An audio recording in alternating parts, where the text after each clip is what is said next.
Alas, can you still not comprehend? You are merely an ordinary zombie, nothing more. From the very beginning, we have never regarded you as human, nor have we ever believed in you. Not quite. In fact, you are not entirely ordinary, for you are the only zombie I have encountered that retains memories from its human days. A mocking voice echoed. In the laboratory, a man donned in a protective suit approached Lin Mu, wielding a specially crafted chainsaw. The chainsaw whirred ominously, its cold gleam reflecting the stark whiteness of the lab walls. Watching this unfold, Lin Mu opened his mouth to utter something, yet no sound escaped. His throat and limbs were pierced by half-meter-long specialized screws, fastening him to a bed of unusual alloy, dark, viscous blood flowing freely. Come, let me see what the crystal core of a zombie like you looks like. With this chillingly cold voice, the next moment, the sound of the chainsaw slicing into flesh echoed, sending shivers down one's spine. In an instant, the excruciating pain of dismemberment intertwined with the fury born from betrayal surged into Lin Mu's mind. It was an indelible experience. No, I refuse to accept this. In a modest rental apartment in Dajiang City, a roar of defiance erupted, startling the sparrows perched on the nearby power lines. Inside the room, Lin Mu bolted upright from his bed, gasping for breath. After a moment, he seemed to sense something, lifting his gaze to survey his surroundings. The anger in his eyes gradually transforming into bewilderment. What is happening? Did I not die? Lin Mu murmured softly, his heart filled with confusion, yet tinged with an inexplicable familiarity. Why did it feel familiar? Lin Mu glanced around once more. In the disordered room, crumpled white paper balls lay piled at the head of the bed. On a distant table, the computer screen displayed the game's failure summary, while an ergonomic chair lay toppled on one side to a single bed, a bookshelf. Suddenly, Lin Mu seemed to recall something, his eyes widening in realization. Memories long sealed for over a year surged into his mind like a torrent. He finally understood why it felt so familiar. This was the apartment he rented during his internship before the apocalypse. Before the apocalypse, those three words seemed to have a magical pull, guiding Lin Mu's gaze to his hands. With distinct joints, long and strong, Diana's fair, rosy palms, blue veins could be faintly seen. Most importantly, these were not the hands of a zombie. In his previous life, Lin Mu had transformed into a zombie the instant the apocalypse began. His hands could not possibly look like this. At that moment, a thought emerged in Lin Mu's mind and swiftly took hold of his entire being. I have been reborn, and I have returned to before the apocalypse? Upon this realization, Lin Mu swallowed hard, the bewilderment on his face gradually morphing into astonishment, which in turn transformed into unbridled joy. The next moment, he rubbed his face, forcing himself to regain composure. Verification is necessary to ascertain whether this is indeed the case. A year of survival in the apocalypse had endowed Lin Mu with ample self-control and calmness. He was not swept away by excitement. Lin Mu quickly swung his legs over the bed, hastening to the mirror in a flurry. Peering into the reflective surface, a youthful visage appeared before him. He bore dark circles under his eyes, his hair disheveled, clad in mismatched clothing and slippers. Yet Lin Mu paid no heed to these trivialities, his gaze fixated on his own face. At this moment, Lin Mu finally confirmed his suspicions that he had truly been reborn. Accompanied by immense joy, a tumult of emotions and memories surged within him, flooding his heart. In his previous life, when the apocalypse descended, he was among the first to mutate into a zombie. Unlike other zombies, he retained memories and thoughts from his human existence. At that time, Lin Mu naively believed that although his body was that of a zombie, as long as his mind remained human, he was still human. He foolishly thought others would share this belief. He was unwilling to feast upon humans, despite the alluring scent of flesh that constantly beckoned to his senses. He believed that his zombie body could serve a vital role in the apocalypse, saving more lives. Thus, he resolutely joined the ranks of humanity. Later, as human bases and core cities were established, Lin Mu poured his heart and soul into the survival of humanity. But what was the result? All he received in return was relentless doubt and ridicule. Once, he rescued hundreds of survivors from a zombie nest, risking his life. Yet some claimed the numbers were off, suspecting he had secretly slaughtered the survivors. There were even those who suggested that his intention in rescuing them was merely to satiate his own hunger amidst the chaos. Lin Mu had explained his actions, but no one was willing to believe him, and no one would believe the words of a zombie. Those humans would only trust what they deemed right, despite the absence of any evidence. After that, Lin Mu grew increasingly silent. He became like a tireless machine, completing tasks without a word. Even as he missed his own opportunities and endured permanent physical damage, he said nothing. For in Lin Mu's heart, for the continuation of humanity, he could bear misunderstanding, endure all scorn and suspicion. This was the last belief that propelled Lin Mu forward. However, with the sound of the chainsaw, this final belief crumbled to dust. In that moment, Lin Mu realized that everything he had done was merely a joke in the eyes of those humans. Humans had never believed in him. In their eyes, he was just a zombie to be exploited and disposed of once used. How ironic. In the end, the reason they sought to kill him was simply to study the crystal core within his brain. What a ridiculous rationale. It was akin to discarding refuse after extracting every last bit of value. Lin Mu could still vividly recall the expression of the researcher when that statement was uttered. Contemptuous, indifferent, as if it were the most natural thing in the world that achieved this thought. Boundless fury and profound anguish pierced Lin Mu's heart once more. Like a sharp blade, it pierced through his warm heart. Good. Very well. Before the mirror, Lin Mu shut his eyes in torment, his body trembling with rage. Since you all claim I'm not human, but a zombie, then what am I clinging to? Is it mere wishful thinking? Headed if you say so, then so be it that I shall fulfill your desires, and become a pure zombie that I have done all I could. With this thought, Lin Mu's trembling body gradually stilled, a sinister smile creeping onto his lips. In the next moment, he abruptly opened his eyes. The fury and disappointment in his gaze vanished without a trace, replaced by an icy chill that cut to the bone. I've come back to life. This is your greatest misfortune. Lin Mu gazed into the mirror, his voice laced with murderous intent. In his previous life, those humans who had ridden on his back, wielding power, those who had mocked him did I in this life, he would spare none. They all must die.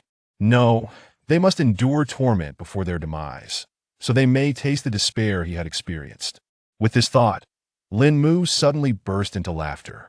Yet this laughter, in the ears of others, resembled the whispers of a demon, invoking fear. There's no rush, no rush. Take it slowly first. Let's ascertain the current time. As the laughter subsided, Lin Mu retrieved his phone from his pocket. Inputting the password from memory several times, he finally unlocked the screen. The first thing that caught his eye was the time. July 4th, 2020, 11 hours, 31 minutes, and 24 seconds. Upon seeing the time, Lin Mu's pupils constricted. He vividly remembered that the outbreak of the zombie apocalypse occurred precisely at noon on July 4th, 2020. Not a second off. This means there's less than half an hour until the apocalypse descends. With this thought, Lin Mu furrowed his brow. Initially, he had planned to purchase some fresh flesh as his first meal post-zombification. Now it seemed there was no time for that. However, the inability to procure fresh flesh did not preclude other preparations. Compared to the livestock flesh sold in supermarkets, human flesh was far more enticing. That alluring fragrance. Moments later, Lin Mu appeared to remember something, narrowing his eyes. With his phone in hand, he entered the bathroom. Chapter 2: The Arrival of the Apocalypse. After firmly shutting the doors and windows of the bathroom, ensuring soundproofing measures were in place and that the neighbors could not hear anything, Lin Mu activated the recording function on his phone. After a brief moment of contemplation, a desperate and piercing cry for help echoed within the confines of the restroom. Help me. Zombies are chasing me. I want to live. Please, open the door and save me. Once this segment was recorded, Lin Mu pressed the button to stop, preparing to record the next part. I am Lin Mu, your neighbor. I beg you. Do not turn a blind eye to my plight. There are no zombies behind me right now. It's all right. As he continued to record one audio segment after another, a smile crept across Lin Mu's face. At the onset of the apocalypse, all zombies, including Lin Mu himself, were merely ordinary zombies. Although these creatures possessed strength comparable to that of a regular person, their speed was significantly slower, and their movements were more rigid. Therefore, unless amidst the initial chaos of the apocalypse, it was exceedingly difficult for an ordinary zombie to catch up to a human. Even if they did, The most they could manage was a scratch, unable to knock down and devour their prey. Moreover, should one actually manage to tackle a human, they would still have to guard against the attacks of other zombies. After all, when faced with fresh blood and flesh, zombies behave like ravenous beasts, tearing apart anything that stands in their way, even if it is another zombie. Thus, Lin Mu had no intention of becoming embroiled in the initial chaos. The number of humans infected was of little concern. What mattered was the amount of flesh he could consume. Lin Mu's foremost objective was to devour enough humans to transform into a first-tier zombie. Only then could he possess some degree of self-preservation ability and the strength to seek opportunities in this desolate world. As for the quantity of flesh required for this transformation, research conducted by human bases in his previous life suggested it was roughly around 10 individuals, assuming they were intact. After the initial chaos, the majority of survivors would retreat into rooms or other fortified shelters. Sturdy iron doors became insurmountable obstacles for zombies like Lin Mu. Thus, to feast upon flesh again became a matter of technique. His recordings were prepared for such a scenario. He intended to use these audio snippets to lure individuals into opening their doors. As for those who refused to comply, that was perfectly normal. Even before the outbreak, how many people would selflessly come to the aid of others? The overwhelming majority would choose to turn a blind eye. However, if certain incentives were introduced, the situation could change. I have supplies. If you let me in, I will give you everything. Please, I have many weapons. Save me and I will offer them to you. Lin Mu recorded numerous such pleas. He was not betting on the inherent goodness of human nature, but rather on its malevolence. In his past life, Lin Mu had witnessed firsthand how someone, clutching a pile of food, sought refuge with a neighbor, only to be brutally slain with an axe, the food instantly devoured. Ultimately, what Lin Mu recorded was merely a method he had observed in his previous life that could persuade humans to open their doors. As for why he could not simply break down the door with brute strength, Lin Mu could only chuckle at the thought. This was not a university dormitory. The doors were far from fragile. At least in the complex he rented, every door was a solid iron barrier. Before reaching the first-tier zombie stage, he could not entertain notions of forcibly breaking through for whether he could pry open the door with a wire. Lin Mu could only smile again. Ordinary zombies possess rigid bodies, and their fingers cannot bend freely. Grasping a wire is a challenge, let alone using it to pry open a door, and of course, the fundamental reason was that Lin Mu simply did not possess the skill. Approximately 10 minutes later, the sounds in the bathroom gradually ceased. After replaying the recordings to ensure his performance was flawless, Lin Mu tucked his phone into his pocket. Stepping out of the bathroom, he headed straight for the wardrobe, selecting a hooded black coat. He gazed into the mirror, confirming that the hood sufficiently obscured his face, before pulling a mask from the table and donning it. Mere recordings were insufficient. He also needed to disguise himself as a human. Fortunately, during the apocalypse, few would remain calm enough to scrutinize the appearance of others. Moreover, the behavioral patterns of zombies differed vastly from those of humans, making it unlikely for anyone to suspect that a zombie would masquerade as a human. This provided Lin Mu with an opportunity to exploit. After ensuring his disguise was convincing, Lin Mu sat down on the floor. The clock on the wall ticked steadily, the arrival of the apocalypse drawing ever closer, and the atmosphere in the room grew increasingly tense. Finally, 5 minutes later, as the hour and minute hands aligned at the 12 o'clock position with a resounding click, the apocalypse descended. With a grand and profound sigh, a faint white mist began to pour in from all directions. Peering out the window, Lin Mu witnessed the city plunged into chaos in an instant. Some individuals who came into contact with the mist saw their skin rapidly turn ashen, their flesh beginning to decay, and then, as if driven mad, they lunged at those around them, biting and gnawing. No, darling, what's wrong with you? Don't bite me, get away. What is this? Zombies, it's zombies, the outbreak has begun. Screams, wails, and the roars of zombies intertwined, echoing through the AI in the room, as Lin Mu's body came into contact with the mist. It too began to undergo rapid transformation. The color drained from his face, his once handsome features became gaunt, skin cracked, and flesh swiftly rotted away, with dark blood seeping out and dripping onto the floor. In just a few breaths, Lin Mu had completely transformed from a youthful man into a zombie. He lifted his head, his eyes now a vivid crimson, brimming with bloodlust. Had he truly turned into a zombie? Lin Mu opened his mouth, only to find himself unable to speak. reduced to emitting low, guttural roars. His limbs grew cold and stiff. Even the simple act of standing became a struggle. After approximately half a minute, Lin Mu dragged his body before the mirror. Confirming the transformation, he did not linger further and pushed open the door to his rented room. At that moment, the corridor had morphed into a veritable hellscape. Wails and roars intermingled, and the pungent scent of blood permeated the air. Not far away, several small zombies were gnawing ravenously at a mangled corpse, blood splattering everywhere. A closer inspection revealed that the corpse was still twitching. The creaking of the door as Lin Mu exited evidently caught the attention of the small zombies. They turned their heads toward him, bits of flesh and blood dripping from their mouths. Upon realizing that Lin Mu was merely another zombie, they let out furious roars and returned to their gruesome feast. This roar served as a warning, a caution to Lin Mu not to compete with them for food.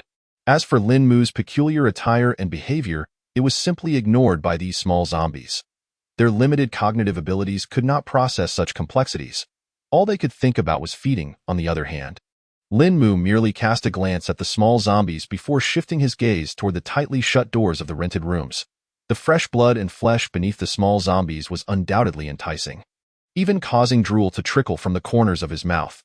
Yet, reason dictated that Lin Mu had a means to acquire more without the need to fight for it. The possession of reason and cognitive ability marked the greatest distinction between Lin Mu and ordinary zombies, and also constituted his greatest advantage. To forsake his advantage by joining the ranks of ordinary zombies would be tantamount to self-sabotage. Resisting the allure of blood and flesh, Lin Mu, feeling ravenous, approached the nearest door. He pulled out his phone and cranked the volume to maximum. With a beep, the recording commenced. In the next moment, Lin Mu's plea for help emanated from the phone. "Help me? Zombies are chasing me. I want to live. Please, open the door and save me." Meanwhile, Lin Mu began to pound on the fortified door in sync with the recording. The cacophony of sound and desperate cries caused the small zombies to pause their feeding. They turned their gaze toward Lin Mu, their crimson eyes filled with confusion. They could hear the sound of food, yet could not discern its source. The small zombies looked around anxiously but were reluctant to abandon the corpse beneath them. After a brief moment, they ultimately decided to cease their search and resumed their gruesome task of devouring the flesh. One small zombie leaned forward and issued a warning growl toward Lin Mu, its blood-red eyes seemingly questioning his peculiar behavior.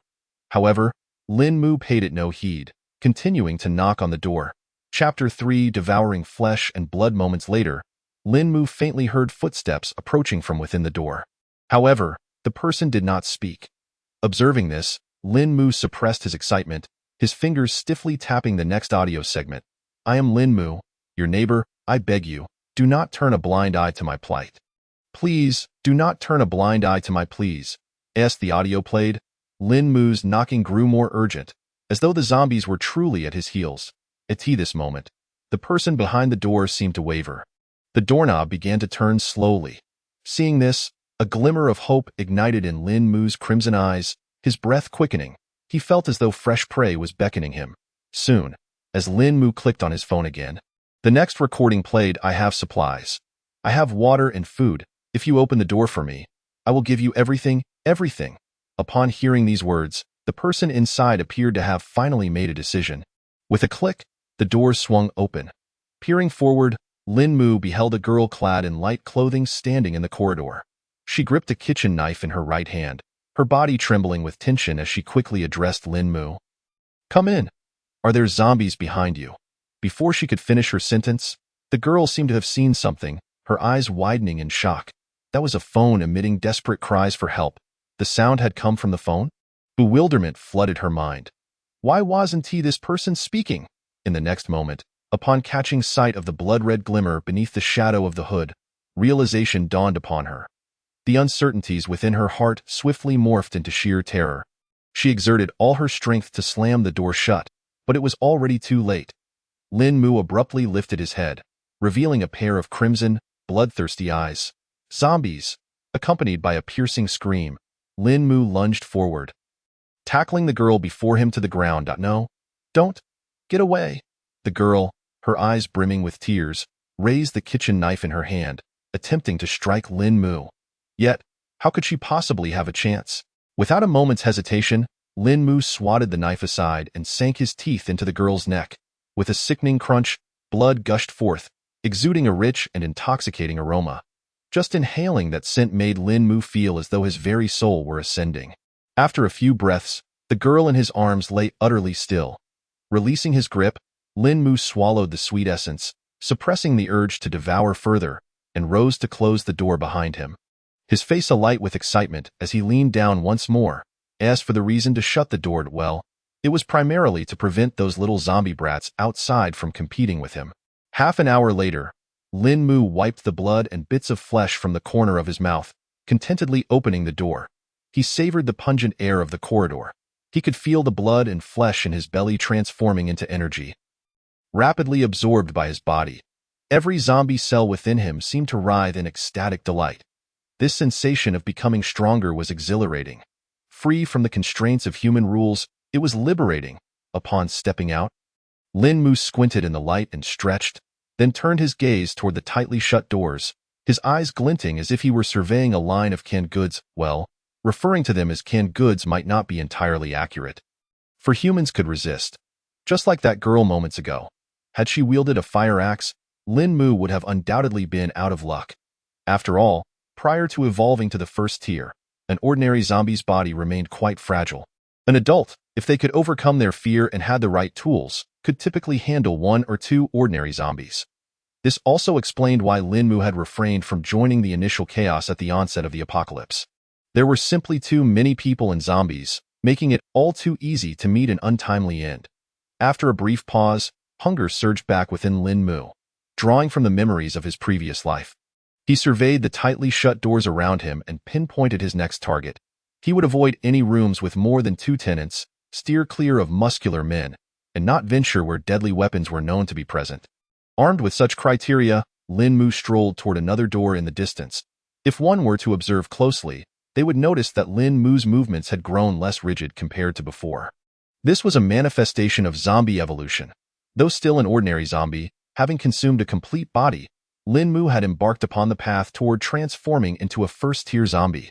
Arriving at another door, Lin Mu employed the same tactic, retrieving his phone. The call for help echoed once more. As time passed, the pleas from the phone intertwined with the anguished cries of survivors, reverberating through the floors. In Lin Mu's wake, blood pooled on the ground. The aura emanating from him gradually intensified. The earlier little zombies had returned at some point, trailing behind Lin Mu, scavenging the remnants, their gazes toward him tinged with a hint of fear. This was an instinctive reaction of zombies when confronted with a stronger counterpart, devoid of any connection to intelligence. Lin Mu paid no mind to these little zombies. After all, the remaining scraps were of little aid to him. If he could manage to recruit a few zombies through this, it would indeed be a pleasant surprise.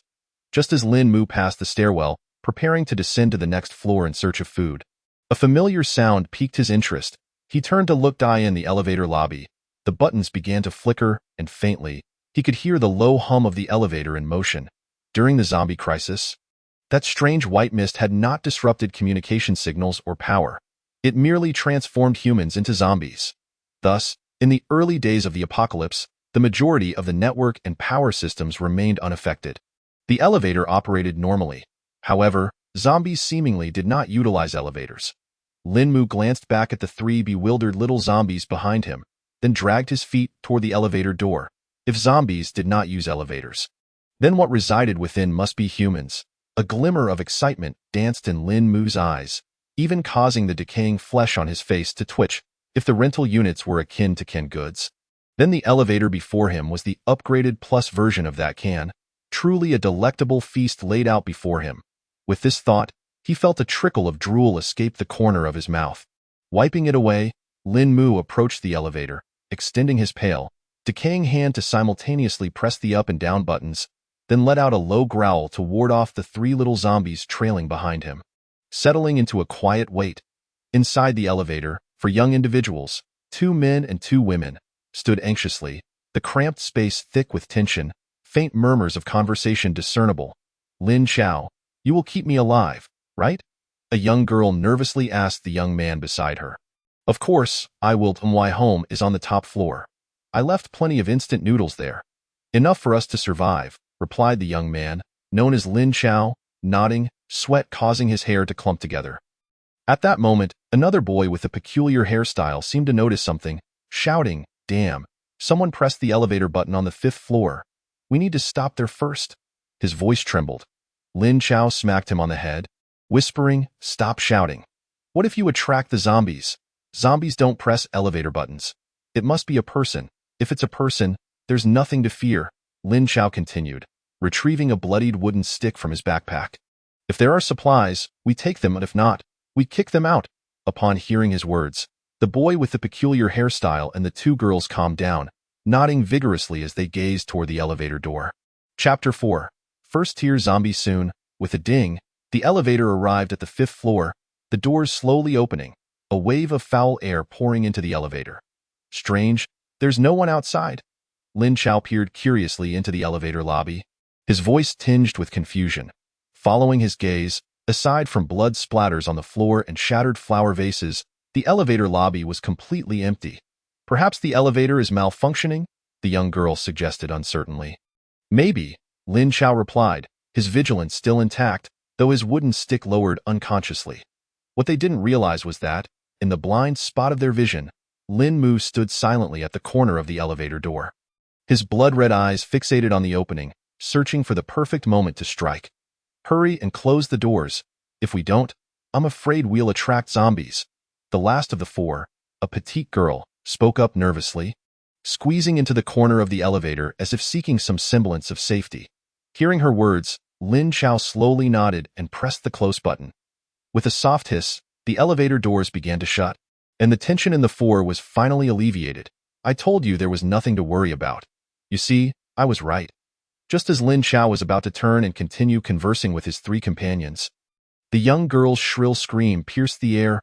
"Behind you, zombie!" Lin Chao instinctively frowned. The elevator doors were nearly closed. There couldn't possibly be a zombie there. Wasn't she merely scaring herself? He was about to scold the girl when, in the next moment, his peripheral vision caught sight of an unbelievable scene. A pale hand wedged itself between the closing elevator doors, halting them with a sharp click in the blink of an eye. Its owner, a zombie clad in a black coat, surged through the gap of the elevator doors. The entire sequence unfolded in less than a second. Damn! A zombie! Upon witnessing this, Lin Chao's soul nearly fled his body, momentarily forgetting the wooden stick in his hand. Before he could react, Lin Mu sank his teeth into the side of Lin Chao's neck. The immense biting force tore away a substantial chunk of flesh, exposing the pale vertebrae beneath. Vivid arterial blood erupted forth, instantly painting the cramped elevator red. Then, with another bite, Lin Mu severed the young man's neck completely, his blood-red gaze sweeping over the scene, brimming with exhilaration. The zombie has come in.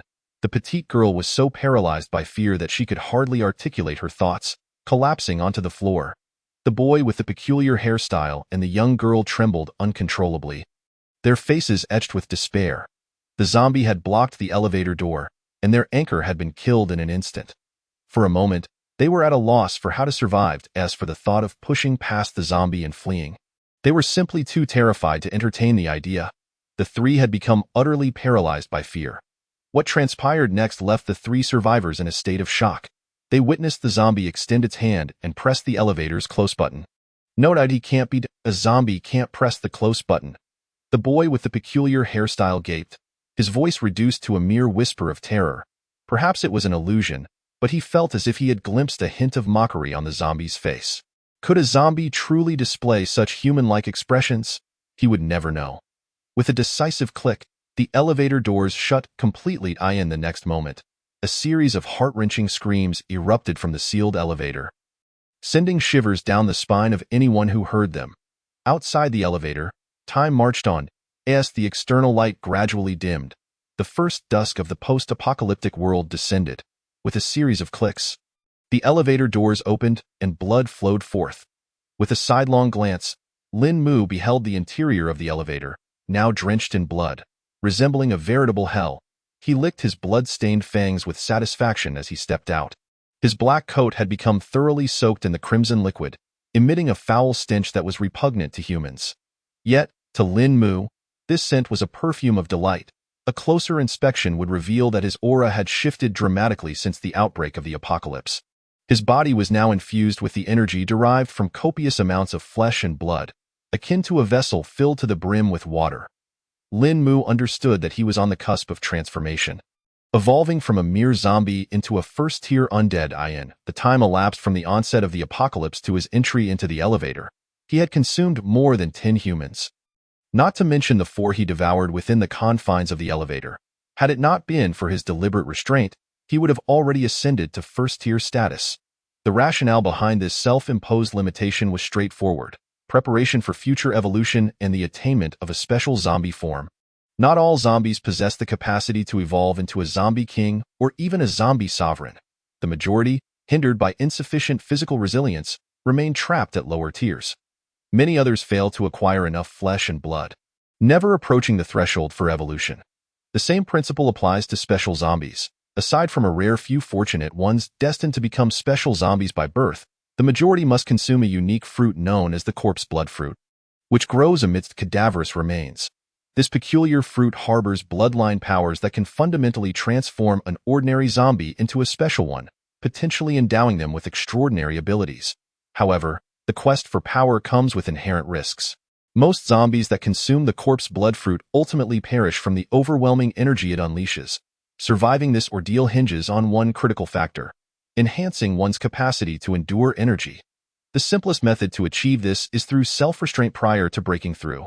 A standard zombie, if unchecked, would only double its physical strength upon reaching first-tier status. Conversely, by restraining their energy, they can reap greater benefits during the breakthrough, resulting in a more substantial increase in physical strength. This understanding only emerged months into the apocalypse, as humanity began to realize that zombies, devoid of consciousness, instinctively advanced once their energy was fully accumulated, never considering self-restraint. It was not until the latter stages of the apocalypse, when the formidable zombie kings effortlessly dismantled human defenses, that humanity initiated systematic research into zombie evolution. Lin Mu became one of the experimental subjects in this research. After countless trials, humanity finally arrived at the aforementioned conclusions. However, they likely did not anticipate that this research, originally aimed at combating zombies, would ultimately become a powerful tool for Lin Mu's evolution. No, they must have foreseen this. Perhaps those humans had resolved to eliminate him from that moment onward. Truly, they played a shrewd game. Lin Mu cast his gaze towards the elevator doors, his crimson eyes narrowing, radiating a chilling glint. Yet, they surely did not expect that I would be reborn. With this thought, a faint smile crept upon Lin Mu's decayed lips. Then, as the energy within him surged, he let out a roar, his entire being trembling violently. The metamorphosis had commenced. Black blood streamed from his fissured skin, dripping onto the floor. The previously decayed flesh gradually dried out, giving Lin Mu an appearance of increased emaciation. Yet, only he was aware that beneath the ruptured skin and rotting flesh, fresh flesh was slowly taking shape. A profound agony and a deep-seated tingling sensation assaulted Lin Mu's mind, yet he felt nothing but exhilaration. He could sense his power rapidly intensifying. It was an addictive sensation. As twilight deepened, Lin Mu's body finally ceased its trembling, coinciding with a beam of moonlight illuminating the stairwell. In the next moment, a formidable aura emanated from him. A first-tier zombie had been born. Supporting himself with his hands, Lin Mu gradually rose to his feet. From a distance, he appeared slightly larger. Although remnants of decaying flesh still clung to him, the pallid skin of new flesh was discernible beneath. Most significantly, within Lin Mu's brain, a mass of pure white crystal marrow had formed. Regardless of whether they were human evolvers, zombies, or evolved beasts, upon reaching the first tier, a crystalline organ would manifest in their brains. This organ signifies the true initiation of the evolutionary path for any organism. However, despite all being referred to as crystal marrow, the differences between the crystal marrows of various beings could be more pronounced than that between trilobites and humans. To illustrate, in nature, the organs that receive optical information, eyes, exhibit vast differences in evolution. The compound eyes of insects and human eyes, while broadly categorized as eyes, follow completely independent evolutionary trajectories, resulting in significant disparities, albeit ultimately serving similar functions. Notably, the crystallized marrow evolves in tandem with the organism. For instance, When a zombie progresses from 3rd tier to 4th tier, completing their first metamorphosis, the crystal marrow solidifies and transforms into a more potent crystal nucleus. Chapter 5. The Zombie Hunter Squad Within the Elevator. Feeling the surge of power within him, Lin Mu let out an excited low growl. He estimated that his current physical strength was approximately 3 times that of his pre-transformation self, with a speed slightly surpassing that of an average adult male. This made him stronger than a typical first-tier zombie, whose power is generally about double that of an adult male, with speed comparable to that of a human. Such advantages stem from his premature self-restraint. However, the benefits of becoming a first-tier zombie extend beyond mere changes in speed and strength. More importantly, the rigidity of his body had significantly diminished, allowing Lin Mu greater dexterity in his hands. Just imagine a zombie wielding an anti-tank rocket launcher, charging towards a crowd. The imagery is nothing short of magnificent. Of course, this is contingent upon Lin Mu acquiring such weaponry. Aside from rocket launchers and firearms, conventional melee weapons like cleavers or clubs would prove relatively ineffective for him, as his claws would be far more useful. After all, upon entering the first tier, Lin Mu's strength surged to the point where he could effortlessly tear through humans with just his claws. Having briefly acclimated to his transformed body, Lin Mu suppressed his excitement and began to contemplate his next course of action. He was acutely aware that, despite restraining his evolution speed, he was undeniably among the first batch of first-tier zombies in the entire metropolis. After all, consuming 10 complete humans is no small feat. Typical zombies might infect 40 or 50 humans without the chance to devour that much flesh. Furthermore, only half a day had elapsed since the onset of the apocalypse. A remarkably brief period. Lin Mu had barely paused from his relentless consumption since the apocalypse began.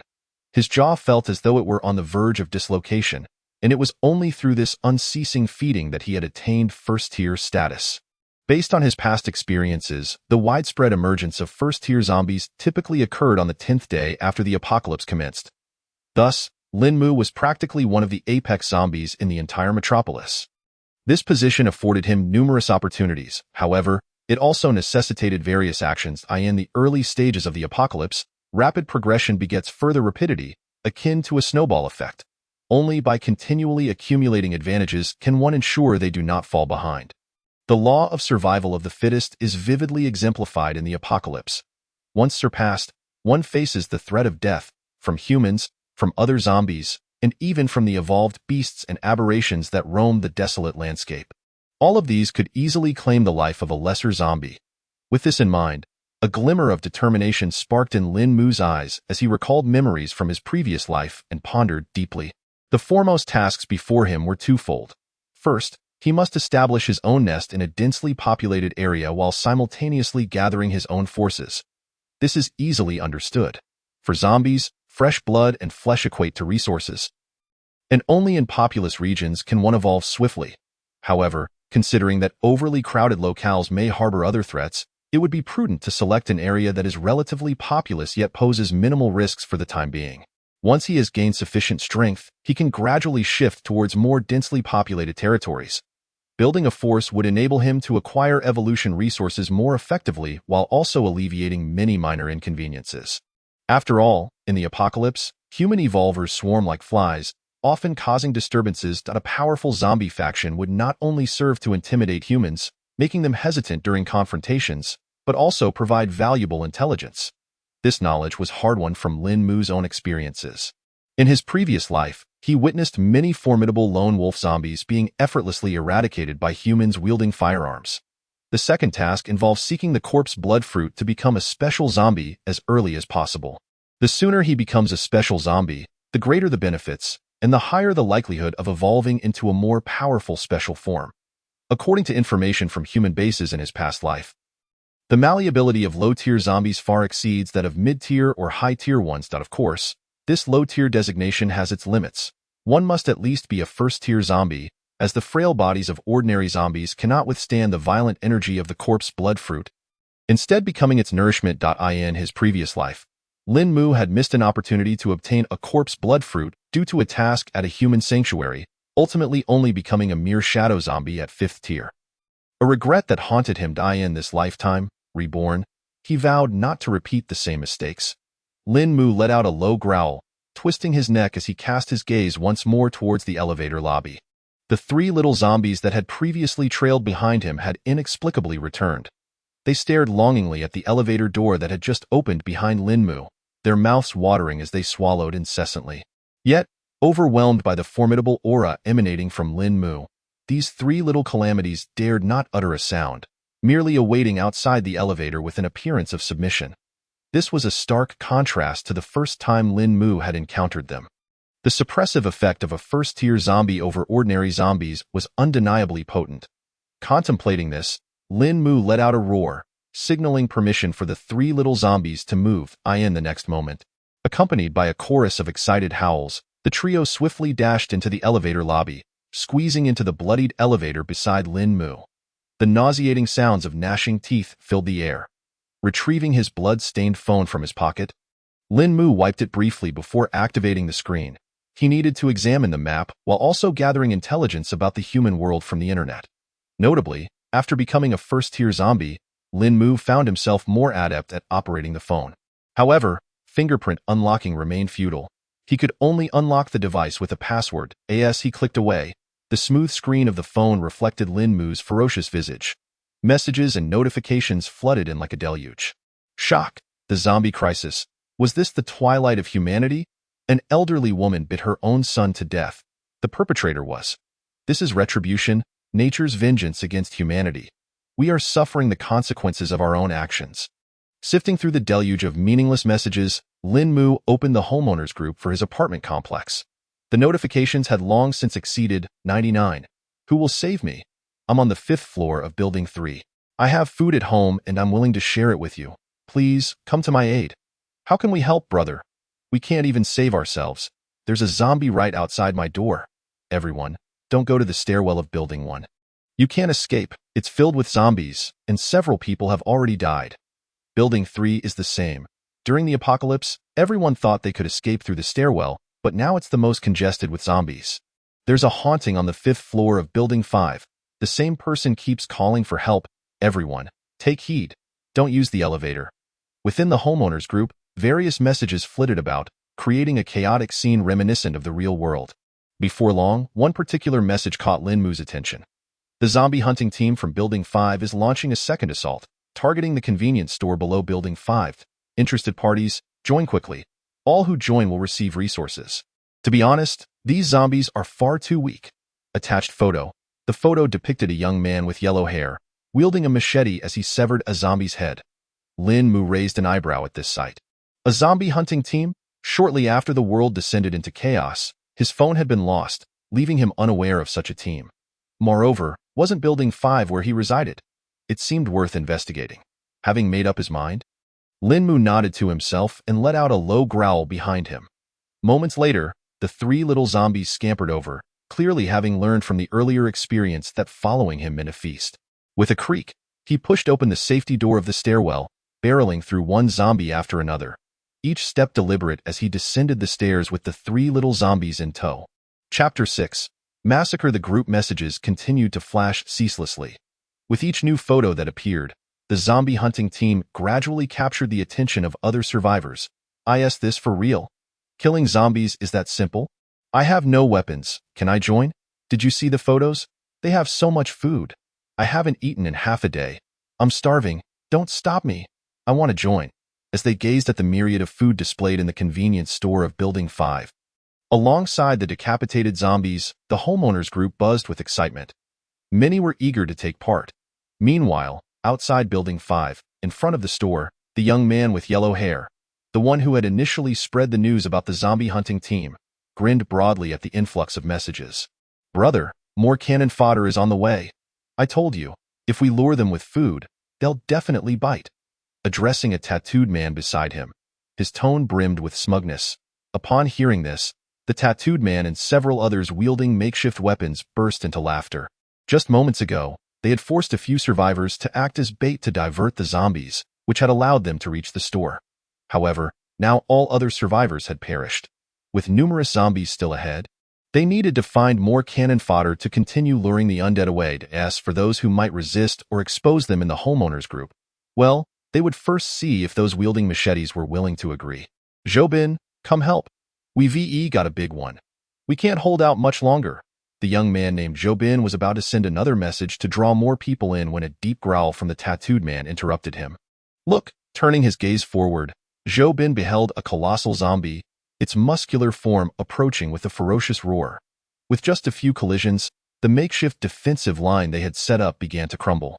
The makeshift shield of one team member shattered, sending both him and his weapon crashing to the ground. ITS, just a big oaf. We VE killed plenty before. Just sever its head. Perfect for recording a video to share in the group. Jobin spat, raising his machete as he charged forward. This zombie was merely an ordinary one. No matter how robust, it could only slowly succumb to the coordinated efforts of several armed adults. Not to mention, this zombie hunting team exhibited commendable discipline. Unlike many survivor groups that scattered in the face of a formidable undead, betraying one another at the first sign of danger. As the battle raged on, the muscular zombie howled in agony, its body marked with deep, exposed wounds. Simultaneously, snippets of video were shared in the homeowners group, creating a wave of excitement. So strong. Those who don't understand are still asking for the location. I've already set off to join. This zombie must have been a fitness instructor before the mutation. It hasn't fallen despite sustaining so many wounds. By the way, this team has some guts. Are you also worried about them? How strong could they possibly be? Can zombies even evolve? If that's the case, I'd rather not survive. Just let me join the ranks of the undead, zombie brother. Please bite gently. I'm afraid of pain. Even in the apocalypse, they can still joke around. You guys never fail to amuse me. I'm ready to join in right away. In an instant, the homeowners group erupted into a frenzy of discussions. Moments later, the members of the zombie hunting team halted their actions. Before them, the muscular zombie lay dead, black blood pooling around it. Zombies are nothing more than this. Just as Jobin prepared to take out his phone to record the decapitation, a disturbance from the distant stairwell caught his attention. What is that? Turning his head, Jobin saw a dark figure slowly emerging from the stairwell, a zombie clad in a black coat, trailed by 3 little zombies. Its movements were as stiff and awkward as any ordinary zombie. That startled me. I thought it was something else. Turns out it's just a zombie. Wiping non-existent sweat from his forehead, Jobin exhaled. And the other team members turned to look as well. This zombie has little minions. It looks somewhat impressive. What good is being impressive? Zombies are nothing special. They're slow in their movements. I'm growing fond of this apocalypse. One man, wearing a headscarf, wiped his machete and quipped to Jobin, Little Bin, record this. I'm going to take down that pretentious zombie. With that, he whistled and strode confidently towards Lin Mu, his face brimming with disdain. Clearly, after their recent success in hunting zombies, the team members felt emboldened. Them. A zombie that couldn't wield a weapon and moved slowly was merely the perfect target, as long as fear was absent. Anyone could handle it. However, what this team did not realize was that zombies could evolve. The zombie looming before them was precisely a first-tier evolved zombie. As the headscarf-wearing man approached Lin Mu, Jobin chuckled, shaking his head as he activated the video function on his phone. None noticed the subtle smile creeping across Lin Mu's lips in the next instant, just as the headscarf man closed within 3 meters of Lin Mu. Ready to engage with a smile, Lin Mu abruptly transformed from his earlier stiff demeanor, springing forward in an instant in the blink of an eye. He stood before the headscarf man in that moment.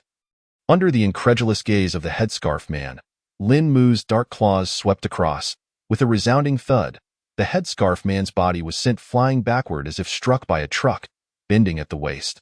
Crashing into the concrete ground 2 meters away. 2 severed, pristine white vertebrae protruded high from its back, while its belly was wholly torn apart by razor-sharp claws, spilling innards and intestines across the ground. With blood gushing forth like a fountain, the expression of shock was forever frozen upon his face. What upon witnessing this scene, the countenances of the other squad members instantly changed, their bodies rendered motionless. Jobin was the first to react.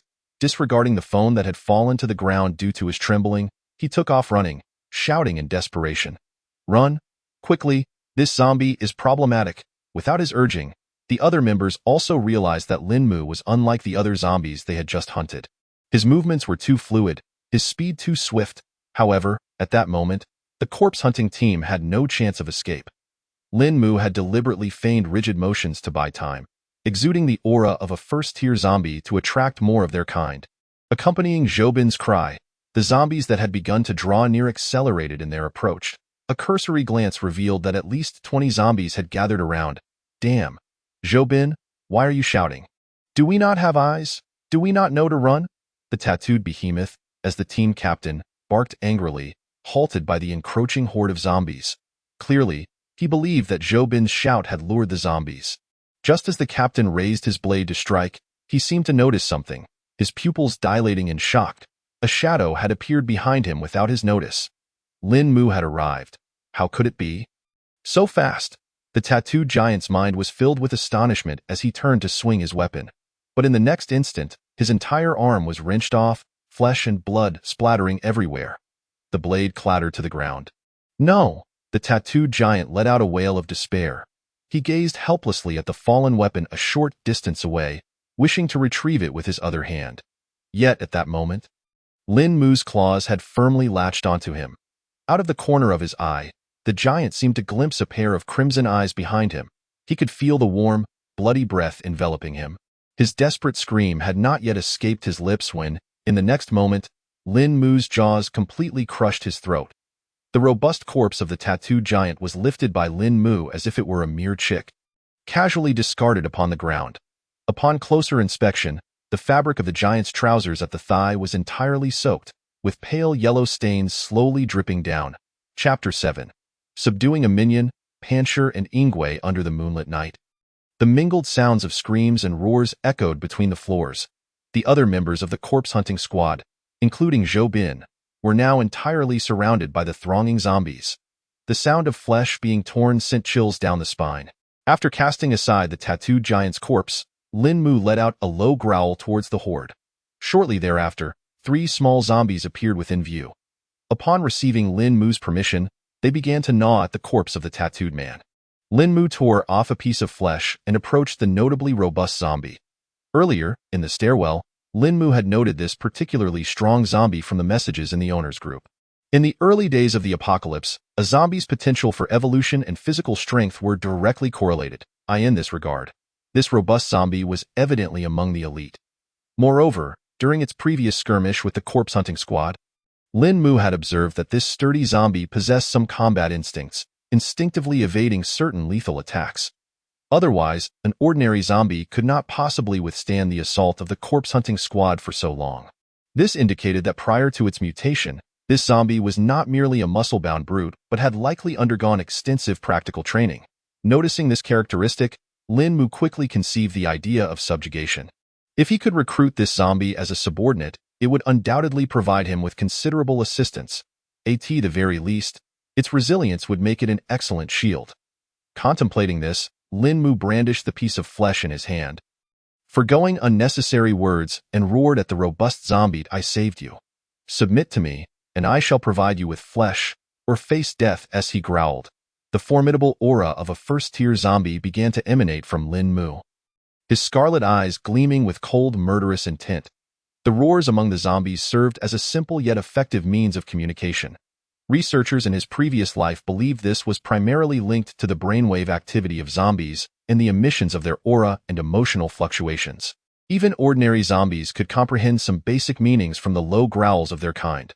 Sure enough, upon hearing Lin Mu's roar, the fallen robust zombie hesitated for a moment. However, sensing the intense murderous intent radiating from Lin Mu, along with the alluring piece of flesh in his hand, it ultimately chose to gradually bow its head. Roar. I submit. Accompanied by a submissive roar, the robust zombie prostrated itself on the ground, acknowledging Lin Mu's authority. Lin Mu was not surprised by this outcome. First-tier zombies naturally exert dominance over ordinary zombies. Additionally, this robust zombie was already injured, desperately in need of flesh to replenish itself, as for the concern of betrayal after submission. That was unfounded. Zombies form a strictly hierarchical society, one that venerates strength. As long as one possesses power and can provide sustenance, they are deemed the leader. It is as simple as that. Unlike humans, who are rife with deceit and treachery. Of course, this form of coercive submission comes with the prerequisite that one must ensure they remain the strongest. After subjugating the robust zombie, Lin Mu felt a surge of elation. He let out a roar to the small zombies trailing behind him. The three little zombies, reluctantly dragging a sizable piece of flesh, approached Lin Mu. "You are robust. From now on, I shall call you Pancher." Having spoken, he yanked the flesh away and tossed it to the robust zombie. Although the robust zombie did not comprehend the meaning of Pancher, it vaguely understood that this was its name. It nodded eagerly at the sizable piece of flesh, then began to devour it, its roar transforming into short whimpers of delight. Watching Pancher feast with blood splattering everywhere, Lin Mu felt a pang of hunger himself. However, before turning away, he noticed the bewildered expressions of the three little zombies. How to describe this gaze? It seemed to convey a sentiment akin to, "This big oaf has a name now, what about us?" Feeling a bit flustered under their stare, Lin Mu reached out and patted the head of one little zombie, growling, "You all shall be my Ingwe, staying by my side." Upon hearing this, the three little zombies erupted into joyous excitement, roaring with glee. Perhaps to them, receiving names was the highest form of praise. Observing the gluttonous Pancher and the three little Ingwe chasing one another, Lin Mu allowed a grin to spread across his decaying lips, revealing the first genuine smile he had felt since the apocalypse began, albeit one that appeared grotesque to human eyes. He realized that the foundation of his own faction had begun to take shape. As the flesh continued to be consumed, the gashes on Pancher's body began to sprout flesh buds, visibly healing before the naked eye. Given sufficient sustenance, a zombie's recovery ability is truly astonishing. This was also why Lin Mu, despite enduring countless experiments in his previous life, had managed to survive. Meanwhile, Lin Mu let out a low growl, driving away the zombies that were feeding on the corpses of the fallen members of the corpse hunting squad. He then led the three little Ingwe towards the ravaged bodies of the squad members. Along the way, Lin Mu casually picked up the phone that Zhobin had dropped on the ground. The screen displayed the confidently smug image of the bandana-clad man, endlessly looping. Lin Mu playfully pressed a send button. Subsequently, he recorded the surrounding scene with the phone and clicked send. Watching the influx of new messages in the chat group, Lin Mu revealed a peculiar smile before discarding the phone and beginning to consume the flesh before him. For a first-tier zombie, the flesh of ordinary humans offers little aid in its evolution. What they truly require is the flesh or essence of evolved beings. However, that did not deter Lin Mu from consuming flesh to satiate his hunger. After all, everyone enjoys delicious food, at that moment. In the owner's group, following Lin Mu's message, the survivors who were initially awaiting the corpse hunting squad's execution of Pancher fell into confusion and uncertainty. The video earlier was understandable, but what about this? There are corpses everywhere. How disgusting. Ugh. What the hell? Why send this? I'm about to vomit. Get it away. Where's the video of the beheading of the zombie? Why send this instead? Amidst the sea of complaints and curses, someone seemed to notice something and raised a question. Did you notice the clothing on the corpses? They are identical to those worn by the corpse hunting squad. With this statement, the previously lively chat group fell into a profound silence. After a long pause, someone timidly typed a few words. Dead? The corpse hunting squad is dead? Instantly, the chat group erupted into chaos. Is there anyone? Please tell me this isn't true. I was just thinking of joining them. Profanity. This is terrifying. They were so confident just now. How did they suddenly perish? Luckily, I didn't go. I dodged a bullet. Phew. Amidst this turmoil, another person slowly posed the next question. Since the members of the corpse hunting squad are dead, then who recorded the video? In an instant, the chat group seemed to hit pause again, plunging into silence. I'm scared. Mommy, I'm scared. I want to go home. What the hell? Don't scare me like this. The zombie outside my door hasn't left yet. I almost screamed. Upstairs, I've already screamed. What should I do? Rest in peace. Upstairs. Rest in peace. 1 Chapter 8 Community Hospital. Lin Mu was utterly unaware of the profound emotional trauma his recent actions had inflicted upon the fragile souls of the survivors. Of course, he had no intention of acknowledging it at this moment. Lin Mu was voraciously consuming flesh and blood, his pallid fingers deftly navigating the map on his phone. Soon, it seemed he had spotted something. His eyes abruptly halted, and he instinctively let out a fierce roar. The community hospital. This place was indeed promising. Lin Mu had his sights set on the community hospital located on this street. Although it was merely a community hospital, it was conveniently situated near a commercial area, with a large shopping mall just across the street, making the population density significantly higher than in the surrounding residential complex. Both the hospital and the mall were likely to contain a plethora of essential supplies for humanity, i.e. in the wake of the apocalypse, people would undoubtedly flock here.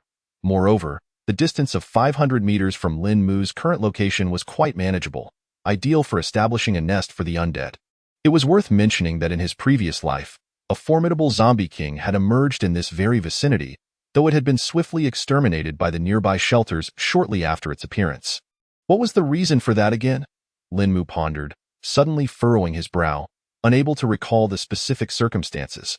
After all, over a year had passed, and who could remember such details that bore no relevance to oneself? A vague impression was already a considerable feat. Nevertheless, this was not a significant issue. Regardless of what lay in that location, Lin Mu felt confident in his current strength to handle it. As he contemplated. Lin Mu glanced toward the fully recovered Rock and the satiated 3 shadow guardians. Judging by their aura, Rock had recently consumed a substantial amount of flesh and was now perilously close to becoming a first-tier zombie. Lin Mu estimated that prior to encountering him, Rock had already devoured quite a bit of blood and meat. On the other hand, the 3 shadow guardians exhibited a presence that surpassed that of ordinary zombies, evidently accelerating their evolution significantly due to their association with Lin Mu. It was time to embark on their journey.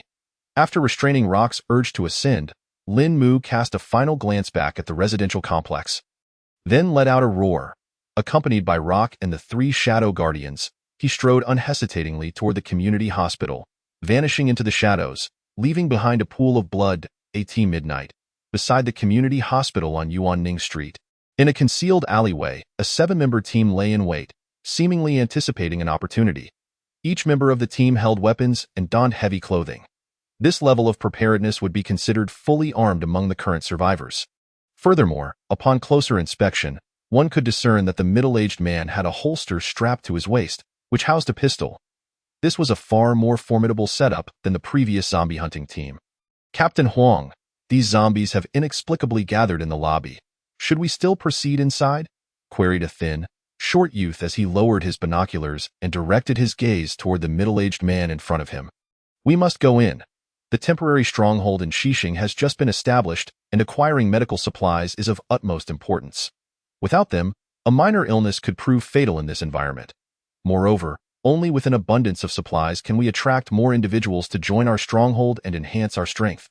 Captain Huang responded, his voice imbued with an undeniable authoritative tone. What should we do? There are too many zombies, a female team member asked anxiously. Let us observe the situation. The sheer number of zombies surely has its reasons. Without understanding those reasons, entering would be too risky. We shall wait for an opportunity, Captain Huang replied, his gaze fixed on the community hospital as he spoke in hushed tones. At that moment, the initially thin youth seemed to have spotted something. He handed the binoculars to Captain Huang, whispering, Captain, there's a situation. It appears the zombies over there are turning on each other. Should we take this chance to enter? Captain Huang took the binoculars, directing his gaze toward the distance. Following his line of sight, in the darkness before the community hospital's parking lot, a zombie clad in a black coat emerged, accompanied by 3 smaller zombies and a robust one, revealing Lin Mu and his subordinates. Opposite them, 7 or 8 zombies in hospital gowns surged forth from the community hospital, letting out a cacophony of roars as they seemed to confront one another for some reason. Captain Huang observed this scene, his eyes glinting with a hint of delight as he softly commanded, Let us wait a moment. If these 2 groups of zombies engage in battle, we will seize the opportunity to rush in. Prepare yourselves. Upon hearing his words, the other team members nodded, gripping their weapons tightly and beginning to steady their breathing. Meanwhile, in front of the community hospital, Lin Mu let out an enraged roar at the few zombies in hospital gowns obstructing his path. The message was clear. Get lost. However, to Lin Mu's surprise, the zombies did not retreat. Instead, they clustered together, responding with hostile growls directed at him. Witnessing this, Rock and the 3 shadow guardians positioned themselves alongside Lin Mu. Unleashing their own furious roars, Lin Mu frowned, a contemplative expression crossing his face. After a moment, as if a thought had struck him, he gazed with keen interest toward the lobby of the community hospital. Logically, ordinary zombies would not confront a first-tier zombie. It was a fundamental trait of their kind. If such a confrontation were to occur, It could only be due to two reasons. The first possibility was the presence of a higher-tier zombie exerting control, which was clearly implausible. The apocalypse had only just begun, and first-tier zombies were already at their peak. There was simply not enough time or resources for a second-tier zombie to emerge. Eliminating that possibility, the second reason would be that something within the community hospital was drawing these zombies in, compelling these ordinary zombies to take the perilous risk of confronting a first-tier zombie. The rarity of such a treasure that could incite ordinary zombies to act so recklessly in the entire apocalypse was exceedingly low. There was only one during the early days of the apocalypse, the blood fruit. No wonder a powerful zombie king had appeared here in his previous life. It all made sense now. In an instant, Lin Mu grasped the causal relationship, his crimson eyes brimming with excitement. What had initially been a simple search for a base to establish a nest for the undead had unexpectedly turned into a serendipitous discovery of the blood fruit. With this realization, Lin Mu no longer hesitated. He let out a roar, extending his claws as he charged toward the zombies clad in hospital gowns. Rock and the three Shadow Guardians followed suit, roaring as they surged behind Lin Mu. The two sides collided in an instant, and blood splattered everywhere. In the distance, the lurking seven-member team witnessed this scene, instantaneously stirred into action. "Let us go. Rush in. Keep your voices down and don't get spotted," Captain Huang called out, discarding the binoculars as he gestured for the others to follow. In the next moment, the seven-member team stealthily made their way toward the community hospital. Hugging the edges of the building, at this point, the front of the community hospital had transformed into Lin Mu's personal stage, enveloped in a haze of blood. Before becoming a first-tier zombie, Lin Mu had been confident that his battle experience from his previous life would enable him to handle these few zombies. How much more so now that he was a first-tier zombie? One of the zombies in a hospital gown lunged through the blood mist, claws bared, aiming directly at Lin Mu. Yet, Lin Mu neither dodged nor evaded. Instead, he extended his pale arm, hand open wide. With a chilling wail, Lin Mu's hand effortlessly penetrated the zombie's attack, locking onto its head and lifting it entirely off the ground. The zombie struggled vehemently, its body thrashing in the air, desperately attempting to escape. But it was all in vain. Lin Mu's grip gradually tightened, his pitch-black nails piercing through flesh, dark blood oozing forth, accompanied by the sickening sound of splintering bone. In the next heartbeat, with a resounding pop, the zombie's head was crushed in an instant. A mixture of yellowish-white fluids and black blood splattered in all directions. The surrounding zombies, caught in the melee, halted abruptly at the sight. As Lin Mu released his grip, the headless corpse crashed heavily to the ground. Chapter 9. The Scarred-Faced Zombie. The three Shadow Guardians and Rock turned to Lin Mu, their crimson eyes reflecting a sense of awe. The remaining zombies in hospital gowns began to waver, two of them even retreating in fear, their bodies trembling. Clearly, the terror of death was gradually overshadowing their desire for the blood fruit. In the next moment, it was unclear which of the hospital-gown zombies let out a roar, but several of them could no longer endure, turning to flee. However, could they escape in front of Lin Mu? As Rock and the three Shadow Guardians spread out to block their retreat, Lin Mu took a step forward, transforming into a shadow. Once more, the community hospital was engulfed in a storm of blood and carnage. Limbs and organs scattered across the ground. A scene of unbridled slaughter. In the shadows of the hospital's corner, two female members of the seven-member team witnessed this gruesome spectacle and immediately retched. "This zombie is terrifying. It's completely different from what we encountered before," the thin youth whispered as he pressed against the wall, his voice tinged with astonishment. "It's too fast. Its movements are too fluid. It feels like it's undergone evolution," a plump team member added, shaken in a city with a population of millions. Who knows what kind of monsters may evolve in the wake of the apocalypse? Stay close. This battle with the zombies will likely conclude swiftly, Captain Huang cautioned, ever vigilant of their surroundings. After speaking, he seemed to notice the fear among some team members and added, "No matter how strong this zombie is, does it surpass the power of the gun I have on me? It's merely flesh and blood." Captain Huang patted the stock of the gun at his waist. The other 6 team members recalled the presence of their firearms, their anxiety dissipating significantly. However, just as they approached within 10 meters of the hospital's entrance, Captain Huang suddenly spotted something and swiftly crouched down, speaking in a low, urgent tone, "Stay hidden. There's something happening." The team members promptly crouched down, peering forward, a scarred-faced zombie, drenched in blood, emerged from the community hospital lobby, leaving a trail of crimson footprints in its wake. At this moment, the team members dared not even breathe. They could sense the oppressive aura emanating from the scarred-faced zombie, a presence that rivaled that of the distant cloaked undead. Meanwhile, Lin Mu had dispatched all the zombies surrounding him and turned his gaze towards the entrance of the hospital. It was evident that he too had detected the aura of the scarred-faced zombie. A first-tier zombie, perhaps? It seemed that this particular creature was the zombie king from his previous life. Lin Mu narrowed his eyes, the crimson irises gleaming with a chilling light. Just as he prepared to take action, he seemed to sense something else, furrowing his brow as his gaze discreetly shifted to the shadows beside the hospital's entrance. Humans? There was a human presence there. Although the team members believed they had concealed themselves well, they had underestimated the sensitivity of a first-tier zombie to human sense, or rather, they had underestimated Lin Mu's sensitivity to human sense. In his past life, Lin Mu had interacted with humans far too often. He was intimately familiar with every aspect of their species. Upon discovering the human team and the nearby first-tier zombie, Lin Mu remained calm, swiftly making a judgment. He barked a command to the boulder and shadow sentinels beside him, instructing them to temporarily hold off the scarred-faced zombie. Without a moment's hesitation, he sprang into action, darting towards the concealed direction of the human team with astonishing speed. This choice was not without reason. Although the scarred-faced first-tier zombie was formidable, the current strength of the boulder and the 3 shadow sentinels was sufficient to engage it. Unlike the human team, whose strength was fraught with uncertainty, this approach would also serve to hone the abilities of his underlings in confronting a powerful zombie head-on. The previous assertion that ordinary zombies and first-tier zombies could be adversaries under normal circumstances was due to the existence of special situations.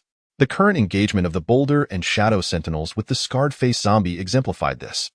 Their attack stemmed from their own subjective initiative rather than the instinctual behavior typical of zombies. This was the crux of the matter. Ordinary zombies rarely exhibited independent thought. Their actions were driven purely by instinct. Whether drawn by the allure of corpse blood fruits or yielding to higher-tier zombies, they operated in such a manner. The emergence of subjective consciousness that allows for choice represents a significant transformation for any organism. Much like humans, who, when faced with adversity, might choose to pursue the impossible. Before the community hospital, upon receiving Lin Mu's command, the boulder and shadow sentinels swiftly overcame their innate fears. They roared and charged towards the first-tier zombie. With a thunderous impact, the scarred-faced zombie collided with the boulder, sending a foul liquid splattering. In the moment the boulder was knocked back, the 3 shadow sentinels seized the opportunity, pouncing upon the scarred-faced zombie and leaving several deep gashes upon its body. Of course, this came at the cost of being sent flying by a sweeping blow. The boulder and shadow sentinels were actually attempting to coordinate. This combat aptitude was rather impressive. With a fleeting glance at this scene, surprise flickered in Lin Mu's eyes, and he continued to rush towards the direction of the human team with unrelenting speed. By the heavens! It's charging towards us. We've hidden so well. How could that scarred-faced zombie have detected us? The voice of a short and slender youth trembled with disbelief, clearly unprepared for the sight of this zombie clad in a black coat rushing directly towards them. Captain Huang reacted swiftly, yanking the youth's clothing and urgently shouting, "Into the hospital! To the lobby!" The speed of this zombie was too formidable. There was no way to escape on flat ground. They could only rely on the hospital's complex layout to evade it. Upon hearing his words, the other team members ceased their hesitations, summoning their courage to dash towards the hospital. However, just then, a female team member, in her panic, stepped on an 4 bottle and stumbled to the ground. Li Xie, sisterly, upon witnessing this, the eyes of the other team members turned red. Yet the terrifying zombie loomed behind them, and they dared not turn back to save her. Lics struggled to rise. But there was no opportunity left. With a gust of rancid wind, Lin Mu had already reached her side. The sight of his blood-red, predatory eyes instilled a profound terror in Li Xie, as if she had plunged into the depths of hell. In the next moment, a blood-curdling scream erupted. "Save me!" "No." Li Xie's body was torn asunder by Lin Mu's claws, a torrent of blood spilling forth as he stood amidst the crimson deluge. Licking the blood from his hands, this gruesome spectacle left the remaining team members wide-eyed with horror and paralyzed by fear. Since the onset of the apocalypse, They had slain numerous zombies and had even cleared out a significant portion of a neighborhood while establishing the Xixing stronghold. Yet, they had never witnessed such a terrifying and powerful zombie as the one before them. Sisterly, one team member raised his weapon, intent on confronting Lin Mu in a desperate fight to the death. But his legs trembled uncontrollably, rendering him incapable of taking a single step. Anguish and fear intertwined within him, leaving him in turmoil. Captain Huang, witnessing this, did not hesitate. He drew his handgun. Damn it, zombie. Let me show you the power of humanity. He gritted his teeth, cursing under his breath as he swiftly disengaged the safety. The click of the gun chamber echoed ominously on the other side. Lin Mu's pupils constricted as he spotted the glimmering muzzle of the gun. He swiftly darted into the shadows. Although first-tier zombies were indeed stronger than ordinary zombies, they remained fundamentally flesh and blood. Sustaining gunfire to other parts of the body was manageable. However, a shot to the head would spell certain death. Uncertain of the marksmanship of the middle-aged man before him, Lin Mu was unwilling to gamble with his life, or rather, even if he were to gamble, he needed a more opportune moment at present. He was still over 10 meters away from the gun-wielding man. Lin Mu needed to close the distance. Chapter 10. Acquiring the handgun, Lin Mu's scheme thus, within the lobby of the community hospital. Captain Huang stood, gun raised, confronting Lin Mu in the darkness, the tension palpable as if one could hear a pin drop. Outside, the clash between the scarred-faced zombie and the boulder alongside the shadow sentinels intensified.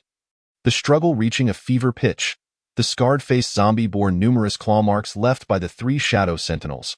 Conversely, the shadow sentinels were also covered in wounds, with one of the boulder's arms completely broken and hanging limply at its side. However, this state of affairs did not persist for long. After a few breaths, within the hospital lobby, Lin Mu finally approached the team member concealed in the shadows. With a piercing scream, the stout team member was abruptly yanked into the darkness by an overwhelming force, followed by a cacophony of shattering bones that sent chills down one's spine. Bang! Captain Huang spun around, firing in that direction. The resounding gunshot echoed in the lobby, yet it struck nothing. Damn it! Beads of sweat the size of soybeans formed on Captain Huang's forehead, his grip on the gun trembling. He could not afford to fire again. For one, bullets were limited. For another, he feared attracting other zombies within the hospital. Although the recent gunshot had already drawn the attention of nearby zombies, it would be better if they arrived a moment later. If they came later, they might have a chance to survive. Captain Huang and the few remaining team members were tense, while Lin Mu, cloaked in darkness, swallowed the flesh and blood within his mouth, revealing a mocking expression. The game of cat and mouse had commenced. Merely seconds later, another scream rang out as one of Captain Huang's teammates disappeared behind him. Captain Huang, weapon in hand, turned but saw nothing. Lin Mu's movements were too swift. The consecutive deaths of their comrades cast an overwhelming pall of fear over the remaining team members. They stood back to back, trembling, utterly unaware of where the next attack would strike from. There was nothing more agonizing than waiting for death. No, don't kill me. I want to go back. I want to return to the shelter. Finally, one female team member, unable to bear the weight of despair, began to turn and cry out loudly. Yet, this very turn provided Lin Mu with the opportunity he sought. Du Qiu, watch your back, a teammate. Face awash with terror, urgently warned. But before his words had fully escaped his lips, the team member named Du Qiu was already seized by Lin Mu. This time, Lin Mu did not immediately sever the young woman's neck nor drag her into the shadows. Instead, he charged towards Captain Huang with the thrashing Du Qiu in tow. For Lin Mu, each of these assaults had diminished the strength of the team. The time was ripe. He needed to swiftly eliminate the gunman. Captain Huang turned, raising his weapon to aim. However, upon seeing Du Qiu struggling in front of Lin Mu, he froze momentarily. Should he pull the trigger? The girl was not yet dead. Gazing at the snot and tears streaming down Du Qiu's face, her eyes filled with desperation, Captain Huang hesitated. He wavered. But Lin Mu would not hesitate at this point. They were less than a meter apart. A cold smile curled at the corner of Lin Mu's mouth as his claws shot out with ferocity. The sound of flesh tearing echoed as his claws pierced through the abdomen of the girl before him and then plunged into Captain Huang's belly, though the perspective of the other team members. It appeared as though he was threading a sugar-coated hawthorn stick. The excruciating pain caused Captain Huang's body to convulse. unable to suppress a scream of agony. His hand, still clutching the gun, faltered for a brief moment. Realizing what had transpired, Captain Huang ignored the blood trickling from the corner of his mouth and raised his arm, desperate to retaliate. Yet, that fleeting moment of hesitation proved fatal. In the next instant, another claw flashed by, severing Captain Huang's gun-wielding arm at the joint, blood erupting like a fountain. The overwhelming agony forced Captain Huang to howl as he sank to the ground. The entire sequence, from Lin Mu's attack to the end, transpired in a mere 2 seconds. The remaining 4 team members, witnessing this gruesome scene, felt their courage utterly crushed by terror. They turned and fled. Yet, as the saying goes, how could they possibly escape? Amidst a chorus of screams, blood and flesh splattered throughout the lobby, as several fleeing team members were decisively dealt with by Lin Mu. Only that slender young man, seizing the fleeting moment when the scarred-faced zombie collided with the boulder, dashed out from the hospital entrance. Lin Mu gazed in the direction of the fleeing youth, shaking his head. Suddenly, as if struck by a thought, he squinted playfully, a cruel smile curving the cracked, pallid corners of his lips. He bent down to retrieve the gun left behind by Captain Huang. After loading it, Lin Mu slowly aimed the muzzle at the panicked human who was desperately fleeing. Before you ran away, I consulted with the Corpse Saint Emperor regarding my next 3 shots. Bang! The first shot missed. Clearly, given the joint coordination abilities of a first-tier zombie, hitting a target 20 meters away proved to be quite a challenge. 2 shots remaining, he declared without hesitation, firing again. The bullet struck the ground near the slender young man's feet, igniting a shower of sparks. TSK, it must be the gun's fault. Lin Mu glanced at the firearm in his hand, clicked his tongue, yet refrained from firing a 3rd shot. Never mind, I shall spare your life, and in turn, bait your human stronghold. Seemingly struck by another thought, the arc of Lin Mu's smile widened. After a brief contemplation, he shifted the gun's aim, slowly directing it at the scarred-faced zombie, which was a mere 7 or 8 meters away. Seizing the opportunity during its movement, he pulled the trigger once more. Bang! Another shot. Bang! Finally, after the 3rd shot rang out, the scarred-faced zombie's skull was shattered, and it fell to the ground. Witnessing this scene, Lin Mu nodded in satisfaction. This time I hit, I knew it was the gun's issue. Putting away the weapon, Lin Mu felt a twinge of regret for the wasted bullet before leisurely approaching the corpse of the scarred-faced zombie.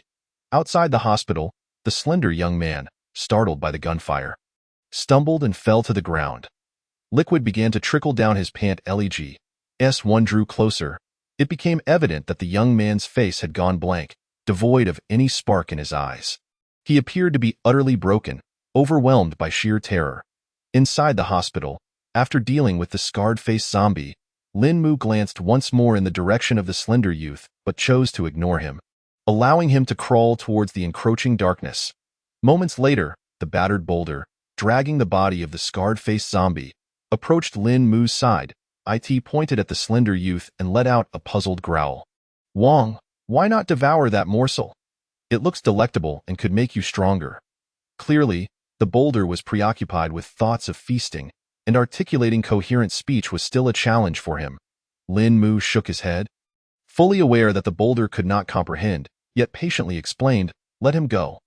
Once that stronghold realizes their comrades have perished here, they will dispatch more individuals, that time. Just follow my lead, he promised.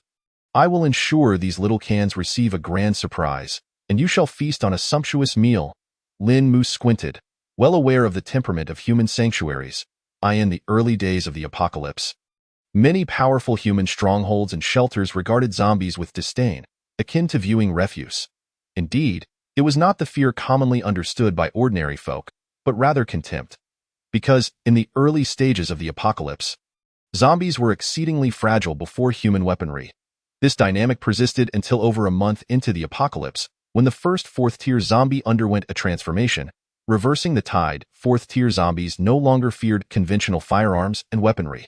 Only high-yield explosives could pose a threat to them. As for what lay ahead, with the emergence of 7th-tier and above zombie monarchs, humanity would ultimately become mere fodder for the undead.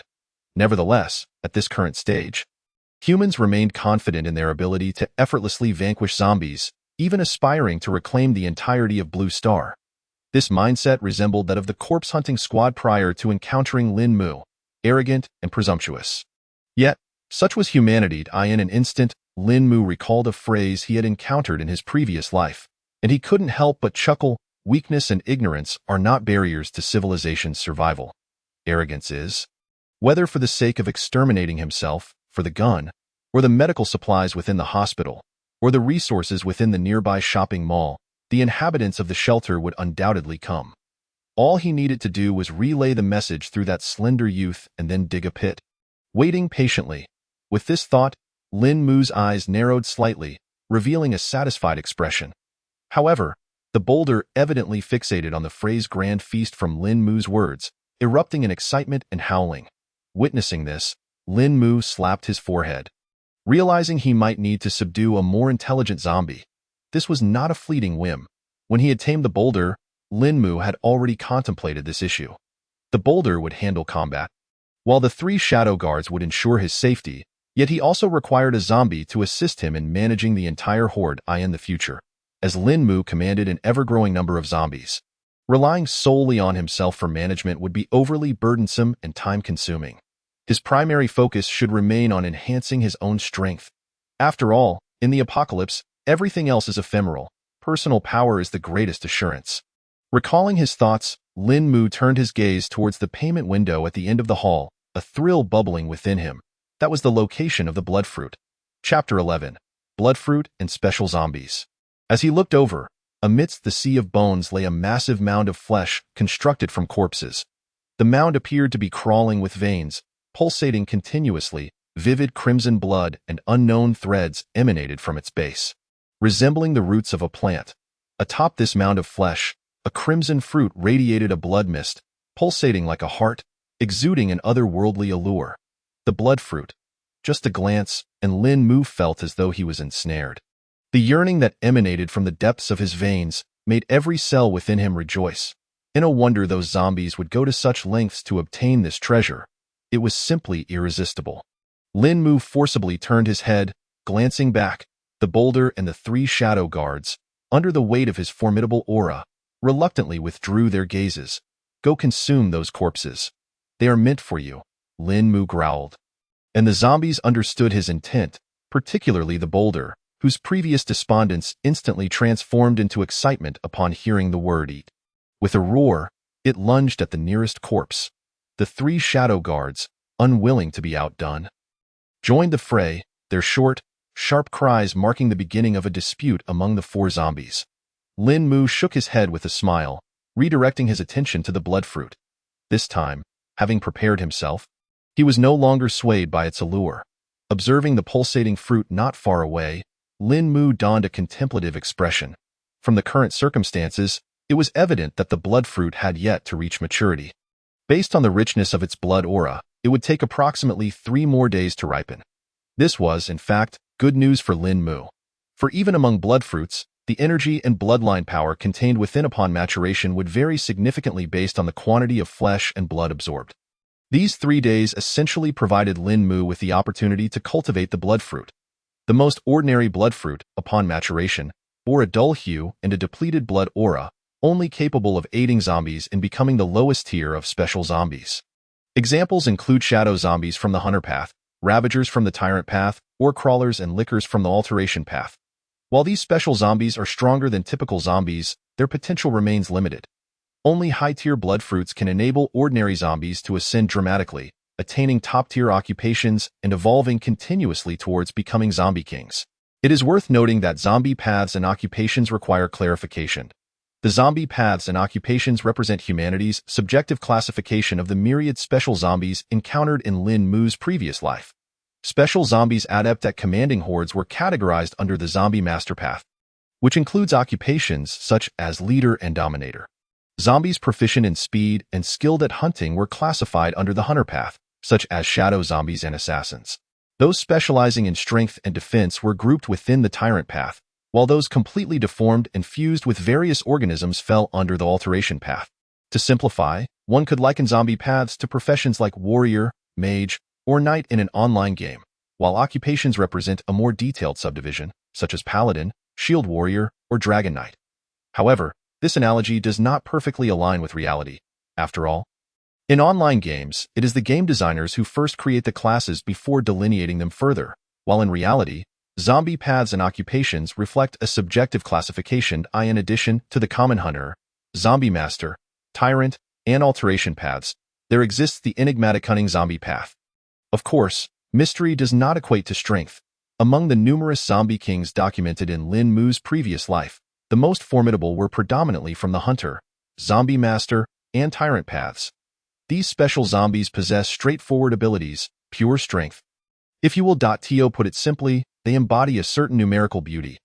Especially the zombie master path, which commands hordes. For instance, in Lin Mu's past life, the ruler of the Dazong City region, the End Emperor, was one of the most powerful zombie master zombies within Huagua. Alone, it incited a cataclysmic horde of over 10 million zombies in what was once the most prosperous urban cluster of Huagua, resulting in the annihilation of one of the top core cities established by Huagua, Hanhai. Lin Mu still vividly recalls the harrowing scenes from videos he had seen of that battle. The front lines stretched for dozens of kilometers within Huagua's largest urban cluster. Smoke billowing everywhere.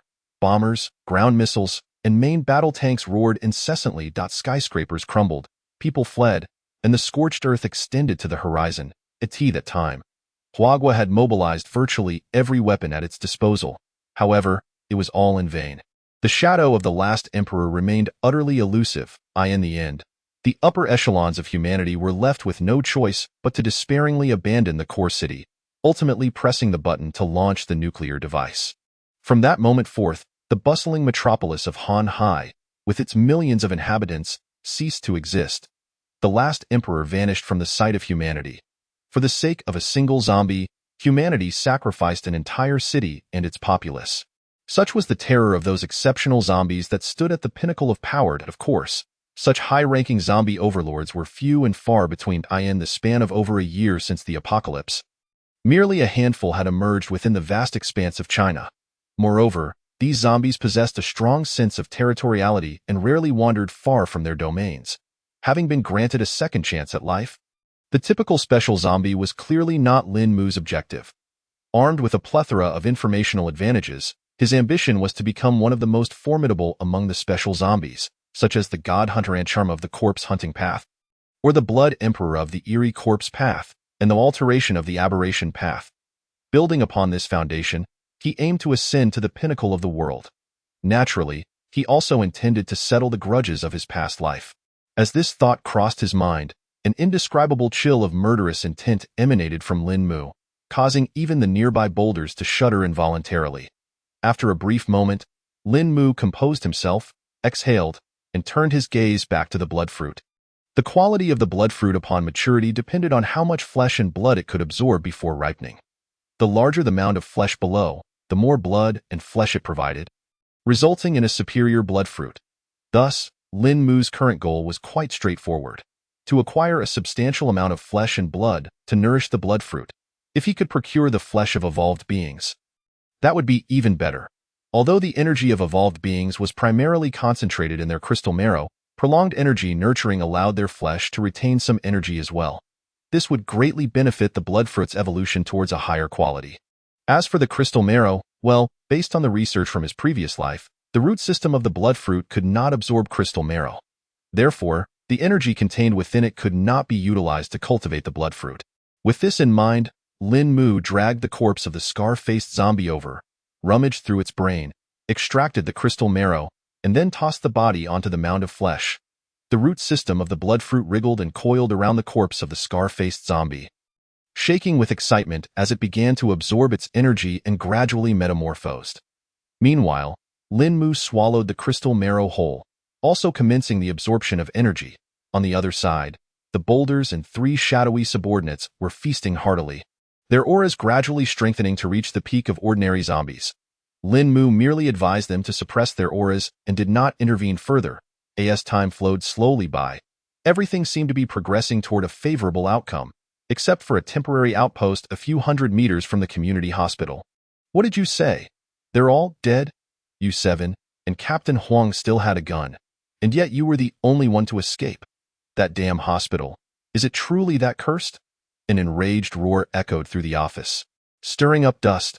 Before a portly middle-aged man, the previously fleeing scrawny youth hung his head low, trembling incessantly. "They're dead, dead. There's nothing we could do, we couldn't." Faced with the interrogation, the scrawny youth's face was blank. Continuously repeating those words, it was evident that he had yet to recover from the horrifying experience he had just endured. He might even have been rendered utterly speechless by fear. "I'm asking you a question. I know they're dead, but how did they die? What about the guns? Do you expect me to believe that zombies took the guns and killed all of you? Do you think I'm a fool?" The overweight man, listening to the scrawny youth's incessant repetition, grew increasingly irritated and bellowed once more. Yet, the scrawny youth seemed oblivious, continuing to shiver. Seeing him in such a state, a plump woman beside the portly man sighed and shook her head. "Director Liu, calm down. Let this boy rest for a while. We can question him again tomorrow." As she spoke, the woman gestured to her subordinates and then shifted the conversation to another topic. "I have good news. We just received a new batch of people at our outpost, and they brought a substantial amount of weapons." Chapter 12. News from all sides at the woman's signal. Several subordinates dragged the dazed scrawny youth out. Upon hearing this news, Director Liu's eyes narrowed, and his expression of anger gradually dissipated. He glanced at the woman, then turned to a man in a tactical jacket sitting on the sofa. Speaking cautiously, "Hongjia, you and Captain Feng are responsible for accommodating them. We urgently need manpower and weapons. By the way, did any of them bring guns?" Captain Feng, arms crossed over his chest, remained silent, appearing to be lost in thought. The woman recalled and shook her head. "No, they didn't bring any guns. Their weapons consist of knives or makeshift spears. Given the current situation, acquiring firearms is exceedingly difficult." Director Liu nodded slightly, beckoning for his subordinates to leave the office, then sank heavily into a leather chair, deep in contemplation. The office was left with only Director Liu, Hongjia, and Captain Feng, the three decision-makers of the Western Xing temporary outpost. The office fell into a profound silence, the dim night casting shadows that seemed to echo the distant groans of zombies. After a while, Captain Feng opened his eyes, looking at Director Liu and said, "Director Liu, I advise against sending anyone else to that hospital. I know Old Huang's capabilities. The zombies that killed them must be exceptionally strong. Sending people now would be tantamount to sending them to their deaths." Director Liu scoffed. "You know I'm aware of that. But the guns are there, and we must retrieve them. You understand how crucial this is for our outpost.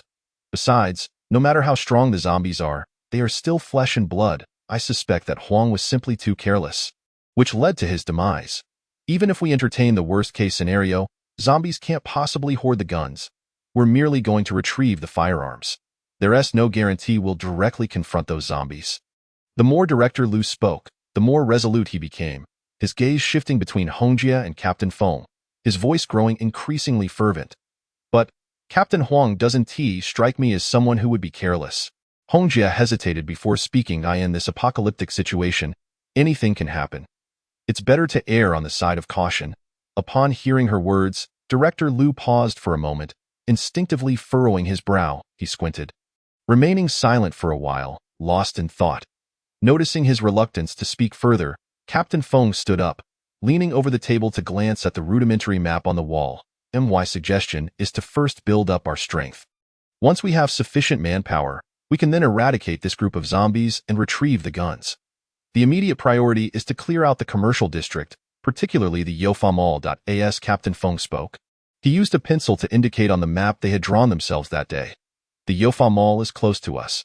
Earlier today, I heard from those who escaped that a group of survivors has gathered there. No matter how strong the zombies from the hospital are, they possess territorial instincts and cannot possibly traverse to the Youfa Mall. By rescuing those survivors, we can also secure additional supplies from the mall." Upon hearing this, Hongjia nodded in agreement. "Then let us send people to the mall tomorrow. The sooner, the better." As they discussed, the three finalized their plans for the following day and informed the entire outpost.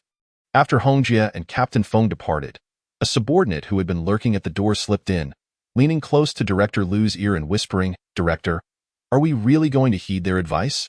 Technically, that Captain Feng is here to assist you from the military, and you are the head of this outpost. As for Hongjia, it goes without saying that she has long been under your control, right?" A sly grin spread across the subordinate's face. Director Liu seemed to take pleasure in the comment, his previously sullen demeanor brightening as he mused. So what? The guns are not in our possession. Without firearms, what can I decide? Hearing this, the subordinate smiled knowingly. Director, doesn't he that hospital have a gun? We just need to get our hands on it. No, we shouldn't just call it getting. It should be termed bravely retrieving. Look at how eloquent I am. The subordinate chuckled, patting his own face. Director Liu joined in the laughter, his jowls quivering. All right, you can handle this matter. The subordinate's smile froze on his face, and he pointed at himself, as if to say, Me? I'm supposed to go confront the zombie that killed Captain Huang for the gun. Are you serious? Fool. I'm not asking you to lead the charge. Just find a few capable hands to assist you. Director Liu scolded, delivering a light slap to his head. Yes, you're right, Director, the subordinate replied, bowing his head. Director Liu retracted his hand, glancing out the window as he mused. Do you really think the zombies at that community hospital are as formidable as they say? The subordinate scoffed. In my opinion, Captain Feng is merely trying to usurp your authority. He claims the zombies are too strong. It's nonsense. I reckon his people are simply too weak. Even with guns? They couldn't defeat zombies. It's laughable. How could I not know how strong those zombies are? Today, to establish the outpost, we must have killed at least 800 zombies. Upon hearing this, Director Liu let out a cold chuckle. Nodding to himself. Just in case, have someone observe the hospital from a distance tomorrow with binoculars to assess the situation inside. Understood. As the moon hung high in the night sky, time drifted silently onward. As the delicate rays of dawn emerged from the east, illuminating the chaotic city, the second day of the apocalypse had undeniably arrived. Within the lobby of the community hospital, the bloodfruit, having absorbed the remnants of flesh and blood from the previous day and the corpse of a knife-scarred zombie, emanated a faint crimson glow, as if it were on the brink of dripping with blood. After consuming the crystal essence, Lin Mu experienced a slight enhancement in his abilities, though he remained at the early stage of the first tier. To transcend this initial phase, an evolved being must surpass the early, mid, and late stages, accumulating sufficient energy to shatter the bottleneck and ascend to the second tier. For Lin Mu, this journey was still a long one. He estimated that he would need to consume 3 more crystal essences to reach the mid-stage of the first tier. However, he was not in a hurry. As previously mentioned, advancing in tier would only complicate his transformation into a top-tier special zombie. Thus, Lin Mu chose to decelerate his progression, directing all his focus on the bloodfruit. In his past life, the first observed second-tier zombie appeared roughly 10 days into the apocalypse. He could afford to wait 3 more days. At this juncture, the paramount concern was how to become a formidable special zombie. In the apocalypse, the tier of a zombie did not equate to its combat prowess. Some formidable special zombies could effortlessly engage in cross-tier battles. For instance, those of the Corpse Master Path could summon hordes of the undead to overwhelm their opponents. Therefore, rather than hastening his advancement, Lin Mu preferred to tread steadily, maximizing his potential at each stage and continuously accumulating advantages. This mirrored his earlier approach of deliberately suppressing his transformation during the ordinary zombie phase. Such a strategy was not mere conjecture. Based on his prior experiences, he recognized that within the same tier of evolved beings, there existed a state of perfection beyond the early, mid, and late stages. Generally, once an evolved being reached the late stage, it would instinctively strive to break through the bottleneck and evolve to the next tier. Furthermore, this stage bore no distinct markers, rendering the concept of perfection largely overlooked by many, including Lin Mu, who only discovered it through extensive exploration. Transitioning from late to perfection required energy comparable to that needed to progress from the early to late stages, essentially. A doubling of energy was necessary to breach the tier. Additionally, during major breakthroughs, such as from the 3rd to 4th tier, other conditions would apply, correlating to the efforts expended. This self-imposed suppression, enabling a breakthrough in energy and bloodline perfection, yielded greater benefits. For instance, when Lin Mu transformed from an ordinary zombie to a first-tier zombie, his physical enhancements were markedly pronounced. In this renewed life, he was determined not to overlook such advantages. Regaining his focus, Lin Mu began to contemplate his forthcoming plans. Initially, he had intended to establish a zombie nest and venture out to hunt evolved beings and humans to elevate his tier, while also seeking opportunities to acquire more bloodfruit. With the early acquisition of bloodfruit, however, his original strategy required modification. At the very least, he would need to remain nearby until the bloodfruit fully matured, refraining from venturing too far, while also amassing a substantial supply of flesh to nourish the bloodfruit. Moreover, he needed to devise some traps for the human outpost. Lost in thought, Lin Mu retrieved his phone, connected to the hospital's network, and opened a social media application. An avalanche of information flooded his screen. Posts read, "On the second day of the apocalypse, Cat's still alive, daily plea for sustenance. The apocalypse is so hard. So many people died last night. What should I do? I'm on the verge of breaking down. Same here. I'm starving to death, ready to head out in search of food. Wish me luck." A plethora of distress signals and discussion threads inundated the platform, with some individuals already resigning themselves to despair, seeking to escape the horrors of the apocalypse. As he scrolled through the barrage of chat boxes, a prominently bolded sticky post captured Lin Mu's attention. "Attention, citizens of Dajiang City. It has been decided that the city will enter a state of emergency today. The military and government will establish 4 temporary human shelters at the following locations." Attached images. Citizens in need may proceed to these sites at any time. So, the embryonic forms of the 4 human bases in Dajiang City had come into existence so swiftly? Lin Mu raised an eyebrow. Intrigued, generally speaking, in his past life, human settlement points housing between 100 and 4,000 individuals were referred to as outposts. Such outposts typically possessed only minimal firearms, relying primarily on rudimentary cold weapons made from welded materials, and lacked self-sufficiency. In contrast, settlements with populations exceeding 10,000, demonstrating a certain degree of self-sufficiency and possessing a complete organizational structure, were known as shelters. As the name suggests, these were places where humanity could find refuge amid the apocalypse. However, from Lin Mu's perspective as a zombie, all of this was merely wishful thinking. Beyond shelters lay human bases, resembling small cities with populations around 500,000. These bases were often core cities established under the leadership of the Unified Human Front organization amidst the power struggles of the Evolve faction and the Conservative faction. It was noteworthy that the delineation between these human gathering points was quite strict in his past life. Perhaps this was a quest for safety or an attempt to fulfill the rare vanity that arose in the aftermath of the apocalypse. Some places even propagated sayings like, "Better to gnaw on tree bark in a core city than to eat instant noodles in a shelter." Back then, possessing a residence permit for a core city was something for which countless individuals would fight tooth and nail. As he continued to scroll through his phone, Lin Mu couldn't help but feel a sense of irony. In his previous life, he only learned about the 4 human bases a month into the apocalypse. By that time, these bases had already constructed towering walls, with each gathering hundreds of thousands of survivors, equipped with an arsenal of weapons and guarded by numerous evolved beings, resembling cities within cities. Reflecting on that time, he recalled the considerable effort he had expended to join the human ranks. How naive he had been. A glint of coldness flickered in Lin Mu's eyes. His painful experiences from his past life had all begun with those human bases, particularly the Dajiang City No. 3 human base, Dajiang University City Base. The leader there, along with everyone in that research institute, were all targets he was determined to eliminate. They had orchestrated his downfall step by step, exploiting him until the Unified Human Front organization established core cities in Dajiang City, casually uttering a sentence that led to his brutal demise. In his lucid moments, they had decapitated him to extract his crystal core, dismembering his body. Had these people ever enjoyed such torment?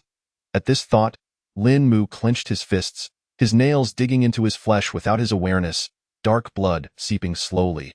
After a moment, he regained his composure, exhaling gently as he gazed at the sky outside the lobby, gradually calming his tumultuous emotions. This hatred was deeply ingrained. Yet, Lin Mu refused to let it blind him to the point of recklessly confronting these foes. Such an action would be tantamount to courting death. Until he had sufficiently strengthened his wings and achieved a semblance of confidence, Lin Mu would remain patient.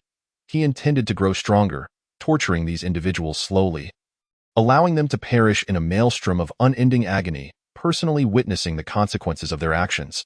With this resolve, Lin Mu's gaze solidified, returning to the screen of his phone. The overall news from Dajiang City was still too broad. He required more specific information regarding the university city, the community hospital, or the commercial district. Only then could he formulate an appropriate response. Fortunately, even amidst the apocalypse, the online world remained lively, with people seemingly venting their fears and desires in unison. News of all kinds flowed freely. It was unlikely that people would consider that a zombie might be lurking, secretly observing their exchanges.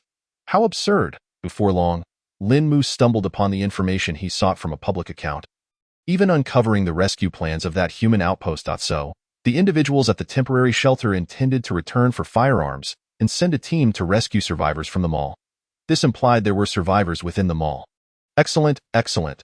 Let me ascertain the location. As he perused the ceaseless stream of information online, Lin Mu's blood-red eyes grew increasingly bright, and his body trembled with excitement. It seemed he could envision countless succulent fresh morsels beckoning to him. Chapter 13. Xiaolinger and the Great White Dog. Cultivating bloodfruit necessitated a substantial amount of flesh. Just the previous night, Lin Mu had been troubled by this very issue. Little did he expect that the temporary outpost would so swiftly assist him in resolving this dilemma. How fortuitous! Wasn't that human outpost preparing to send a team to the mall to rescue survivors? They were planning to gather supplies from the mall, weren't they? Perfectly, he could first eliminate all the survivors within the mall and then lie in wait for the arrival of the outpost's team. First, he would indulge in a hearty meal, followed by some light refreshments. This thought, Lin Mu couldn't help but break into a grin, emitting a chilling laughter reminiscent of a creaking windbox. While eavesdropping might lack martial integrity, he was a zombie after all. What did human martial integrity matter? Could it be consumed? Nonetheless, it must be said that the human temporary outpost was relatively rational. They did not, as Lin Mu had anticipated, deploy a large number of personnel to encircle him, but instead opted to temporarily bypass the community hospital, first rescuing survivors in the mall and gathering supplies. Only after strengthening their forces would they consider eliminating him. For average zombies, this strategy would indeed prove effective. In his past life, the knife-scarred zombie that had occupied this area likely met its demise in such a manner. However, Lin Mu was no ordinary zombie. Moreover, he could utilize his phone to gain prior knowledge of all actions taken by this temporary outpost, akin to playing a game with full map visibility. How could he possibly lose? If blame were to be assigned, it could only fall upon the misfortune of this human outpost. Of course, even if those individuals did not intend to confront him directly, some necessary precautions still needed to be taken, such as the traps he had previously contemplated laying for them. And more importantly, safeguarding the bloodfruit. Regardless of its miraculous nature, this object cannot withstand the barrage of bullets. If it were to suffer damage inadvertently, it would indeed be a lamentable situation for which tears would be futile. Lin Mu was not particularly concerned about the possibility of locating another corpse bloodfruit. Although the corpse bloodfruit was rare, based on experiences from his previous life, a foray into densely populated areas would invariably yield results. Moreover, in a colossal city like Dajang City, the likelihood was even greater. The primary concerns were time and the sunk costs already incurred. With this thought, Lin Mu retracted his smile and continued to peruse the information at hand. Amidst the chaotic data, he learned that at least 30 survivors had congregated in the Youfa Mall on the west side of the commercial district. From a photograph taken by an online user, it appeared these survivors were currently holed up in a warehouse on the 4th floor of the mall. Lin Mu realized that it would be impossible for him and his 4 subordinates to tackle this situation without sustaining injuries. If those survivors banded together, there was a risk of being counterattacked. Thus, Lin Mu's first course of action was to subjugate some zombies and lead them to the mall. This task was not particularly challenging for him, as he had already become a first-tier zombie. Generally speaking, a first-tier zombie could intimidate and subdue around 10 ordinary zombies. Furthermore, his companions, Pancher and the 3 agile shadow guards, had reached the pinnacle of ordinary zombies and could each command a few zombies of their own. As for the source of these zombies, the community hospital was nearby. The carnage of the previous night had only eliminated a few zombies in the hospital's lobby, leaving many more lurking in other corners. This also provided a perfect opportunity to conceal the corpse bloodfruit. After organizing his thoughts, Lin Mu observed the blood-stained map of the courtyard before turning to Pancher, who was lost in thought about the corpse bloodfruit, and the 3 bouncing shadow guards. He then proceeded into the community hospital to commence the process of subjugating zombies. Along the way, some zombies clad in white coats or hospital gowns sensed Lin Mu's aura and followed him without hesitation. Occasionally, they encountered some zombies that resisted, but Pancher and the 3 shadow guards swiftly surrounded and tore them apart. Throughout the journey, no signs of human survivors were encountered, which was to be expected. After the outbreak, Densely populated locations such as hospitals and malls were undoubtedly the most perilous. The chances of survival for those remaining within were exceedingly slim. Even if there were survivors, their foremost thought would be to gather supplies and medications and make a hasty escape. Of course, those who were completely trapped inside did not fall into this category, like the survivors holed up in the warehouse on the 4th floor of the mall. Approximately 2 hours later, Lin Mu's figure reappeared in the lobby of the community hospital, flanked by his 4 subordinates and nearly 20 roaring ordinary zombies. After a brief contemplation, Lin Mu gazed at the corpse blood fruit in the center of the lobby. Seizing the opportunity while subduing zombies, he had gained a rough understanding of the layout of this street community hospital. The hospital boasted 4 stories and over 50 beds. Being situated in a large city with numerous nearby hospitals made patient transfers convenient. Thus, this hospital was not equipped with many large-scale facilities, nor did it have formal operating rooms, only a few emergency treatment rooms and a concealed storage room for medications. This storage room was precisely Lin Mu's target. He intended to relocate the corpse blood fruit there. Indeed, the corpse blood fruit could be moved, much like how trees can be transplanted, as long as the corpse blood fruit was relocated along with the corpse pile it was parasitic upon. The process was feasible, as a treasure containing evolutionary materials. The corpse blood fruit was not as fragile as it appeared. Although it seemed vibrant and delicate, easily crushed upon contact, its skin was actually akin to rubber, impervious to the bites of an ordinary person. The stem and roots beneath were even more resilient. Nevertheless, despite this resilience, the corpse blood fruit remained vulnerable to human firearms or other ranged weaponry. While contemplating this, Lin Mu directed the zombies to transport the corpse blood fruit and its accompanying corpse pile toward the medication storage room. After approximately 20 minutes, the transplantation of the corpse blood fruit was completed. Lin Mu scanned his surroundings to ensure everything was in order before leaving 1 shadow guard in the medication storage room to protect the corpse blood fruit while discreetly monitoring the situation within the hospital and the street outside. In the hospital lobby, he placed a few larger-looking zombies to mislead any potential observers. Thus, even if the human stronghold sent someone to investigate, they would perceive only a facade. Having accomplished this, Lin Mu did not linger further. He led the horde of zombies out of the community hospital and traversed the blood-stained streets toward the Youfa Mall in the Western Commercial District. This moment, on the 4th floor of the mall. In a dimly lit warehouse, faint light illuminated the weary faces of the survivors. Some squatted on the ground, fervently praying, while others paced back and forth, trembling. Yet, amidst their plight, these individuals shared a common trait. None dared to raise their voices. The atmosphere of tension pervaded the crowd. At the forefront, closest to the warehouse's entrance, a little girl in a floral dress, clutching a red handbag, squatted alongside a large, panting white dog.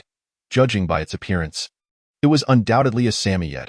However, compared to typical Samoyeds, this particular dog was extraordinarily large, measuring over 2 meters in length. The little girl, nestled beside it, resembled a small mountain of white, creating a striking visual contrast. Yet, the condition of the large white dog was far from ideal. Its once snowy fur was matted with dark blood, and tufts of hair near its hindquarters had fallen out, revealing skin marked with numerous claw wounds. Clearly, this great white dog had endured fierce battles with zombies. Had Lin Mu been present, he would have instantly recognized this dog as a first-tier evolved beast.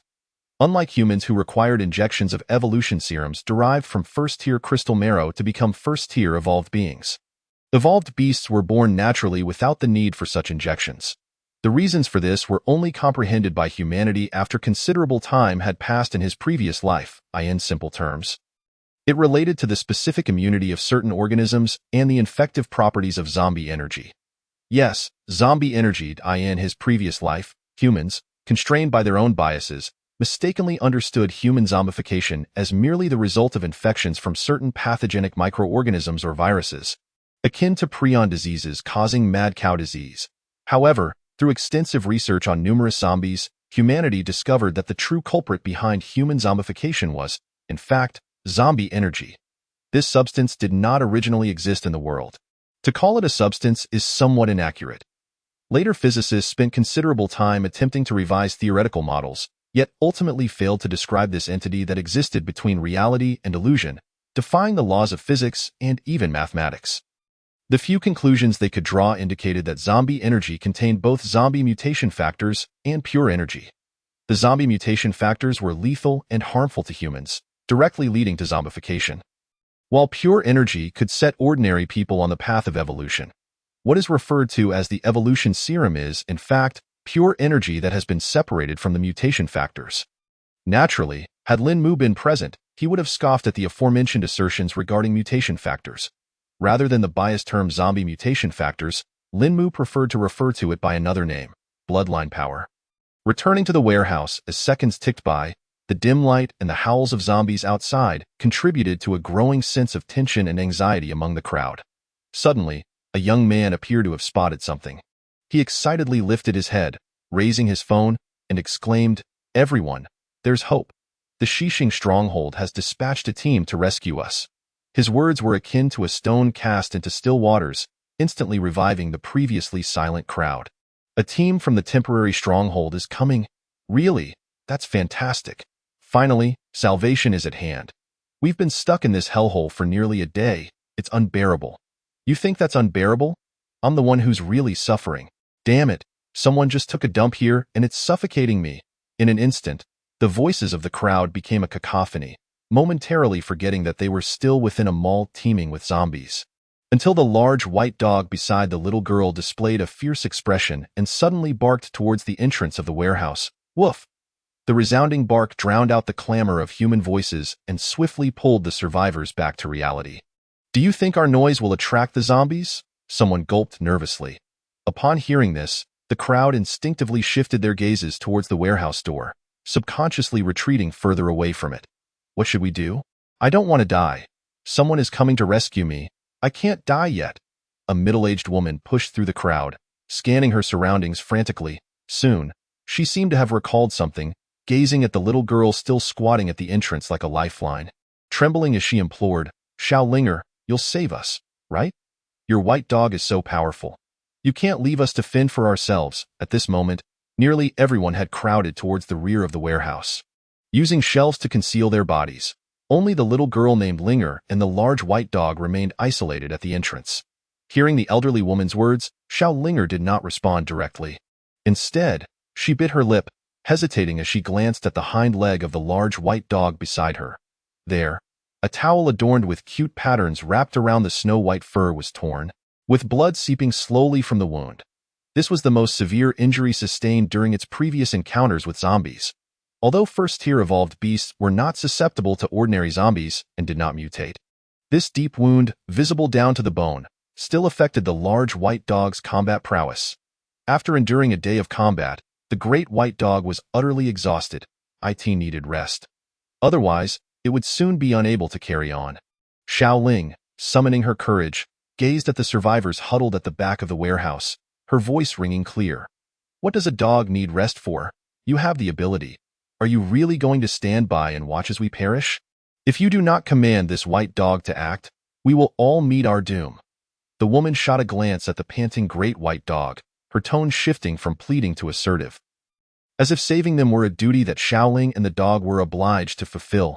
Beside her, other survivors chimed in. "Why aren't you urging this dog to attack the zombies? They're about to break in.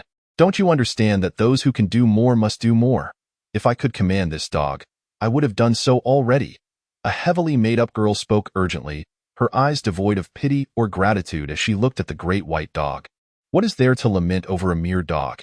It should consider it an honor to have the chance to save us. After all, isn't a dog meant to protect its master? Are the lives of dogs truly more precious than those of humans? Someone scolded with a frown. In that moment, Xiaoling seemed to become the target of everyone's frustration. Various urgings and moral coercions encircled her like a spell.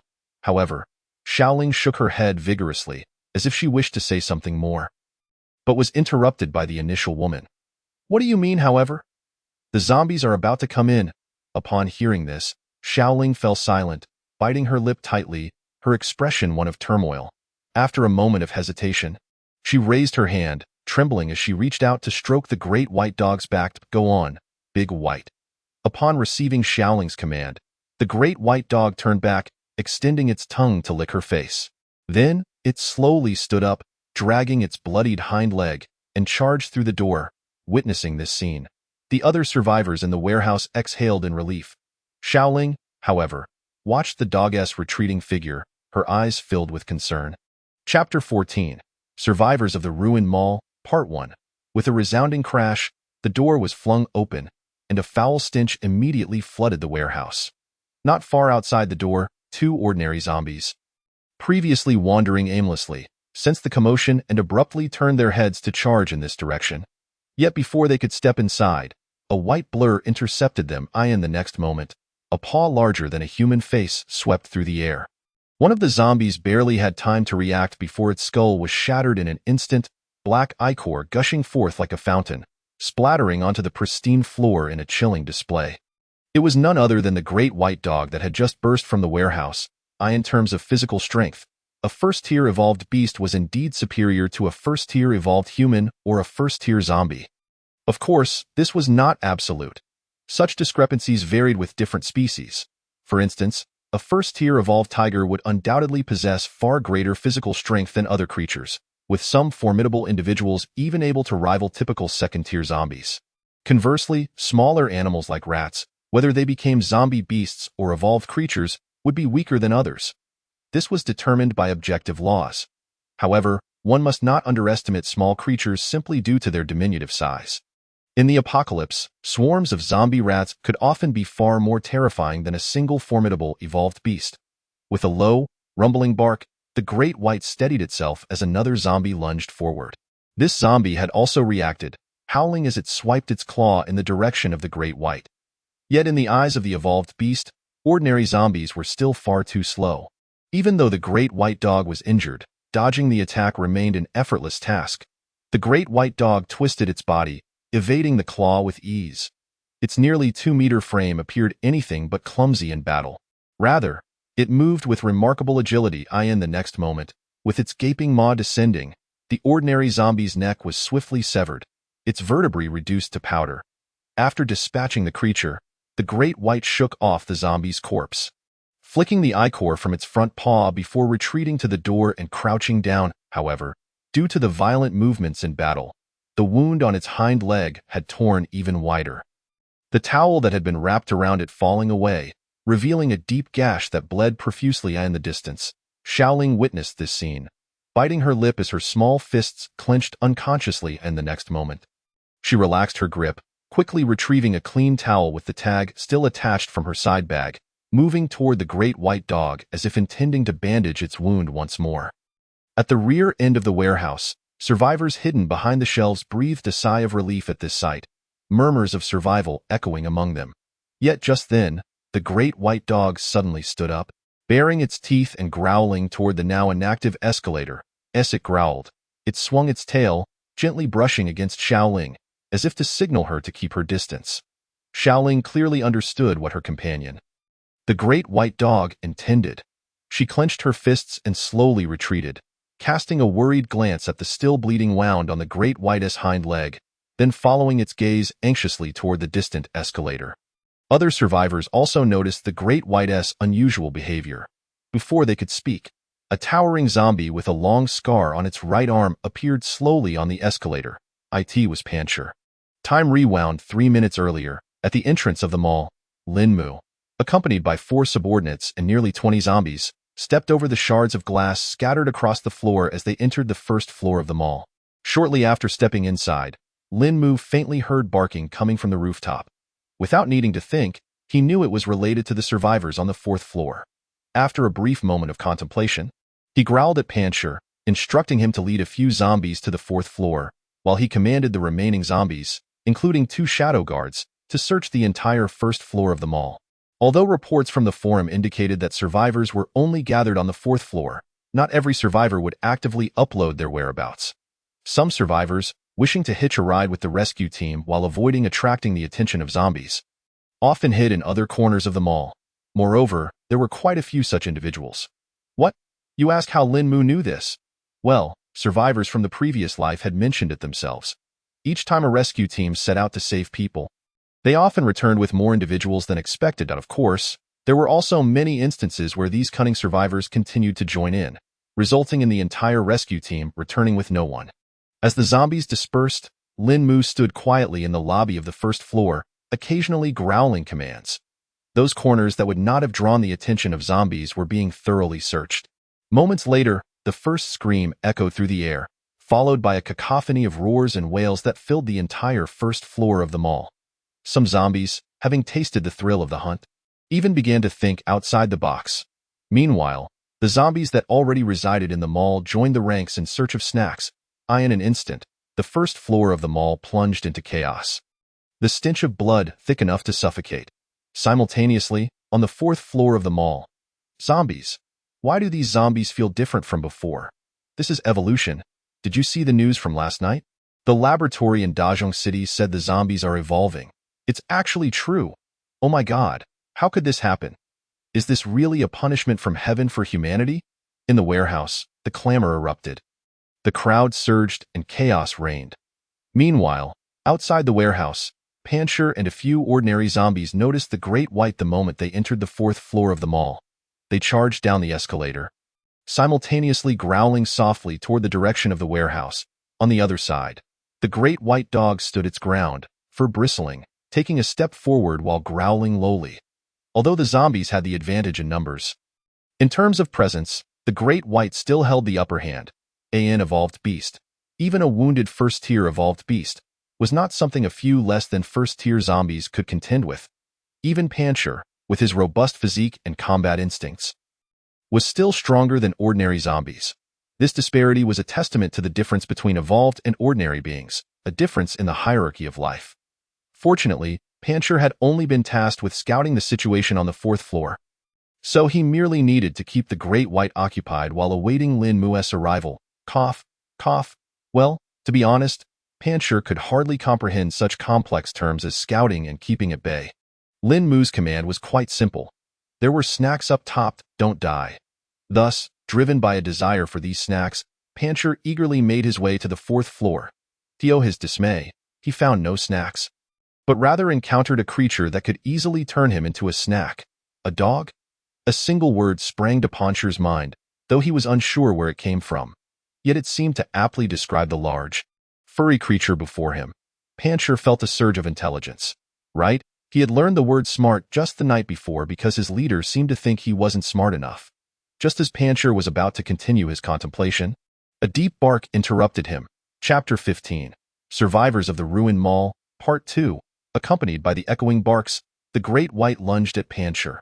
Instinctively, Pancher sidestepped, narrowly avoiding the impact. Yet before he could regain his balance, the Great White's next attack followed swiftly.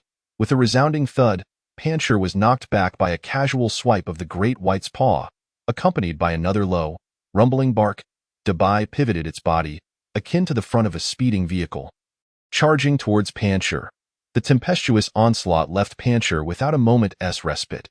Realizing that evasion was impossible, Pancher let out a fierce roar, raising its arms in a cross over its chest to brace for impact.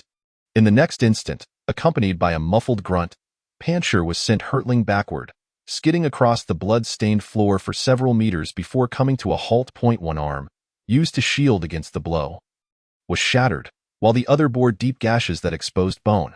Such was the sheer force of a frontal assault from an evolved beast. Fortunately for Pancher, its robust physique ensured that its life was not in peril.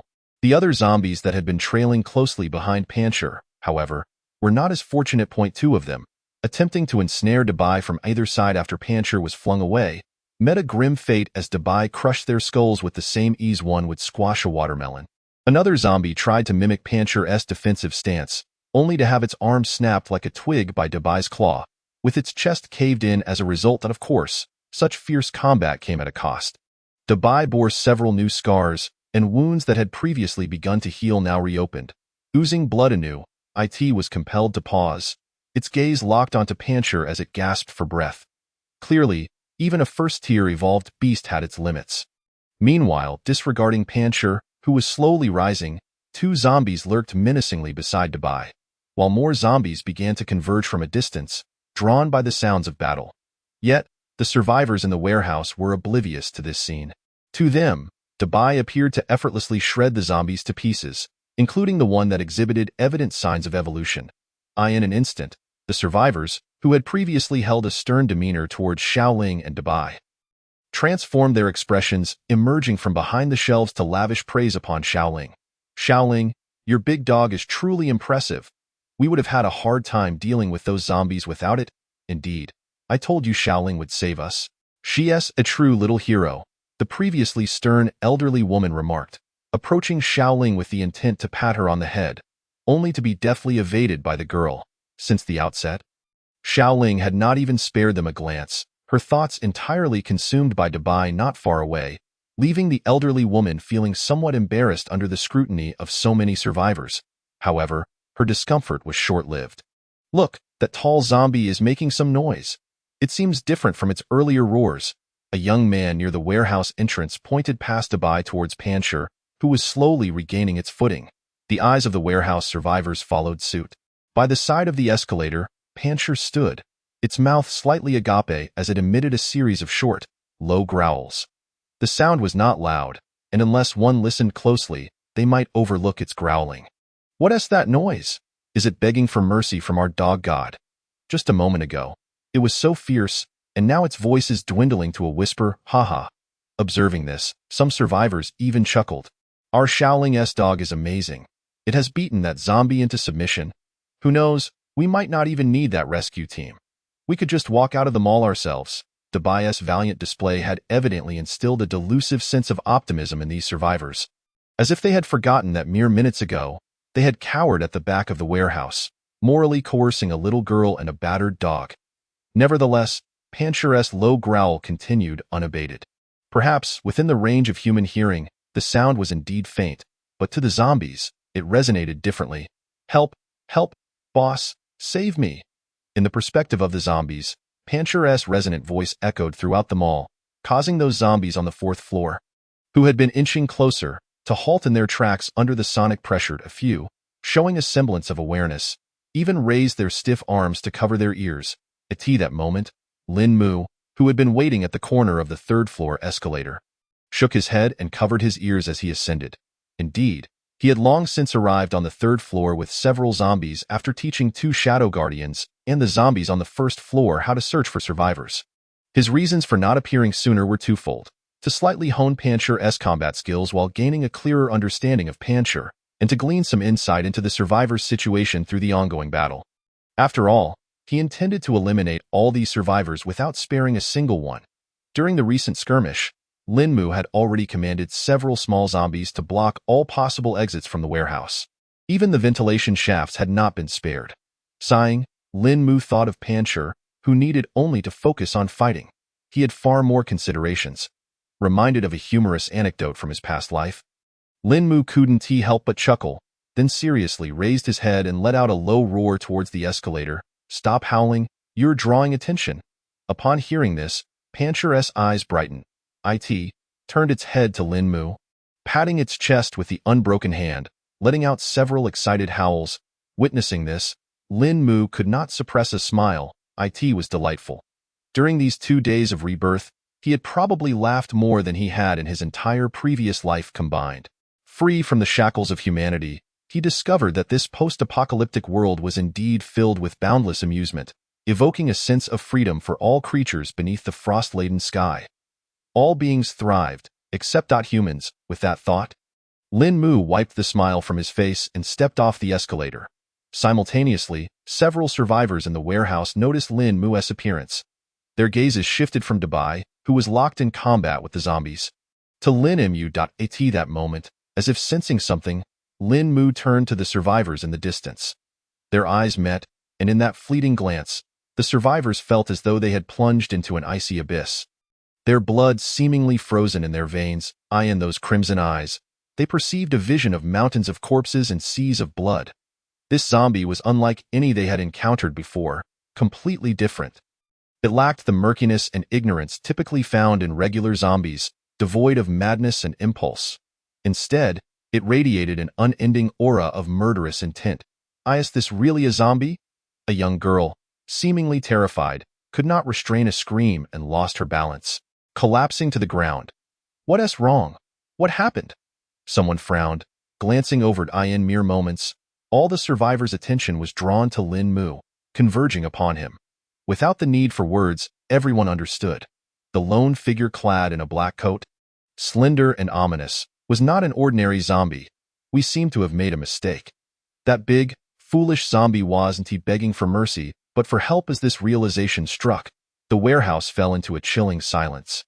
The sound of a pin dropping palpable. Chapter 16.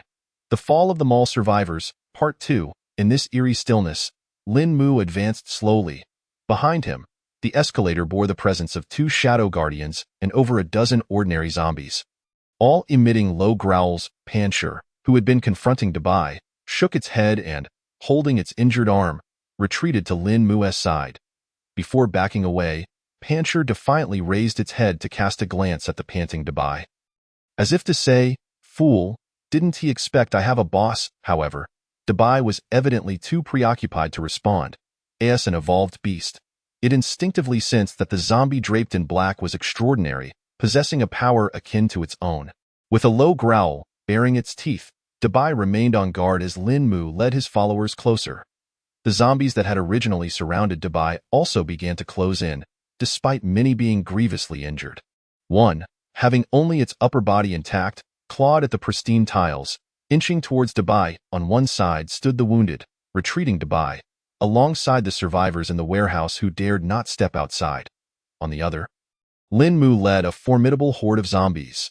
The disparity in strength was unmistakable.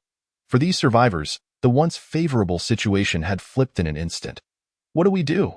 Don't be afraid, trust me. These zombies are merely bluffing. Why don't we charge in together and fight them? Amidst the whispers, a young man appeared unable to bear the tension, urging the crowd. Yet, his words fell on deaf ears. It was absurd. If they dared to charge, they would have done so long ago, just like the earlier brave survivors who had seized the chaos at the onset of the apocalypse, brandishing fire extinguishers and makeshift tools to carve a path to safety.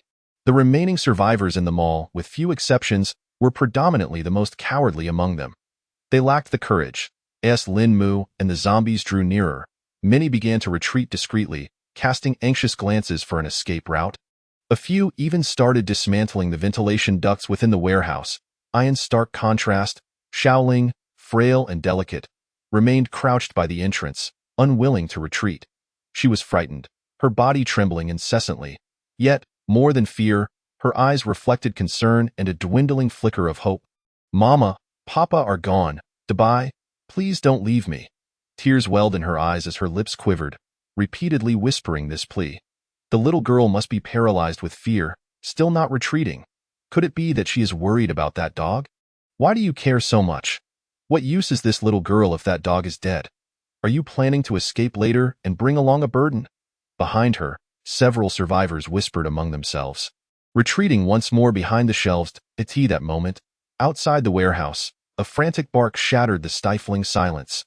The great white surged forward, its powerful legs propelling it, its gaping maw wide open, lunging fiercely towards Lin Mu. There was no way for it to retreat now, for just 5 meters behind it stood the warehouse's main entrance, where its small master awaited. Thus, the great white chose to take the initiative. With a roar, over a dozen zombies simultaneously howled, their rancid drool mixed with strands of blood flinging forward. Yet Lin Mu halted their further advance, charging towards the great white alone. His motive was twofold. Primarily, he needed to ascertain that the cowardly humans within the warehouse would not intervene, and after their inevitable demise, Lin Mu wished to seize this opportunity to hone his skills and acclimate to his current strength. After all, it had been a long time since he had fought as a first-tier zombie. Much needed adaptation was required, and opportunities to engage with similarly tiered evolved beasts were not easily come by. On the other hand, Lin Mu caught a glimpse of the little girl squatting at the warehouse entrance, particularly noting the backpack she carried and the survivors who were continuously retreating within. Narrowing his eyes slightly, Lin Mu, with the wisdom of his past life, could discern the unfolding situation at a glance. He understood humanity all too well, their malevolence, as well as the harmful kindness and lofty courage that emerged in the apocalypse. In his previous life, had he not perished due to this so-called goodness? Refocusing on the charging great white, Lin Mu's gaze turned steely. He certainly would not let any survivor escape unscathed, the little girl and the great white included.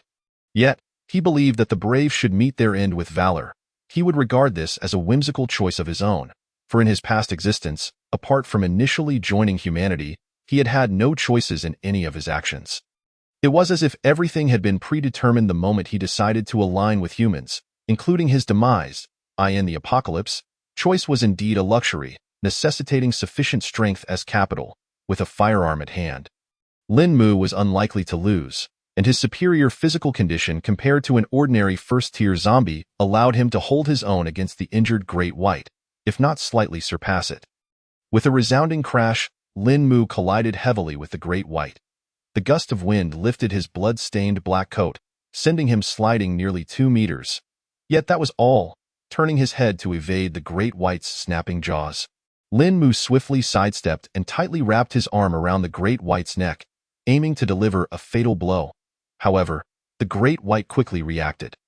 Its fluffy Samoyed fur, while appearing voluminous, concealed a smaller actual size, leading to Lin Mu's miscalculation, allowing the Great White to break free. The two became entangled in a fierce struggle. Witnessing this scene, the nearby zombies continued to roar with excitement, yet the survivors in the warehouse reacted differently. Several survivors turned pale, realizing that the zombie clad in a black coat was formidable. They had not anticipated it could engage the Great White in such an evenly matched struggle. Impossible.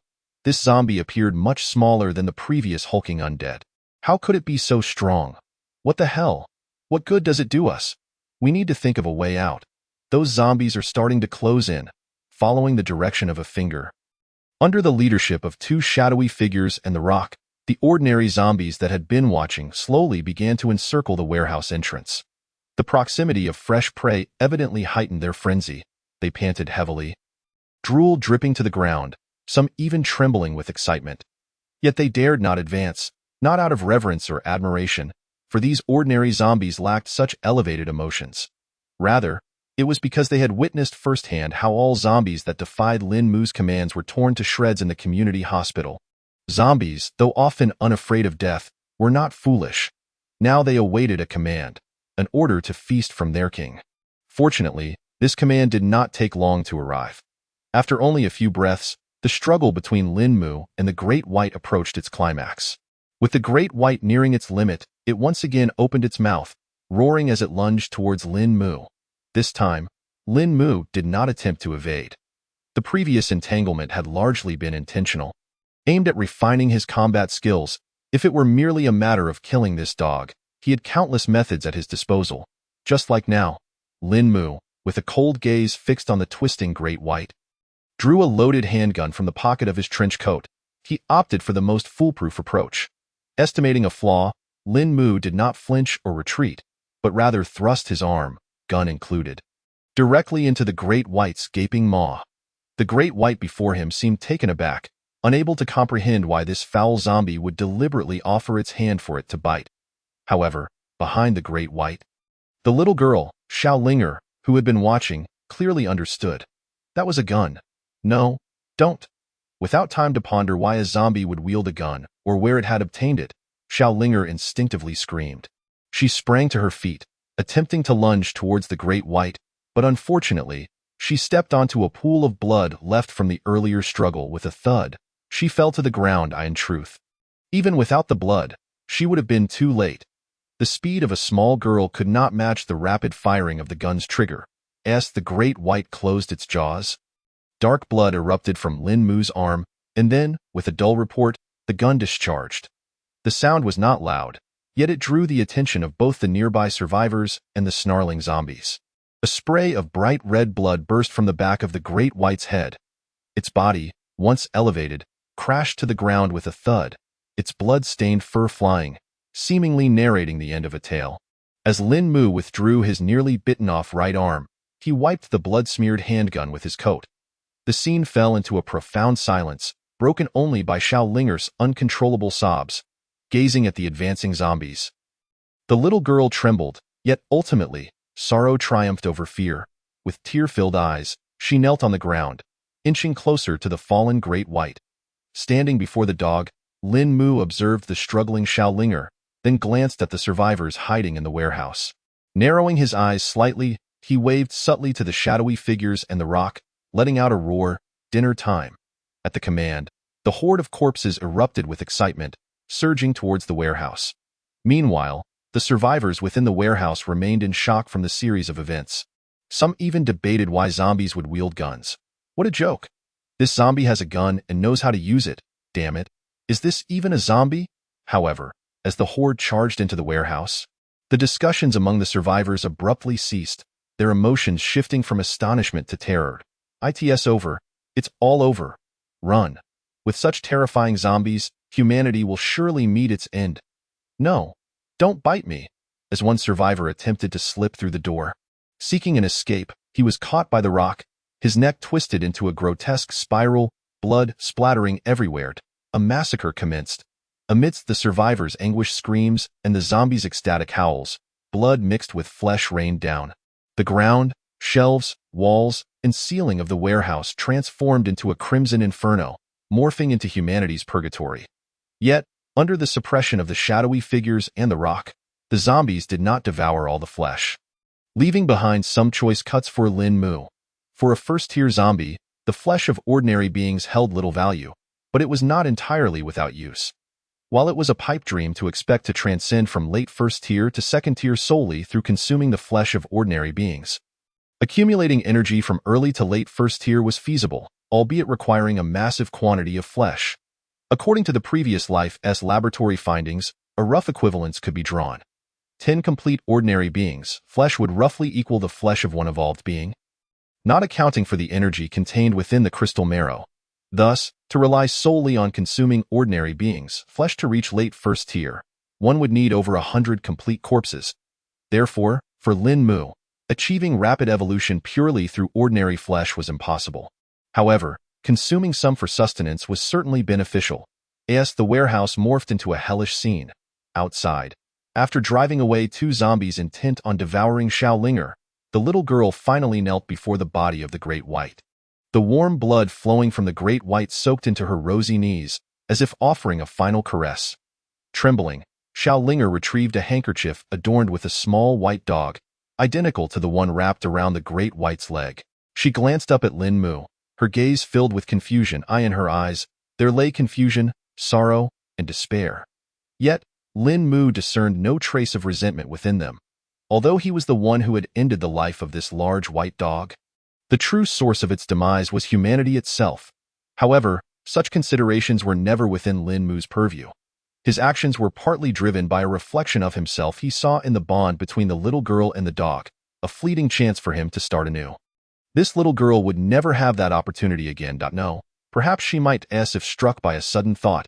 Lin Mu slowly crouched down, weighing the pros and cons. At that moment, Xiaolinger was crouched behind the large white dog, attempting to cover the gaping, bleeding wound at the back of its head with a handkerchief, as if hoping to alleviate its suffering. Lin Mu gazed at Xiaolinger, extending his slender, withered claws to carve a line of crimson across her delicate neck, before plunging his claws into the thick fur of the white dog. The power of the undead swiftly coursed through the bodies of both Xiaolinger and the large white dog via the means of infection. As previously mentioned, evolutionaries and evolved beasts of the same tier possess a certain resistance to infections from zombies of equivalent rank. This meant that, provided there was no excessive exposure, the first-tier evolved beast, the large white dog, would not succumb to Lin Mu's infection and become a zombie beast. However, this was contingent upon the dog's survival in his past life. Many evolved beings were infected by the remnants of zombie blood within them only after they had perished. As for Xiaolinger, ordinary humans possess no resistance to active infections from first-tier zombies. Conversely, regular zombies are incapable of infecting the large white dog.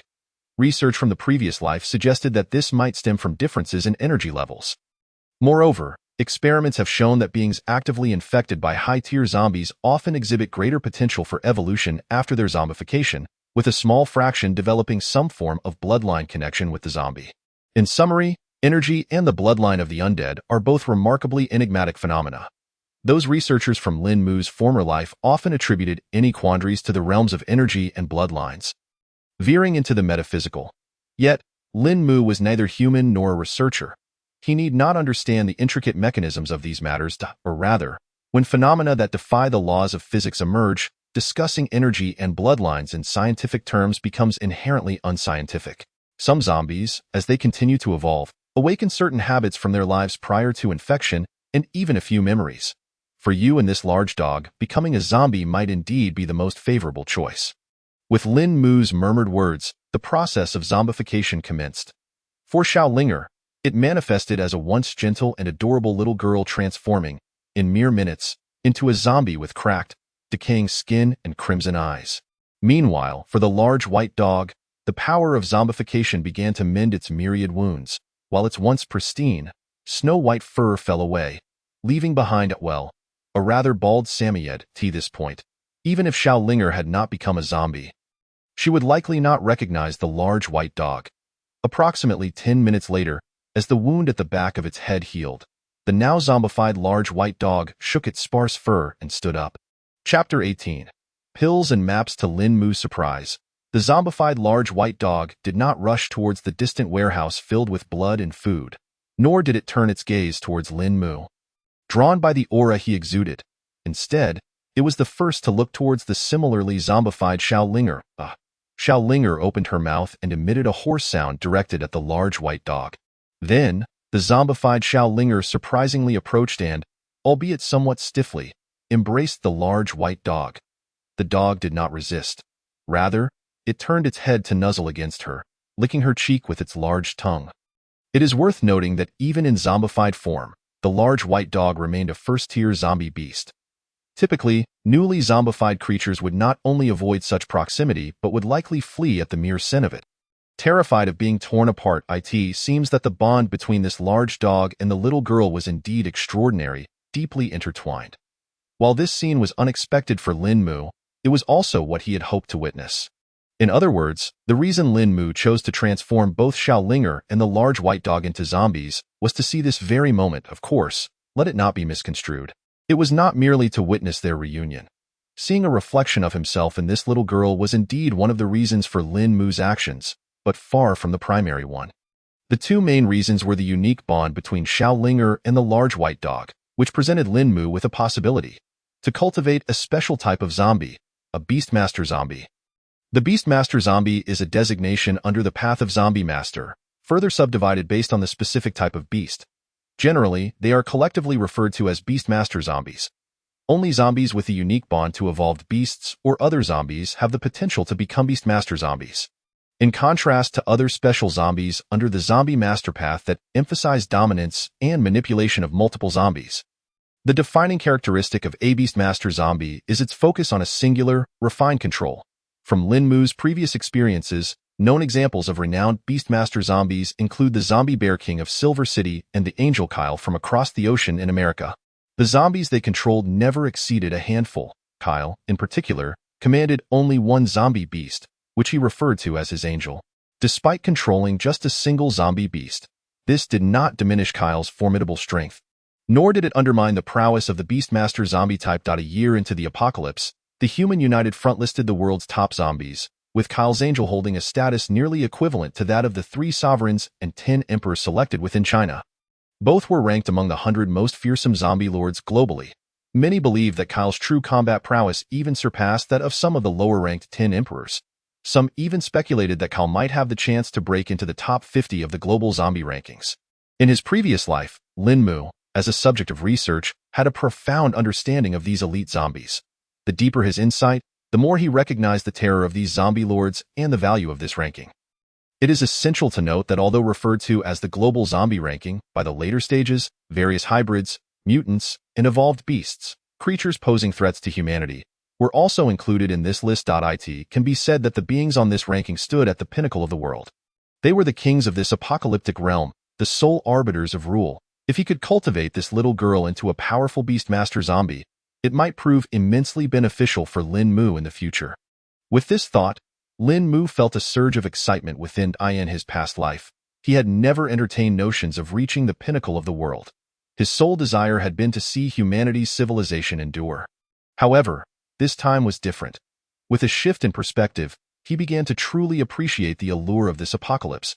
It was the charm of all things thriving and evolving, the rapid growth of one's own power, and the boundless allure of old rules being shattered while new ones remained unformed.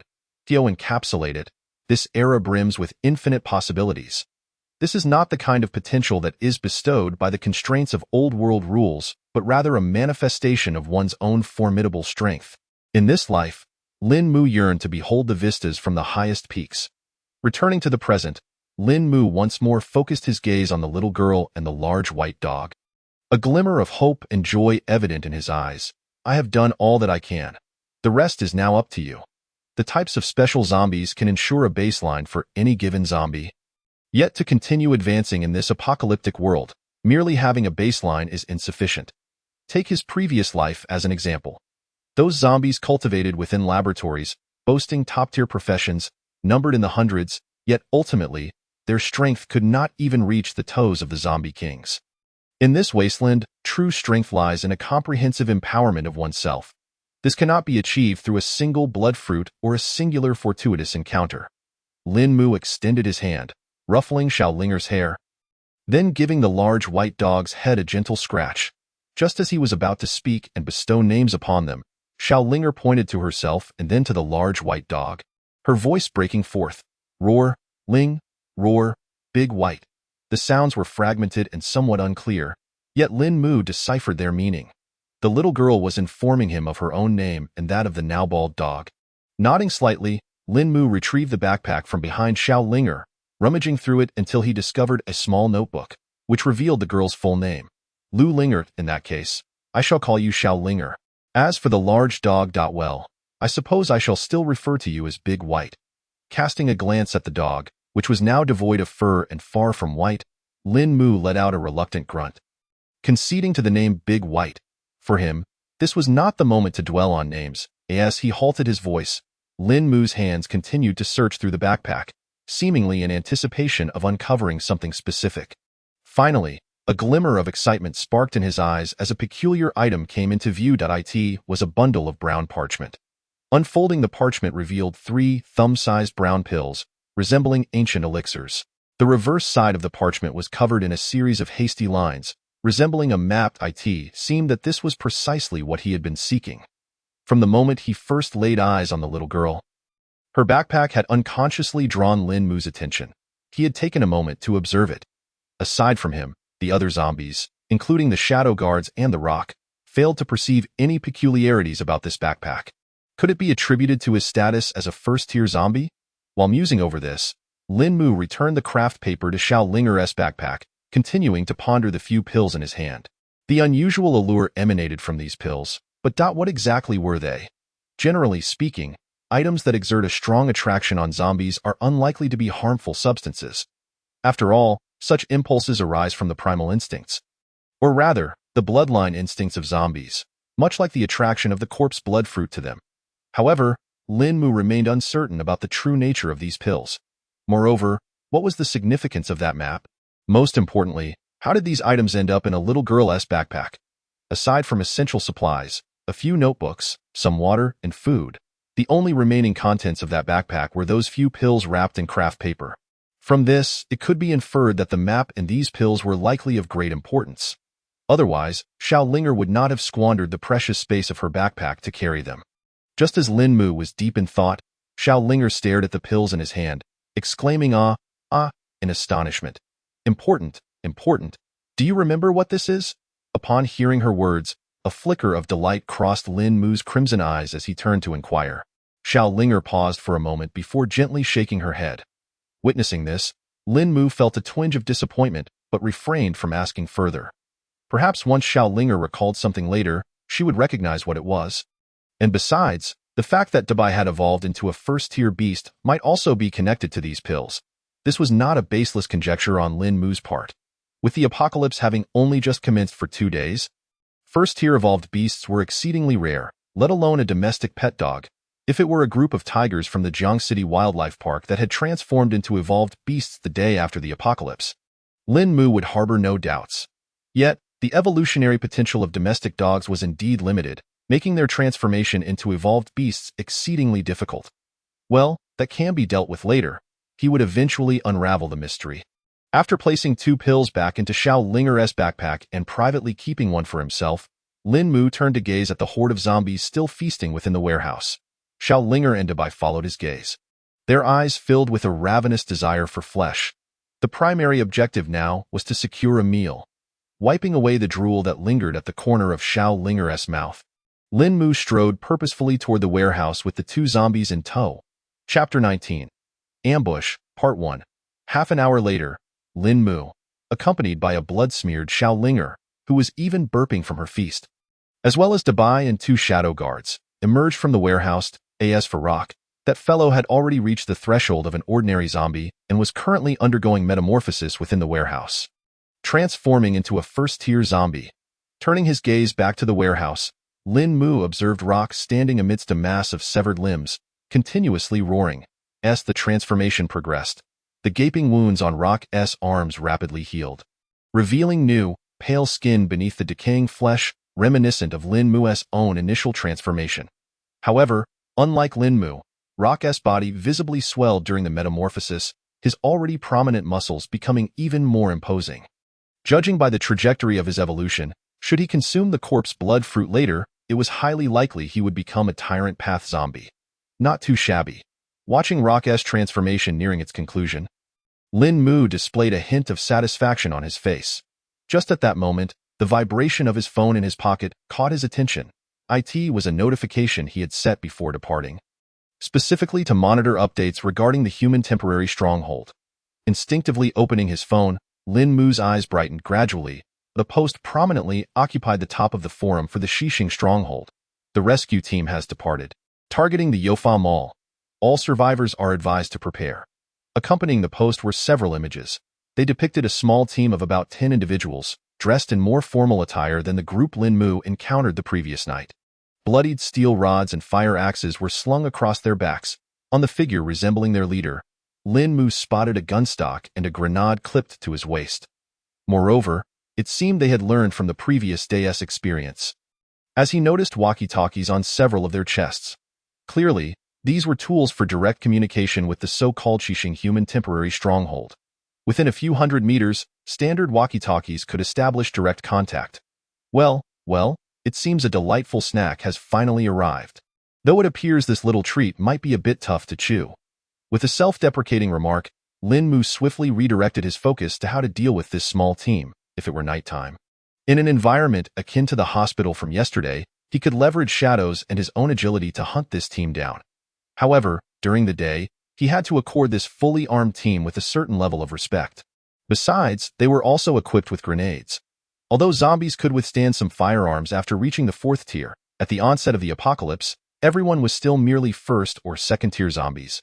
It would not be an exaggeration to say that such weaponry was equal opportunity ammunition. If caught within the core explosion zone, even Lin Mu would be rendered incapacitated. Perhaps he could utilize this warehouse to devise a strategy.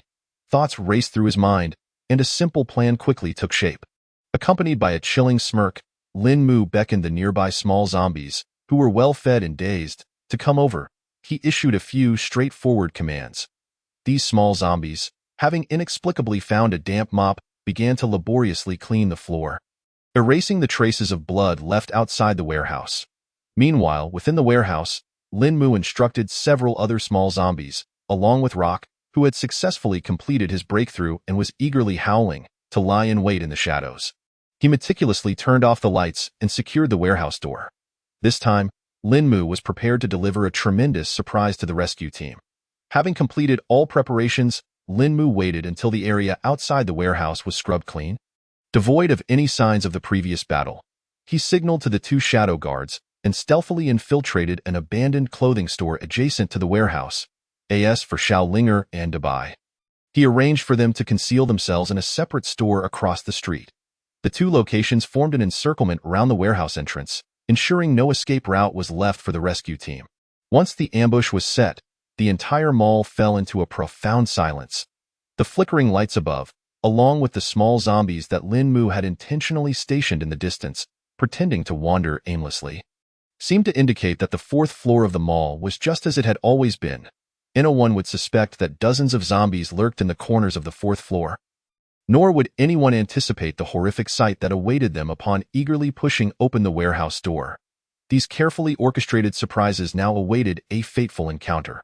At that moment, accompanied by a shattering sound of glass from the 1st floor, it was evident that these fateful individuals had already entered the mall. Boss, there seem to be fewer zombies in this mall than I anticipated. With this number of zombies, it shouldn't be too difficult for 30 or so survivors to charge through, right? A young man from the rescue team, casually dispatching a lunging zombie, spoke in an easygoing tone to the person ahead of him. Hearing his voice, the middle-aged man slightly shook his head, surveying the surroundings, inadvertently furrowing his brow. According to the survivors who rushed out earlier, there should be more zombies than this. I sense something is amiss, and as he spoke in a hushed tone, the middle-aged man raised his head, scanning the fourth-floor area. Although everything appeared normal in that section, for some reason, since entering the Yofa Mall, he had felt a strange unease, as if he were being observed. Just as he was about to voice his concerns, another member of the team, a stocky fellow clad in body armor, interrupted him. Hey boss, I think what Lagoo said holds water. You're just being overly suspicious. Yes, just a bunch of zombies. What is there to fear? We are the most elite team of the stronghold. If we're paranoid, what will others think of us? Besides, they're just mindless zombies. What tricks could they possibly play? Can they even compare to us humans? As he spoke, the stocky man nimbly dodged a zombie attempting to ambush him. Spitting disdainfully, he smashed its skull with a steel rod. I could take on a whole horde of these weaklings single-handedly. After his declaration, he did a little dance, seemingly mocking the recently dispatched zombie, which elicited laughter from his teammates, instantly dispelling the previously tense atmosphere. Perhaps I'm just being overly cautious, the middle-aged man mused. Just then, the walkie-talkie hanging on his chest suddenly crackled to life, emitting the voice of Captain Feng from the Xixing stronghold. Chapter 20. Ambush, Part 2, Oldly. How is the situation on your end? Captain Feng's deep voice, laced with static, resonated from the walkie-talkie. Captain Feng, everything is normal on my side. However, the number of zombies inside this mall is fewer than expected, and so far, I haven't seen any survivors coming to seek refuge. The middle-aged man surnamedly surveyed the surroundings as he responded. On the other end of the walkie-talkie, in the temporary office of the Xixing stronghold, Captain Feng, Hong Jie, and Director Liu, who seemed to be waiting for something with his head bowed, sat around the desk. After a moment of contemplation, Captain Feng continued speaking. Yesterday, an unfortunate incident befell Lao Huang. Thus, one must exercise caution, for we are but a small band of brothers. With a simple admonition and receiving a response, Captain Feng said little more, setting down the walkie-talkie. That moment, within the shopping mall, the rescue team had advanced to the second floor. As they grew increasingly familiar with the layout and environment, their pace quickened further. It must be acknowledged that, despite being a hastily assembled unit, they displayed remarkable professionalism. Aside from some light-hearted banter on the first floor, the team proceeded in an orderly manner, making little noise, and their firearms had yet to be employed. Boss, the fourth floor lies just ahead. Shall we proceed directly? The young man who had initially spoken paused on the escalator leading to the fourth floor, slightly bending forward to inquire. Have there been no updates from the survivors? The middle-aged man, gazing at the nearby fourth floor, furrowed his brow. No, they haven't responded for the past 40 minutes. Could it be a signal issue? A team member responsible for communications confirmed, albeit with a hint of doubt. That seems unlikely. The walkie-talkies are functioning properly, and mobile signals are intact. Another team member interjected, having checked his phone. How peculiar indeed. As those words, uttered by an unknown voice, echoed, a shadow of doubt crept over the once confident rescue team members. They had successfully rescued other survivors the previous day. Those individuals had rejoiced upon learning of their imminent arrival, their messages flowing incessantly. They had even had to switch their phones to vibrate mode to avoid attracting too much attention from the zombies. This day, however, was unprecedented. More precisely, everything had seemed normal until 40 minutes prior. What had transpired during this time? Why were the survivors silent? Just as the middle-aged man hesitated, contemplating whether to order a move to the fourth floor, a series of messages popped up. The IDs matched those of the survivors from the fourth floor. Haven't you arrived yet? My phone is about to die. Oh dear God, if you don't come soon, we'll become the zombies' hors d'oeuvres. The internet suddenly cut out, but no worries. Just come as planned. There are no zombies outside. As these messages appeared, the previously skeptical team members breathed a collective sigh of relief. They had merely been deceiving themselves, just a network outage. And no problem, let us continue forward. With a few exchanges of dialogue, The team members turned to the middle-aged man. Clearly aware that this was not a moment for hesitation, he signaled, and 10 team members swiftly ascended the staircase towards the 4th floor, that moment.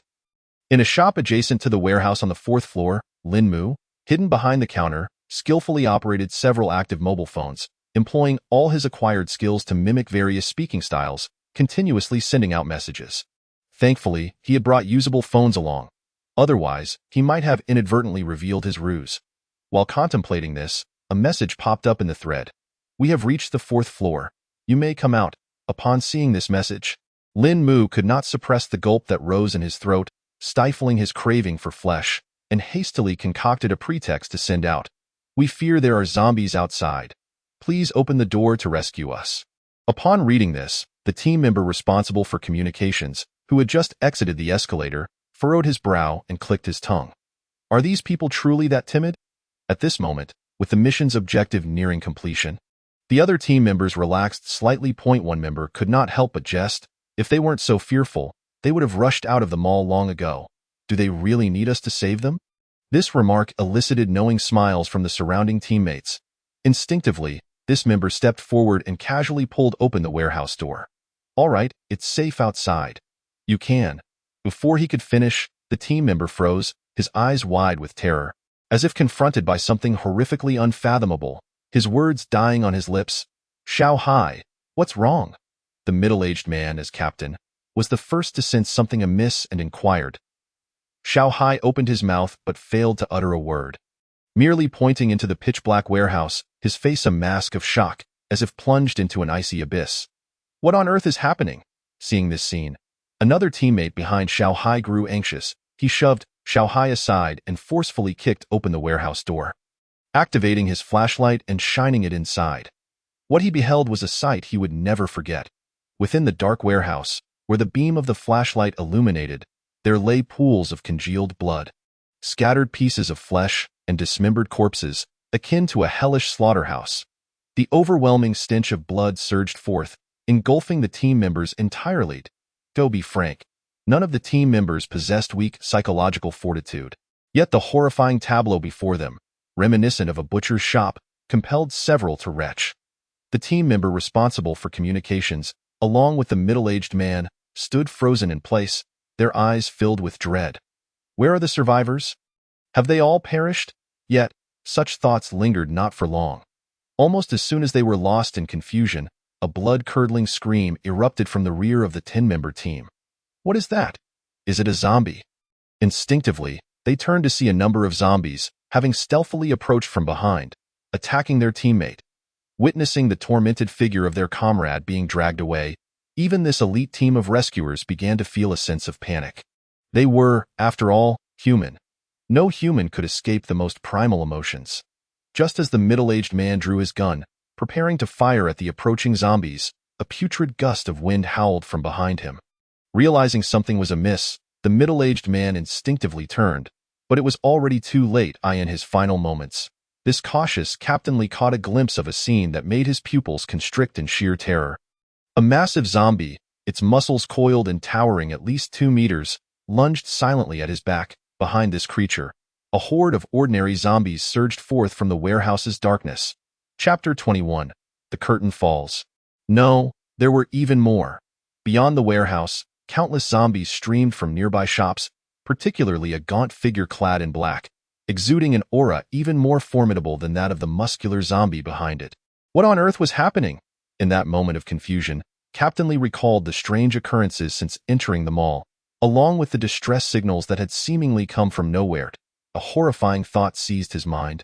Uncontrollably, an ambush. This group of zombies was executing a coordinated ambush, a hunt specifically targeting their rescue team. With no time to ponder the implications, Captain Lee was left with but a single thought. He had to relay this information to the base. He surely would not survive, but if the Xixing base remained unaware of the existence of such terrifying zombies, they would undoubtedly suffer grave consequences. No, perhaps they had already fallen victim. Suddenly, Captain Lee's mind flashed back to the missing Captain Huang and his team from the previous day, and terror exploded within him, expanding until it nearly consumed him whole. He had never felt such an urgent desire to shout into the walkie-talkie. Yet, it was too late. from the moment he was distracted by the commotion behind him. Or rather, from the moment he had set foot in this mall, the outcome had been all but sealed. It's an ambush. The words had barely escaped his lips when his throat was crushed by a monstrous creature from behind. Like a marionette severed from its strings, he was violently hurled to the ground, the sound of shattering bones echoing in the air, sending chills down spines. The walkie-talkie and handgun were flung far away, only to be snatched up by Lin Mu, who had been prepared for the chaos. Clearly, the bizarre sounds had stirred the individuals on the other end of the walkie-talkie into a frenzy. Old Li, what happened? Respond. Old Li, respond. Captain Feng, oblivious to the fate of the man he referred to as Old Li, who had now transformed into a crimson splatter on the ground, his defiant gaze extinguished. The splattered blood even fell upon the faces of the team members, who were engulfed in panic from the sudden turn of events. The warm blood trickled down, yet it could not wash away the bone-deep terror. What on earth is happening? As they beheld the horde of zombies rapidly encircling them, the once self-assured chubby team member felt himself unraveling. Just moments ago, everything had seemed normal. Why had it devolved into chaos so swiftly? Instinctively, he swung the steel rod in his hand, attempting to fend off the advancing zombies, but alas, their numbers were overwhelming. The sounds of battle and screams only served to attract even more wandering zombies to their location. Almost within mere seconds following the demise of the middle-aged man surnamed Li, the chubby individual who boasted of his ability to vanquish a horde of zombies was completely engulfed by a swarm of the undead. Even his agonized screams faded into insignificance amidst the cacophony of the ravenous horde. Similarly, the other members of the rescue team fared little better, under the relentless assault of two first-tier zombies. The colossal White and the formidable Rock, along with two shadowy guardians, these elite operatives from the Shishing outpost were utterly transformed into mere souls consumed by the zombies.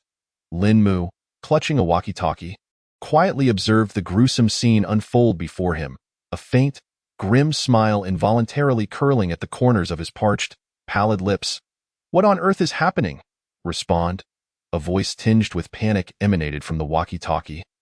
Unmistakably aware of the horrific screams and roars that had just echoed through the air. Turning his gaze towards the device, a fleeting, cat-and-mouse-like smirk flickered across Lin Mu's crimson eyes, at that very moment. Within the temporary office of the Shishing outpost, Captain Feng's urgent bellowing reverberated through the atmosphere, thick with a tension so palpable it seemed to drip with foreboding. All three individuals present had heard the chilling sounds transmitted through the walkie-talkie. Anyone with a modicum of intelligence could discern the sheer horror that had befallen the rescue team from the frantic cries and howls, the massacre. But why? Why had such a well-equipped team offered no resistance whatsoever during the onslaught? Not even firing a single shot.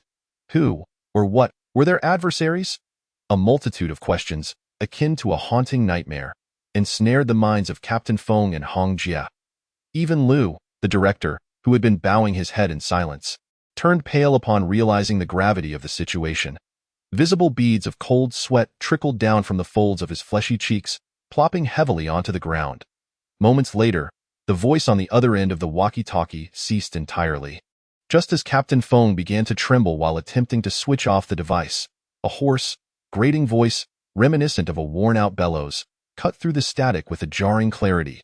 "You are mere insects," in that instant. An indescribable dread surged within the hearts of everyone present. Yet Captain Feng swallowed hard, feigning composure as he inquired, "Who are you? What has happened to our team?" Unfortunately, the only response to his query was the sound of plastic and metal shattering. The walkie-talkie had been crushed by the adversary.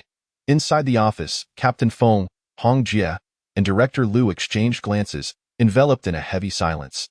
Just then, Lu's phone unexpectedly rang, shattering the stillness. "I'll step outside for a moment." Upon hearing the ringtone, a spark of hope flashed in Lu's eyes.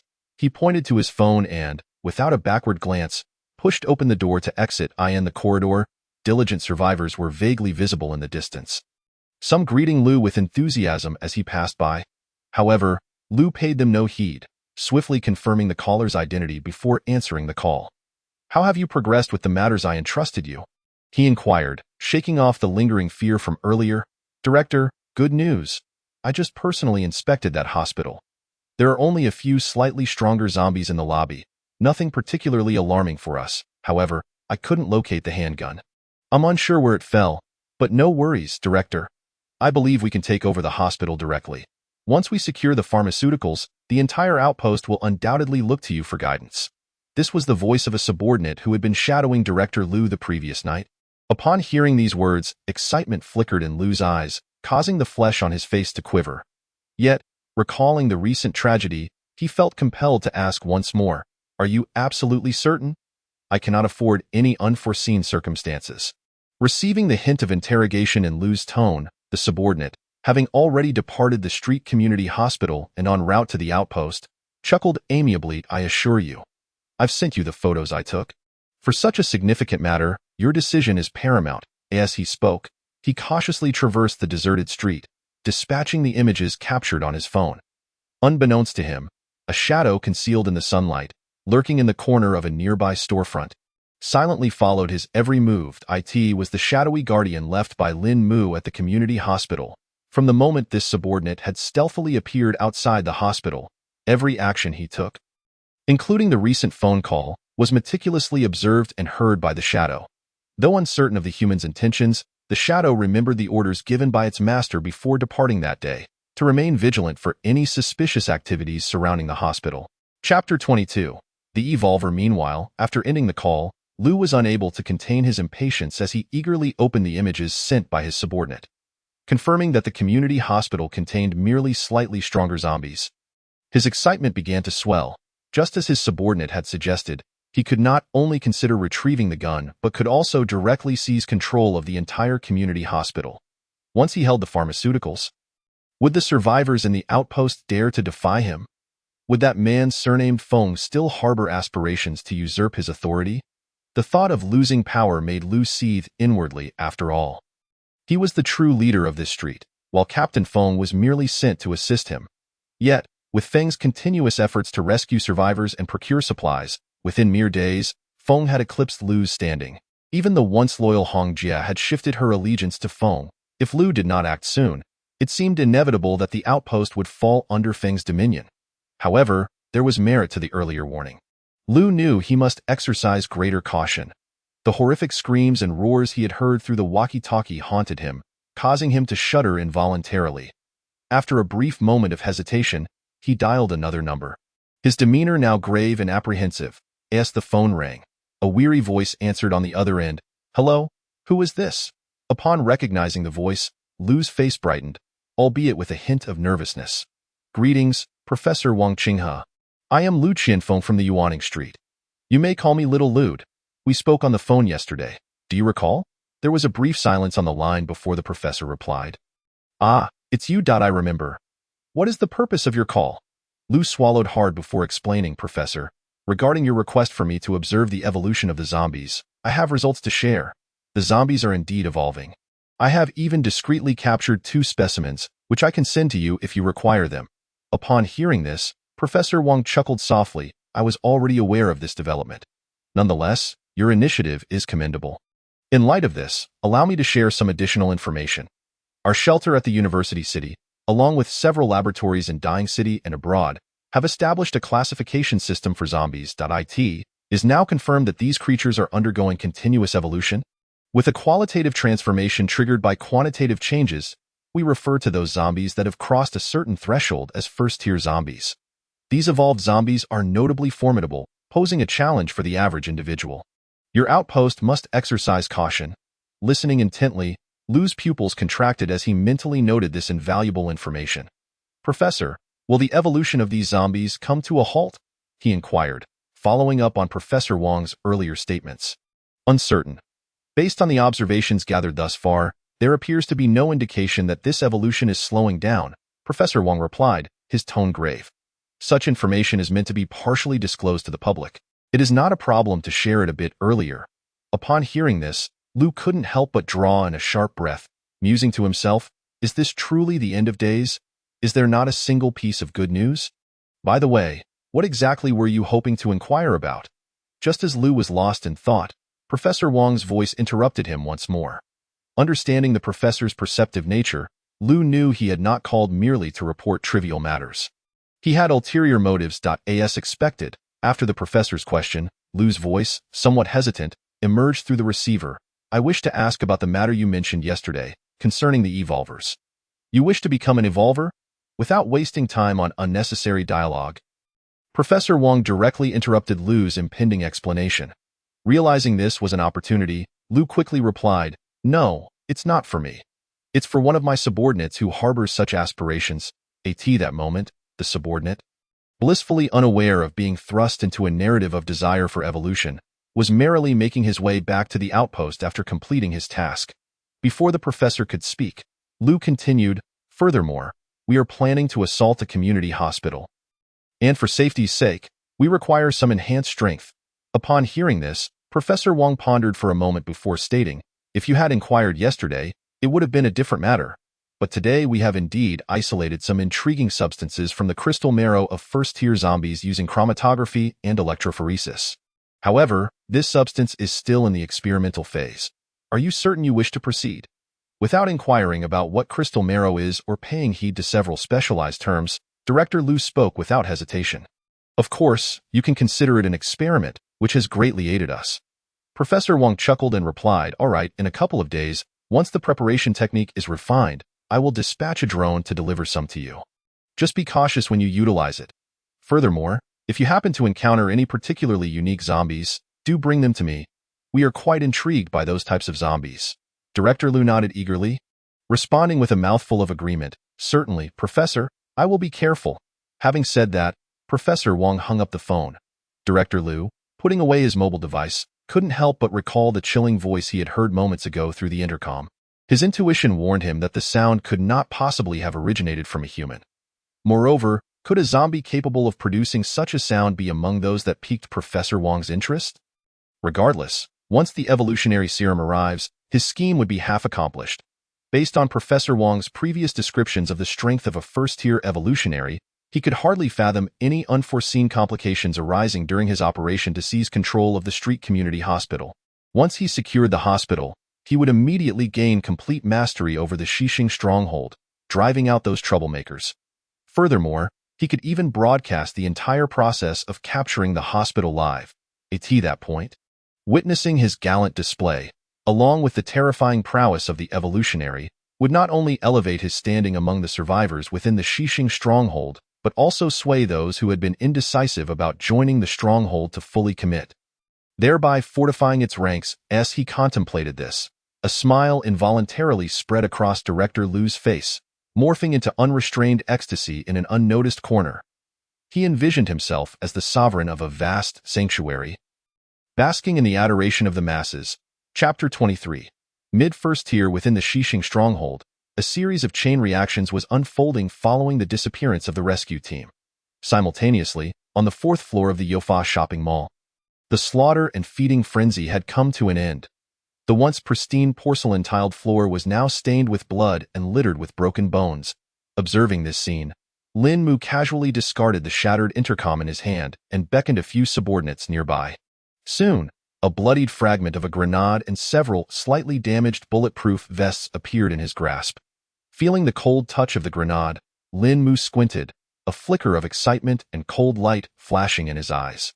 With this in hand, he felt far more assured in dealing with that human stronghold. Not to mention, these little benefactors had thoughtfully provided him with a handgun and several sets of bulletproof vests. How considerate. Yes, this is the literal meaning of consideration. After all, these individuals' hearts were now quite literally attached to his stomach wall. A strange, dark humor flickered through his mind. Lin Mu turned his gaze forward. At this moment, the first-tier zombie, Rock, stood bloodied at the forefront, his eyes now displaying more vitality and determination compared to when Lin Mu had first encountered him. Behind him were two shadow guards who had just devoured a significant amount of flesh and blood and were on the verge of breaking through to become first-tier zombies.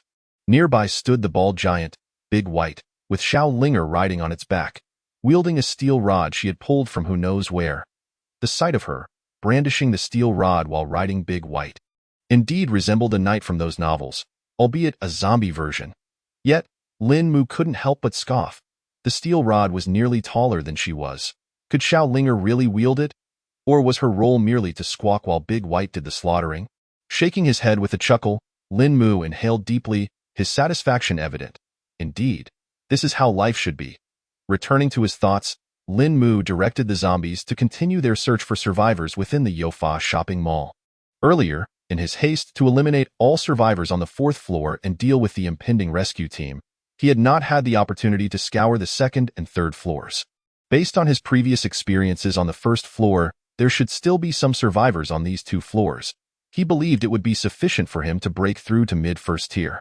In fact, after consuming the survivors from the warehouse, Lin Mu had already grasped the threshold of mid-1st tier. Essentially, all he needed was a good night's rest to naturally achieve that breakthrough. However, the foolish rock had also reached 1st tier. The mere thought of this naturally instilled a sense of tension within Lin Mu. This was not due to fear that rock, having surpassed him in strength, would turn the tables. After several life and death crises, the dynamics between him and his subordinates had transformed. In other words, it was no longer a matter of him merely resorting to strength to compel obedience from these individuals. Moreover, Rock's strength could not possibly exceed his own. With the battle experience honed from his previous life, Lin Mu held confidence that he could easily overpower Rock, even at the same tier.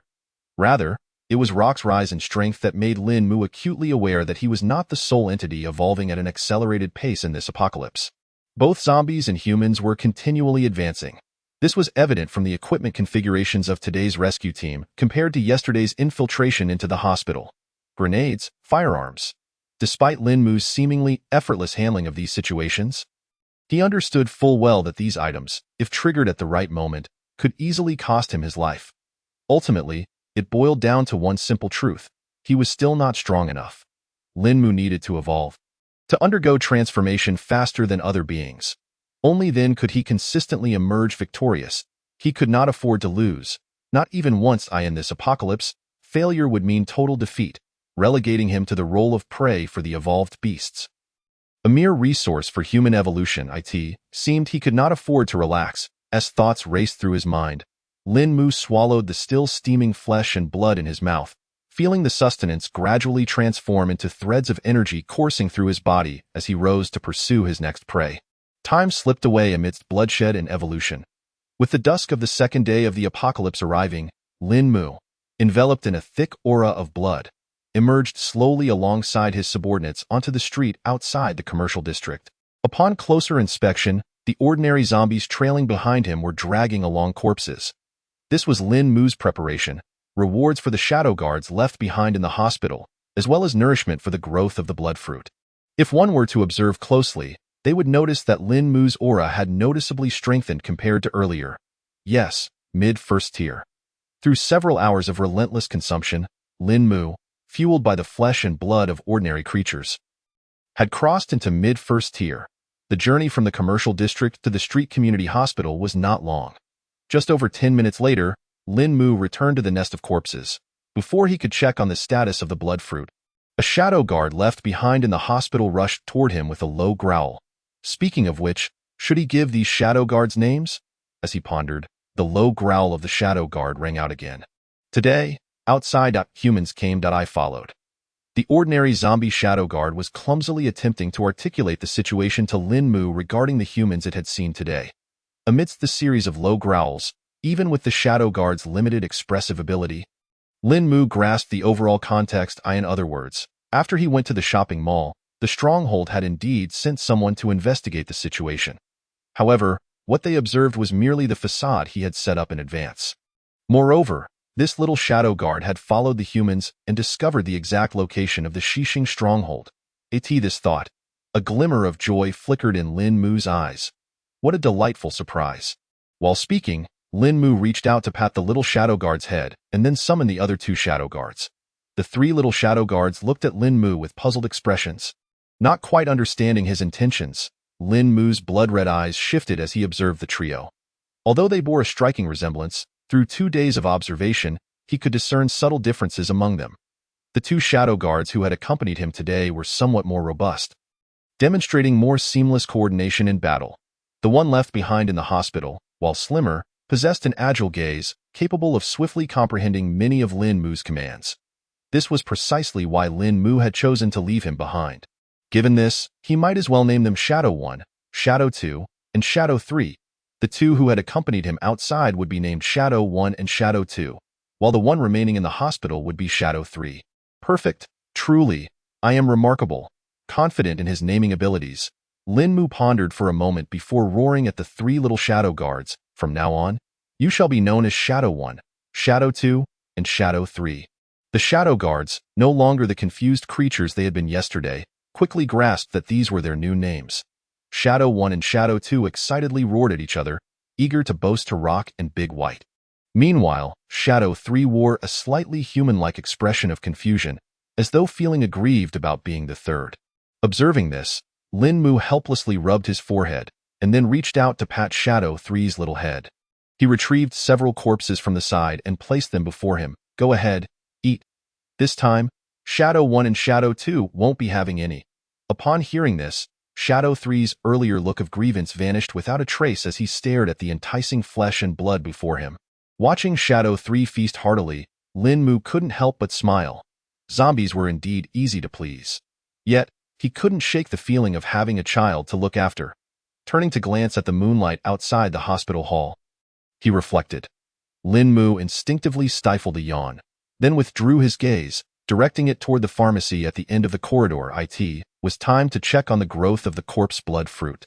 Chapter 24. The plan. As Lin Mu walked down the corridor towards the pharmacy, a vague term he had just heard from Shadow 3 suddenly crossed his mind. While in the hall, he had not grasped its meaning, but as he traversed the corridor, realization struck him. Evolver. Pausing for a moment, Lin Mu's gaze instinctively shifted towards the direction of the West Xing stronghold. Although in his previous life the large-scale emergence of Evolver potions could be traced back to over 10 days after the apocalypse began, research on Evolver potions had commenced long before that. Despite not having joined the University City Shelter at that time, he was aware of the pertinent research information. It was no secret, if memory served him correctly. The first human trial of the Evolver potion likely occurred around 3 to 4 days after the onset of the apocalypse. The fact that the West Xing stronghold had sent individuals to covertly investigate indicated that they were planning further actions, not merely idly passing by. Coupled with some statements made by Shadow 3, Lin Mu quickly sketched a rough outline of the situation in his mind. It seemed that the West Xing stronghold intended to utilize the power of the Evolvers to seize control of the hospital. An ambitious endeavor indeed. The strength of a first-tier Evolver was nearly equivalent to that of a first-tier zombie, and when combined with human weaponry, a first-tier Evolver could typically contend with 2 to 3 first-tier zombies simultaneously. If the community hospital was only occupied by ordinary zombies, the scheme of the West Xing stronghold would likely succeed. However, it was unfortunate for them that they encountered him. With a chilling laugh that sent shivers down one's spine, Lin Mu narrowed his blood-red eyes and redirected his gaze toward the pharmacy. With the corpse blood fruit in hand, he would soon transform into a true special zombie in 2 days. Utilizing the advantage of knowing the enemy while remaining hidden, along with the human equipment, he anticipated delivering quite a surprise, or perhaps a fright, to these humans. He only hoped that the so-called Evolvers would be somewhat restrained, providing him with a modicum of amusement, and perhaps something delectably satisfying. Remembering the human Evolver flesh he had inadvertently consumed in his previous life, a glimmer of excitement sparked in Lin Mu's eyes as he swallowed hard, unable to suppress the urge. For zombies, nothing was more enticing than the flesh and blood of human Evolvers. The sensation of devouring it had left an indelible mark on his memory. Shaking his head, Lin Mu wiped away the saliva from the corner of his mouth and stepped into the pharmacy.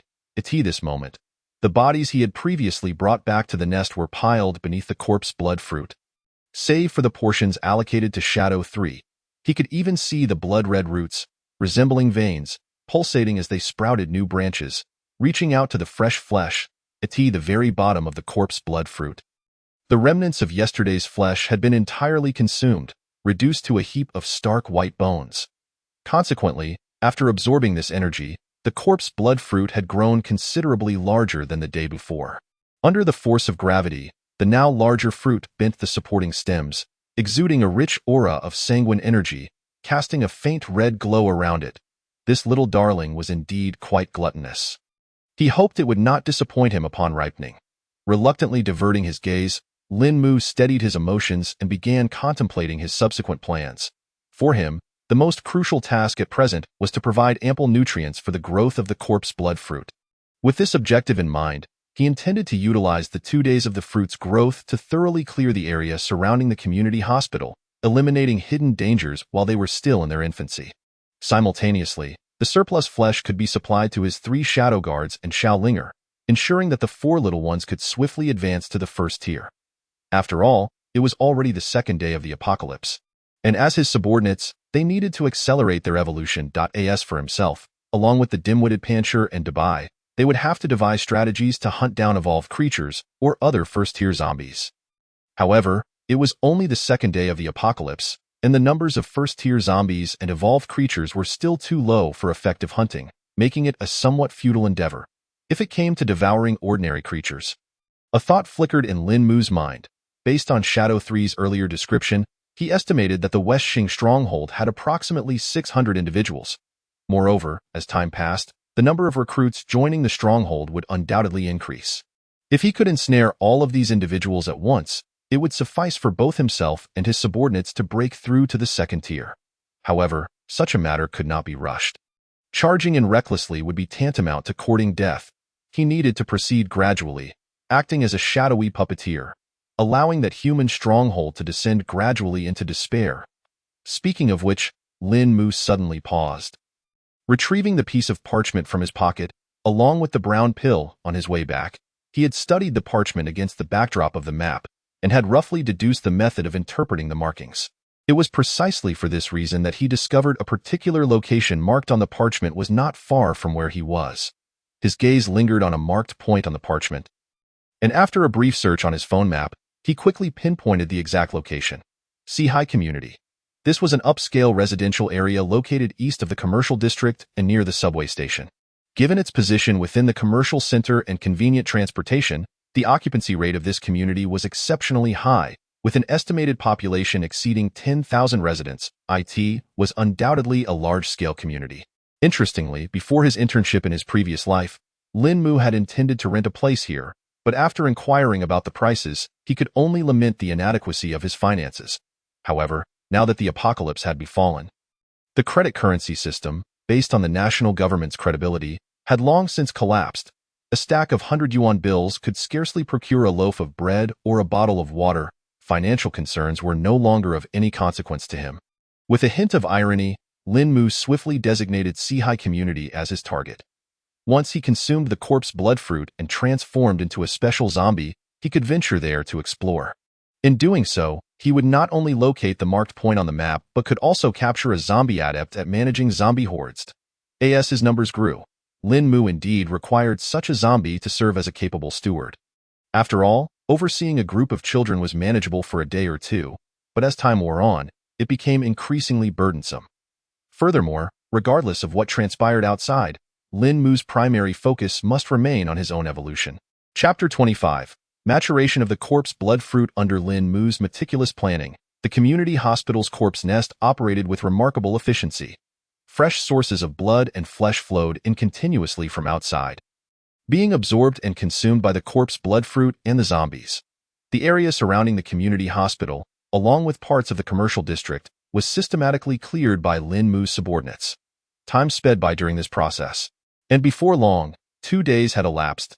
The gentle morning light once again illuminated the steel jungle. The 4th day of the apocalypse quietly arrived, in cooperation with the Zombie Special Experiment Center of Dying City and relevant departments worldwide. Multiple nations jointly announced news of zombie evolution and established a tiered system for zombies. The most commonly encountered were first-tier zombies, characterized by good news. Several universities in Dajiang City and Dahan City have successfully collaborated to design a mature and pure energy separation device, leading to the birth of the first-tier evolver. Breaking news. The capital of the Peacock Nation has fallen. The terrifying zombie Shijiamozen has completely spiraled out of control. We urge the Chinese population in the Peacock Nation to prioritize personal safety. Within the community hospital, Lin Mu, as usual, scrolled through his phone, inundated by a deluge of information from the human world, seemingly heralding the gradual emergence of a new world in the aftermath of the apocalypse. Countless netizens engaged in heated discussions beneath this flood of information. My goodness, look what I've come across. Evolvers. Can we really cultivate immortality? Cultivate immortality, my foot. Can't you see the zombies are evolving too? Even if we could become evolvers, it wouldn't be for us ordinary folks. Upstairs, wake up, woohoo, my cat almost got caught yesterday. Seeking comfort, not you again. How do you manage to be everywhere? Many netizens focus their attention on the terms first-tier evolver and first-tier zombie. There were also numerous individuals who were already in the know, beginning to discuss other news. Among the topics most frequently mentioned was undoubtedly the fall of the capital of the Peacock Nation. After all, this was not merely a textual report. With the internet still operational and electronic devices functioning normally, the entire process of the capital's collapse had been meticulously documented. The horrifying tide of zombies, appearing endless like a flood, alongside the blood-soaked scenes, continued to stimulate the nerves of many, even on the fourth day of the apocalypse. The Peacock Nation has faced retribution, given its high population density and lagging infrastructure and defense. The fall of the capital was merely a matter of time. Indeed, I never expected it to happen so quickly. I wonder what kind of monsters can emerge from a city with over 30 million residents. The military truly finds it exceedingly difficult to combat these insidious zombies within the urban area. I hope Huagua does not fall victim to such a disaster. Discussions swirled across the internet. Even Lin Mu, upon encountering this news, was momentarily taken aback. What astonished him was not the terrifying scenes of the zombie tide, but rather the name Shijia Mozen. Perhaps the current populace lacked context, but as a zombie who had lived through a previous life, he was all too familiar with this name. It belonged to the true zombie king, ranked fourth on the global zombie leaderboard in his previous life. The fourth in the world, this thought. Even Lin Mu could not help but feel a tinge of apprehension and envy. If the destructive capacity of the Corpse King were to be classified into tiers, regional, national, continental, and global, this Shijia Demon Lord would undoubtedly stand out as a paragon among the global elite. Moreover, the terrifying range of this Corpse King's activities knows no clear boundaries, in his previous life, after thoroughly dominating the entire Peacock Nation. The Shijia Demon Lord unleashed catastrophic waves of the undead across the Indonesian archipelago and Australia, obliterating numerous small nations. For humanity, this is the most horrifying aspect. It is rumored that this fearsome Corpse King even attempted to traverse the Tibetan Plateau directly into Huagua, but was seemingly thwarted by one of the three lords, sustaining severe injuries and retreating. Until Lin Mu's rebirth, he had not set foot in Huagua again. Little did he expect that the mightiest zombie of the Peacock Nation would be observed so early. With a slight sigh, Lin Mu withdrew his thoughts from the complex web of information. As the world's top Corpse Kings began to reveal themselves, he realized he must hasten his evolution.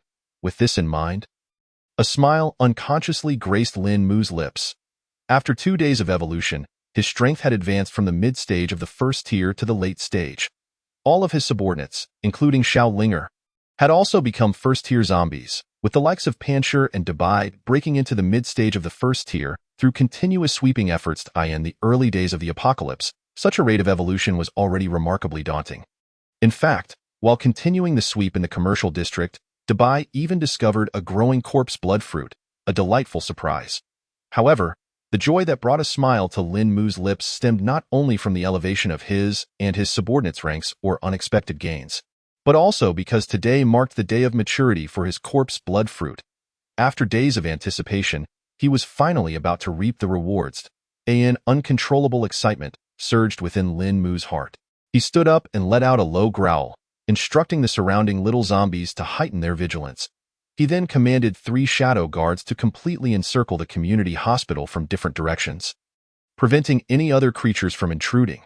Having completed these tasks, Lin Mu no longer hesitated and made his way towards the end of the corridor to the medicine storage room. Upon opening the iron door, the luscious corpse blood fruit lay before him, tantalizingly close. After 2 days of abundant nourishment comprising copious amounts of flesh, including 2 evolved creatures and a first-tier zombie, this fruit had undoubtedly reached its theoretical limit of growth. It was comparable in size to a human head. Beneath it, the pulsating roots were spread across the medicine storage room, forming a mound of nearly 40 centimeters high of eerie white bones. Upon estimation, there must be at least 200 of them. It was these blood and flesh that had nurtured the corpse blood fruit to such an extent. Suppressing the urge to devour it, Lin Mu gazed intently at the fruit, awaiting its final maturation.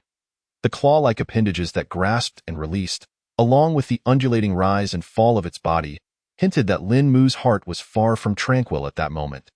Approximately 30 minutes later, as if reaching a critical point, the roots beneath the corpse blood fruit began to quiver violently, the remaining blood and flesh rapidly dissolving into energy that surged into the fruit. Its stem and leaves gradually withered, while the red glow emanating from the fruit grew increasingly radiant. Finally, with a subtle ripple, the fruit's essence radiated outward. The corpse blood fruit had fully matured. Witnessing this scene, Lin Mu retrieved a pill from his pocket, which he had obtained from Xiao Linger's backpack earlier. Without hesitation, he swallowed it whole, then took 2 steps forward to catch the swaying corpse blood fruit before it could fall. This brown pill had undergone experimental scrutiny over the past 2 days, even having some of its powder scraped off and ingested. After confirming its safety, he felt assured enough to consume it directly now. In theory, substances guided by the zombie bloodline are generally beneficial and harmless to zombies. Lin Mu's actions were merely an additional precaution. After all, one's life is singular. As for why he chose to take the pill now. To be honest, Lin Mu himself was uncertain. He only had a vague feeling that this pill would greatly assist him in becoming a special type of zombie. The intuition of evolved beings is often remarkably accurate. Chapter 26. The Master of Corpses. Sensing the warmth radiating from the corpse blood fruit in his hand, Lin Mu hesitated little and directly bit into it. The difference between a mature corpse blood fruit and an immature one was monumental. In the instant it entered his mouth, Lin Mu felt the fruit dissolve like gelatin, swiftly flowing into his stomach. In just a few breaths, the vibrant corpse blood fruit was entirely consumed, even the pit swallowed whole. Relishing the sweetness that lingered on his palate, Lin Mu soon felt the fruit transform within his stomach into waves of warmth that spread through his limbs and bones. The pleasurable sensation allowed Lin Mu's nerves to relax, as if he had been immersed in a warm ocean. However, Lin Mu understood that the true trial had yet to commence. Indeed, the very next moment Lin Mu's thoughts crossed his mind, an excruciating pain tore through his muscles, flooding his consciousness as though he were being kneaded like dough by a colossal hand. This marked the beginning of the corpse blood fruit's transformation of his zombie body. As time progressed, the agonizing tearing of his muscles persisted, and a new sensation of his bones being gnawed by countless ants crept up Lin Mu's spine. The intense pain caused Lin Mu to tremble violently, his lips bitten through by sharp teeth, bleeding black blood. What the hell? When he had consumed the corpse blood fruit in his previous life, it had not hurt this much. A flurry of chaotic thoughts raced through Lin Mu's mind. He could only attempt to distract himself by thinking of various things, struggling to uphold his willpower. Externally, the black blood erupted from Lin Mu's skin almost instantaneously, gushing forth from his countless pores. Within seconds, he had transformed into a blood-soaked corpse. And this was not the end. As time marched on, the blood continued to ooze out, mingling with the metabolic impurities within his body, completely enveloping Lin Mu. Inside the medicine storage room, he formed a colossal black egg. The red halo of the corpse blood fruit shone through the cracks of the giant EGG. This moment, within the egg, a new kind of soul-rending agony, surpassing any prior pain, consumed Lin Mu's entire consciousness. He was even incapable of thought, for every concept that entered his mind was ripped apart, as though his brain were being incessantly torn and then crushed together. This was a torment from the depths of his soul, or rather, a process of reconstruction.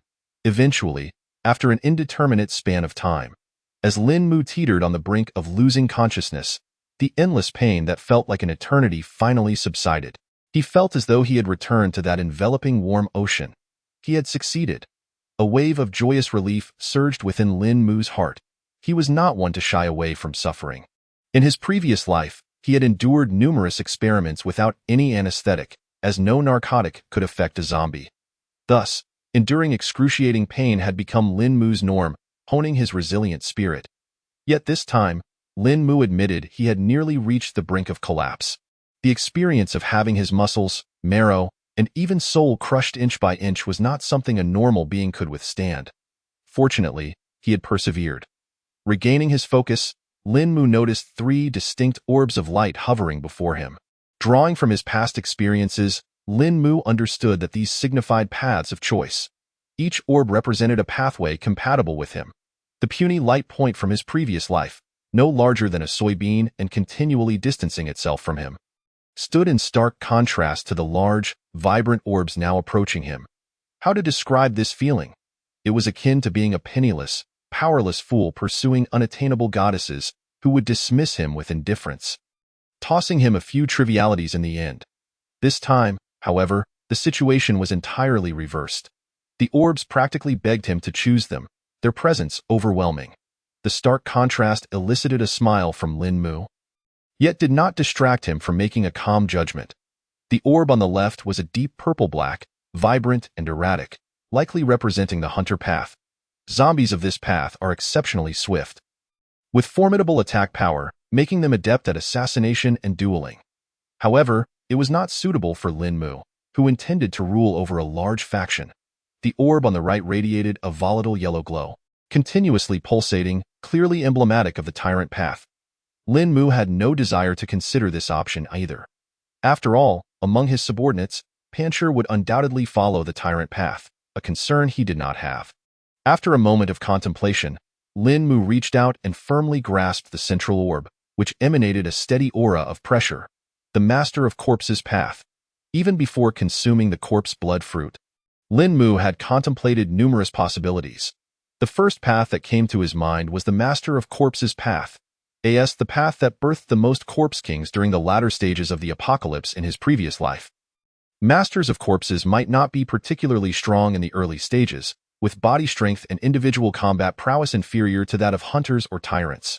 However, as evolution progressed and the corpse domain expanded, with an increasing number of subservient zombies, culminating in a reciprocal enhancement, the Master of Corpses path became the so-called child of the version. Figures such as Tartaros from Europa, the previously reported Shurja Demon Lord, and the Blood Zeus from America are all powerful corpse kings born from this path. Even in Haishur, the End Emperor from the same Master of Corpses path must bow his head before these formidable figures. After all, these individuals rank among the global zombie hierarchy. 1 second, 1/4, and 1/5. If we take into account the zombie forces beneath them, it is estimated that together they could directly flatten most regions of Blue Star. Throughout this process, they wouldn't even need to lift a finger themselves.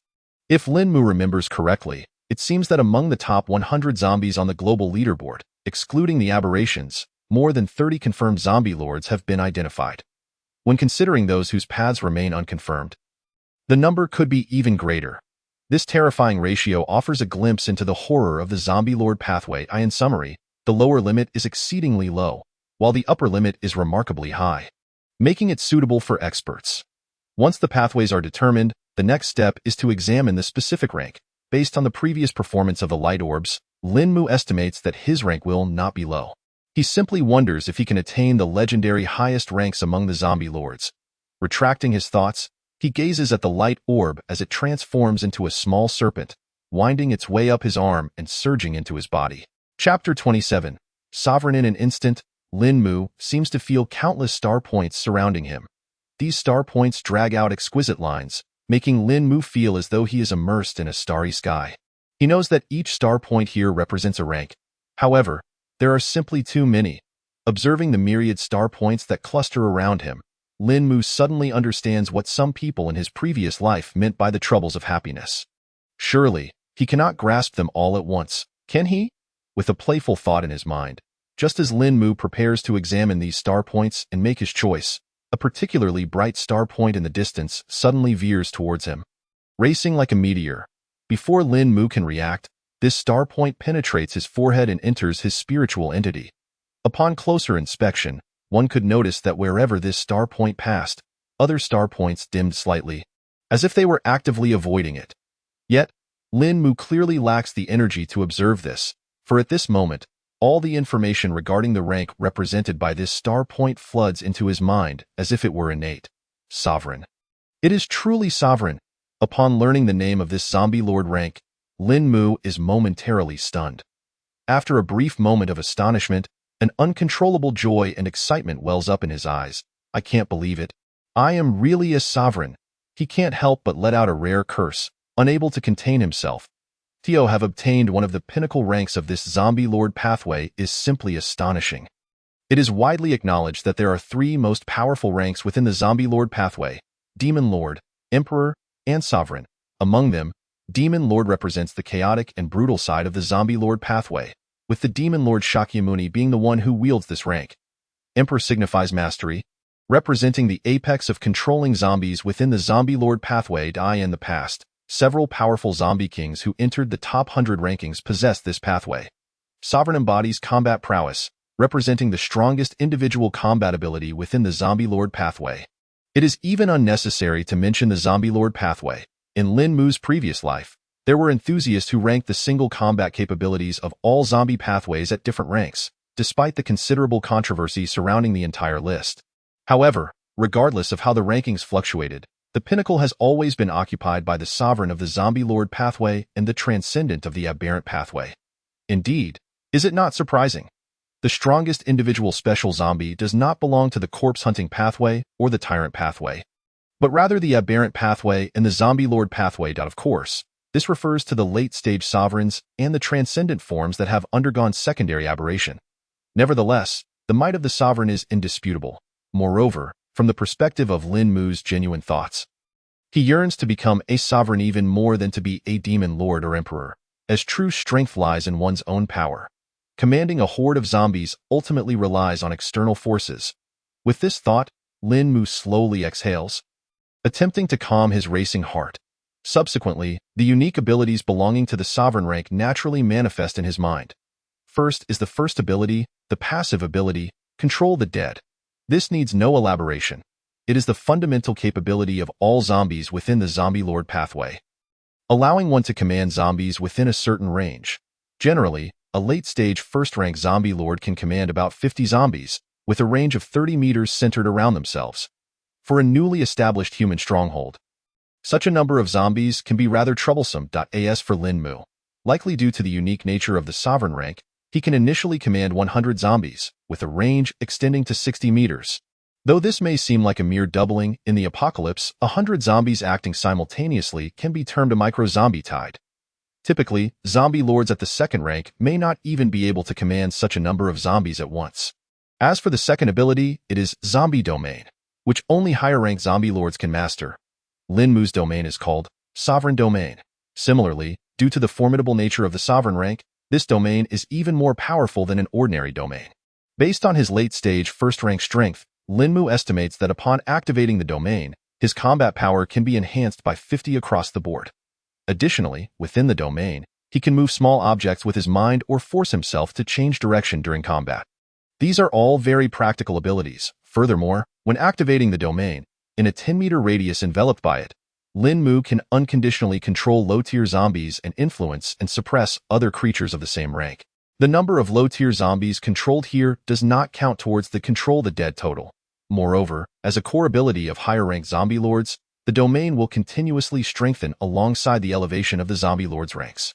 In his previous life, Lin Mu had seen in some confidential documents that some top-tier zombie lords could even establish laws within their domains, distorting the fundamental physical constants of a given area. For instance, altering gravity or instantaneously moving. Even more fantastical concepts, which only exist in theory, such as influencing time and space. In summary, for those high-ranking zombie lords, stepping into the domain is akin to entering their kingdom. Within the domain, they are true monarchs, as the name Zombie Lord suggests, ruling over everything within. This is also one of the reasons why the combat strength of the Zombie Lord pathway increases as one progresses to later stages. Following this, the third ability is the exclusive ability of the sovereign rank, Sovereign Bloodmark. Its effect is remarkably straightforward yet domineering. By planting a Sovereign Bloodmark on a zombie, both parties gain a 30% boost to all attributes during normal conditions. Establishing a life force channel that can be actively severed, By actively triggering the Sovereign Bloodmark. For 5 minutes, the Sovereign will gain the full attribute boost of the other party and randomly acquire one of their special abilities. To put it simply, Lin Mu can place a Sovereign Bloodmark on the rock and subsequently share a 30% boost to all attributes, including strength, speed, reaction, and cognitive ability, in his everyday life. Moreover, if the rock were to be gravely injured by others, Lin Mu could use the life force channel to ensure his survival, and of course, the reverse is also true. However, Lin Mu does not believe he would end up being gravely injured by others. Should he actively trigger this ability during combat, Lin Mu could directly manifest the rock's attributes while temporarily acquiring one of his abilities. this is indeed somewhat overpowered. Recalling his previous life, when Lin Mu was merely a shadow zombie, his only pitiable active ability was, upon activation, the shadow zombie becomes concealed and gains a 50% speed boost for 1 minute. Lin Mu could only weep in despair. The disparity between zombies so vast? It is no exaggeration to say that with just the Sovereign Blood Mark, Lin Mu could almost achieve 90% of the strength of the Beastmaster zombie, as the special ability of the Beastmaster zombie is also akin to shared attributes. However, who says that the Sovereign Blood Mark is limited to just one? Even at the late-stage first rank, Lin Mu can sense that there are at least 2 usable Sovereign Blood Marks within him. Not to mention, this ability will undoubtedly increase as he evolves, and no wonder it is said that the Sovereign, upon reaching the late stages, possesses an explosive single combat power. To use a gaming term, this mechanism is overwhelmingly superior. Not to mention, the values are generously bestowed. Lin Mu finds himself somewhat speechless. He thinks, if other zombies retain consciousness and are aware of the sovereign abilities, they would probably be shouting to get a piece of the action. This zombie lord pathway, this sovereign rank, how could it not be overpowering? But alas, in this apocalypse, there is no such thing as a scheming planner. Power is power, regardless of reason. Chapter 28. Devour. With the passive ability, Control the Dead, along with the 2 formidable active abilities, Sovereign Domain and Sovereign Bloodmark, Lin Mu, having just reached the late-stage first rank and become a sovereign, has already grasped 3 abilities, none of which are weak. It is worth noting that ordinary special zombies, after consuming zombie blood fruit, typically only acquire 1 ability. Just like Lin Mu in his previous life as a shadow zombie, to gain additional abilities. These ordinary zombies must wait for 2 transformations, from 3rd to 4th rank and from 6th to 7th rank. During these 2 transformations, whether ordinary zombies, special zombies, human evolvers, evolution beasts, or aberrations, they can each obtain a special ability based on their strength. Most of these abilities merely enhance strength or speed, but a few can allow an ordinary evolved being to reverse their fate and become exceptional. Of course, such examples are exceedingly rare. Rather than believing in this, Lin Mu thinks it is better to believe he is the reincarnation of the zombie ancestor. As Lin Mu retracted his thoughts, just when he believed everything had come to an end and was preparing to break free from the dark cocoon enveloping his body, an unexpected change suddenly occurred. Lin Mu could distinctly feel that the pill he had previously swallowed had unexpectedly dissolved. What on earth? As Lin Mu pondered this, the pill transformed into a peculiar surge of energy that merged with his being. In the next instant, he felt as though an inexplicable force had yanked his consciousness from the dark egg, propelling him skyward like a cannonball. Everything on the ground shrank at an alarming rate, and his field of vision expanded.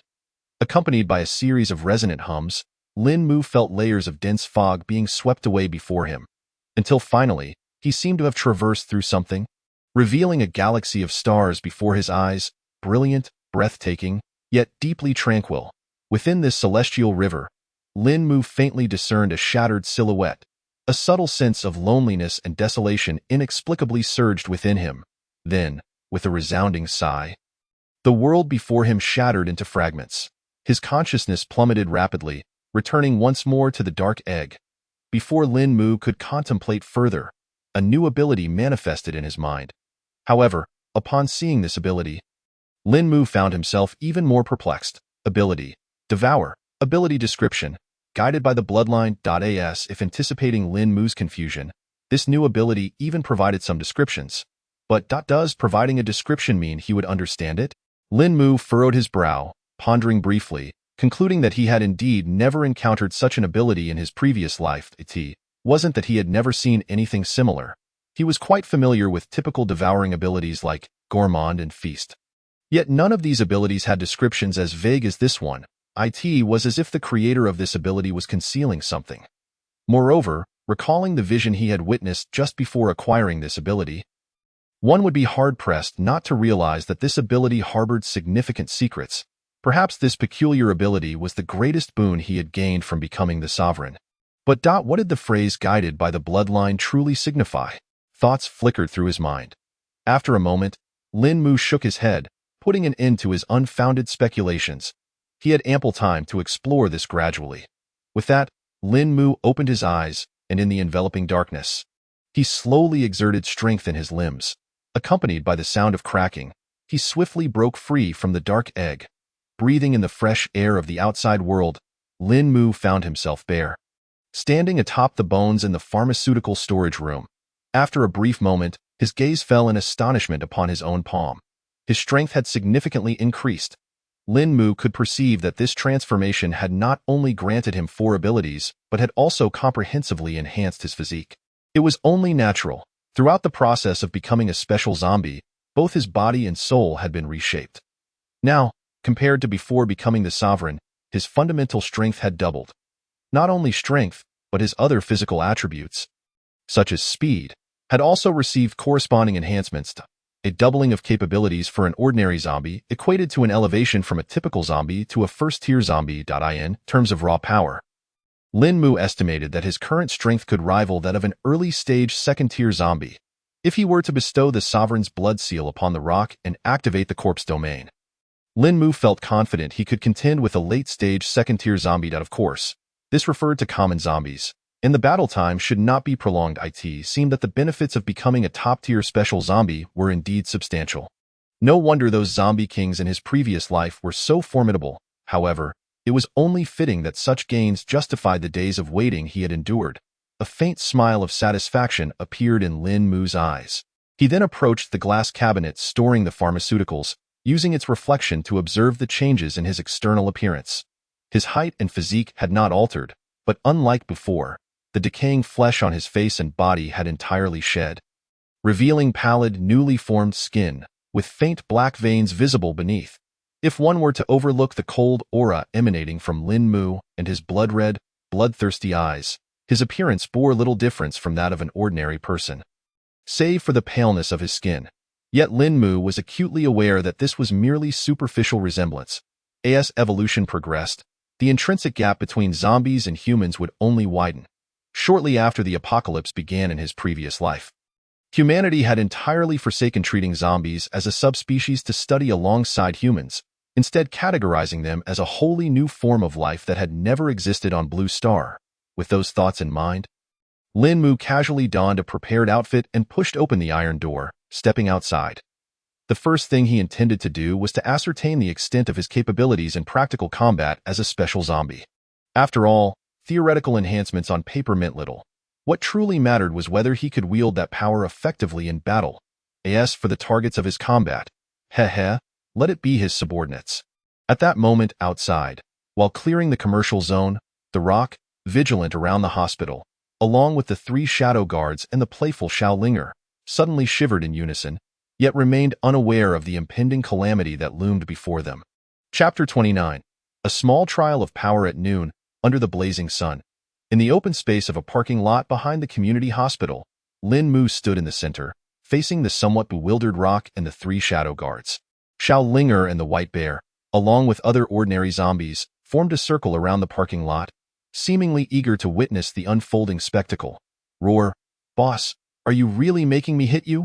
Rock hesitated, scratching his head as he lowly roared at Lin Mu. Clearly, even after entering the first tier and gaining some intellectual enhancement, Rock could not fathom why his boss would propose such a peculiar request, asking him to strike him. "Come on." Sensing Rock's hesitation, Lin Mu spoke without further ado, issuing a low growl. Receiving Lin Mu's affirmative response, Rock and the 3 shadow guards ceased their reluctance and assumed combat stances. The first to charge was Rock. As the highest evolved zombie present, aside from Lin Mu and the onlooking White Bear, he had sensed the terrifying pressure emanating from his boss since he emerged from that small black room. Although he did not know the nature of this pressure, his battle instincts told Rock that he had to act first. Otherwise, he might not get another chance. Roar, with a series of bellows, Rock charged at Lin Mu like a rampaging bull. His massive form and terrifying strength caused the ground to tremble with each step, sending gravel flying. Following closely behind were the closely coordinated Shadow 1 and Shadow 2, who had also entered the first tier, darting after him like 2 black scythes. Shadow 3, however, stealthily concealed his figure, constantly shifting, seemingly searching for an opportune moment to strike in the center of the parking lot. As Lin Mu observed the scene before him, a satisfied smile crept onto his face. It seemed that the guidance he had provided over the past few days had not gone to waste. The combat skills of his subordinates had significantly improved, and they knew how to leverage their strength. As these thoughts crossed his mind, Lin Mu's body did not halt, nor did he harbor any intent to underestimate his subordinates. Facing the oncoming rock, Lin Mu remained steadfast, slightly bending forward and adopting a horse stance. Observing this, Rock's eyes flashed with confusion, seemingly unable to comprehend why his boss wished to compete in strength with him. However, this doubt did not linger long. With a thunderous crash, the two collided. Dust erupted, scattering several meters away, as the ordinary zombies surrounding the scene craned their necks, eager to witness the outcome. The dust settled. The sight at the center of the collision left the ordinary zombies, who were previously roaring, utterly stunned. There stood Rock, still in a charging stance with his gaping maw, now halted by Lin Mu's single hand pressing against his head, rendering him unable to advance an inch. The stark contrast between Rock's towering 2-meter frame and Lin Mu's seemingly frail arm was striking. Beneath them, the concrete ground cracked under the force of their collision. Yet Lin Mu remained unyielding. Then, with a casual flick of his wrist, he sent Rock flying like a winter melon toward the distance. Shadow 1 and Shadow 2, closely trailing behind Rock, sensed that something was amiss. As they prepared to forcibly change direction, they were met with Lin Mu's blood-red gaze. In the next moment, with 2 cries of anguish, Lin Mu seized Shadow 1 and Shadow 2, lifting them as though they were mere baseballs and flinging them toward the trajectory of Rock's descent.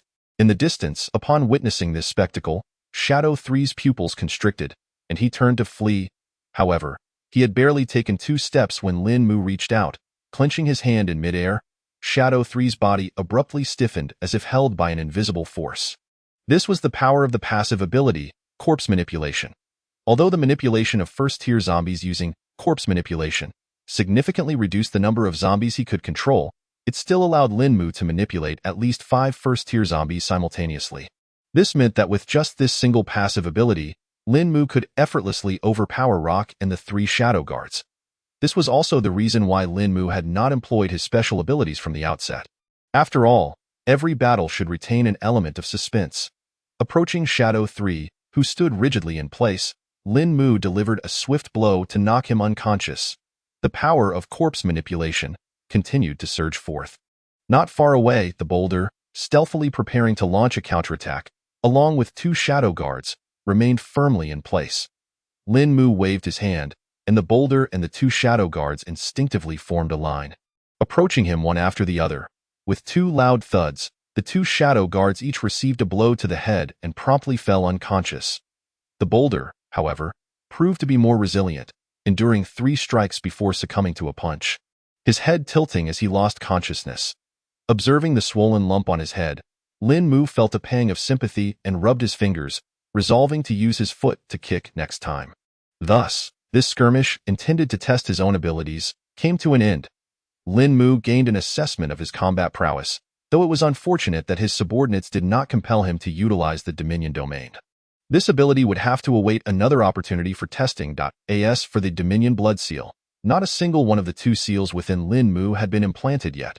While pondering, Lin Mu's gaze swept across the parking lot, where ordinary zombies that met his gaze promptly lowered their heads, their eyes filled with reverence.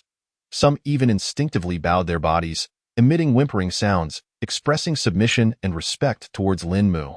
In the face of these gazes, Lin Mu couldn't help but smile slightly, until he spotted a certain large white creature, howling and hiding its head behind Xiaolinger, attempting to conceal itself.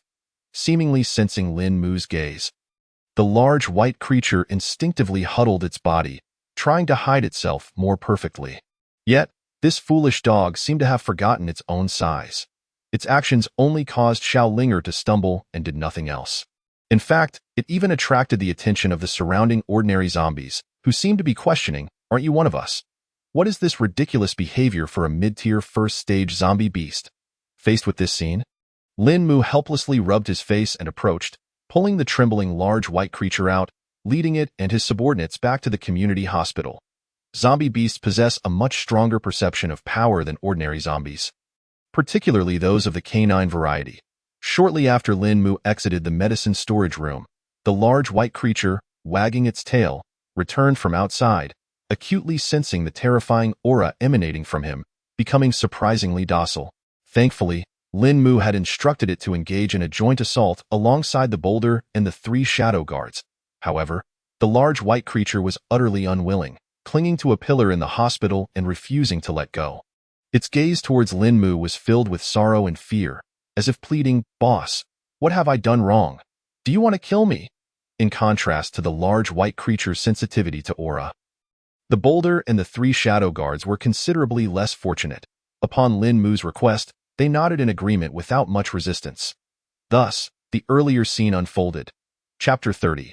Dominion Blood Seal. Upon returning to the community hospital and petting the newly sprouted short fur of the large white creature, Lin Mu summoned the boulder. Roar, boss. The boulder, awakening from its daze, rubbed the now mostly diminished bump on its head, low growling as it approached Lin Mu. "Come, let me give you a buff," Lin Mu beckoned. Responding with a low growl, "What is a buff?" The boulder clearly did not comprehend Lin Mu's meaning, 3 small question marks appearing above its head. Lin Mu merely chuckled, offering no further explanation.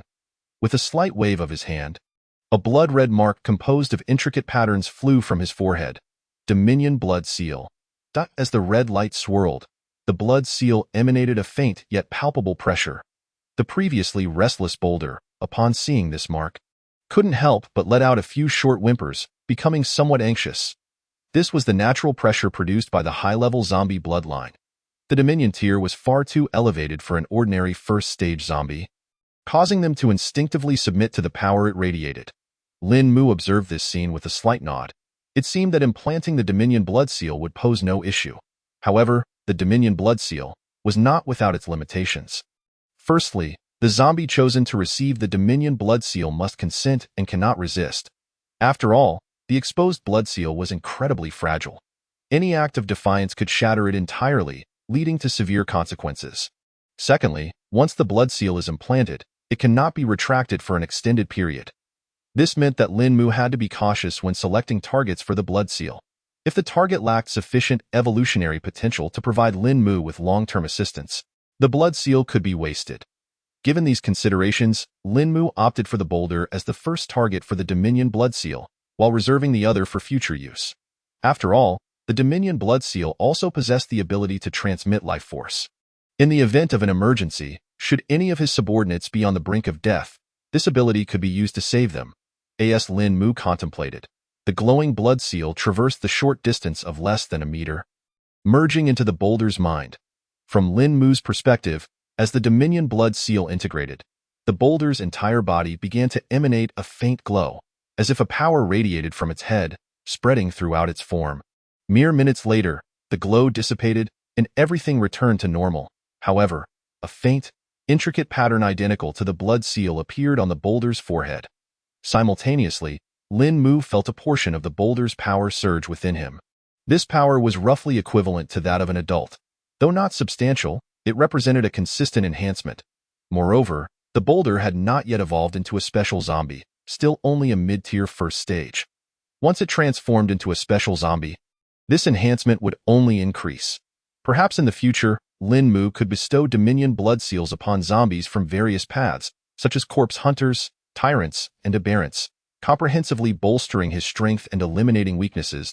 A thought formed in his mind. But it was quickly interrupted by the boulder, who was exuberantly exclaiming, "Look at me, boss. I'm incredibly strong now." The boulder, feeling invincible with the shared 30% attributes from Lin Mu, was practically dancing with excitement.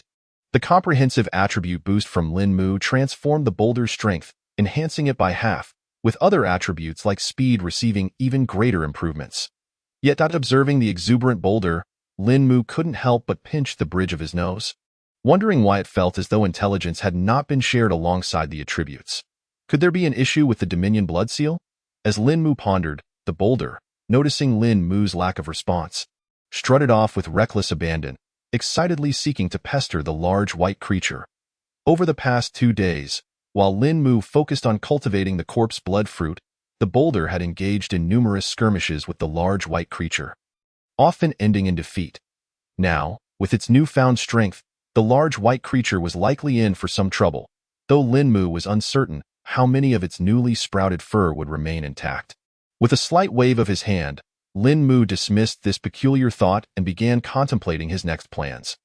After consuming the corpse blood fruit and becoming the Dominion, he had a clearer understanding of his current strength and was finally ready to proceed with his subsequent plans.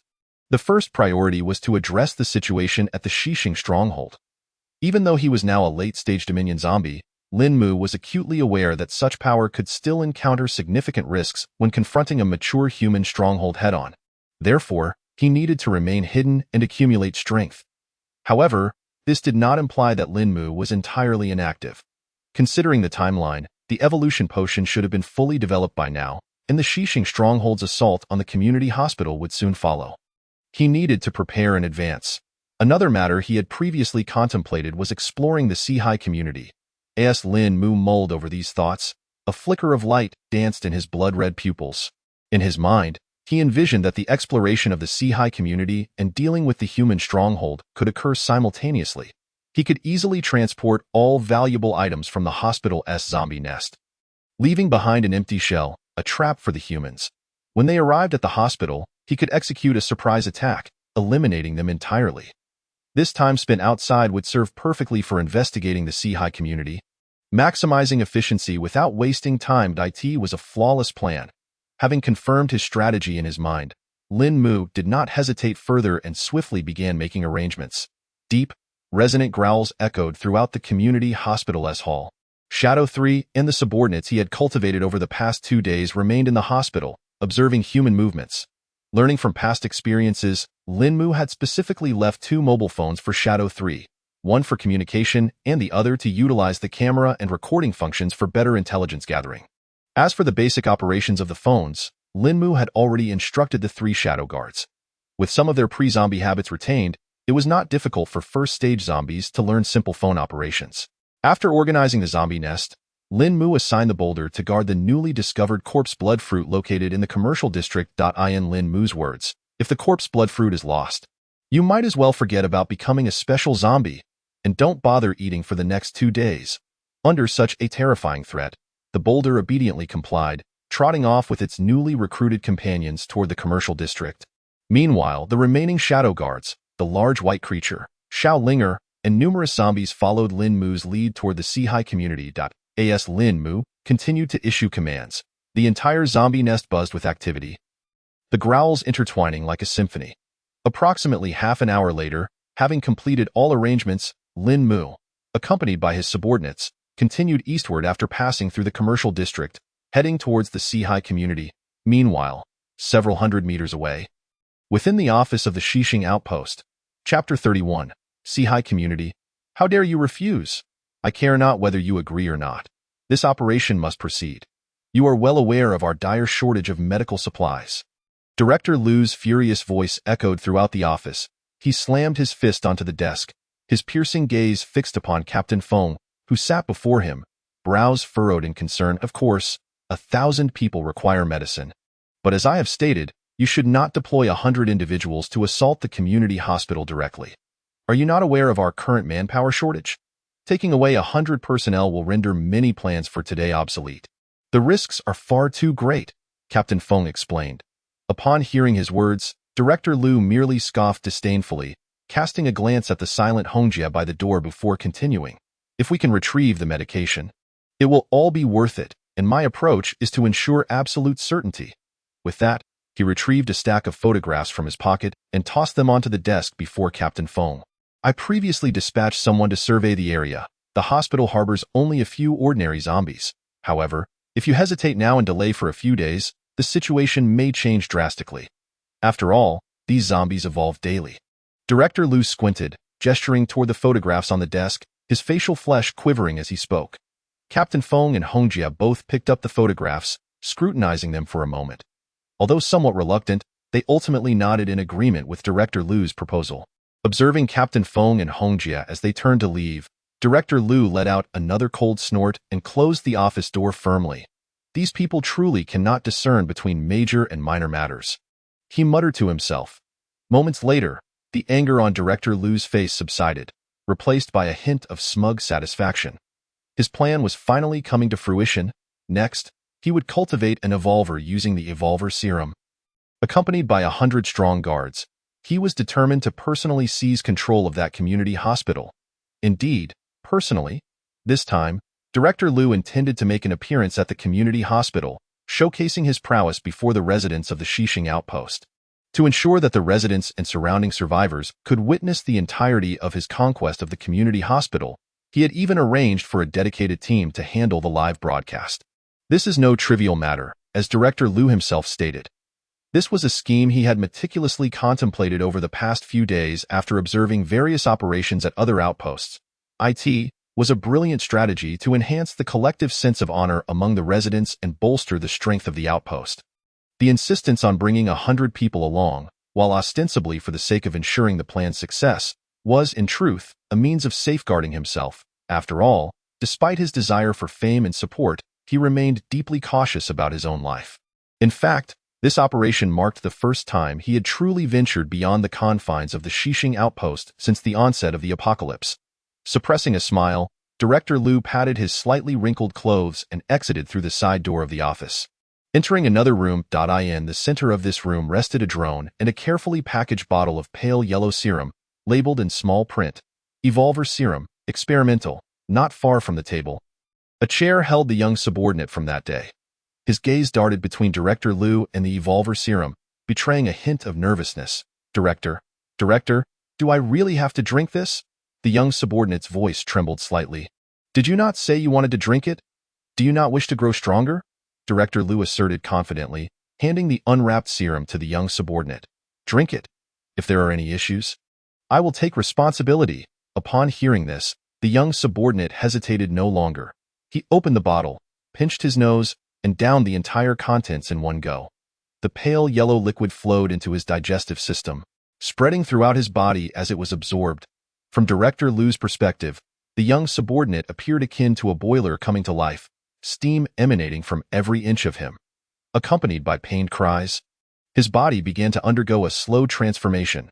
An hour later, as the blazing sun hung high in the sky at the entrance of the shelter, numerous survivors poked their heads out to watch, the crowd buzzing with excitement. After a moment of commotion, Director Liu led over 100 fully armed team members out of the Xixing outpost. The large group advanced slowly towards the street and the community hospital. Following closely behind Director Liu was a hooded figure. Peering through the brim of the hood, it became evident that this was the young subordinate who had consumed the Evolver Serum. Compared to his state before taking the serum, he now stood taller, his physique significantly more robust. At first glance, it seemed a positive transformation. However, upon closer inspection, one would notice the cracks in his facial skin, marred by twisted red patches and several large growths alongside his neck. The overall appearance was somewhat grotesque, which explained why he had donned the hood. If Lin Mu were present, he would undoubtedly recognize that this individual was exhibiting symptoms characteristic of early-stage Evolver Serum consumption. During a time when the separation and purification technology was still in its infancy. While this serum would not turn a person into a zombie, it would alter their temperament and eliminate the possibility of further evolution. In other words, a human who consumed this serum and became a first-tier Evolver would be unable to progress to a second-tier Evolver. Of course, both Director Liu and the young subordinate were oblivious to this information. They even believed it to be a normal reaction to becoming an Evolver. Perhaps Professor Wang was aware of this, but chose not to inform them. A faint scent of blood wafted through the air. Rustling fallen leaves. Accompanied by the sound of bloodied leaves being trampled, Lin Mu and his followers had traversed the commercial district and arrived at the entrance of Xixing Community. The gates stood wide open, surrounded by splattered blood, and several decaying human corpses could still be seen on the iron railings of the nearby wall. Perhaps they were remnants from the initial chaos of the apocalypse. Or perhaps they were something else. But in this world of despair, who truly cared? Kicking aside a severed head that obstructed his path, two shadow guards stepped ahead of Lin Mu and entered Xixing Community first. Approximately 5 minutes later, as Lin Mu stood at the entrance, examining the map of this vast community, Shadow One leaped out from a nearby flower bed and approached him, continuously growling. Hearing Shadow One's low growl, Lin Mu furrowed his brows and turned to look at him. Are you saying you encountered many strange corpses? With a hint of curiosity, Lin Mu followed the shadow guard into Xixing Community, advancing toward the direction indicated. Within 2 minutes, Lin Mu found himself at a small plaza, originally intended for exercise, where he stumbled upon a pile of overlapping, somewhat decayed corpses. Upon estimation, there were at least 200 bodies, including zombies, humans, and various animals. A veritable smorgasbord of death. Moreover, the bloodstains on the ground suggested that they had been dragged to this location. It appeared that whatever had brought them here regarded it as a burial ground. As for why Lin Mu referred to it as that thing, the reason was simple. The deep wounds on the zombie corpses could not have been inflicted by a mere human. And it wasn't just one or two. Nearly every body bore similar wounds, a swift, lethal strike. Simple and efficient, a true master. In just 3 phrases, Lin Mu encapsulated his entire evaluation of the unseen hand that had slaughtered these creatures. Yet even Lin Mu could not definitively ascertain what had killed the beings before him. With such uncertainty clouding his mind, just as Lin Mu prepared to turn and seek out the location marked by the brown paper, Shadow 2 suddenly leaped out from the distance, bringing Lin Mu new information. You saw 2 injured first-tier zombies and a first-tier zombie corpse that had lost its core. Upon hearing Lin Mu's low growl, Shadow 2 nodded vigorously. Take me there. Lin Mu decisively waved his hand, leading the horde of corpses toward that direction. This was not because he aspired to become some sort of detective within the zombie realm. Rather, it was purely because the phrase 2 injured first-tier zombies had captured his attention. Good heavens, injured first-tier zombies, and 2 of them. Lin Mu envisioned 2 wriggling cores beckoning to him. Who could resist such a temptation? Chapter 32. 2 Glimpses.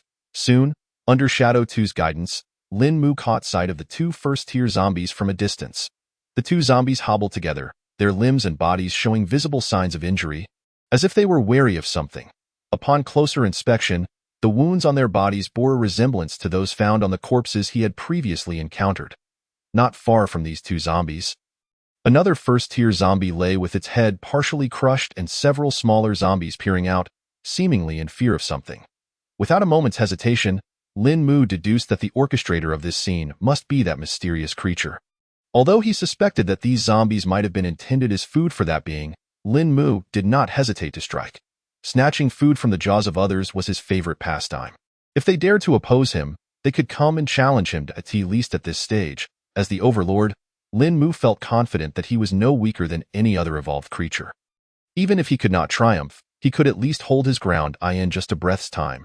Lin Mu's figure had appeared behind the 2 first-tier zombies, nearly soundless in his approach, causing the 2 zombies to only realize his presence when he was already upon them. However, it was evidently too late. With a guttural low growl escaping his lips, in the next moment, a faint crimson light emanated from him, expanding outward in all directions. In an instant, it enveloped the entire area within a 10-meter radius.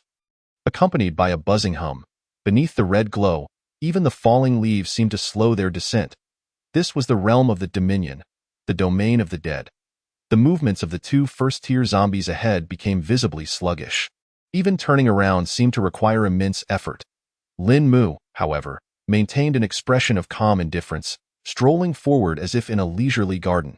He then extended his hands, placing them atop the heads of the 2 first-tier zombies that displayed fear.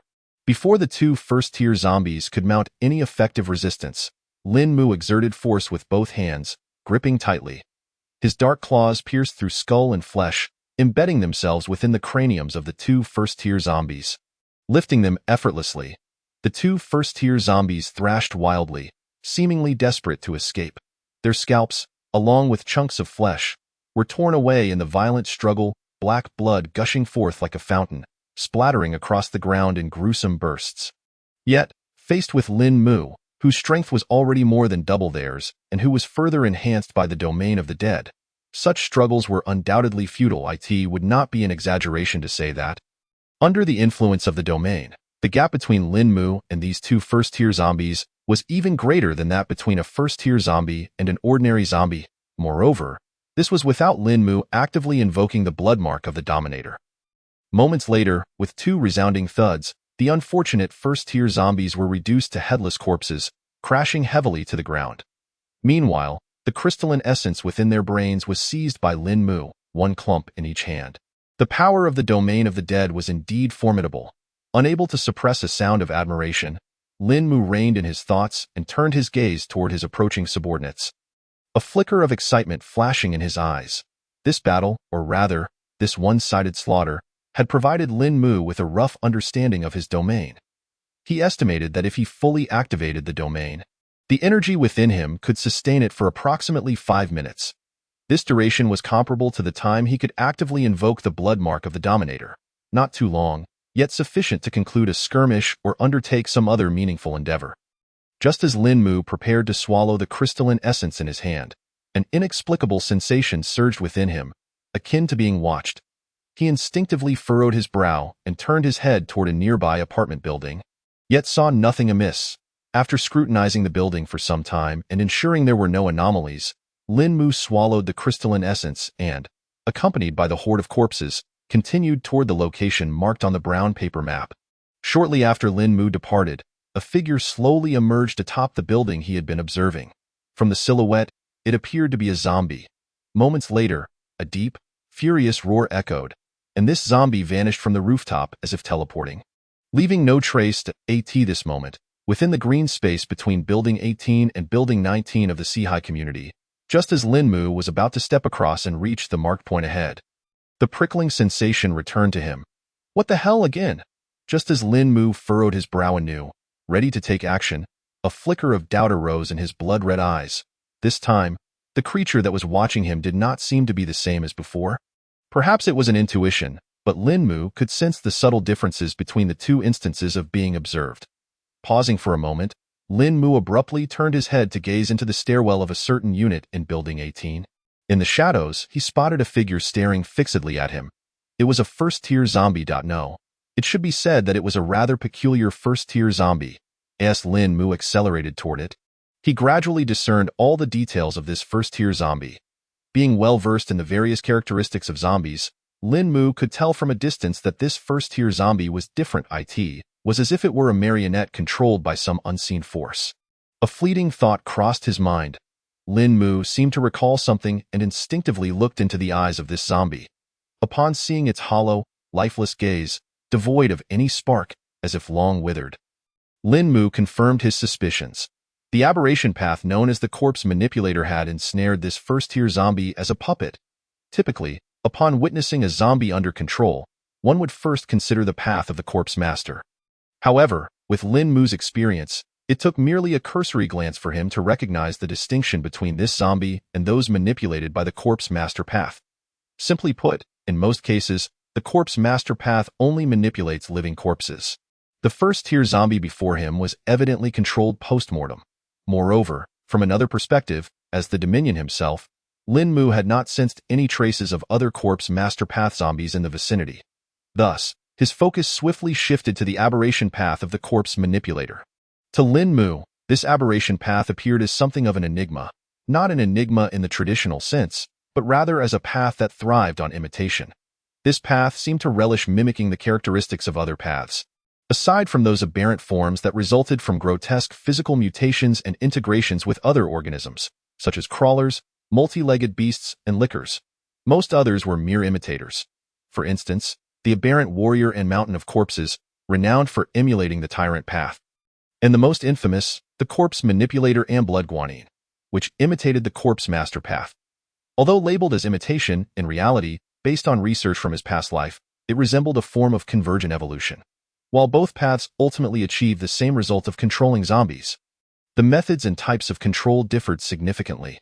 For example, Lin Mu's form surged with power as he seized the fleeing first-tier zombie, swiftly cracking open its skull to reveal a dense, web-like structure writhing within, akin to spider silk. These were the brain worms, the quintessential means by which the Corpse Manipulator controlled its puppets. A fleeting thought passed through Lin Mu's mind, and without hesitation, he shattered the writhing web structure, carelessly discarding the now lifeless puppet aside.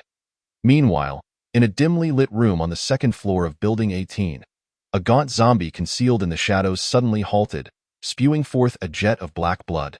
Its hawk-like crimson eyes widened in disbelief, filled with fear and shock, trembling uncontrollably, as this zombie prepared to flee to a higher floor. Lin Mu, standing in the stairwell with eyes closed, suddenly smiled with a sense of triumph. Found you. The distance at which a first-tier Corpse Manipulator could control a zombie was not far. Thus, after decisively slaying the controlled zombie, Lin Mu silently activated his domain, attuning himself to the movements around him. He believed that, Under the circumstances of the puppet's death and the backlash it would cause, the corpse manipulator would certainly react. And now, he was evidently correct. Lin Mu's blood-red eyes narrowed as he propelled himself forward like a cannonball, smashing through a metal handrail before darting toward the source of the commotion. The entrance of a certain unit on the second floor. With a resounding thud, Lin Mu's fist crashed against the security door, warping it and creating a massive dent. A swift kick sent the deformed door flying, and Lin Mu finally beheld the scene within the room. The window was open, yet the curtains remained tightly drawn. A gentle breeze swept through the dimly lit space, revealing a gaunt zombie with a face reminiscent of a hawk, staring intently at him. Within its seemingly green glowing eyes, there was a mixture of anger, confusion, and, most prominently, shock and terror. Seeing this, Lin Mu, who had initially intended to strike it down, raised an eyebrow, a playful expression creeping onto his face. A first-tier zombie, albeit one whose brain had been developed into a special form known as the corpse manipulator. Exhibiting such lively and human-like expressions was indeed remarkable. Lin Mu stepped forward, while the corpse manipulator instinctively braced itself against the ground. Retreating, as Lin Mu observed this corpse manipulator, his gaze drifted toward the nearby open window, where bloodstains marred the sill. Recalling the peculiar first-tier puppet he had encountered in the stairwell, a thought surged within Lin Mu. Are you using the puppets as bait to hunt other evolved beings? A cold voice echoed. Lin Mu knew that with the intelligence possessed by the corpse manipulator before him, it would undoubtedly comprehend his words, and if it didn't, that was of little consequence. He could simply kill it. Lin Mu was not a benevolent soul, nor did he possess any patience. Sensing the overwhelming aura of death radiating from Lin Mu, the corpse manipulator trembled and quickly began to roar. Yes, I used the puppet in the stairwell to draw the attention of other beings, and then it seemed that this was the first time the corpse manipulator had spoken so much. Pausing momentarily to organize its thoughts before continuing, then I would leap from the window and attack the prey from behind. While it roared, the corpse manipulator gestured toward the window, then pointed toward a decaying pile of corpses in the living room. With just a glance, Lin Mu discerned at least 3 first-tier bodies among the remains. Interesting. As his gaze returned to the corpse manipulator, a hint of intrigue sparked in Lin Mu's eyes. One of his objectives in coming to the Seahai community was to recruit an intelligent zombie to assist him in managing the horde. Based on their brief exchange, it was clear that this corpse manipulator was an excellent candidate. Lin Mu slowly crouched down, adopting a commanding posture as he regarded the corpse manipulator. The elongated claws gradually lifted, resting upon his neck. Are you interested in submitting to me? With this deep, resonant voice, Lin Mu's claws slowly glided across, leaving a trail of pitch-black droplets of blood in their wake.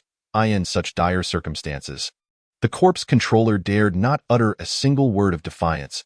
He turned to survey his surroundings until, through the narrow gap of the windowsill, he beheld the throng of corpses below. In that instant, he regained his composure, pulling at the decayed flesh on his face, revealing a complex expression as he growled, I shall comply with your command. The corpse controller slowly bowed, acknowledging Lin Mu's dominance. A glimmer of amusement flickered in Lin Mu's eyes. Moments later, he yanked the corpse controller up, tearing aside the curtain, and led him to the window. Sunlight cascaded in, piercing through the gloom of the living room. Gazing down at the respectful yet fervent horde of corpses, along with the exuberant large white dog frolicking with Xiao Linger, Lin Mu turned to the corpse controller, his voice low and solemn. I shall not indulge in superfluous words, but I assure you, you will not regret your decision today. It seemed that the corpse controller, who had kept his head bowed, gradually lifted it, locking eyes with Lin Mu's gaze, confident and resolute. After a moment of shared silence, a flicker of something extraordinary appeared in the corpse controller's eyes. This rather bewildering figure he had unwittingly accepted as his leader seemed rather impressive after all. Without acknowledging the turmoil within the corpse controller, Lin Mu's voice continued to resonate. From this day forth, you shall be known as Yao Gue, assisting me in commanding the horde of corpses. With that proclamation, Lin Mu turned, descending the stairs without looking back. Yao Gue followed closely behind, growling, Thank you for the bestowed name, Your Majesty. Upon reaching the stairwell, Yao Gue, who had been trailing Lin Mu, seemed to have made a decision. Hastening to Lin Mu's side and growling. Hearing Yao Gue's words, Lin Mu's expression grew increasingly complex. He swatted away the exuberant large white dog and turned his gaze towards the direction of Building 13. That was precisely the destination marked on the crude paper map. Are you suggesting that 4 first-tier zombies and 1 special zombie, akin to yourself, have allied to seize that place? Lin Mu's voice was low. Yao Gui slowly nodded, then tore open his upper garments, revealing several scars. Your Majesty, these scars are the marks left by those fiends. Why choice to hunt here was also to prepare for vengeance against them. Upon witnessing the array of deep wounds, Lin Mu furrowed his brow, and as if struck by a thought, he suddenly inquired, do the zombies in Building 13 engage in large-scale hunts of other beings? Upon hearing Lin Mu's somewhat abrupt question, Yao Gui paused momentarily before responding, no, they rarely venture out. It seems they are guarding something that can transform ordinary zombies into our kind of special zombies. After speaking, Yao Gui's blood-red eyes shifted as he continued. I know the individual you seek to inquire about. I have encountered her before. Her? Lin Mu astutely detected the distinction in Yao Gui's wording and asked. Indeed, if the one you seek to know is the entity that conducts large-scale hunts of other beings in this area, then it is indeed her. However, my knowledge is limited. Yao Gui rolled up his pant leg, revealing a terrifying scar measuring about 40 centimeters, now mostly healed. That being is far too swift. Even after being attacked by her, I cannot discern her true appearance. She resembles the Grim Reaper of our domain. The true ruler of this community, as he spoke, a flicker of fear and apprehension unconsciously surfaced upon Yao Gui's face. Then, his gaze inadvertently fell upon Lin Mu, seemingly appraising the strength of his newly acknowledged leader against that nightmarish figure. Chapter 34. Soldiers of the Military. However, after deep contemplation, Yao Gui could not seem to draw a conclusion. Lin Mu, standing before him, turned his head once more towards Building 13, pondering his future strategy. Just then, Ying Yi, whom Lin Mu had dispatched to gather intelligence, returned in haste. Judging by his urgent demeanor, he seemed to have made a significant discovery. Boss, humans. Ying Yi's voice was somewhat frantic, as Lin Mu frowned in confusion.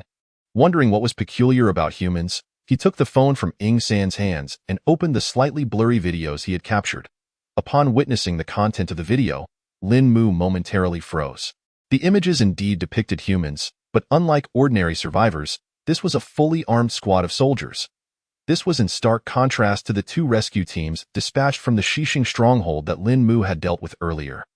Roughly speaking, the 12-member squad was outfitted with helmets, goggles, submachine guns, gloves, the complete gear of a regular infantry soldier from Hua country. Even one of the communicators at the rear was equipped with a small radio. What on earth are these people up to? Lin Mu muttered to himself, continuing to click on the next video segment.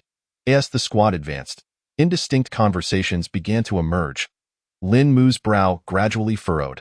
Li Feng, how much further to Building 13? 50 meters. Bypass the 2 buildings ahead, and turn left. Upon arrival, one team will clear the zombies while the second team swiftly retrieves the necessary items from Professor Wang's residence. If we encounter Professor Lu's daughter, prioritize her rescue. Even if she is turned, we must control and bring her back. Understood. Upon hearing the command of the leading figure, a deep voice replied. Moments later, one soldier paused, seemingly recalling something, and quietly inquired, what was Professor Lu's daughter's name again? Lu Linger, you fool. Did you not review the mission brief? Amidst their conversation, the soldiers worked in tight coordination, steadily advancing. By the time Ying Yi infiltrated the horde of corpses to record the video, they had already approached the base of Building 13. With a beep, the video was turned off. Lin Mu took a deep breath, his mind racing with thoughts. This Sea community was indeed intriguing. First, there were so many special zombies, and now even military personnel had infiltrated. Moreover, Lu Linger. Was that not the name of Xiao Linger?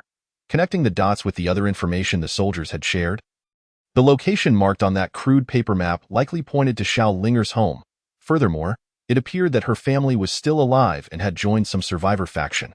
How fascinating. However, given the circumstances, it seemed prudent to let these individuals engage the horde in Building 13 before making his move.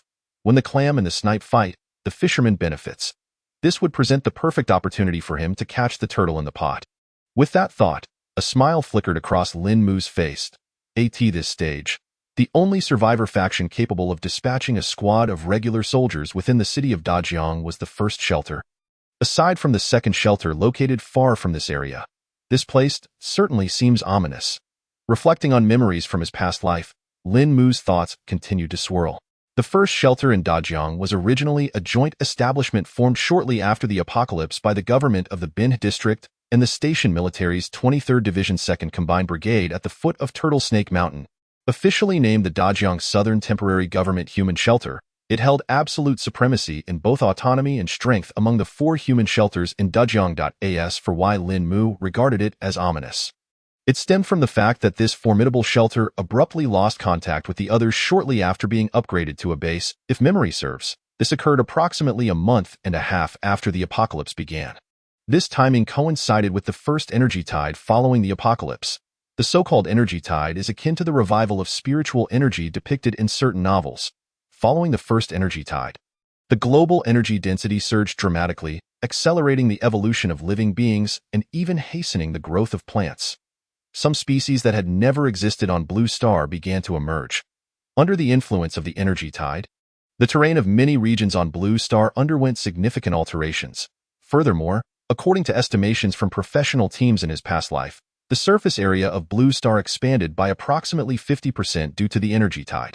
Vast stretches of uninhabited land surged forth like bamboo shoots after a rain, becoming forbidden zones for humanity. It is rumored that the first sighting of a 4th-tier evolved being occurred in the aftermath of this energy tide. However, research on this matter has remained one of the highest confidentiality projects among humanity's upper echelons. Lin Mu knew little of it.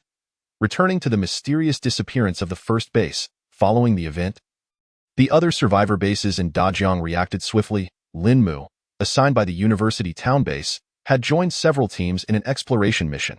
However, the scene they encountered shocked both Lin Mu and the upper echelons of the University Town base. It wasn't particularly gruesome. As a zombie, the sight of bloodshed could hardly elicit a strong reaction from Lin Mu. On the contrary, the entire first base was deserted. Many electrical appliances were still operational, and aside from a few vehicles that seemed to have lost control and crashed into walls, everything else appeared as it normally would, except it was completely empty. No one knew where the vast population of the base had vanished to, or why there was not a single sound. Not even a distress signal had been sent out. Subsequently, several joint searches were conducted by various Dajiang bases, yet to no avail. By the time a year had passed since the apocalypse, the Dawn Core City was established, completely leveling the territory that had belonged to the first shelter, and this matter faded into obscurity, becoming a cold case. Reflecting on past lives and the information gathered from various sources, Lin Mu could not help but feel an intensified curiosity towards the group of soldiers who were suspected to be from Shelter 1. However, this interest was merely a fleeting one. The incident that caused the inexplicable disappearance of all life within the base was something Lin Mu did not wish to befall him. With his thoughts refocused, Lin Mu finally refined his plan in his mind. He gestured for Ring Yi to continue monitoring the situation at Building 13, and then set off in a different direction. The horde of corpses behind him gradually dispersed under the guidance of the supernatural creatures, encircling Building 13. Notably, the direction Lin Mu was headed was not towards Building 13, since he aimed to capture the prey effortlessly. A sufficient number of zombies were required to form the encirclement. Clearly, the horde of corpses Lin Mu brought to the Seahai community was insufficient. Therefore, he planned to utilize his ability, Control Corpses, to command additional zombies. Conveniently testing the limits of his power. Chapter 35. Zombie Tide. At this moment, within Building 13, after a brief silence, gunfire erupted suddenly. First-level zombies. All units be alert. There are first-level zombies. The soldier who first entered the stairwell of Building 13 raised his submachine gun and opened fire continuously upwards. At the edge of his vision, a massive zombie, taking advantage of the staircase and handrail as cover, rapidly approached from above. Upon closer inspection, it became evident that more than one zombie was descending. From a distance, Building 13 resembled an awakened anthill, with waves of zombies surging from the upper floors, relentlessly advancing towards the location of the soldiers below. Some zombies even climbed along the exterior of Building 13, using balconies and air conditioning units as support, swiftly heading towards the soldier team. Outside, the place has turned into a zombie nest. I estimate there are no fewer than 200 zombies here. Wasn't it scouted before that there weren't many zombies in Building 13? What is going on? Voices filled the communication channel in a flurry. At that moment, the first-level zombie descending had already engaged with the soldiers at the forefront of the team. It must be said that the difference between professional soldiers and ordinary survivor teams was immense. Even without the presence of evolved beings, this squad managed to force the first-level zombie back with just 2 members. If it weren't for the unfavorable shooting angles in the stairwell, they would have likely turned the first-level zombie into a sieve by now. However, for this team, the good news ended there. Damn. There is something hidden among these ordinary zombies. It's a special zombie, a hunter zombie, with a piercing scream. A soldier who had yet to enter the stairwell and remained behind was suddenly knocked down by a shadow lunging from the side. Instantly engulfed by the tidal wave of corpses. No, don't bite me. His words had barely left his lips when the team, which had been steadily advancing, suddenly came to a halt. What is happening?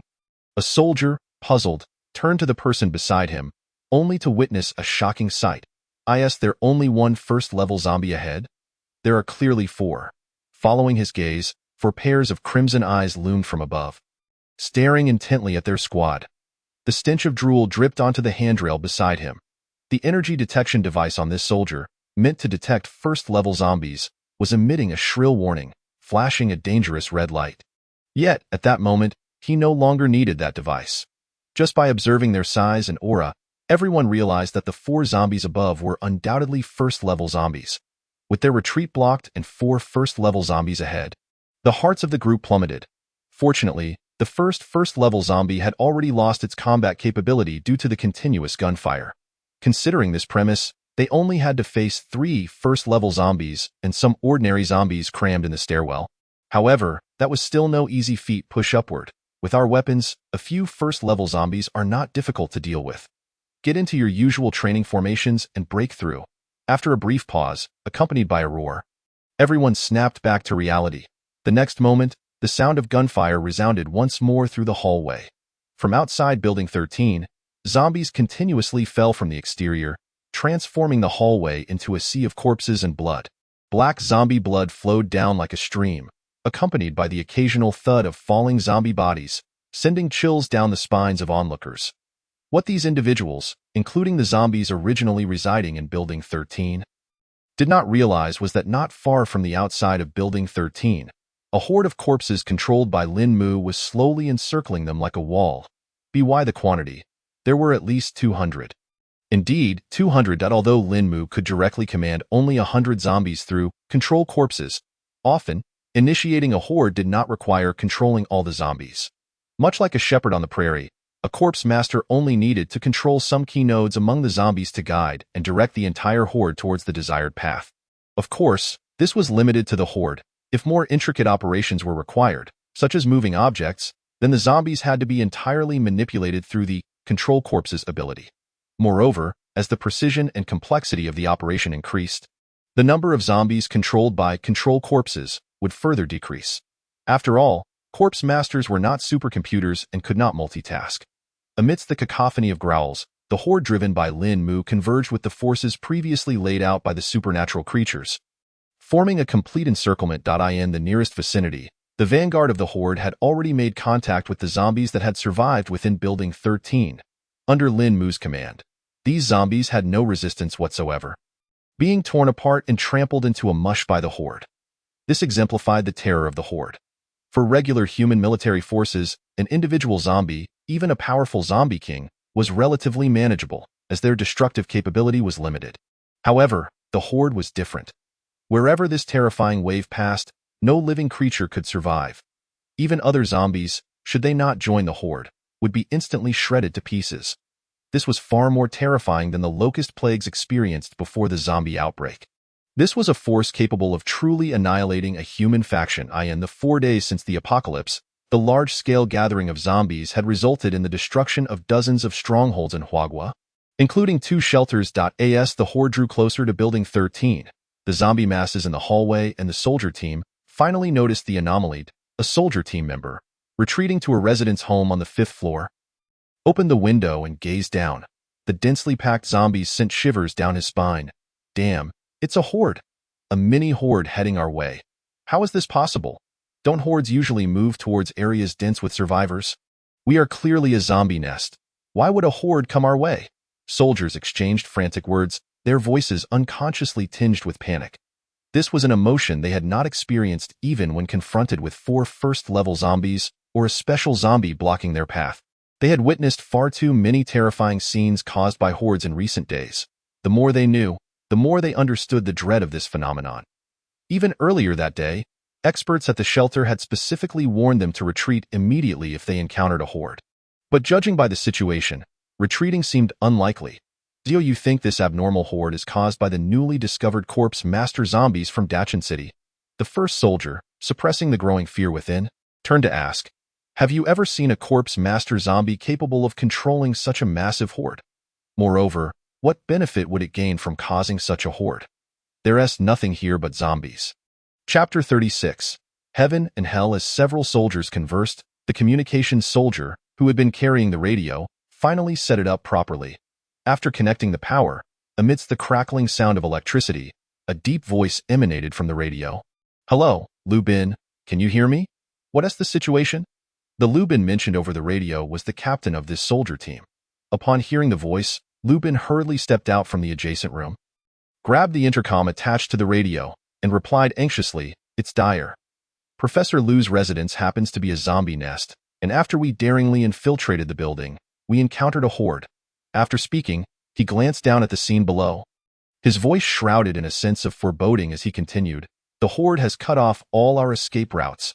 We cannot break through. As he finished speaking, not only Lu Bin and the surrounding soldiers fell into a deep silence, but the other end of the radio also descended into a somber quiet. Far across the river, 8 kilometers away at Shelter 1, a middle-aged man in military uniform displayed a flicker of compassion in his eyes as he set down the intercom and turned to whisper to a nearby individual. Do we still have helicopters available? Hearing the query, the person paused momentarily before shaking their head in resignation. Although he wished to respond affirmatively, all the helicopters at Shelter 1 were currently engaged in other missions and were too far from the Seahai community. There was simply no time to rush over. After receiving the response, the middle-aged man in military attire clenched his fist tightly and slammed it heavily onto the table before him. To hell with this apocalyptic world. Accompanied by this low roar, the radio fell silent. Within the Seahai community, Lu Bin, although unaware of the discussions held by the high-ranking officials at Shelter 1, could infer from the last curse uttered by the commander and the sudden cessation of the radio that they were likely devoid of any support to rescue them. Setting down the walkie-talkie, Lu Bin sensed the somber atmosphere among the surrounding soldiers. He glanced around and slowly spoke. Ladies and gentlemen, it seems we can only rely on ourselves from this moment onward. I understand the sentiments you all harbor right now. However, I anticipated all of this the moment I volunteered for this mission, and I trust you did as well. As he spoke, he raised his fist to his chest. In this end-of-the-world scenario, certain things require individuals to take action. Let us not forget the caliber of the army we hail from. With that, he forcefully lowered his fist, seized the fully loaded submachine gun in his grasp, and boldly strode toward the doorway. Witnessing this scene, the previously wavering soldiers felt a renewed fervor ignite within their eyes. Damn it, aren't they just a bunch of zombies? With a swift motion, they chambered their weapons. At that moment, the already unstable door finally succumbed to the onslaught of 3 first-tier zombies and 1 unique variant of a corpse-hunting zombie, crashing down with a thunderous noise. The zombies surged in like a tidal wave, flooding into the room. The sound of gunfire echoed, splattering black blood and dismembered bodies through the air. Taste the wrath of humanity, you undead bastards! A soldier bellowed as he tore a grenade from his waist, pulled the pin, and hurled it into the throng of corpses. The grenade rolled to a stop, bumping against the toe of a first-tier zombie. Initially taken aback, the zombie curiously picked up the small object, examining it with its crimson eyes. Then, with a deafening explosion, the entire building and stairwell trembled violently. In the relative confinement of the residential building, the grenade undoubtedly unleashed its maximum destructive potential. The first-tier zombie at the epicenter was obliterated before it could even emit a scream. Reduced to a cloud of bloody mist, the 2 nearby first-tier zombies suffered grievous wounds from the shrapnel, howling in agony. As for the ordinary zombies caught in the blast, they were utterly transformed into mangled corpses. Amidst the tide of zombies, a conspicuous void emerged, with blood and flesh splattered across the walls, creating haunting images. Such was the lethal efficacy of firearms against flesh and blood. "How brutal," murmured Lin Mu. Situated not far from Building 13, he squinted through the shattered glass, observing the fierce struggle between the soldiers and the zombies. Lin Mu's gaze flickered. The recent explosion served as a testament to the correctness of his decision to unleash the horde of corpses rather than risk his subordinates' lives by advancing alone. After all, in such a confined environment, even if Lin Mu possessed extraordinary skills to evade grenades, his subordinates might not be so fortunate. Especially those like Yao Guei, who were not adept at combat, or ordinary first-tier zombies like Xiao Linger, who would surely meet the same fate as the unfortunate first-tier zombies caught in the explosion's radius. The blood mark of domination was singular to Lin Mu. He could not protect the entire horde. Moreover, even if this squad had expended considerable resources reaching this point, who could guarantee that none of the soldiers possessed a second grenade? Shifting his gaze, Lin Mu glanced at the horde that had already surged to the foot of Building 13, a cruel smile creeping onto his lips.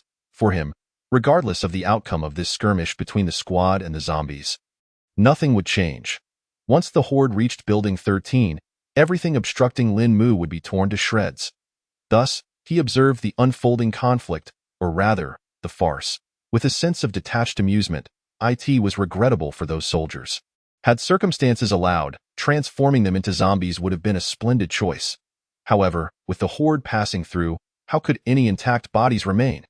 Letting out a slight sigh, Lin Mu casually accepted a fresh piece of flesh offered by Yao Guei. Savoring its aroma, he then produced a pair of sunglasses from seemingly nowhere and donned them, leaning back against the prepared recliner. Bathed in the afternoon sunlight atop the building, he tossed a morsel of bloodied flesh to Dabai, who was playfully tussling with Xiao Linger. Life was indeed delightful. As it turned out, the notion of comfort is all about perspective. Just a building apart, the difference was akin to heaven and hell. One side engaged in fierce combat for a sliver of survival, while the other basked in control and leisure. This seemingly discordant scene was playing out authentically in a corner of the Seahai community. Chapter 37. Annihilation and Conclusion. Do we have any more grenades? We can't hold on much longer, the cries echoed through the team's communication channel. As the horde reached the foot of Building 13, the previously retreating zombies were driven back in the area occupied by the soldier squad. The density of zombies escalated exponentially. Were it not for the relentless firepower that had already taken down many first-tier zombies, their predicament would undoubtedly be far more dire. Nevertheless, the looming threat above them, the unique corpse-hunting zombie, still remained. Lurking in the shadows, it claimed the life of a squad member each time it appeared.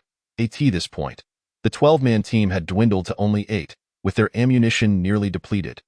There was but one grenade left. The journey had proven too taxing that a soldier, seizing the opportunity to reload, retrieved the last grenade from his tactical backpack. Before he could utter a word, a bloodied hand snatched the grenade from his grasp. Looking up, he saw it was Captain Lu Bin. "I've been bitten by a zombie. I won't survive. I can only clear a path for you." Handing over his heated submachine gun to the soldier before him, Lu Bin refrained from further words.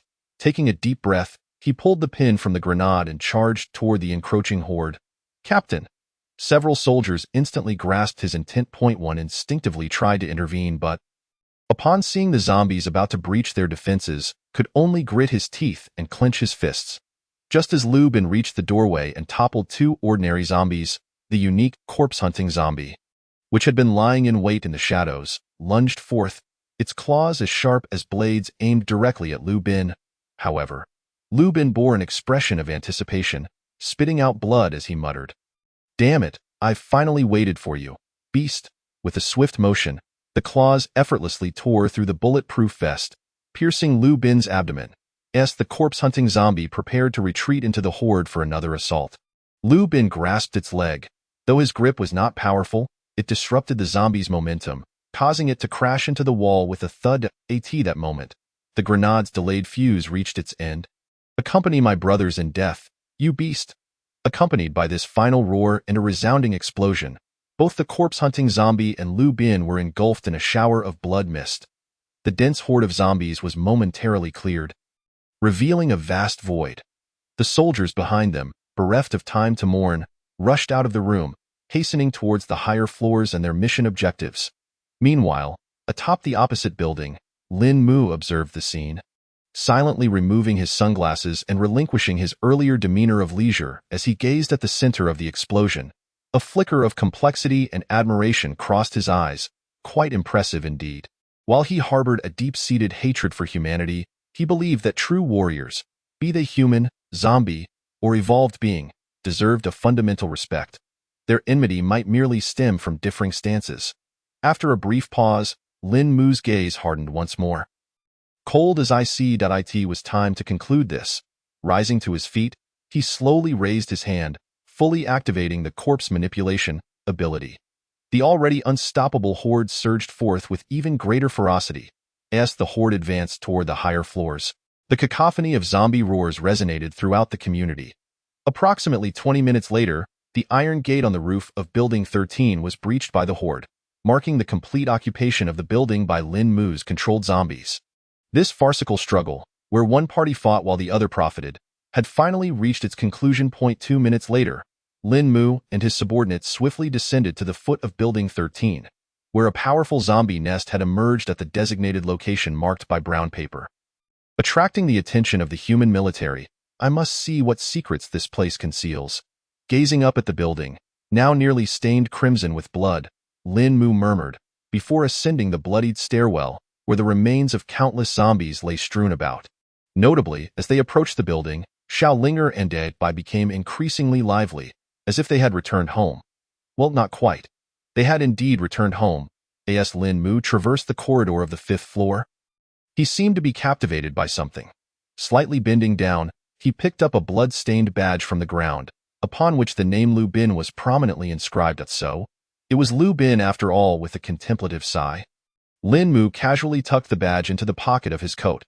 Subsequently, after collecting the crystal essence from the several first-tier zombie corpses left behind, Lin Mu cast a brief glance around. Not lingering, he continued his ascent amidst the horde of corpses.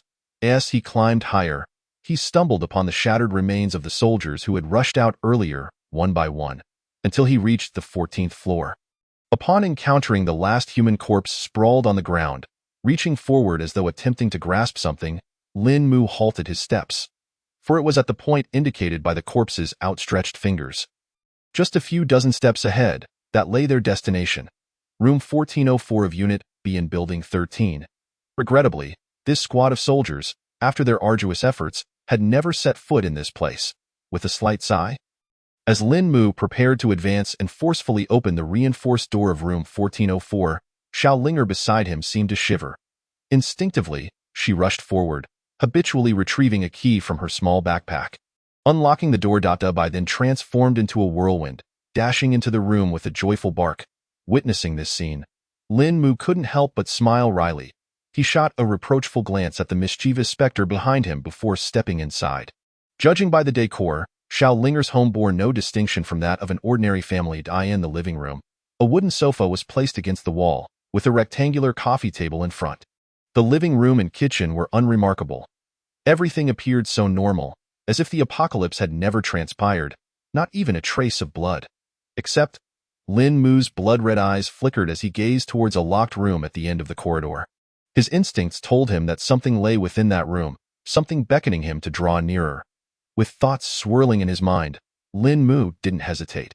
After dispatching the specter and a few ordinary zombies to search for the 2 blood crystals within this residential building, he took one ordinary zombie along and made his way directly to the locked room. Chapter 38. The Corpse Realm Token. Meanwhile, across the blood-stained river, several kilometers away at Shelter No. 1, in a bustling corner of a laboratory, a middle-aged man in military attire turned to his side, his voice tinged with barely concealed anger. Liu Lingfeng, what on earth is in that house of yours? We have already lost a squad of elite soldiers. Why won't you tell me?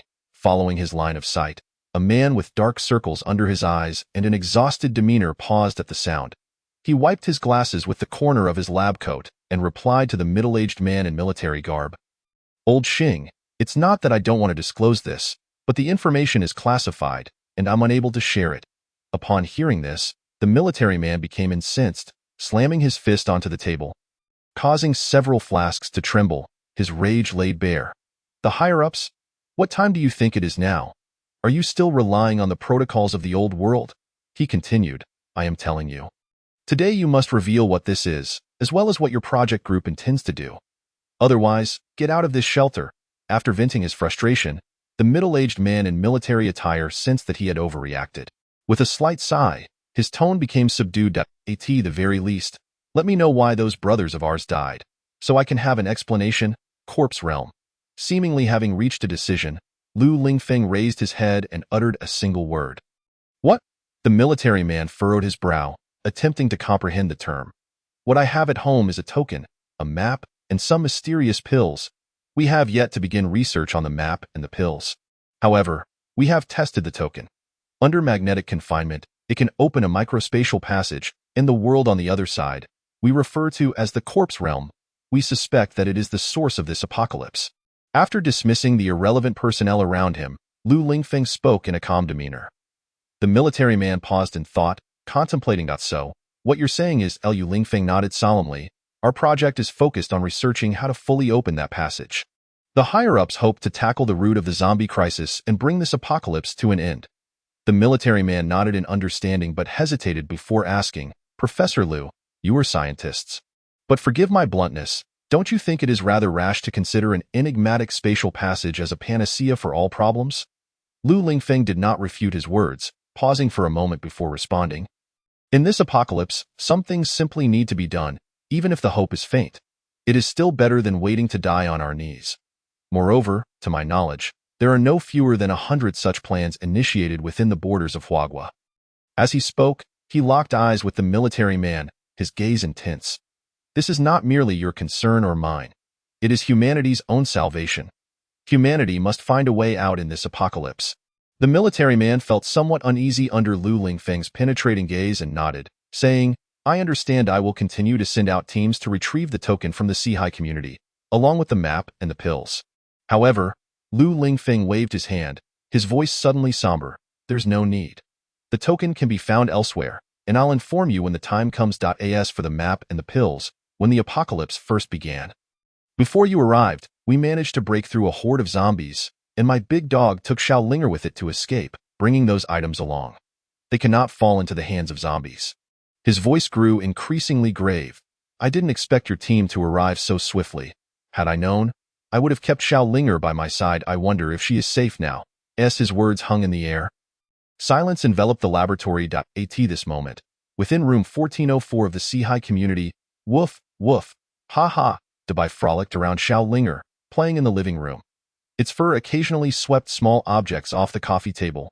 Not far from them, Lin Mu once again, with a sense of inevitable resignation, exerted brute force to pry open the iron lock, leaving the ordinary zombie beside him somewhat bewildered as it ventured inside to investigate. Confirming that there was no danger, Lin Mu tossed a piece of fresh flesh to the laboring zombie, allowing it to depart. Without a moment's hesitation, Lin Mu stepped into the room. The windows were boarded up, casting the room into dimness. After some fumbling and turning on the light, Lin Mu, guided by his instincts, uncovered a rusty locked box amid a pile of clutter. The box appeared to be quite old. Yet the lock was new, suggesting it had only recently been placed there. With a whispered incantation, Lin Mu clanged the lock open. What met his eyes, however, left him momentarily stunned. It was a token, roughly the size of a palm.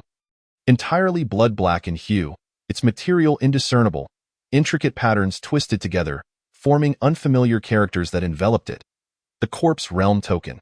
How could this item be found in such a place? No, it was only the 4th day of the apocalypse. How could there be a corpse realm token? Lin Mu certainly recognized the object before him, but it was precisely because he did that he felt such astonishment. Tracing the patterns on the token, Lin Mu's heart confirmed without a doubt that this was indeed the corpse realm token. However, according to the news he had heard in his previous life, the corpse realm token first appeared only 2 months into the apocalypse. When the corpse realm opened for the first time, this item was the key to unlocking the gates of the corpse realm. Yet now, merely on the 4th day of the apocalypse, how could this be possible? Lin Mu's pupils constricted in shock for a moment before he swiftly regained his composure. Shock and panic would solve nothing. Only contemplation and action could unveil the essence of the truth. This was a realization Lin Mu had garnered after executing countless missions in his previous life, and it was a principle he had always adhered to. Gazing at the token before him, he narrowed his blood-red eyes, beginning to ponder the myriad possibilities. The presence of this item in an ordinary household, along with its seemingly recent storage, suggested that it likely did not appear only after the apocalypse began. Coupled with the squad that had come in search of it, Lin Mu had reason to believe that humanity, at least its higher echelons, may have been aware of some information regarding the apocalypse prior to its onset and had commenced relevant research. These were revelations Lin Mu had never encountered in his past life. Point one possibility was that the individuals at the university town base had knowledge of this, but had not disclosed it to him. Another possibility was that even those at the university town base were oblivious to these matters. Even later, when the core city was established, they might remain unaware. As these thoughts crossed his mind, Lin Mu's blood-red eyes flickered with unusual light. Where did the token originate? How did humanity come to possess it? Were they aware of what this token represented? And what about that mysterious map and those brown pills? Numerous questions, previously untouched in his past life, surged within Lin Mu's mind. Yet, rather than feeling lost, he felt exhilarated, an excitement akin to grasping the truth. This apocalypse still harbored many secrets unknown to him. Or rather, this world was far more mysterious and splendid than he had ever imagined. Now that is what makes it interesting. Lin Mu instinctively tightened his grip on the token in his hand, a cruel and excited smile spreading across his lips. Lin Mu did not fear the unknown or the mysterious. On the contrary, he relished challenges. He had always been one to dance on the edge of a blade. This is evident from the fact that he almost deliberately exposed the location of his corpse nest to human strongholds, using it as a setup for his schemes. He relishes the thrill of competition, eager to win and to continue winning. With cunning strategies, ruthless methods, and overwhelming power, Lin Mu spares no effort. Although the apocalypse has only just begun, Lin Mu, having lived a previous life, has long since grasped the essence of this brutal world where the weak are devoured by the strong. Simply surviving is meaningless. Take the present situation, for instance. If he were to merely linger in safety, he would forfeit the mysterious pill and even the opportunity to become the sovereign, losing any qualification to even touch the secrets of this world. Thus, he must advance relentlessly, employing any means necessary, always staying a step ahead of his competitors, until he stands atop the world. Regaining his thoughts, Lin Mu exhaled a breath of frustration. Through the cracks in the wooden window boards, he gazed at the steel jungle of the great river city. How splendid! Accompanied by this cold murmur, Lin Mu left the room without looking back. Chapter 39. Shadow sovereign. The remnants of the setting sun gradually faded. As night descended once more upon the Seahai community, the sweep of the 13th building neared its conclusion. A dozen bulletproof vests and firearms lay piled upon the coffee table before Lin Mu. Although the remaining ammunition of that soldier squad was scant, it was more than sufficient for Lin Mu to accomplish certain tasks. These human artifacts, combined with the 7 or 8 pieces of crystal marrow he had already consumed, along with the 2 blood fruit plants entwined with abundant flesh and blood, constituted all of Lin Mu's gains from this venture. Despite having swallowed several pieces of crystal marrow, Lin Mu's tier remained at the late stage of the first rank. Yet, he sensed that he was drawing ever closer to the perfection of the first rank. Speaking of gains, the demon spirit should certainly be accounted for. Casting a glance at the demon spirit, who was enthusiastically directing the horde of corpses to transport the spoils downstairs, Lin Mu seemed to see the potential for it to become a high-level worker, one that would not require a salary. Of course. Unconsciously chuckling to himself, Lin Mu rose to his feet and waved his hand. Home. Upon hearing this command, the horde of corpses erupted into excitement, howling with fervor. In the once silent community, their voices echoed incessantly. Approximately 10 minutes later, under Lin Mu's leadership, the horde exited the Seahai community, traversing the desolate shops lining the street, making their way towards the community hospital. The bulletproof vests and firearms were packed into cardboard boxes, guarded by the demon spirit, while the 2 blood fruit plants and the corpses were transported by a large group of ordinary zombies. Consequently, the movement of the horde was not particularly swift. Nevertheless, as Lin Mu gazed at the abundant spoils behind him, his mood remained remarkably buoyant. Furthermore, now that they had left the Seahai community and entered the streets, his wariness inevitably diminished somewhat at that moment. From behind the glass of a nearby shop, a barely perceptible red light suddenly flickered. Sensing the anomaly, Lin Mu instinctively turned his head toward that direction. Before he could discern anything, the glass shattered without warning. In the next instant, a blurred shadow leaped forth, lunging at Lin Mu amidst the cover of the glass shards. The razor-sharp claws, shimmering with a chilling glint, aimed directly for Lin Mu's head, akin to a long-awaited predator intent on delivering a fatal blow. What? The sudden turn of events left the horde behind him unable to react in time.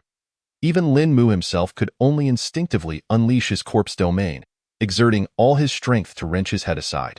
Fortunately, the corpse domain proved effective. Under the crimson glow, the splintered glass shards visibly slowed. The claw, reminiscent of the Grim Reaper, momentarily dulled in its approach. It was this brief moment that allowed Lin Mu to evade this deadly strike. A flash of cold light swept by, and the neatly severed black strands of hair cascaded before him, a crimson line appearing on his cheek, as dark droplets seeped forth, falling to the ground. Since the onset of the apocalypse, Lin Mu had never felt his heart race so fiercely. It was truly a near miss. Breathing heavily, Lin Mu assumed a combat stance, instinctively gazing ahead. At this moment, the attacker, under the influence of the sovereign domain, finally revealed her form. Upon catching sight of her face, Lin Mu's pupils constricted violently, his breath momentarily halting. Following Lin Mu's gaze through the scattered glass shards, beneath the blood-stained long hair was the visage of a young girl, around 17 or 18 years old, if one were to overlook her crimson eyes and the blood-smeared pallor of her cheeks. Her countenance could indeed be deemed stunning, exuding a chilling beauty akin to a moon suspended in the heavens. However, what truly shocked Lin Mu was not the appearance of this zombie, but rather the identity it represented. He recognized her. No, she should be referred to as the Corpse Sovereign, the Shadow Sovereign. Among the 10 sovereign zombies of Huagua in his previous life, ranked 5th, renowned alongside the Charm Emperor as the most formidable zombie hunter in Huagua, the Monarch of Shadows. Mo. The 2 syllables escaped Lin Mu's lips, laced with an unutterable sense of trepidation and confusion. The apprehension was easily comprehensible. Facing such a top-tier zombie, especially one famed for assassination like the Shadow Sovereign, even another sovereign would need to tread carefully. As for the confusion, the Shadow Sovereign's initial appearance had been in Datsuan City, had it not? Why was she here in Great River City? Moreover, why did she harbor such intense animosity towards him? A flurry of questions surged within Lin Mu's mind until he discerned the expression on the Shadow Sovereign's face. It was as if he had stumbled upon an answer to his final question. Before Lin Mu, the Shadow Sovereign furrowed her brows, a hint of resentment and apprehension flickering in her features, as though someone had stolen something from her, yet she was uncertain if she could overpower her opponent. Observing this expression and recalling the events that transpired upon entering the Seahai community, the creatures that had been hunted, the 2 injured first-rank zombies, and the peculiar stare he had received, an answer seemed to emerge. In the Seahai community, the Grim Reaper spoken of by the demon spirit, the true monarch of the Seahai community, was none other than the Shadow Sovereign before him, and it appeared that he had inadvertently intercepted the 2 injured first-rank zombies. Drawing the gaze of this zombie king upon himself, true to her reputation as a renowned assassin, the zombie king had refrained from making a move within the community, assessing his strength, only to strike at the moment he had stepped outside. Lowering his psychological defenses, had he not swiftly activated his corpse domain, had he not possessed an acute sensitivity to danger honed from his previous life, he might have truly met his demise here. The 10 sovereigns were indeed terrifying. Even so, having already consumed what he had, Lin Mu would never regurgitate it. Whatever price he had to pay, it was out of the question, regardless of whether she was a sovereign or a king. Even if the corpse ancestor appeared today, Lin Mu would not relinquish a single piece of crystal marrow. Besides, wasn't this precisely what he desired? After so long in the apocalypse, no one had been able to accompany him for a true thrill. Do not disappoint me, Shadow Sovereign. Accompanied by a low murmur, Lin Mu's lips involuntarily curled into a smile, a surge of bloodthirsty madness igniting in his slightly lowered gaze. The aura of a late-stage first-rank zombie radiated unabashedly from him. His very body seemed to tremble subtly, not from fear, but from exhilaration. Sensing Lin Mu's transformation, the demon spirit instinctively took 2 steps back, its gaze sweeping over Lin Mu and the Shadow Sovereign. A flicker of panic crossing its face. It could feel that the strategic air that had always surrounded its newly recognized leader had seemingly vanished, replaced by a kind of madness, a madness for slaughter that had been suppressed for far too long. This sensation was one the demon spirit had never before experienced in its leader. Chapter 40. Carnage. Instinctively swallowing hard, the demon spirit yearned to lead the horde and assist Lin Mu. Yet, reason told it that the clash between these two titans was beyond its capacity to intervene, as well as beyond the reach of the ordinary zombies behind it. As proven, its instincts were correct. For just a second after the demon spirit retreated, Lin Mu and the Shadow Sovereign, who had been locked in a standoff, suddenly sprang into action without warning. In the demon spirit's view, it could only perceive two indistinct figures colliding amidst the red light and flickering darkness. In a mere instant, the sound of their clash reverberated down the entire street. The glass of several nearby shops shattered in unison, and even the trees bordering the battle zone shed layers of bark, revealing deep gashes upon their trunks. Witnessing this scene, not only the demon spirit but even Xiao Linger and Dabai, who were not far behind, wore expressions of astonishment. Now at the mid-stage of the first rank, Dabai, more attuned to the aura of zombies, trembled visibly, instinctively emitting a whimpering sound. The reason was simple. At this moment, the energies radiating from the collision between Lin Mu and the Shadow Sovereign were overwhelmingly powerful and terrifying. If the soldiers from the first refuge were present, equipped with their zombie ability monitoring devices, they would be astonished to discover that the energy density at the center of the clash had surged to levels equivalent to that of a late-stage second-rank zombie battle. Indeed, a late-stage second rank. With an already formidable foundation augmented by the influence of the sovereign domain, Lin Mu's strength surged perilously close to that of a late-stage second rank. Before him, the Shadow Sovereign was no different. Moreover, Lin Mu could sense that this corpse sovereign's true tier, like his own, was also at the late stage of the first rank. It seemed that the Shadow Sovereign had consumed the blood fruit and acquired the pinnacle class of the zombie hunting path. If memory served, the Shadow Sovereign's class in his previous life had indeed been one of the two top-tier zombie hunter classes, the Hunt God. In contrast to the Charm class, which emphasized split abilities and allure. The Hunt God represented the ultimate offensive prowess of the zombie hunting path. It is not an exaggeration to assert that, in the early days of the apocalypse, the Hunter class possessed the most formidable attack power among all zombies. After yet another clash, Lin Mu gasped for breath, his crimson blood-red eyes fixed intently ahead. Upon closer inspection, one could discern that Lin Mu bore numerous wounds, with over 10 scars adorning his body. Some were so severe that a slight misstep could render him incapacitated, or even cost him his life. In stark contrast, not far opposite him, the Shadow Monarch also appeared to be in a dire state. During their fierce confrontation, Lin Mu employed a strategy of trading injuries, a method that greatly unsettled the Shadow Monarch, who was accustomed to swift, lethal strikes. At that moment, her left arm hung limply, clearly broken as evidenced by its grotesquely twisted joint. The once vengeful expression on her face had vanished, replaced by a palpable fear. It was evident that this ruler of shadows had not anticipated the battle unfolding in this manner. Even more baffling to her was the realization that this zombie before her seemed tireless. Growing stronger with each encounter, undeterred by the numerous wounds she had inflicted upon it, was as if it reveled in the chaos of battle. From those blood-red, near-mad eyes, the Shadow Monarch perceived a demon from the depths of hell, one whose combat prowess even surpassed her own. This revelation caused her, a top-tier zombie, to hesitate momentarily. At that instant, Lin Mu sensed her uncertainty and seized the opportunity, propelling himself forward with the speed of an arrow loosed from its bow. Charging once more at the Shadow Monarch, on the other hand, the Shadow Monarch, initially inclined to retreat, seemed incensed by Lin Mu's relentless assault. After evading his strike, a glint of malice flashed in her crimson eyes. The next moment, dark shadows erupted from her, resembling twisted, vengeful spirits, obscuring her form as they unleashed a cacophony of piercing wails, surging towards Lin Mu. Out of the corner of his eye, Lin Mu registered this development with a look of anticipatory calm. Shadow Soul Strike, the signature ability of the Shadow Monarch in the early apocalypse, as a zombie king particularly hostile towards humanity, having caused immense harm, the research conducted by humans in his past life regarded the Shadow Monarch with the utmost seriousness. Lin Mu had even encountered her during certain missions, though it was not her true form he faced, but rather the vengeful spirits unleashed during a previous hunt.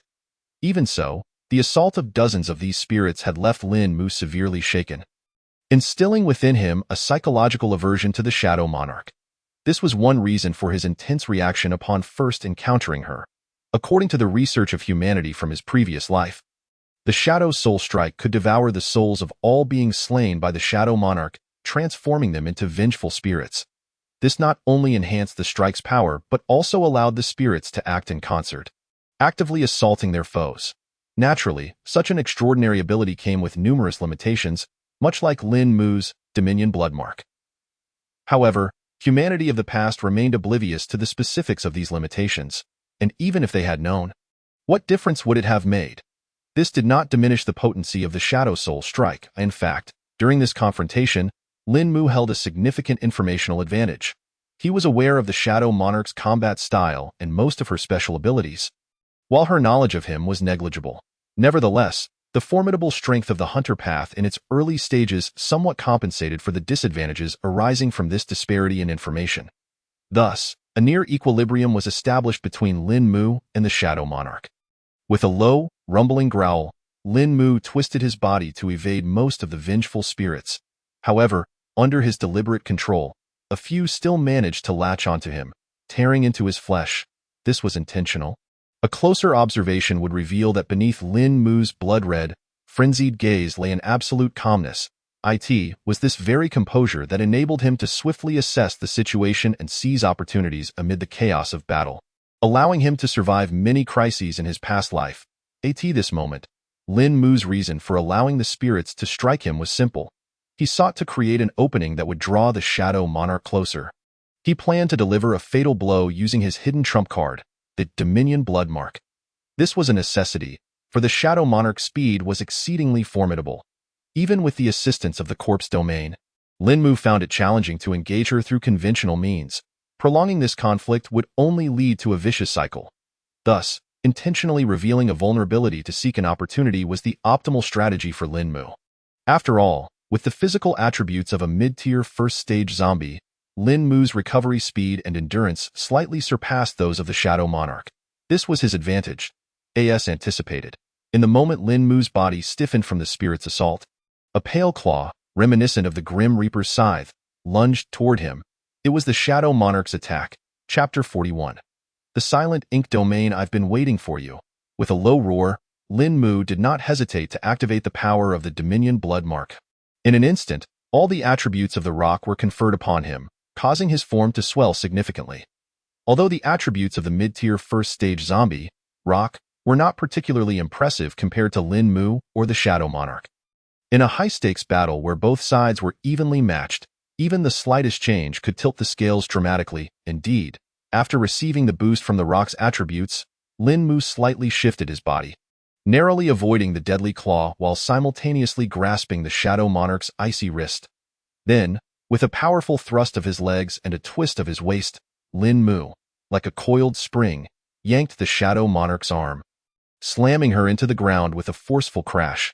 The resounding impact echoed through the street, accompanied by the sound of shattering bones. The horde of zombies, positioned over 10 meters away, stared in astonishment, their expressions frozen in disbelief.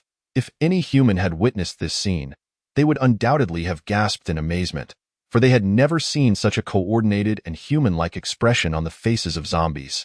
This look of shock had been etched on the faces of the observing zombies since Lin Mu and the Shadow Monarch first clashed, and had yet to fade. 5 meters in front of Lin Mu, where the Shadow Monarch had fallen, leaves swirled in the air.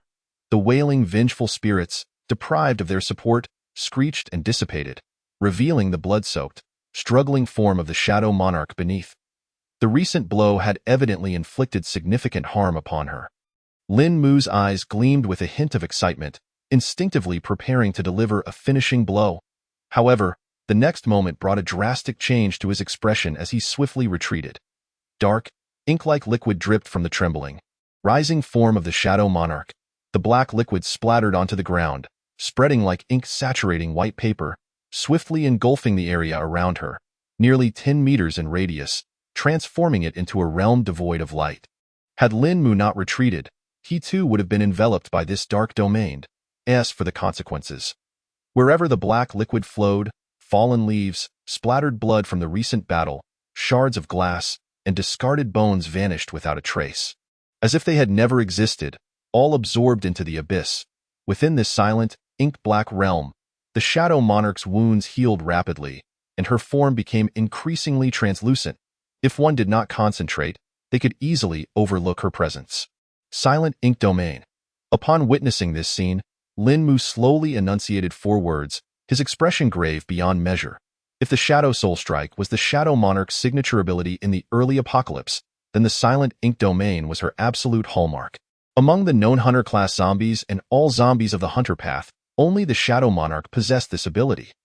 This capability was a significant reason for her being classified among the 10 monarchs. The Ink Domain brings death. This was humanity's most straightforward assessment of this ability. Its meaning was clear. The appearance of the Ink Domain signified the Shadow Monarch's approach, and within the area shrouded by the domain, no living being could survive. It was rumored that in her past life, the Shadow Monarch had even utilized this ability to slay a formidable zombie from the Sakura Nation, ranked among the top 100. Although the specifics of that battle remained shrouded in mystery due to the concealment of the Silent Ink Domain, the gruesome fate of that top-ranking zombie circulated widely in the annals of the past. That battle solidified the Shadow Monarch's fearsome reputation. Yet, should not this ability have been acquired only upon reaching the 4th tier? Why could she employ it in the late 1st tier? Or was the information Lin Mu had gathered in his past life once again flawed? As these thoughts raced through his mind, Lin Mu adopted a posture of utmost vigilance, prepared to evade the encroaching grasp of the Silent Ink Domain and the Shadow Monarch's assault. Behind him, the observing horde of zombies, witnessing Lin Mu's stance, did not retreat. Instead, they surged forward, collectively advancing towards the Shadow Monarch, unleashing furious roars. The echoes of their growls reverberated throughout the street in this tense standoff. Time seemed to stretch, with neither side initiating an attack. Perhaps Lin Mu's display of terrifying power led the Shadow Monarch to conclude that a reckless confrontation was not worth the risk. Perhaps her mastery of the Silent Ink Domain was not yet proficient, or perhaps other factors were at play. After a brief yet intense standoff lasting mere seconds in the pitch-black realm of ink, it contracted like a reversed flow of water, transforming into droplets in the blink of an eye, reabsorbed into the body of the Shadow Monarch. At this moment, the Shadow Monarch bore no visible scars. As if untouched by the brutality of the recent battle, the murderous intent emanating from the Shadow Monarch slowly dissipated. Lin Mu's furrowed brow subtly relaxed, standing upright as his crimson, bloodshot eyes gradually reverted to a more normal shade of scarlet. In Lin Mu's gaze, the initial wariness or resentment etched on the Shadow Monarch's face had entirely vanished, replaced by a contemplative expression. The depth of emotion displayed by a being of such caliber as the Corpse Monarch did not surprise Lin Mu in the least. What piqued his curiosity was why this King of Shadows had opted to abandon their life-and-death struggle. Turning instead to introspection, based on his past experiences with the Shadow Monarch, Lin Mu knew that once this being had fixed its sights on a target, it seldom relented, let alone display such an unguarded demeanor before an enemy. After a brief pause, as Lin Mu pondered, the Shadow Monarch seemed to reach a decision, slightly parting her lips to emit a low growl, seemingly preparing to converse with him. Yet, in the next instant, she abruptly sensed something, turning her gaze toward the distance, her growl interrupted. "Kindred, you are formidable. If the need arises, I shall seek your assistance." With this ambiguous statement, the Shadow Monarch transformed into a wisp of shadow, vanishing from Lin Mu's sight as if teleporting. This speed was at least double his own. After a moment of inner estimation, Lin Mu abandoned the notion of pursuing her, his gaze lingering in the direction of her disappearance. Given the right circumstances, he genuinely wished to slay this sovereign of the undead to uncover some secrets or seize her inherent opportunities.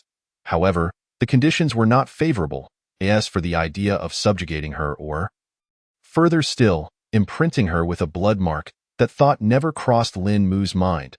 It was utterly preposterous.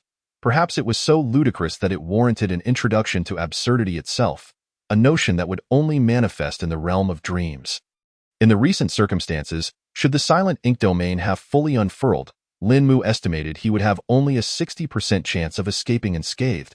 not to mention the plethora of further demands it would entail.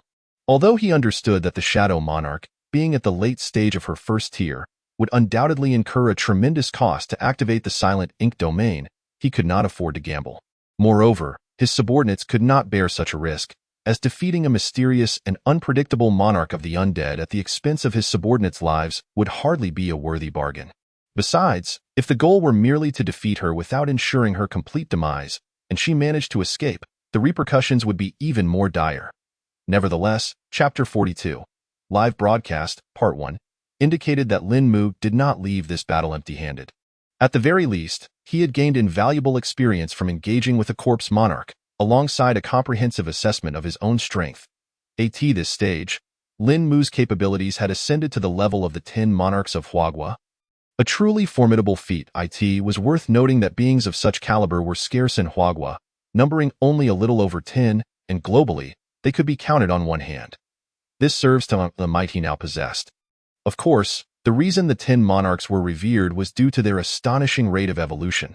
Should he become complacent with his current achievements and neglect further advancement, Lin Mu knew all too well that in merely a few days, these corpse monarchs would undoubtedly outpace him. After all, in terms of evolutionary progress, he had yet to surpass these beings. He was merely on par with them. As for the second significant insight he obtained, it was likely the direction in which the Shadow Monarch departed, along with her final words. Contemplating this, Lin Mu's gaze followed the trajectory of her exit, leading him to the vicinity of the Great Jiang City Wildlife Park. In Lin Mu's recollection, the Great Jiang City Wildlife Park was not merely a zoo. Its urban segment was adjacent to the Great Jiang City Ecological Research Institute and the Great Jiang City Wildlife Research Center. Together, they had established a vast wildlife sanctuary, showcasing a diverse array of species from around the globe within a complex and varied ecological environment, making it the largest wildlife observation center in central Huazhong. Consequently, in the aftermath of the apocalypse, this area had become exceedingly perilous, with numerous evolved beasts claiming dominion over much of the park, subtly confronting both the undead and the undead beasts in his previous life. Significant resources had been expended by the human base in the university city to investigate this locale. Moreover, if Lin Mu's memory served correctly, this place had once yielded a rare treasure that incited fierce competition among the undead hordes, ultimately leading to a series of unforeseen events. However, due to the passage of time and his lack of first-hand involvement, the specifics of what transpired remained elusive. Perhaps when he ascended to the second tier of the undead and completely obliterated the Shishing human stronghold, he could venture there to uncover any special rewards that awaited him. With these thoughts swirling in his mind, Lin Mu returned to the present, the Shadow Monarch's parting words echoing in his thoughts, causing him to furrow his brow. Assistance? Could a corpse monarch in Great Jiang City possibly have a matter that required his aid? Furthermore, this seemed inconsistent with the typical demeanor of a corpse monarch. Despite his lingering doubts, Lin Mu chose not to dwell on them. Just as he turned to gaze toward the community hospital down the street, his mobile phone abruptly rang. Taking out his phone and wiping off the bloodstains, he noticed a video call request from Ing San. His eyes brightened, and without hesitation, he accepted the call. On the other end of the video, Ing San remained silent, merely directing the phone's camera toward a particular direction. From the angle, it appeared that Ing San was concealed within a room of a residential building, near a window, filming down below. The footage revealed a 100-strong human contingent at the Shishing stronghold, their torches and flashlights casting flickering shadows amidst a cacophony of hushed conversations. Lin Mu squinted, observing the screen intently. Had this human stronghold already begun to mobilize? This worked to his advantage. They would serve as his targets. Accompanied by a cold voice, Lin Mu's gaze shifted to the rear, where more than a dozen firearms and bulletproof vests were piled atop a large white creature. A cruel smile crept across his lips as a plan slowly took shape in his mind. Moments later, he led the horde of undead toward the community hospital's nest. Simultaneously, under the shroud of night, at the small supermarket leading from the Shishing stronghold to the community hospital, Director Liu, surrounded by a throng of people, exited with a subordinate wielding live-streaming equipment, his face beaming with delight as his flesh quivered with each movement. Ladies and gentlemen, what you are about to witness is how the Shishing stronghold purges the supermarket. Please enjoy as our warriors, under my leadership, demonstrate their prowess in annihilating the undead. As Director Liu's voice fell, The scene shifted to several agile team members, armed with clubs, charging into the supermarket to confront the oncoming undead. The sound of skulls shattering and splattering gore filled the air, transforming the live stream into a frenzy of excitement. The broadcast, dedicated to hunting the undead, had surpassed all other genres since the onset of the apocalypse, firmly securing its place at the top. Moreover, what Lu was currently broadcasting was no ordinary hunt. It was a massacre of the undead hordes. Thus, this live stream rightfully garnered immense attention. Since its commencement at noon, it had attracted a substantial audience. Observing the team members move with ease amidst the throng of undead, wielding their clubs and blades, countless undead fell, shrieking as their skulls were crushed or severed. One individual even brandished a severed undead head before the camera, showcasing a scene drenched in blood and violence that resonated with the viewers, eliciting exhilaration. Wow, this is exhilarating. These puny undead are nothing. As expected from a legitimate stronghold, fighting the undead is like child's play, I told you. Once humanity adapts, these undead are no match for us. Let me at them. I can take them on too. The barrage of comments flooded in that moment. The once dreaded undead appeared less terrifying, as if every keyboard warrior watching the stream could effortlessly dispatch a horde of them. Even those trembling in their closets, watching the live stream, felt a sense of pride as they recognized themselves as survivors, involuntarily puffing out their chests in approval. As the undead within the small supermarket were systematically eliminated, the excitement within the live stream surged. Not only ordinary survivors, but also official accounts from large organizations and shelters entered the broadcast. After all, it was only the 4th day of the apocalypse, and videos of large-scale undead purges were rare. Through this live stream, they could glean strategies for dealing with the undead and gain insights into their behaviors. The second survivor base of Dying City, a big shot has arrived. Quick, let's take a photo. Are you there? Can I get a residency qualification? The Yoruba official organization is also here. It's getting lively. Seems like this Shishing stronghold is no simple matter. Isn't it obvious? Slaughtering the undead is as easy as drinking water. I've been watching since the beginning of the stream. Yes, no exaggeration to say that this Shishing stronghold has eliminated at least over 200 undead and seized 4 or 5 small supermarkets and shops since the afternoon. A netizen rapidly typed in the comments, the sound of his keyboard echoing. Just how much supplies does that entail? I want some. Shocked cat head. Shocked cat head wants to steal. Is that really you? You're still around?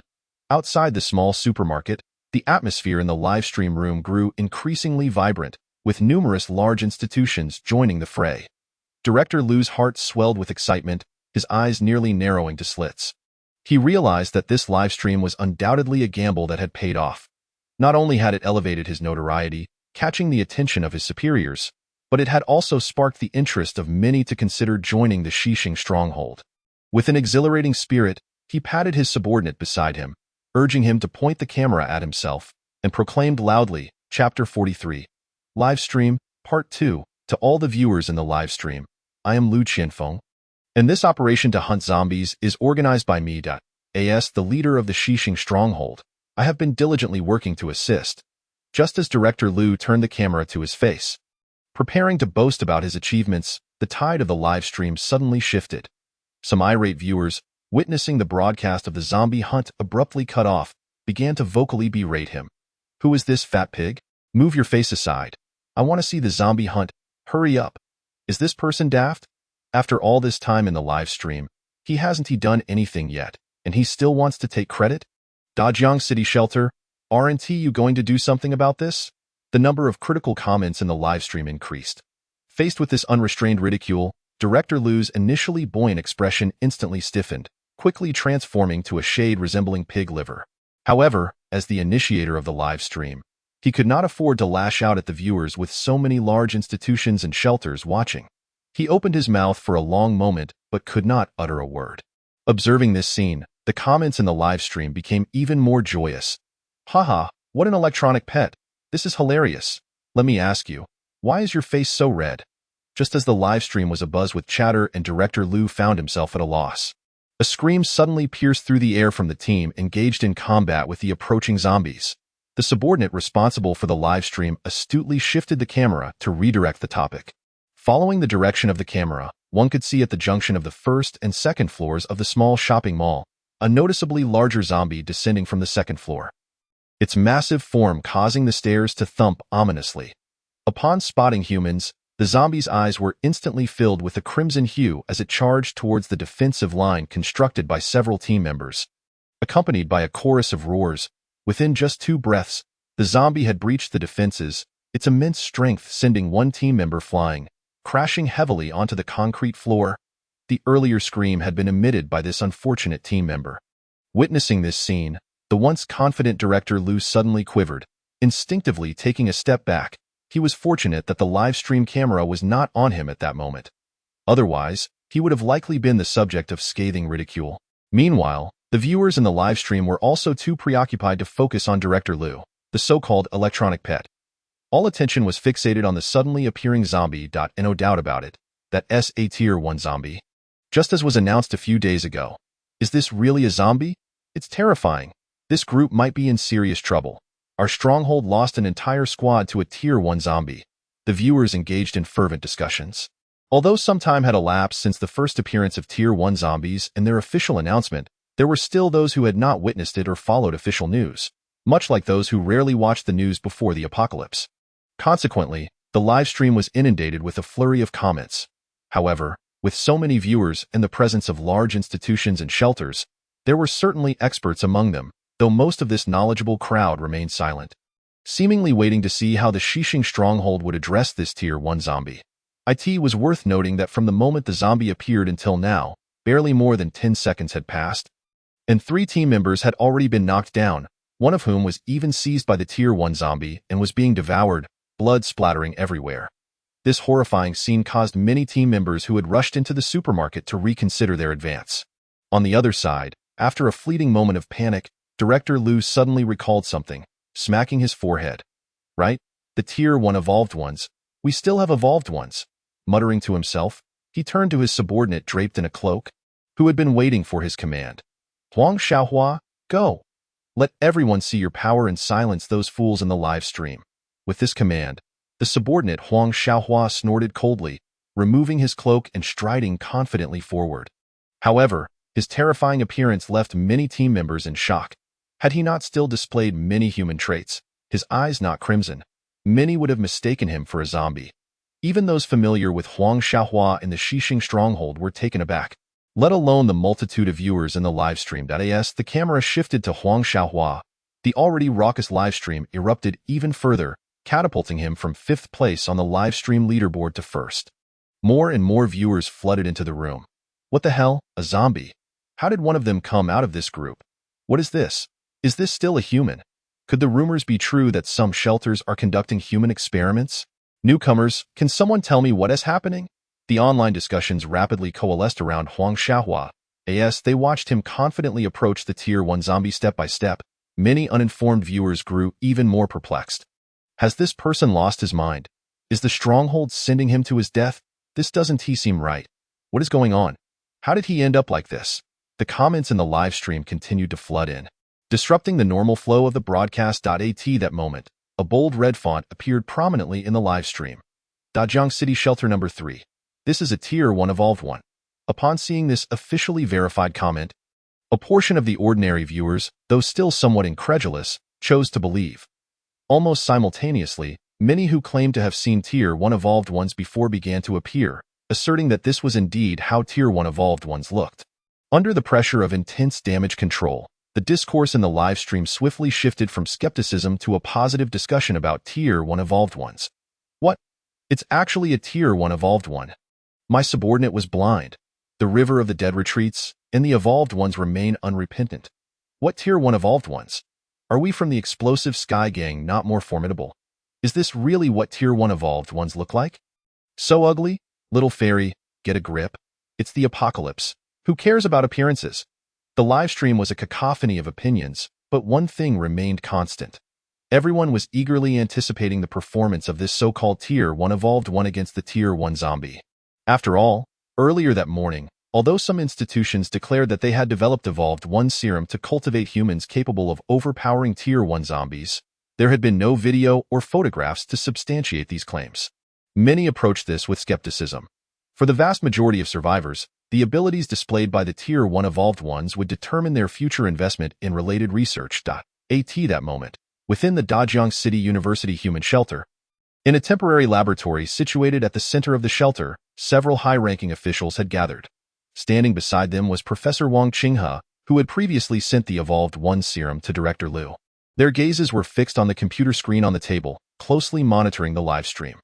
More precisely, they were focused on this Tier 1 Evolved One, the subject of their experiments. Chapter 44. Base Organization. I still believe that we should not place our hopes in human flesh. We should vigorously develop new weapons. The research and development cycle is insufficient. Zombies are evolving too quickly. Moreover, in the current situation, there are no resources available for weapon development. But don't you think that powerful individuals are excessively uncontrollable? Observing the scenes in the live stream, the previously academic high-ranking officials engaged in hushed discussions. If Lin Mu were present, he would immediately discern that within their words lay a certain unease. It was the old order's fear of the new order and a natural resistance to new phenomena. In the previous life, the concerns expressed by these individuals were not confined to the Dajiang City University shelter, but were questions pondered across Huaguo and even the globe. As time passed, and the emergence of evolved ones became apparent, such fears did not diminish. Rather, they evolved into a fierce rivalry between the evolved ones faction and the conservative faction, ultimately leading to a profoundly impactful civil war within the human camp. As for the outcome, one could say that neither faction emerged victorious. Instead, it expedited the birth of the unified human front, which subsequently advanced the establishment of core cities during the later stages of the apocalypse, where at least 7th-tier high-level evolved ones and even transcendent beings held sway. And of course, these events transpired a year after the apocalypse began and bore little relevance to the current livestream.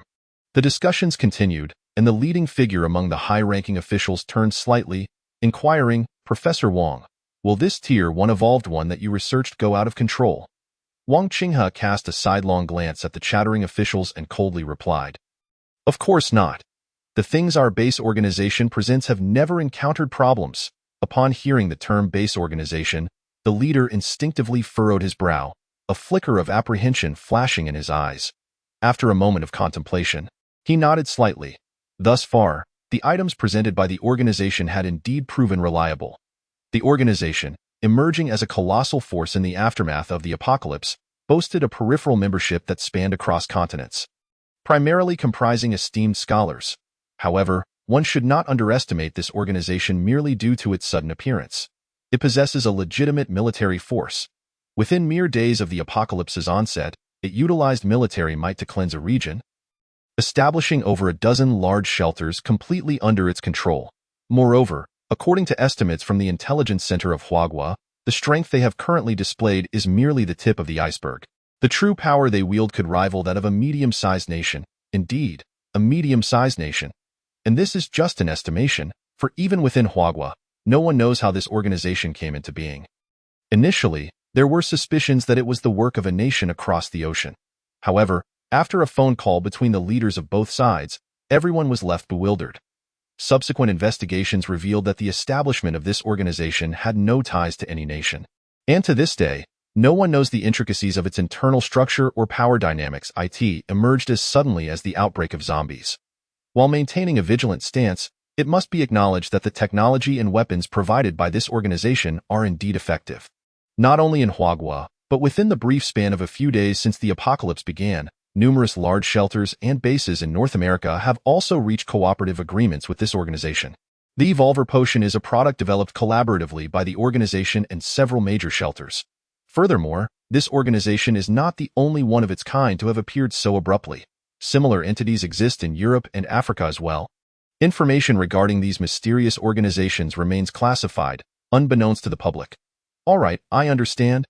The leader gestured dismissively. Just as others were about to speak, the live stream abruptly shifted, capturing everyone's attention. Inside a small supermarket, a first-tier zombie, having dispatched several ordinary survivors, noticed an odd human slowly approaching. Dropping the mangled corpse it had been gnawing on, the first-tier zombie suddenly lifted its head, let out a roar, and charged at the approaching figure with its mouth agape, still smeared with flesh on the other side. Huang Xiaohua showed no fear. With a cold sneer, he met the charge head dash on in astonishment. The viewers of the live stream watched as the two collided with a thunderous sound echoing throughout the supermarket. Huang Xiaohua extended his hands, seizing the wrist of the first-tier zombie, restraining its claws, while deftly tilting his head to evade the subsequent bite. Thus began a fierce struggle between him and the first-tier zombie. From a rear view, rather than retreating, he advanced step by step, pushing the first-tier zombie backward.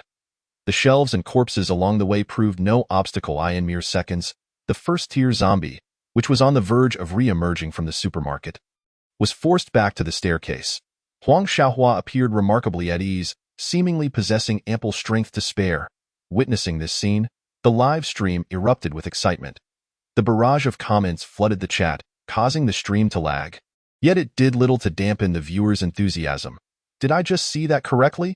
A first-tier zombie was actually pushed back single-handedly. A mere mortal stands shoulder to shoulder with the divine. Seeing is believing. Truly, he is a first-tier evolver.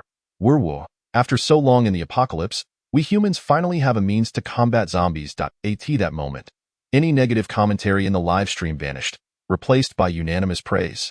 Many even contemplated how to become a first-tier evolver, for in this apocalyptic world, nothing is more enticing than power. As for appearances, they seem trivial. Amid this, a comment from the official account of the human shelter in Dajiang University City floated by. Currently, the evolver potion is still in the experimental stage. Future mature formulations will not induce side effects. Upon reading this, the chat momentarily paused before erupting like a tsunami, even more fervently than before. Some large shelters and institutions that had previously not considered developing the first-tier evolver potion could no longer remain idle. Within moments, the phone left by Director Liu in the live stream was inundated with calls, ringing incessantly. Observing this, Director Liu, who had previously felt displeased by the ridicule in the live stream, found himself grinning widely. He finally understood the feeling of being sought after, not only in Director Liu's vicinity but also several kilometers away. The Dajiang University City Shelter was bustling with activity. Numerous shelters and even nations were directly calling to inquire about the first-tier evolver potion. The scene in the live stream had effectively catapulted the name of the evolver into the spotlight. Those experts and scholars who had initially doubted the emergence of the evolver, fearing it would lead to numerous issues, fell silent. Some even began to reconsider, pondering how they could acquire an evolver potion. Meanwhile, the struggle between Huang Xiaohua and the first-tier zombie in the small supermarket approached its climax. With a fierce roar, both parties moved simultaneously. You thought I only relied on brute force? Huang Xiaohua growled, slightly sidestepping to create space. The first-tier zombie, colliding with him, suddenly lost its balance due to inertia, slipping on the slick blood beneath it and crashing to the ground in that fleeting moment of imbalance. The live stream's camera captured the zombie's bewildered expression perfectly. This is what a first-tier zombie looks like? Hardly impressive. The zombie, facing an intelligent first-tier evolver, was utterly defenseless. With this turn of events, the live stream erupted with jubilation. Huang Xiaohua, noticing the camera was focused on him, wore a triumphant smile. Behold, the intellect of humanity is not to be compared to that of mere beasts. Accompanying his declaration, he drew a machete from behind him and, as the first-tier zombie began to rise, he swung it down with precision. The sound of splattering blood filled the air, and despite the zombie's desperate attempt to evade, one of its arms was severed. Dark blood gushing forth. Due to Huang Xiaohua's still unfamiliarity with his newfound strength, the force of the blow caused his machete to continue forward, striking the ground with a clang and sending sparks flying, shattering several tiles and causing the blade's tip to fly off. While this might have been considered a mishap to the viewers in the live stream, it only served to emphasize the formidable power of the first-tier evolver. The chat exploded with discussions, and the smiles on Director Liu and his companions grew increasingly radiant. Even without seeing it, Huang Xiaohua knew his recent performance had made a significant impact. The thought of being observed and even admired by so many ignited a fervent excitement within him. Before the apocalypse, he had merely been a street thug, looked down upon by society, even to the point where his parents hesitated to mention his name in public. He had never experienced such a moment of glory in his life. The apocalypse and becoming an evolver had elevated him. Now, even Director Liu treated him with respect, seeking his assistance. This feeling was simply exhilarating. With that thought, Huang Xiaohua's heart raced with excitement as he growled. Remember, the one who kills you is Huang Xiaohua. Die, beast, laughing. He dodged the struggling first-tier zombie's attack and raised his machete, delivering a decisive blow that effortlessly dispatched the creature. As he lifted the severed head of the first-tier zombie from the pool of blood. The live stream reached another peak of excitement. Everyone was elated. This is humanity. Humanity endures. Well said. What are zombies? As long as we can evolve, humanity's intellect will undoubtedly crush them. So cool. Sisters, I'm in love. Appearance doesn't matter. I like the ugly. Is that really love for the ugly? I feel embarrassed to call you out on that. Praise echoed throughout the live stream. Seizing the moment, Director Liu redirected the camera towards himself, proclaiming, "Dear viewers, clearing this small supermarket was merely an appetizer. Soon, we will continue the live broadcast, clearing the community hospital. Prepare for a true visual feast." Upon hearing Director Liu's words, there were fewer jeers directed at him than before. More viewers focused on his announcement of clearing the community hospital. Clearing the hospital? How bold. I remember that hospitals are among the most dangerous places in the apocalypse, with a first-tier evolver present. How dangerous could it be? Didn't you see that first-tier zombie being utterly crushed? Indeed, and they are bringing over 100 people along. Why worry about that?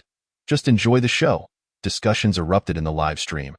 Meanwhile, at the Xixing base, a 100-person squad, under command, raided the small supermarket supplies, transporting them back to base. Throughout this process, the live stream was filled with envious and jealous comments. "I am quite famished. With so much food around. Could you spare me a portion? My dear cat is also on the verge of starvation. Oh, woe is me. How infuriating. I yearn to join this stronghold. It is evident that food is plentiful here. How do I know? My home is situated right next to the Xixing stronghold. Image. Oh, fortune favors the rich. Even in this apocalyptic world, must you come to torment us unfortunate souls?" Approximately 20 minutes later. Not far from the community hospital, as he observed the scrolling comments in the live stream, Director Liu picked up the intercom and declared with pride, "Captain Feng, have you compiled the statistics? How many new members have joined our stronghold this afternoon?" Upon hearing this, the voice on the other end paused momentarily, incredulity evident as he replied, 500, a full 500 people. Director Liu, I must admit your method is indeed effective. I apologize for my previous skepticism. Noticing the capitulation in Captain Feng's tone, Director Liu couldn't suppress a laugh, his nose almost lifting to the heavens. Ha ha, it's no trouble at all. I am not bothered.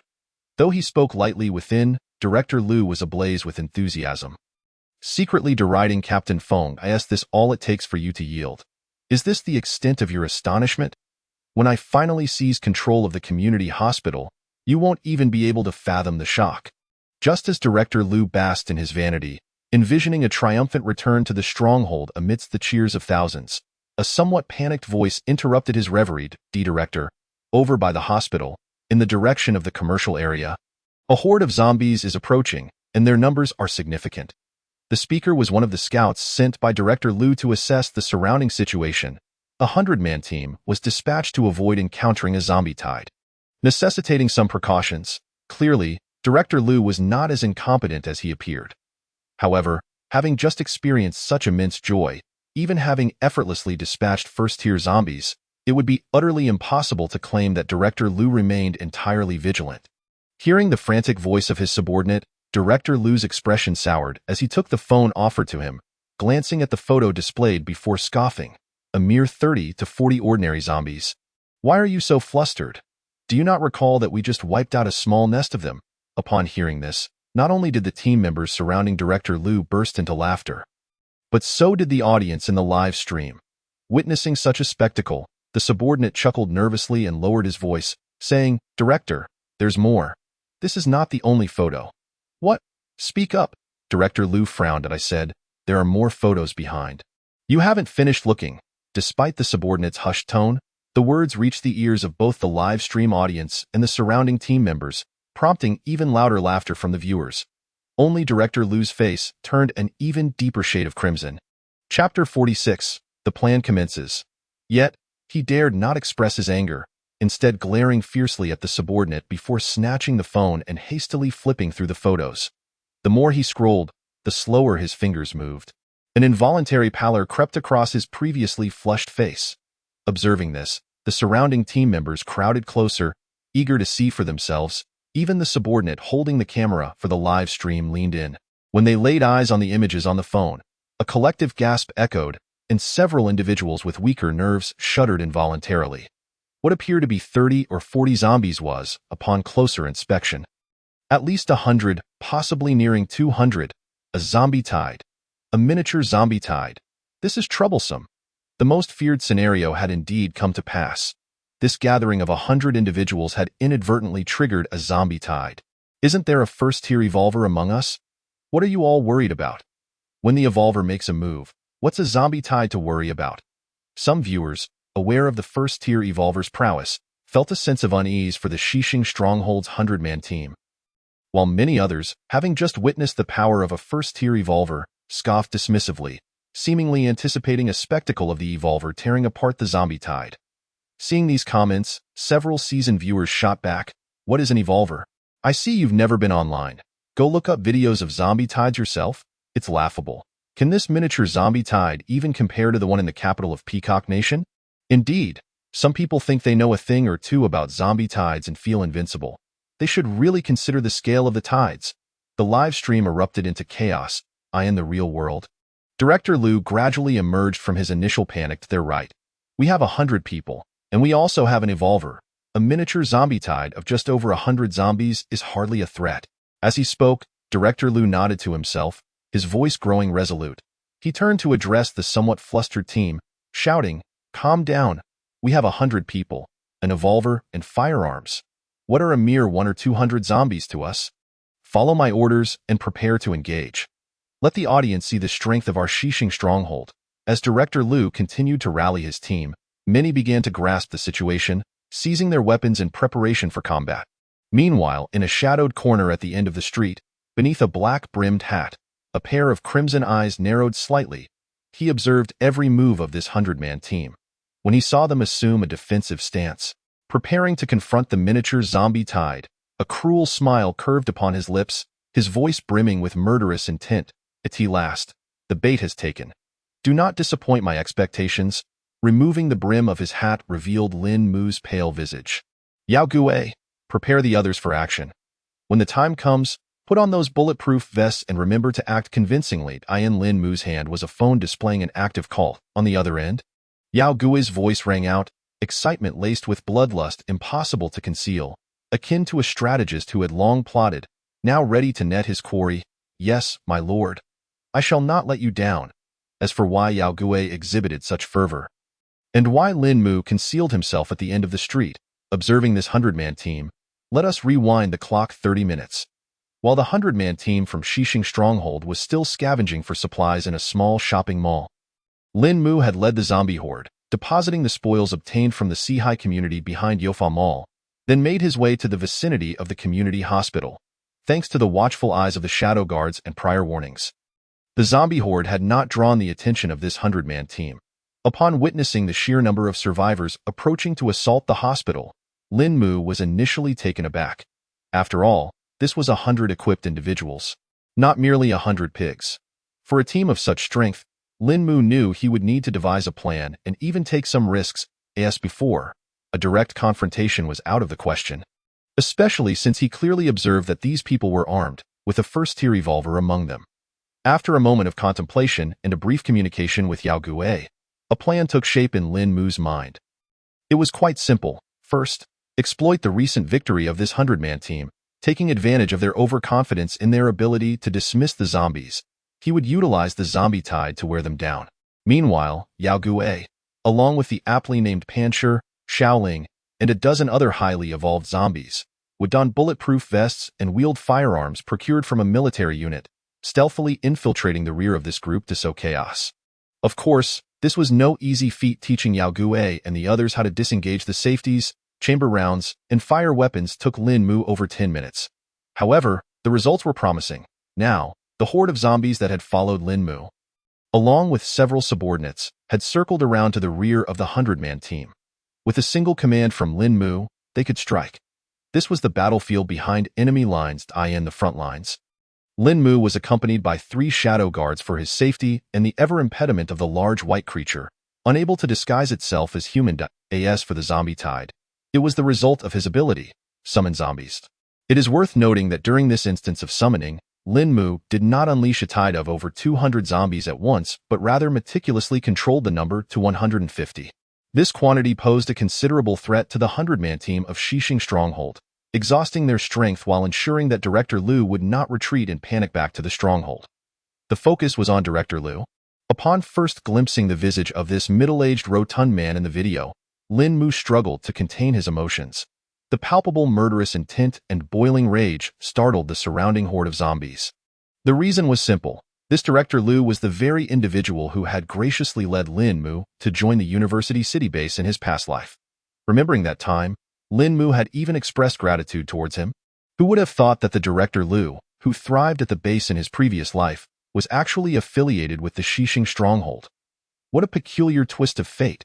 From within a building, Lin Mu gazed through the glass at the distant figure commanding the 100-man team, his eyes glinting with murderous intent. If any reason compelled him to devise this somewhat perilous plan to annihilate the 100-man team of the Xixing Stronghold, Director Liu would undoubtedly be the most significant factor.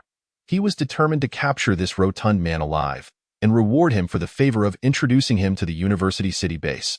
With that thought, Lin Mu's tongue flicked over his blood-stained teeth, a benign smile illuminating his face. That moment, Shadow Guard San, witnessing this smile, was momentarily taken aback, a shiver running down his spine. Chapter 47. The Defense Line and Anomalies Director. The vanguard of the undead tide has arrived. Shall we open fire?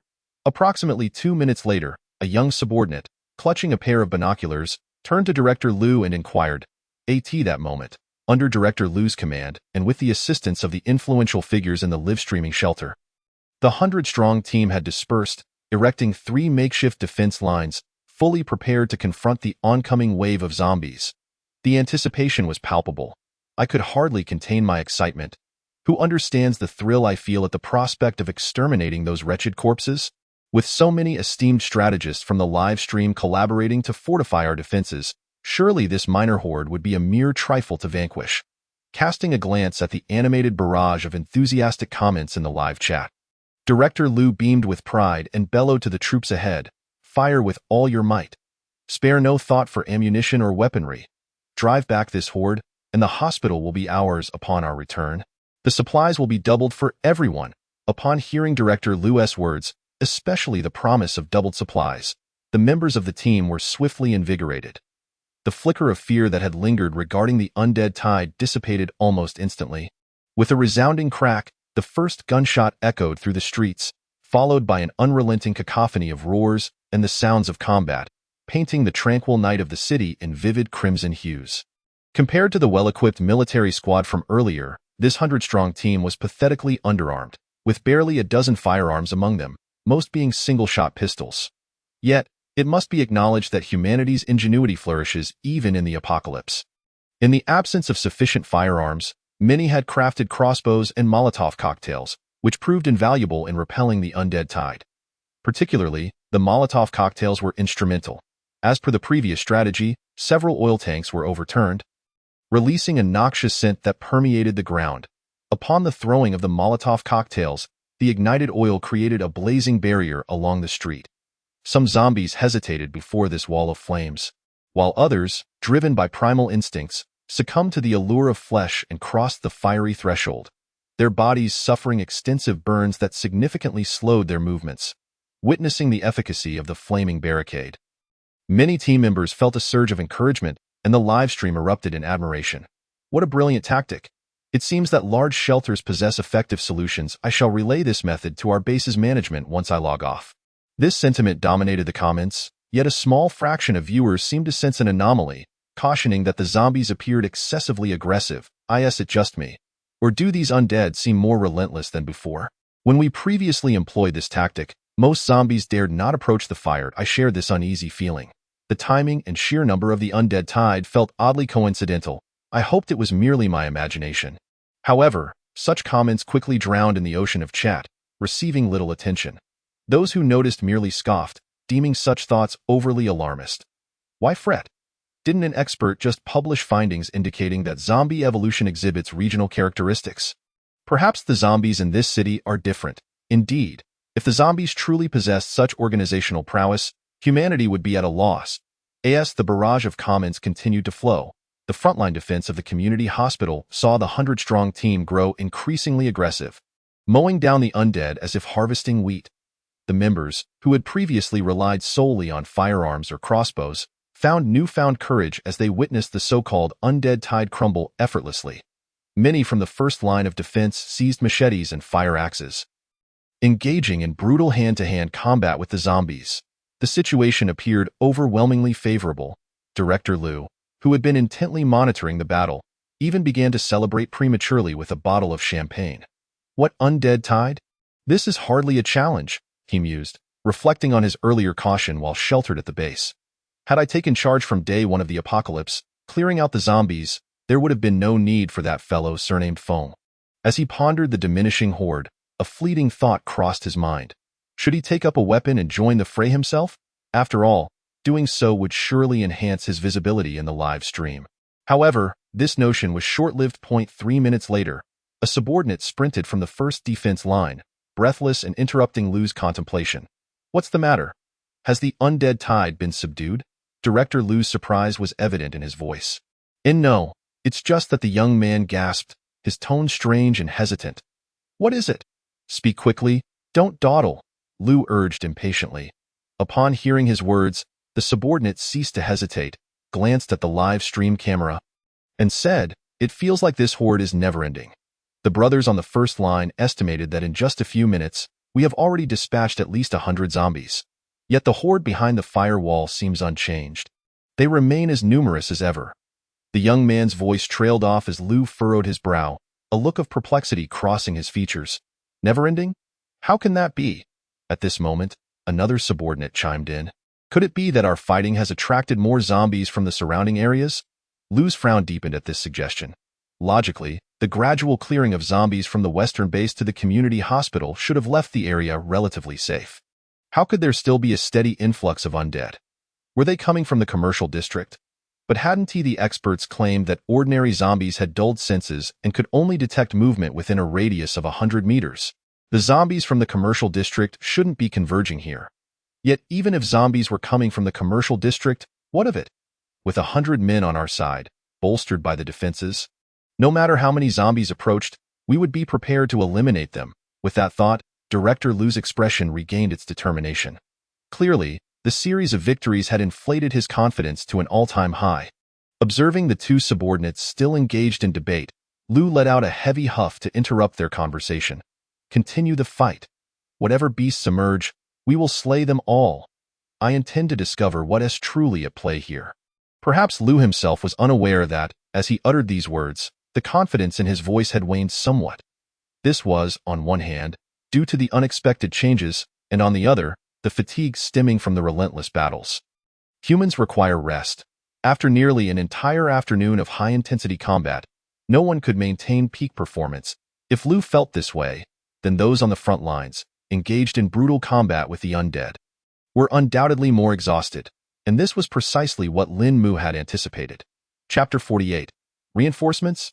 2 minutes later, a young subordinate returned from the direction of the first defense line. This time, he bore troubling news. Ammunition was nearly depleted.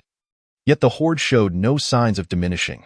The viewers in the live stream, particularly those from the large shelters, began to grasp that something was amiss.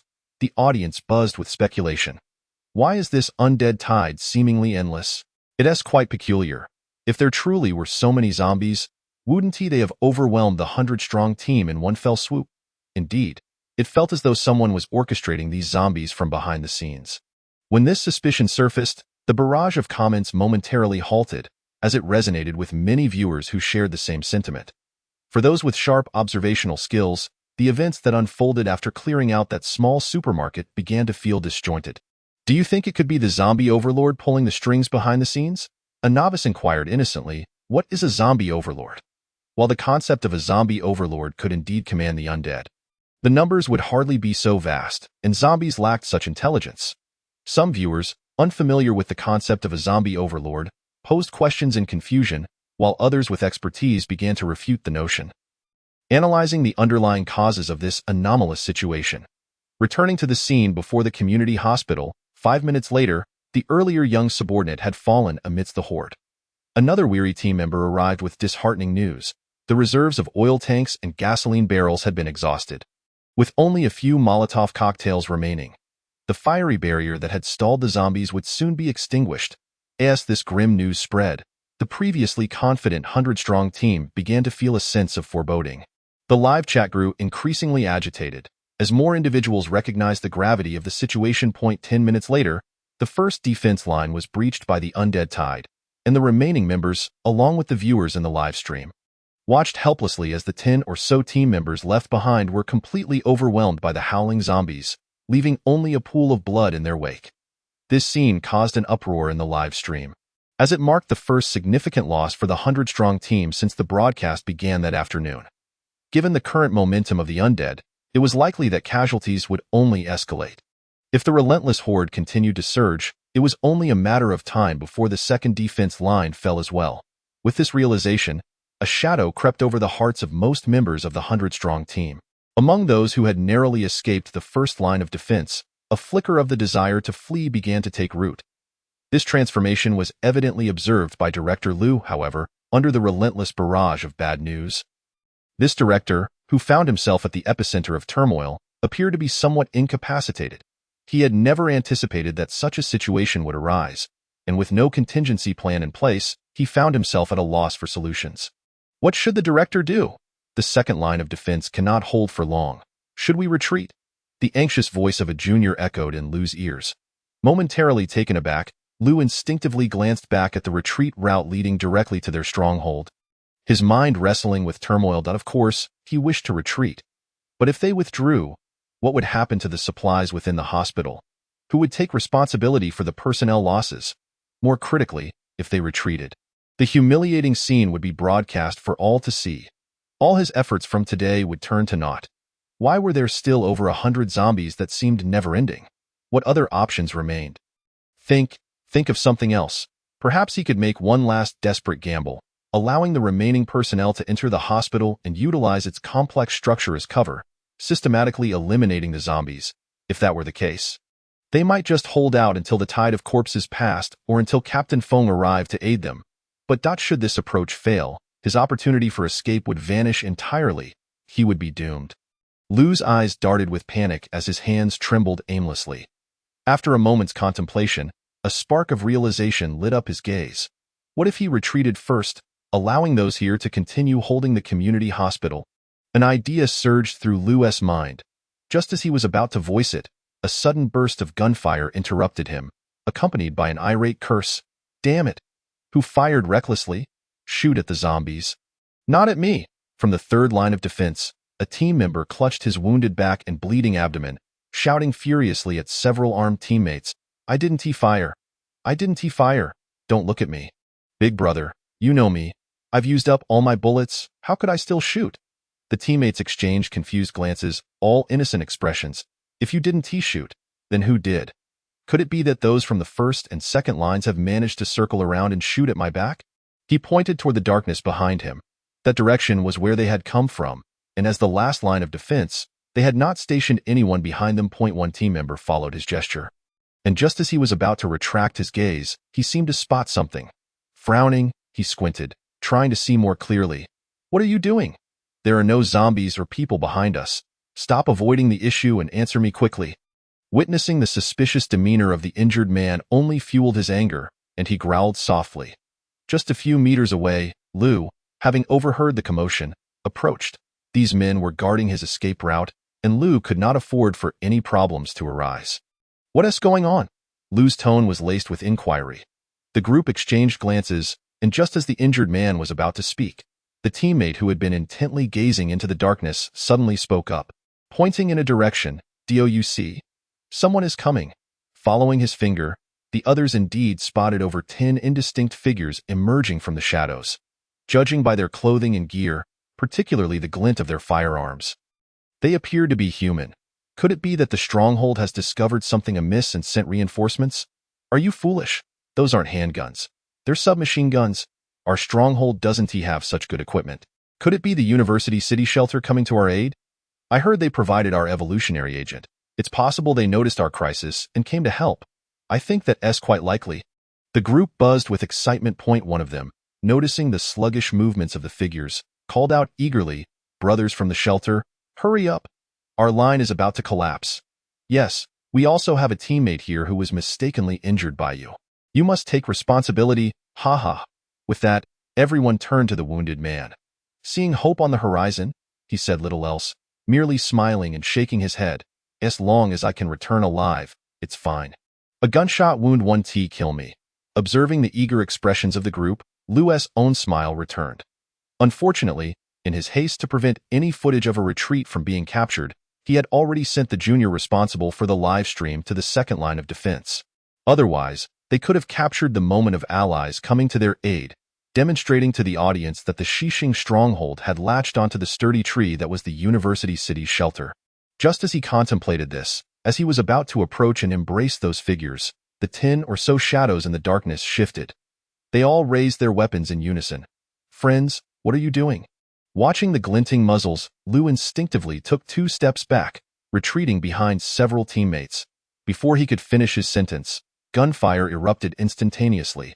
Flames spewed forth from the gleaming barrels, and with the formidable firepower of the submachine guns, several of Lu's teammates, who had been laughing moments before, fell like wheat before the scythe.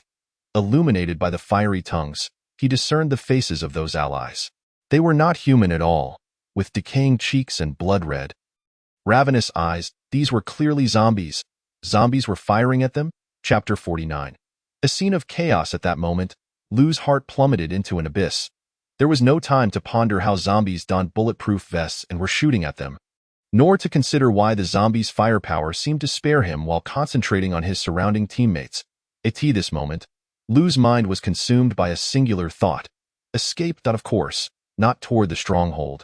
Where zombies awaited, he could only temporarily seek refuge in the community hospital, adhering to the original plan of waiting for reinforcements. "Director, why are you so flustered?" A team member, who had just retreated from the second line and was cleaning blood from his body, inquired upon seeing Lu hurriedly approach. Lu, gasping for breath, spoke urgently, "Quickly, regroup. We need to retreat to the community hospital and resist the zombies." Lu did not mention that a horde of zombies was firing at him. Nor did he disclose to this team member that within mere breaths, the already sparse third line of defense had been completely torn apart by the zombies left behind. This was partly because he knew that unless they witnessed it firsthand, no one would believe him. It would be a futile effort. Secondly, Lu feared that once these individuals realized the escape route was blocked, they might lose their will to fight and scatter in panic. Disregarding his commands, if such a scenario were to unfold, it would mean certain death for Lu. He was not skilled with a gun and dared not engage the zombies in combat. As Lu's orders were relayed to the front line, the members of the second line, who had already been harboring thoughts of retreat, began to fall back. They left behind some incapacitated teammates as bait and quickly consolidated within the community hospital. Witnessing this scene, some viewers in the live stream felt a pang of sympathy, typing angrily at those who abandoned their teammates to flee. The majority, however, fell silent in an instant. The once vibrant chat room became sparse. Yet, despite the dwindling comments, the number of viewers remained unchanged, even rising as a series of events unfolded. Previously, the slaughter had been mere entertainment. Now, the authentic scene of battling the zombies was what many discerning viewers yearned to witness. Regardless of success or failure, they could glean insights from the experience. Moreover, being separated by a screen, they bore no cost. Such opportunities were rare in the apocalypse. The live stream footage shook violently as the junior responsible for broadcasting hurriedly retreated to the community hospital. The image gradually stabilized, allowing the viewers to finally glimpse the current situation in the hospital's lobby. Everywhere the gaze fell, there were panting, exhausted team members. These individuals were covered in dark blood, and beneath the various signs of battle. It was difficult to ascertain if any had been infected by the zombies. No, it should be said that among them, there were undoubtedly several who had already been infected. However, none of these individuals stepped forward, and the remaining survivors tacitly remained silent. After all, apart from Director Lu, a non-combatant, there were only about 50 individuals left with genuine combat capability in the hospital lobby. If any conflict or division arose for whatever reason, hope would vanish entirely. The atmosphere was thick with silence, weighing heavily on everyone present. Not far away, the hospital's door rattled incessantly. The heavy objects that had been used to block the zombies during their entry into the lobby shook violently. This was caused by the horde of corpses relentlessly battering against the hospital's entrance. Although several members were continually bringing tables and chairs to barricade the door, with over 10 others holding it against the onslaught of zombies. Any discerning eye could see that the glass door of the community hospital, even after reinforcement, would not hold for long. Meanwhile, unbeknownst to these individuals, in the corridor on the second floor of the community hospital, several zombie figures slowly emerged. These had been left behind by Lin Mu as a contingency during the initial planning of the encirclement strategy. Considering the relentless consumption from the horde and the blockage of their retreat by the zombies firing from the rear, it was highly probable that these panicked survivors would choose a building as a refuge for their final stand. Thus, Lin Mu had initially stationed some zombies within the community hospital, even for the sake of caution. After the battle had been underway for some time, Ing San was sent into the community hospital, carrying the device capable of delivering the final blow to these survivors. Peering into the shadows of the second floor, Ing San, whose figure appeared somewhat diminutive compared to ordinary zombies, slowly emerged, clutching the very hand grenade that Lin Mu had acquired from the rescue team dispatched to the Youfa shopping mall. With Ing San's intellect and under Lin Mu's guidance, he clearly understood how to utilize this cold iron object. He was now awaiting the opportune moment, a time when the panicked crowd would be oblivious to the presence of this grenade. Fortunately, this moment did not require a lengthy wait, as the outside roars of the zombie tide intensified. Finally, with a sharp sound of shattering glass, the howling undead surged into the hospital's lobby like a tidal wave. Those team members who lost their balance due to the broken glass were almost instantly engulfed by the horde. Amidst the horrific scene of carnage and chaos, the cries of despair rang incessantly, sending chills down one's spine. At that moment, it was not only the 100-strong team members who were struck by panic. Even the viewers in the live stream seemed to find themselves immersed in the chaos, their comments flying furiously across the screen. "Where's that evolver?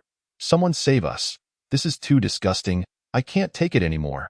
I shouldn't have clicked on this stream, as I had initially intended to join the Shishing stronghold. I quietly withdrew my steps. Is this what the zombie tide looks like?" However, it was evident that no one was paying attention to what was happening in the live stream anymore. Director Liu pushed his subordinates forward while he himself continued to retreat, silently moving toward the rear of the lobby.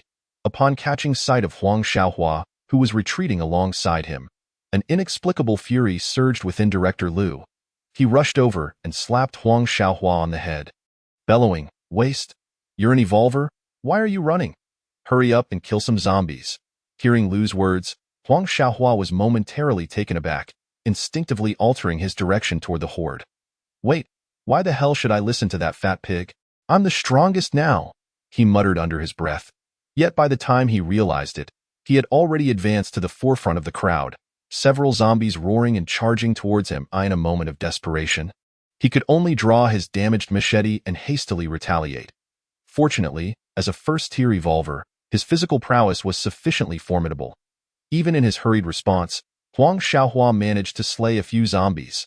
Just as he was shaking the blood off his blade and scanning the surroundings to make his escape, the once frenzied tide of zombies that had been surging into the hospital suddenly hesitated, as if fearful of something, and began to slowly retreat to the broken glass doors.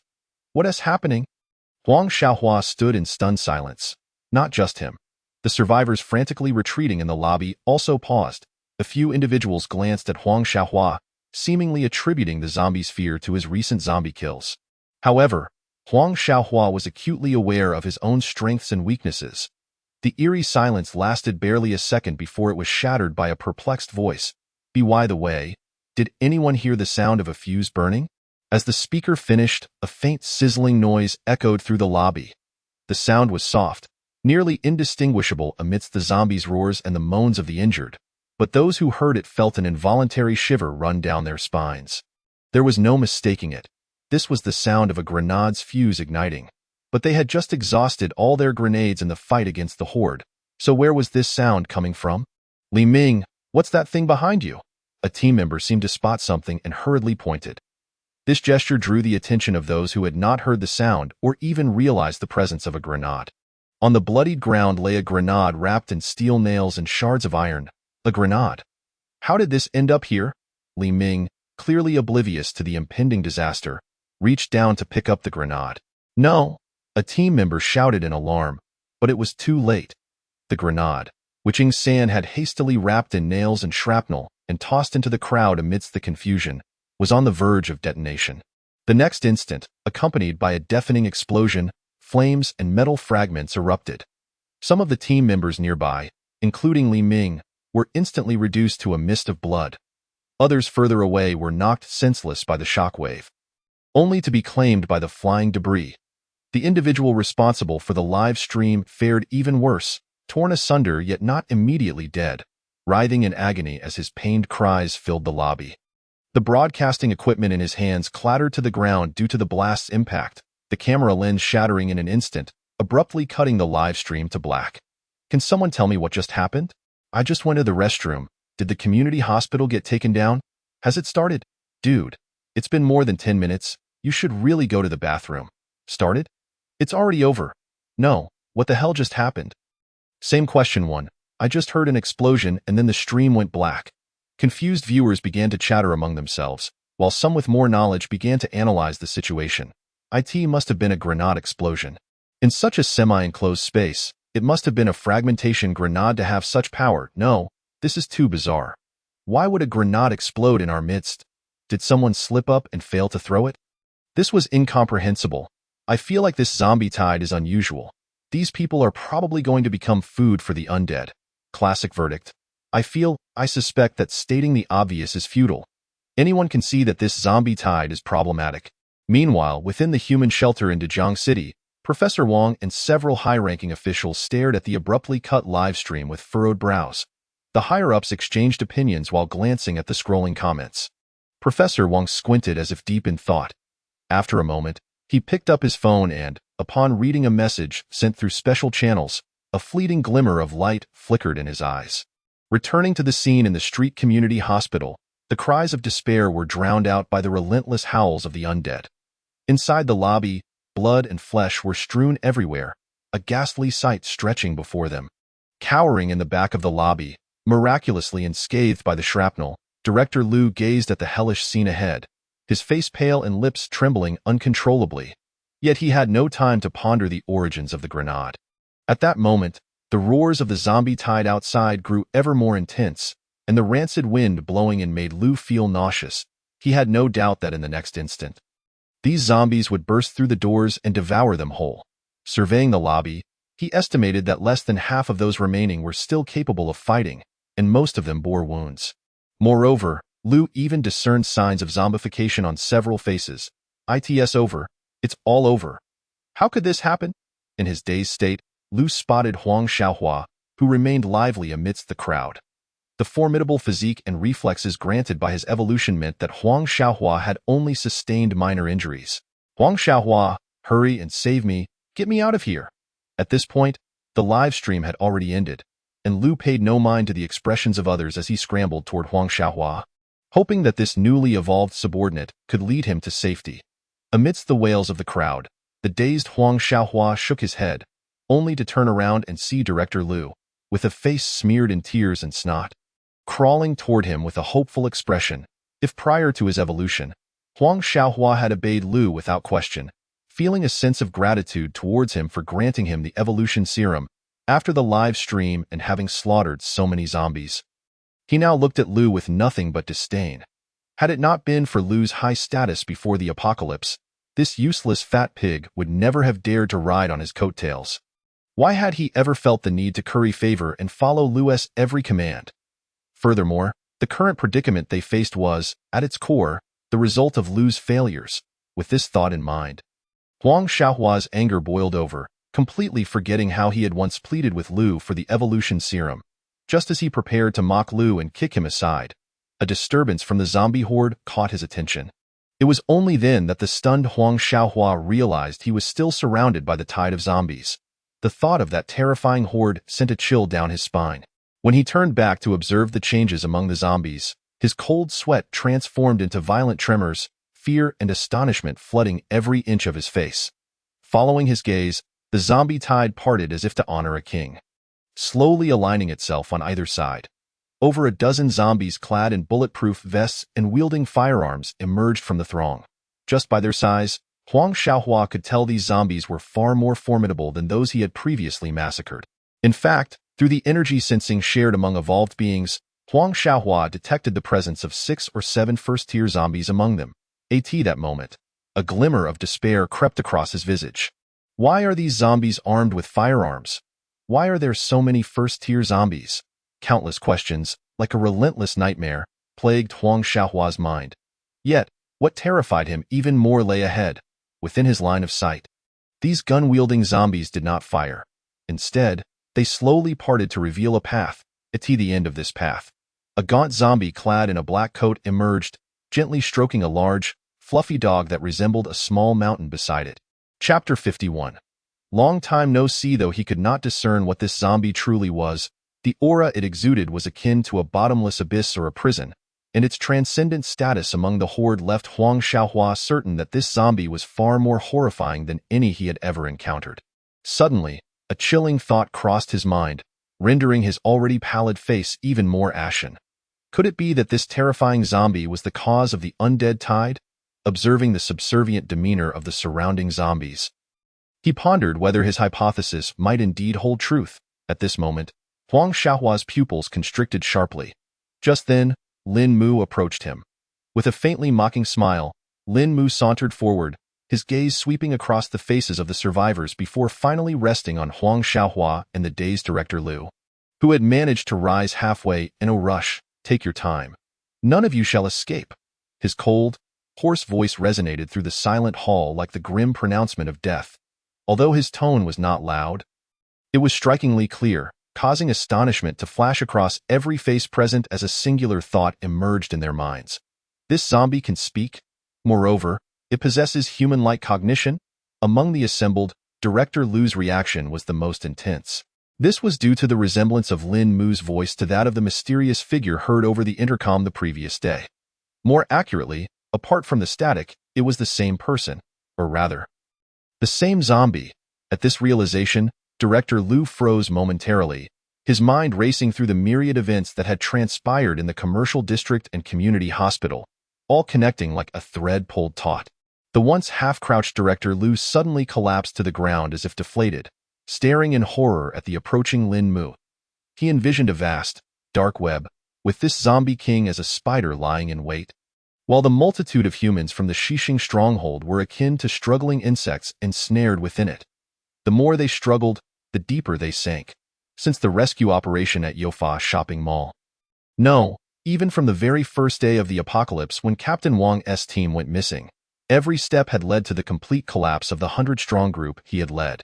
Everything seemed to be orchestrated by a hidden hand, the master of which was undoubtedly this terrifying zombie king before him. This thought made Director Lu swallow hard, a wave of despair washing over him. In the face of such a dreadfully powerful zombie, did humanity truly stand a chance?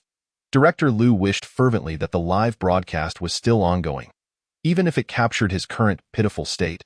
It mattered not. At least, if the shelter in Dajiang City witnessed this scene, if Professor Wang Qinghe saw it, there was a sliver of hope that they might dispatch a rescue team to eliminate this zombie and save him. At the very least, humanity would be aware that a zombie king of such unfathomable terror had emerged in Dajiang City. But with the resounding explosion of the grenade, all hope was extinguished. Just as Director Lu was bracing himself with his hands, retreating amidst the pool of blood, a thunderous shout pierced the air. Die! The voice belonged to Huang Xiaohua's Lin Mu drew within 3 meters of him. Huang Xiaohua succumbed to the overwhelming pressure and chose to strike first. Much like when Pan Shi had opted to act during their earlier sparring, Huang Xiaohua's instincts as an evolved being urged him to act.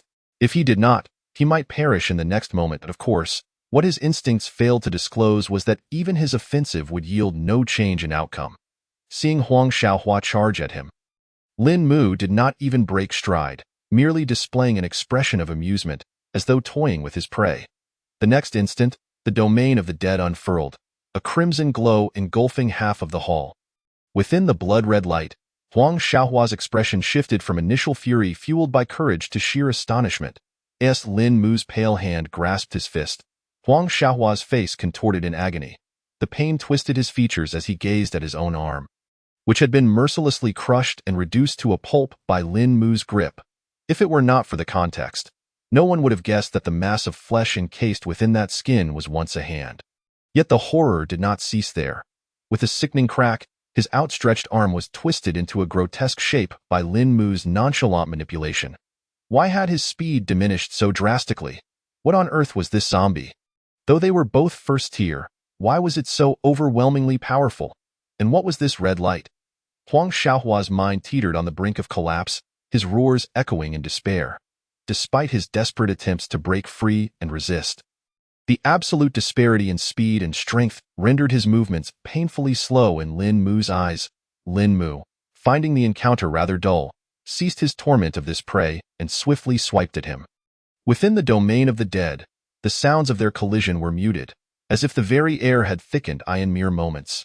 This once mighty first-tier evolved being, who had inspired great hope within the Xixing stronghold, was flung aside like a broken doll, crashing through a glass pane and into the clinic's pharmacy. Of course, there was no need to worry about whether Huang Xiaohua was dead, for Lin Mu now held his severed head in hand. The agony and confusion etched permanently upon his features. After completing this act, Lin Mu smiled with satisfaction, his gaze scanning the other stunned survivors in the hall before settling on the trembling Director Liu, who was now seeping yellow from below. At this moment, Director Liu was frantically rummaging through his clothing pockets.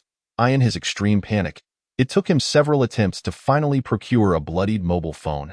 With a frantic urgency, he dialed, clutching the device as if it were a lifeline, his body shaking uncontrollably. Just moments ago, he had spotted a phone among the items dropped by Huang Xiaohua. It dawned on him that he could still make a call. In this dire situation, the Xixing stronghold was unable to assist him. This call was meant for Professor Wang. "Help me, save me." As snot and tears mingled, the passage of time felt agonizingly prolonged.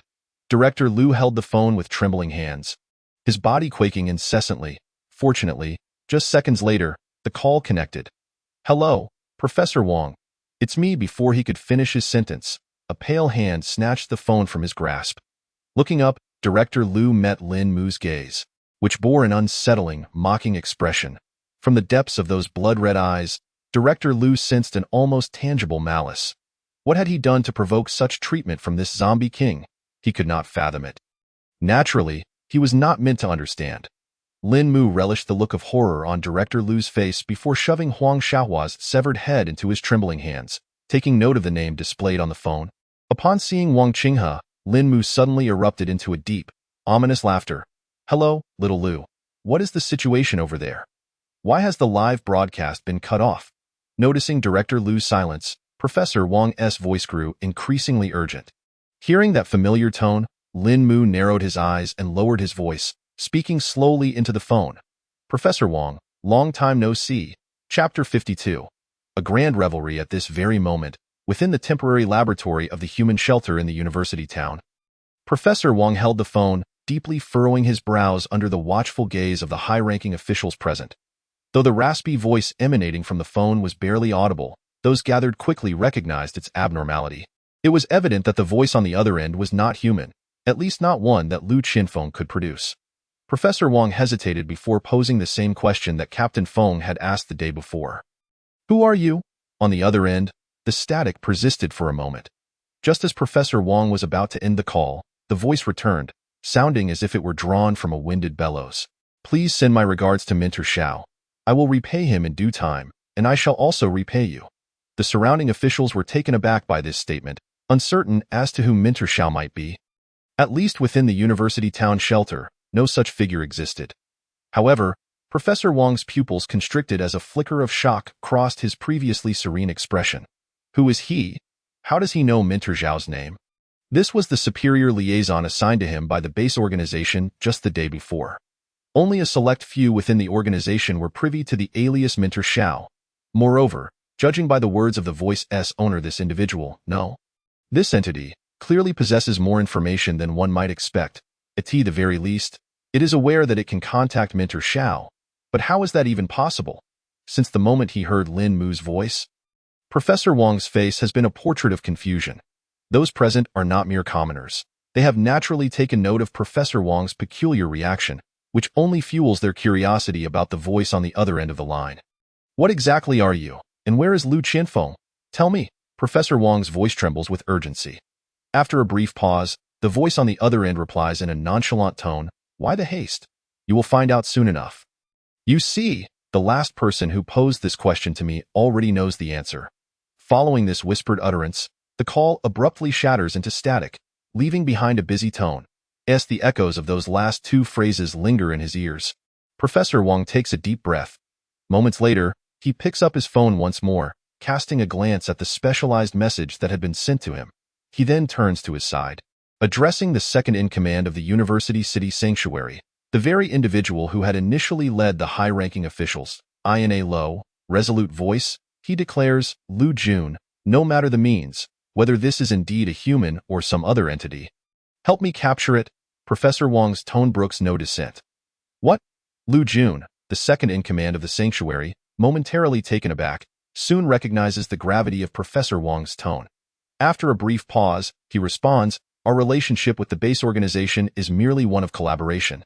You have no authority to command us. Moreover, I must at least understand the rationale behind this."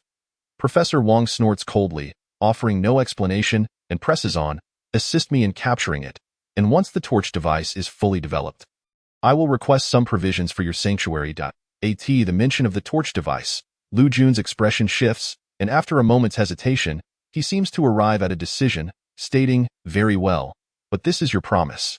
However, the area surrounding University City has not yet been cleared. If we are to capture that entity, it may take 2 days. Furthermore, I need to consult Mayor Lin regarding this matter." The Mayor Lin he refers to is the head of the human sanctuary in University City, who was previously a deputy mayor in Dajiang City. During the zombie outbreak, he was inspecting the area and subsequently led the establishment of the University City Sanctuary in collaboration with the military. The cooperation with the base organization was also championed by Mayor Lin, despite considerable opposition. "No problem. 2 days is a wait we can afford," Professor Wang replies, the dark expression on his face gradually dissipating, replaced by a demeanor that is light and enigmatic, leaving others curious as to what thoughts occupy his mind. Meanwhile, in the blood-soaked hall of the community hospital, after uttering his final words, Lin Mu crushes his phone in his grip. He casts a downward glance at Director Lu, who is frozen in place, cradling his severed head. Lin Mu's voice emerges slowly. "You see it, don't you, Director Lu?" The individual who had previously posed the question to him is unmistakably one of the 3 decision-makers from the Xixing outpost. Director Lu has indeed received his answer. As a reward for resolving the dilemma, Lin Mu designates him as his meal for the night. His sharp claws lift Director Lu's ample chin, gesturing towards the horde of corpses behind him. These long-awaiting zombies, upon receiving the command, surge forward with a deafening roar, drawn to the fresh flesh in the hall without a moment's hesitation. After enduring such consecutive upheavals, the members of the original 100-strong team find themselves bereft of any capacity to resist. Their desperate wails drowned out as they are utterly engulfed by the horde. Yet remarkably, the zombies instinctively avoid Lin Mu, or perhaps more accurately, they steer clear of Director Liu in the eyes of ordinary zombies. The prey chosen by Wang is not something they can covet, as he feels the fetid stench of the surrounding undead permeate the air. Mingling with the incessant cries for mercy, Director Lu senses his impending collapse. Fortunately, considerate Lin Mu does not allow him to maintain this position for long. Merely moments later, amidst Director Lu's agonized and despairing cries, Lin Mu drags him through the remnants of bodies, making his way towards the end of the corridor. Just before departing, Lin Mu issues a roar to the 3 shadow guards devouring their meal. "Go fetch me a chainsaw and an axe. Remember, the axe and chainsaw need not be too sharp. The duller, the better." Although they do not fully comprehend the implications of Lin Mu's words, the 3 shadow guards, having been meticulously trained over the past few days, are well aware of what axes and chainsaws are. Despite their reluctance to abandon the tantalizing prey before them, upon hearing Lin Mu's command, they vanish into the hall with a swish, off to procure the items he requires. Meanwhile, Lin Mu drags the soiled and incapacitated Director Lu into the medical storage room. Approximately 15 minutes later, the 3 shadow guards return with the axe, chainsaw, and various supplies for staunching bleeding, delivering them to the storage room. As the iron door slowly shuts, the horrific screams from within resonate faintly. sending involuntary shivers down the spines of the shadow guards. However, what Lin Mu is doing remains of little concern to them. Their primary focus is on satiating their hunger. If they do not hurry to eat, it is likely that the remaining flesh will soon be consumed by the gluttonous Pancher and Dabai, leaving them to starve. With this thought, the three shadow guards shudder even more intensely, transforming into fleeting shadows as they dash back into the hall. Joining in the grand feast composed of over 100 fresh corpses. Chapter 53. Peak of first stage as night gradually yields to the dawn of the 5th day of the apocalypse. The iron door of the medical storage room, which had remained shut throughout the night, creaks open. A plume of blood mist billows forth. Moments later, Lin Mu, drenched in blood, emerges from within in the hall. Dabai, engaged in playful antics with Xiao Linger, instinctively turns his head to look. For reasons unknown, he senses a change in Lin Mu compared to yesterday. Not merely a boost in strength, but an ineffable shift in aura. Dabai tilts his head, pondering. Although he has learned many new things from following Xiao Linger and Lin Mu lately, he struggles to find a word to articulate this transformation. After just a few seconds, Dabai abandons his contemplation, resuming his playful tussle with Xiao Linger. Lin Mu, meanwhile, ruffles Dabai's fur, stretching lazily in the hall. The adjective that eludes Dabai is quite simple in Lin Mu's eyes: refreshed. This is the joy that follows the resolution of grievances and the fulfillment of a mission. After an entire night of intimate dialogue with Director Liu, stepping into the hall now, Lin Mu gazes at the vast expanse outside while feeling the warm, pungent breeze. It seems as though a shackle that had bound him has been severed. The satisfaction of having personally resolved a vendetta is truly delightful, invigorating. With this thought, a smile involuntarily graces Lin Mu's lips, though his mouth is stained with blood, giving him a somewhat gruesome appearance. It is undoubtedly one of the most genuine smiles he has exhibited since the onset of the apocalypse. After a moment, Lin Mu appears to remember something, his smile fading. However, he has more enemies than just Director Liu. Those remaining shackles still cling to him, causing a faint ache in his heart. Wang Qinghe, Minter Xiao, that Mayor Lin, and the shadowy base organization. In a rush. Director Liu is merely the beginning. None of you will escape. As thoughts swirl in his mind, Lin Mu's smile gradually turns icy, a glint of sharpness flashing in his eyes. Taking a deep breath, he retrieves his thoughts, contemplating as he extends his hand, clenching his fist, and punches the air. The sound of air bursting forth resonates, the forceful gust scattering bloodied papers across the ground. After a moment's reflection, Lin Mu reveals a look of satisfaction. He has finally reached the pinnacle of the first stage. Prior to arriving at the Sihai community, he had already been at the late stage of the first tier, a day filled with consuming vast amounts, combined with last night's lavish feast, especially the flesh of that first-tier evolver, has allowed Lin Mu to reach the culmination of the first stage. At this juncture, his body can no longer bear any more energy without undergoing a transformation into the second tier. In fact, even if Lin Mu continues to suppress it, his body would instinctively evolve into the second tier. This is the trend of evolution. Indeed, once he ascends to the second tier, he will be ready to take action and obliterate that Xixing outpost. Murmuring softly to himself, Lin Mu raises his gaze once more. This time looking further beyond the hospital, his thoughts race. Considering that it is only the 5th day of the apocalypse, and he has already attained the peak of the first stage, based on his past experiences, the transformation from a first-tier to a second-tier zombie typically requires 1 or 2 days. This implies that by the 7th day of the apocalypse at the latest, he will ascend to become a second-tier zombie. This pace is far swifter than the time it took for humanity to first confirm the emergence of second-tier zombies in his previous life. Even so, Lin Mu understands well from prior experiences that much of the information he received in his past life was incomplete. Merely the narrative that the authorities wish the public to see. Take the Shadow Emperor, for instance. Lin Mu does not believe that this individual remained a first-tier zombie even by the 10th day of the apocalypse. Above the Shadow Emperor, there are several elite zombie kings, along with the legendary 3 sovereigns. The evolutionary speed of these zombie overlords is bound to be even more terrifying. With this in mind, he feels a hint of pressure. However, that only adds to the intrigue. In this second chance at life, one ought to witness a different landscape.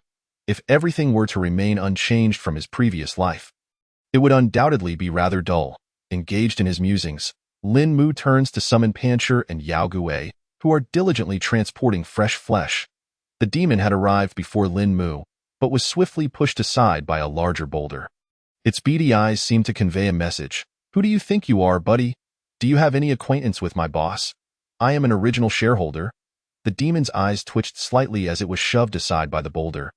Yet it refrained from uttering a word. Clearly, it did not wish to squander breath on this brute, whose intellect was as limited as his physical prowess. The underlying reason was simple. Without a corpse puppet, the demon stood no chance against the boulder. After all, this boulder had ascended to the late stage of the first tier following yesterday's battle, while the demon remained stuck in the mid-stage. Disregarding the subtle thoughts of the two before him, Lin Mu spoke in a low growl, "Demon, I will be in seclusion for the next 2 days to break through to the second tier of zombie.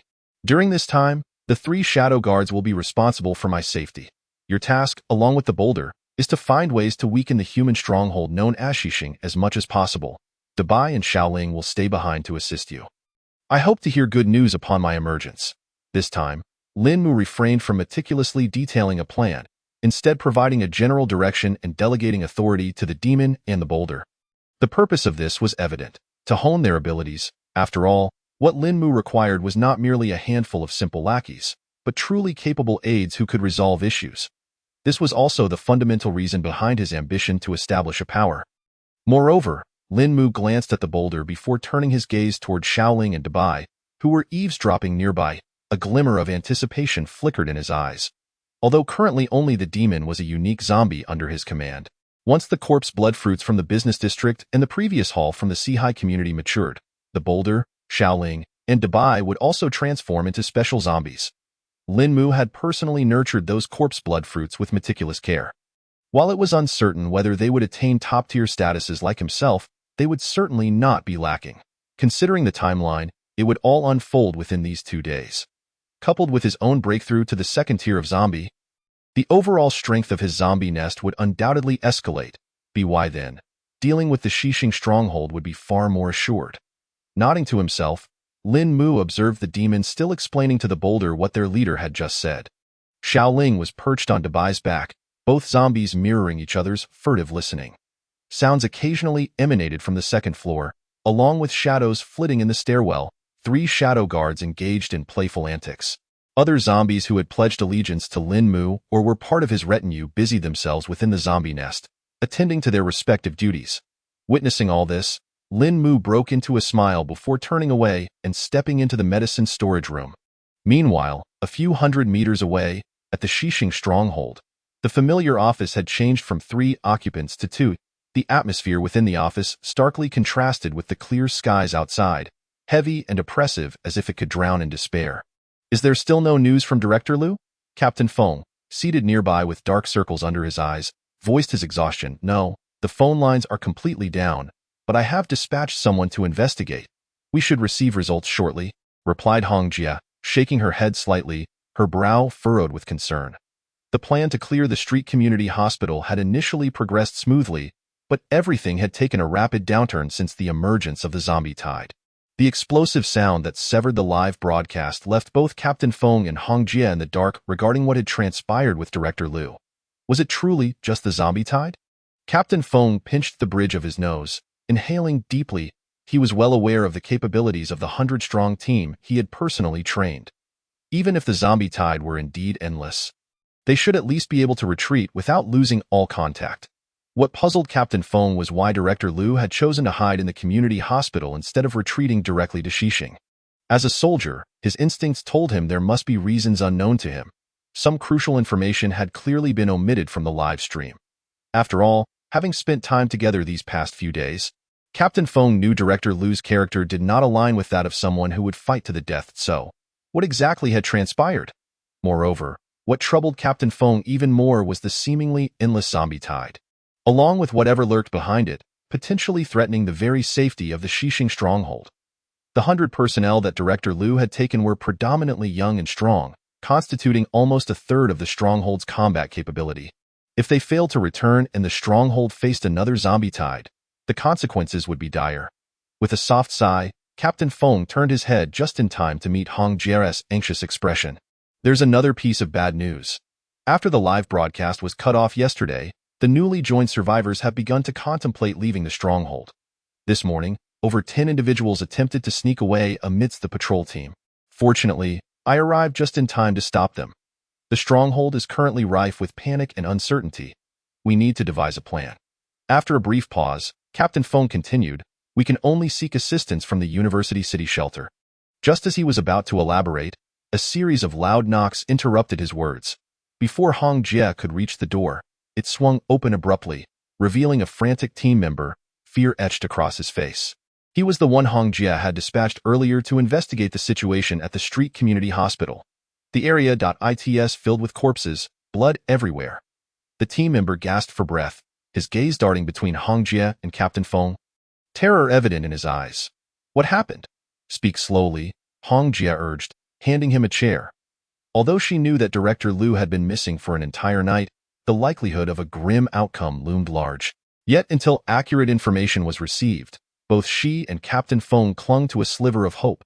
Surely, after enduring a whole night in the community hospital, with such heavy losses, a few members of the 100-strong team must have survived. Right? Humans possess an innate tendency to harbor unrealistic fantasies against the harshness of reality.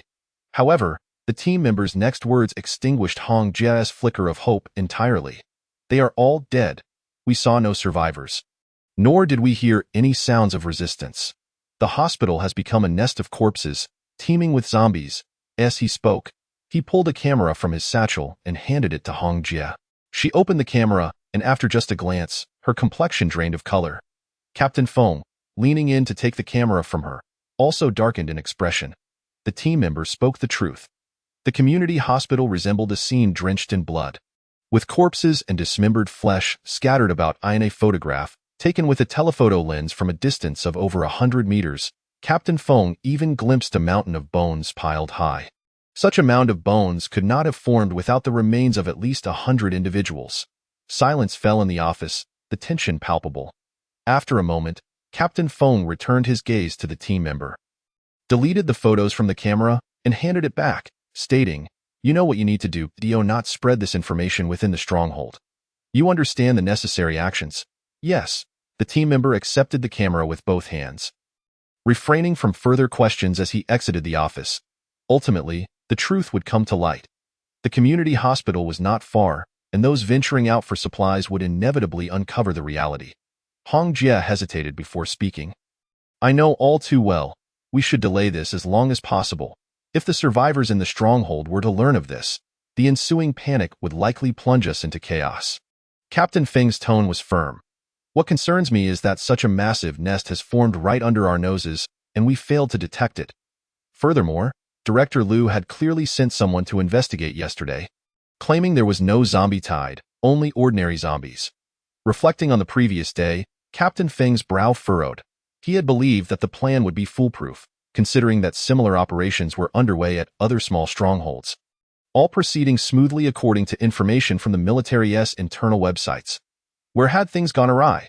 Turning his gaze toward the community hospital, Captain Feng's mind mirrored Director Liu's thoughts from the previous night. They felt like ants ensnared in a spider's web. The more they struggled, the deeper they sank, even as they remained oblivious to the nature of their adversary, teetering on the brink of collapse. We should contact the University City shelter for assistance. This situation is beyond our capacity to handle.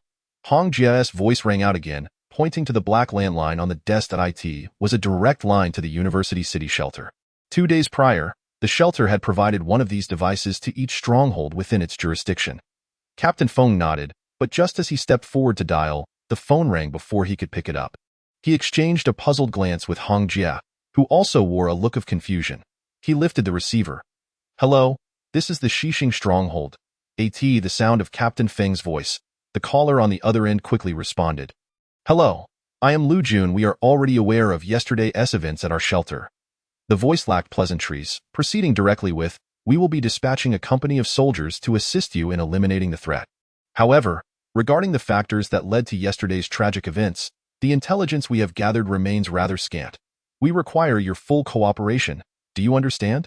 Captain Feng clearly recognized the second-in-command of the University City shelter. Upon hearing the voice of Lu Jun, Captain Feng's face gradually displayed a look of astonishment, momentarily rendered speechless. Chapter 55. The missing squad IT was not that Captain Feng was overly reactive. Rather, the scene unfolding before him was indeed surreal. After all, securing support from the shelter was no simple task. Just yesterday, a stronghold housing over 1,000 individuals near Linghu was besieged by a horde of mutated beasts. They immediately sought assistance from the University City shelter. Yet, until the very end, as the stronghold was utterly annihilated, the shelter failed to dispatch any aid, citing a straightforward reason: self-preservation. Most were aware that the University City shelter and its surrounding areas still faced unresolved threats. Thus, before making this call, Captain Feng had little hope, which was the reason behind his initial furrowed brow. However, unexpectedly, the University City shelter provided him with such a delightful surprise. General Liu, the second in command of the University City shelter, personally ordered the dispatch of a company of soldiers to assist them in eliminating the threats. Captain Feng felt a wave of elation wash over him, leaving him somewhat dizzy, his breath quickening. Feng Luzhou, do you understand? According to the plan, this company of soldiers will arrive at your stronghold tomorrow. You need to familiarize yourself with the surrounding circumstances today, especially regarding the community hospital. The voice on the other end continued. Without hesitation, Captain Feng replied, "Yes, sir. I will ensure the mission is accomplished." After a brief conversation, Captain Feng gently set down the receiver, his hands trembling slightly. He turned to look at Hongjia, his eyes brimming with uncontainable excitement. The shelter's support, a company of 120 soldiers equipped with heavy weaponry such as mortars, meant they had hope. Captain Feng's words were succinct. Upon hearing this, Hongjia was momentarily taken aback, only for the clouds of worry on her face to dissipate rapidly. Although she had sensed what was about to happen from their earlier conversation, it was only after hearing Captain Feng's words that she felt truly assured. "That's wonderful," she exclaimed, but just as she prepared to say more, Captain Feng's expression shifted from joy to contemplation, a thoughtful look overtaking his features. There must be a reason behind this anomaly. Although the shelter's willingness to send aid was undoubtedly a positive development, what could be the underlying cause? Surely it could not simply be an act of altruism on the shelter's part, aspiring to be saviors in this apocalyptic world. Such a notion seemed far-fetched.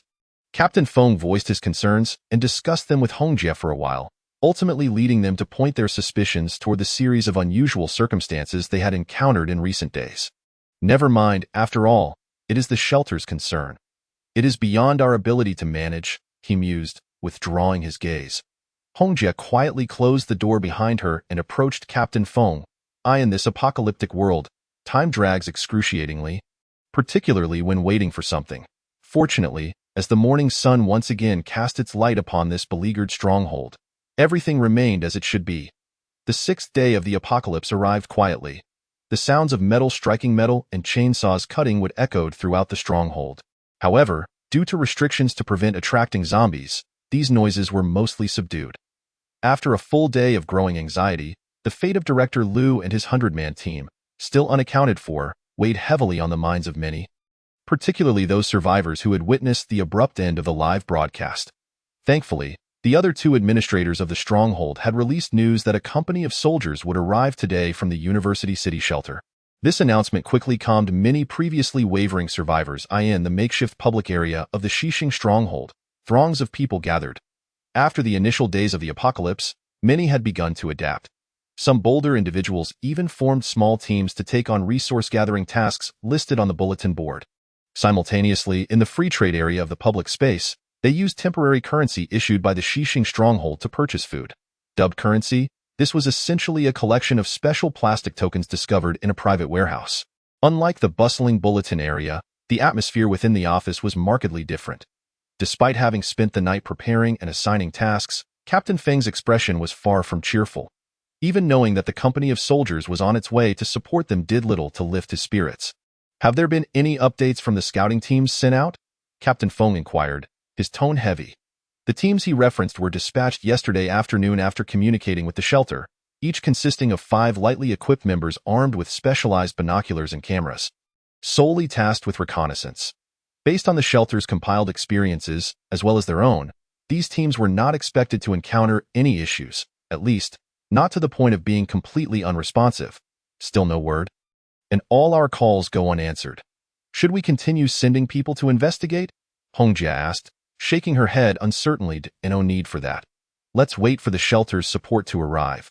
With so many people, even if they were thrown into the sea, we should be able to hear something, Captain Feng replied, a sense of foreboding creeping into his thoughts.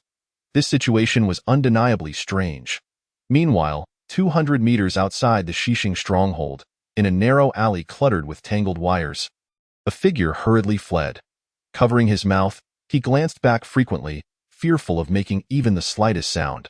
Upon reaching a corner, possibly too exhausted to run any further or perhaps feeling he was finally safe, the individual swiftly pulled out his phone, frantically tapping a few times to unlock it before accessing the dialing interface.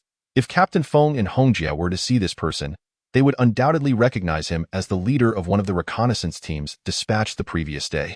Just as he pressed the call button, he seemed to sense something amiss.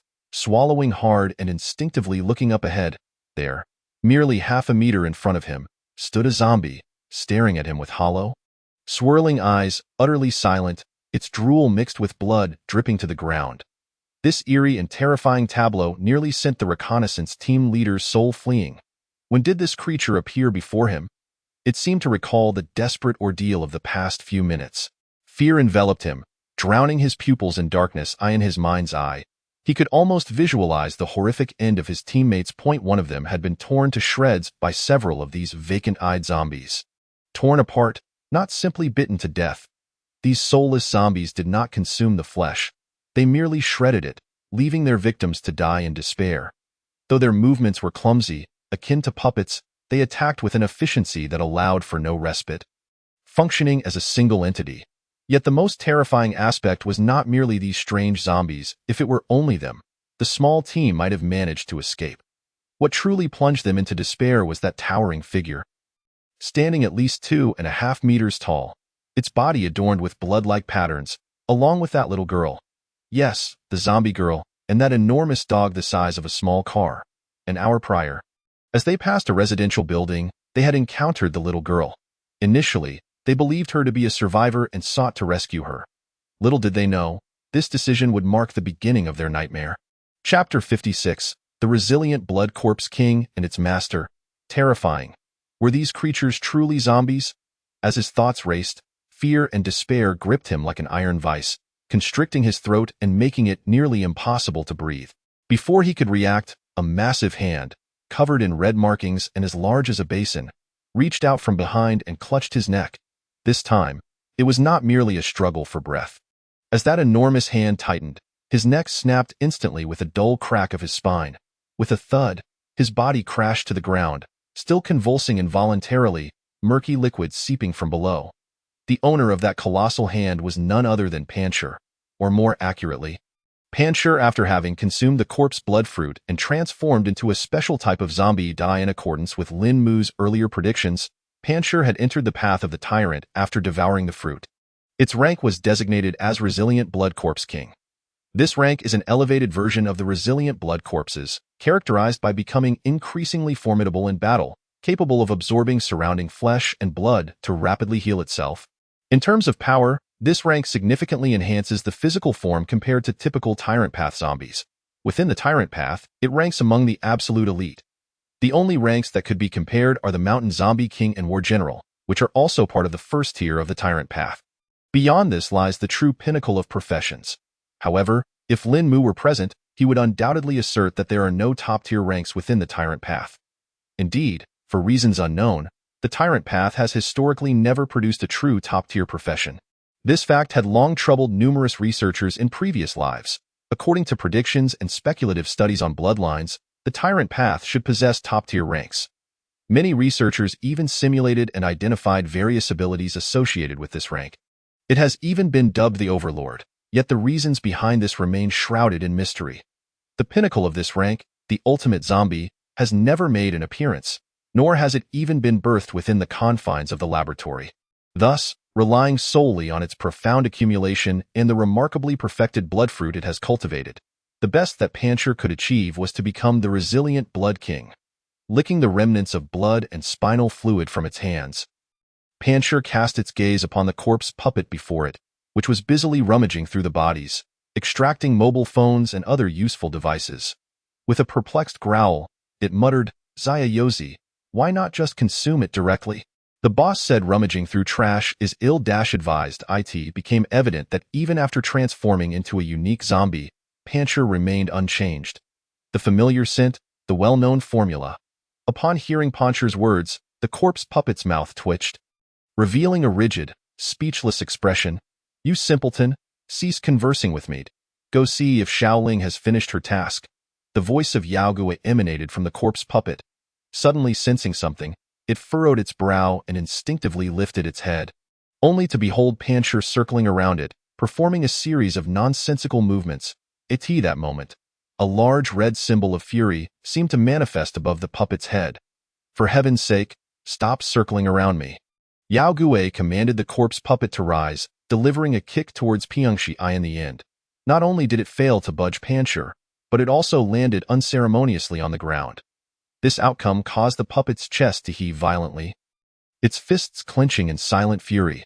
Just as it was about to erupt, a sharp, clear cry from afar interrupted its actions. Turning to look, Xiaoling and Dabai had arrived at the entrance of the alley. Unbeknownst to them, Dabai was supporting several bloodied, fresh corpses.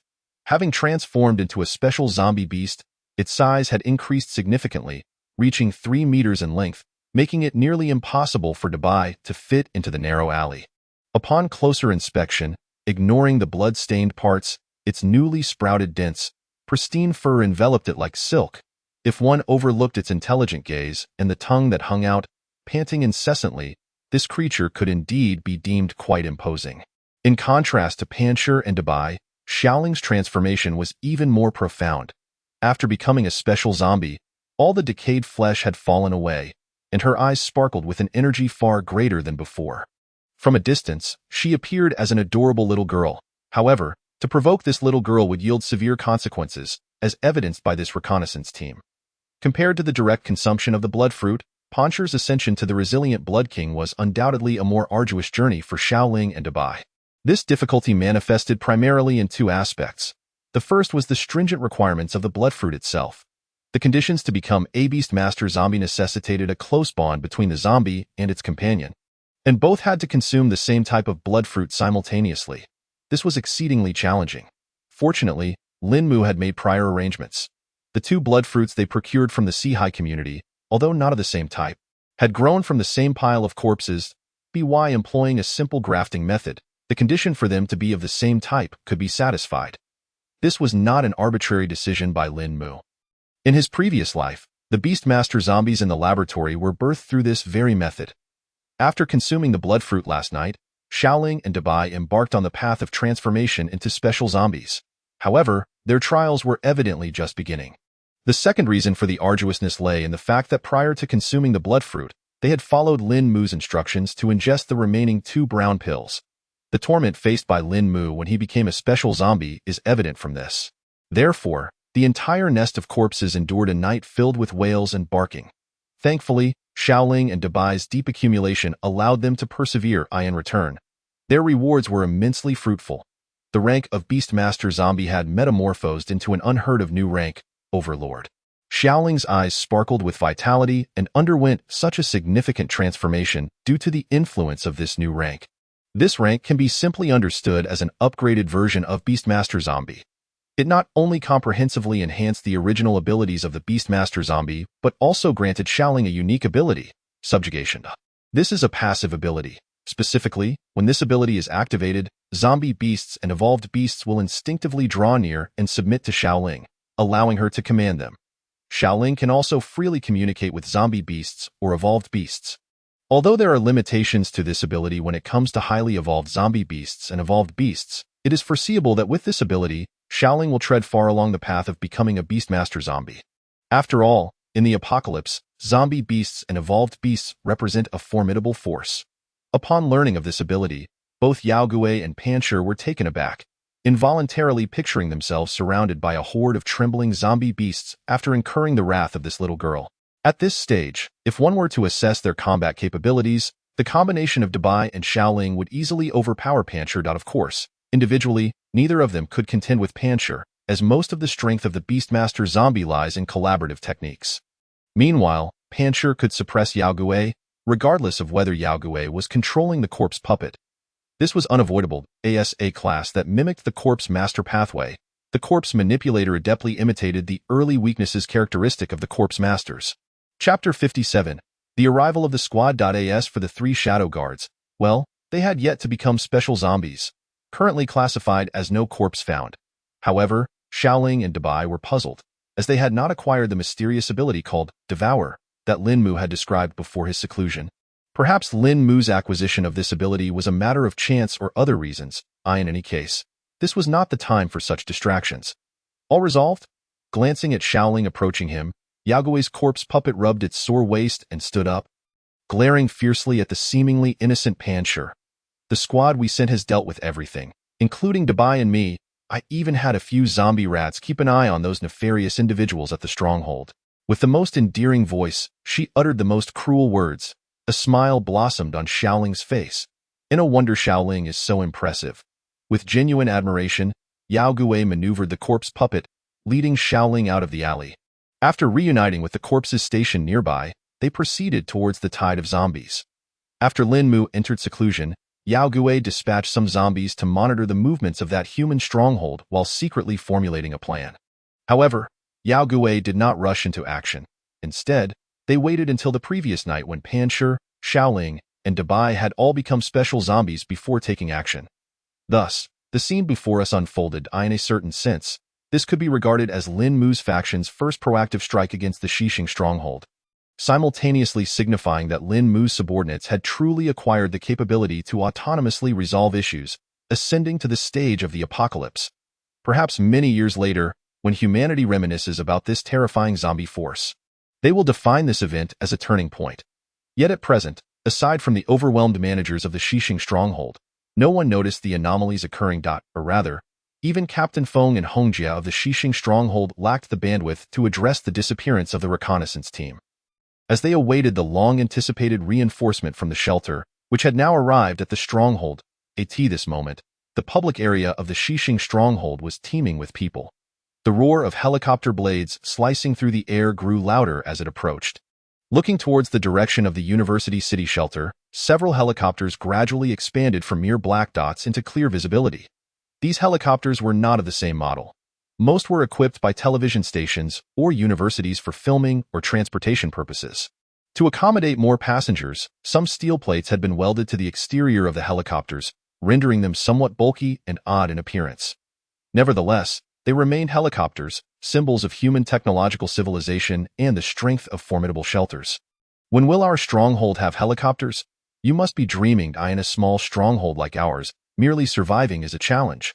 Helicopters are far beyond our reach. Have you forgotten what happened the night before last? In the crowded public area, 2 individuals conversed quietly, their voices filled with envy as they gazed up at the helicopters drawing nearer. I wonder if I'll ever have the opportunity to move into the University City shelter. It's not that simple. I heard the University City shelter is no longer accepting random outsiders. They've adopted a system akin to the major bases in Dying City, implementing a residence permit. Ordinary folks like us can hardly obtain such a thing.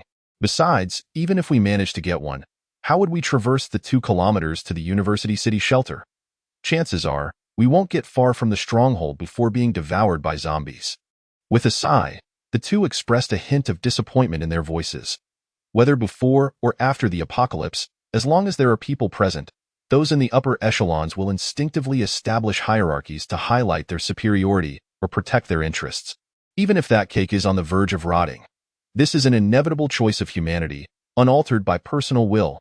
Survivors without a residence permit despise this cannibalistic system, while those fortunate enough to obtain one, even without truly entering the shelter, will swiftly transform into the staunchest defenders of the residence permit system, proclaiming that this is a sanctuary with limited resources, a choice made out of necessity, encouraging people to utilize their own labor to obtain residence permits.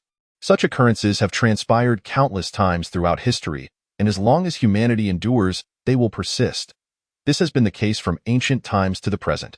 When the sound of the propeller blades becomes deafening, the individuals in the public area swiftly retreat, clearing a vast space. As a soft ladder descends from the helicopter, a contingent of fully armed soldiers rapidly assembles in the designated area. At this moment, Captain Feng and Hongjia have already reached the forefront of the crowd. Before them stands the commanding officer of this unit. Captain Feng extends his hand and speaks, "Greetings, welcome to the Xixing base." The individual does not shake Captain Feng's hand. He does not even remove his goggles, merely replying coolly, "Li Yong." Taken aback by the cold reception, Captain Feng pauses momentarily. Once he regains his composure, he attempts to introduce the Xixing base, only to be interrupted by Li Yang's dismissive wave. "We are here to address the anomalies at the Xining Community Hospital. We will not linger. We will return once the situation is resolved." As he speaks, he follows Captain Feng and several officers toward the office. Meanwhile, the soldiers remain in place, erecting makeshift tents and quickly familiarizing themselves with their surroundings. Approximately half an hour later, an angry roar suddenly erupts from the office. The volume is so intense that even many in the public area can hear it. "No, I disagree." Captain Feng slams his palm on the table, his eyes wide with fury as he glares at Li Yong. "Why should our people serve as bait? Are those in our base somehow inferior, while your sanctuary holds a higher status?" His voice reverberates throughout the office. Li Yong picks up a teacup from the table, takes a sip, and calmly replies, "If we do not come and do not adopt our plan, the personnel you are destined to lose will still be lost. Understand this clearly. This is not a negotiation.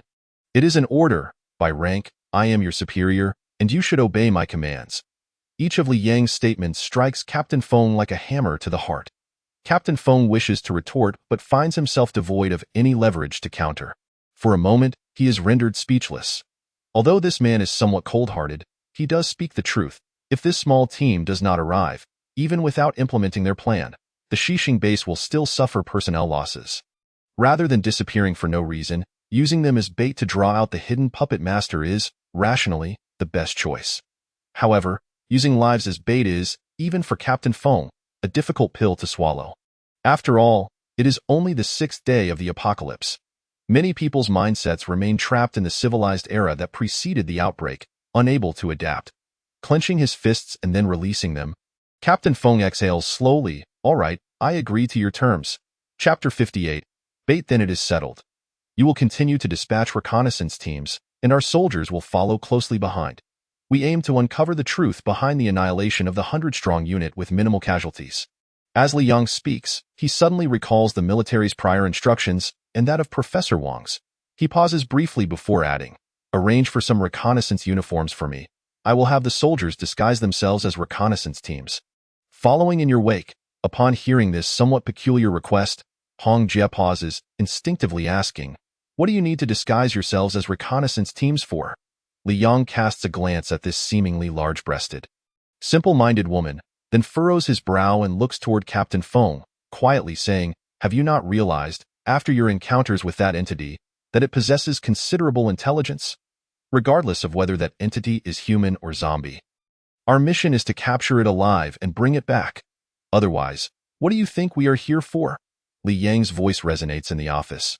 Afterward, he gestures toward the outside eye in the distance.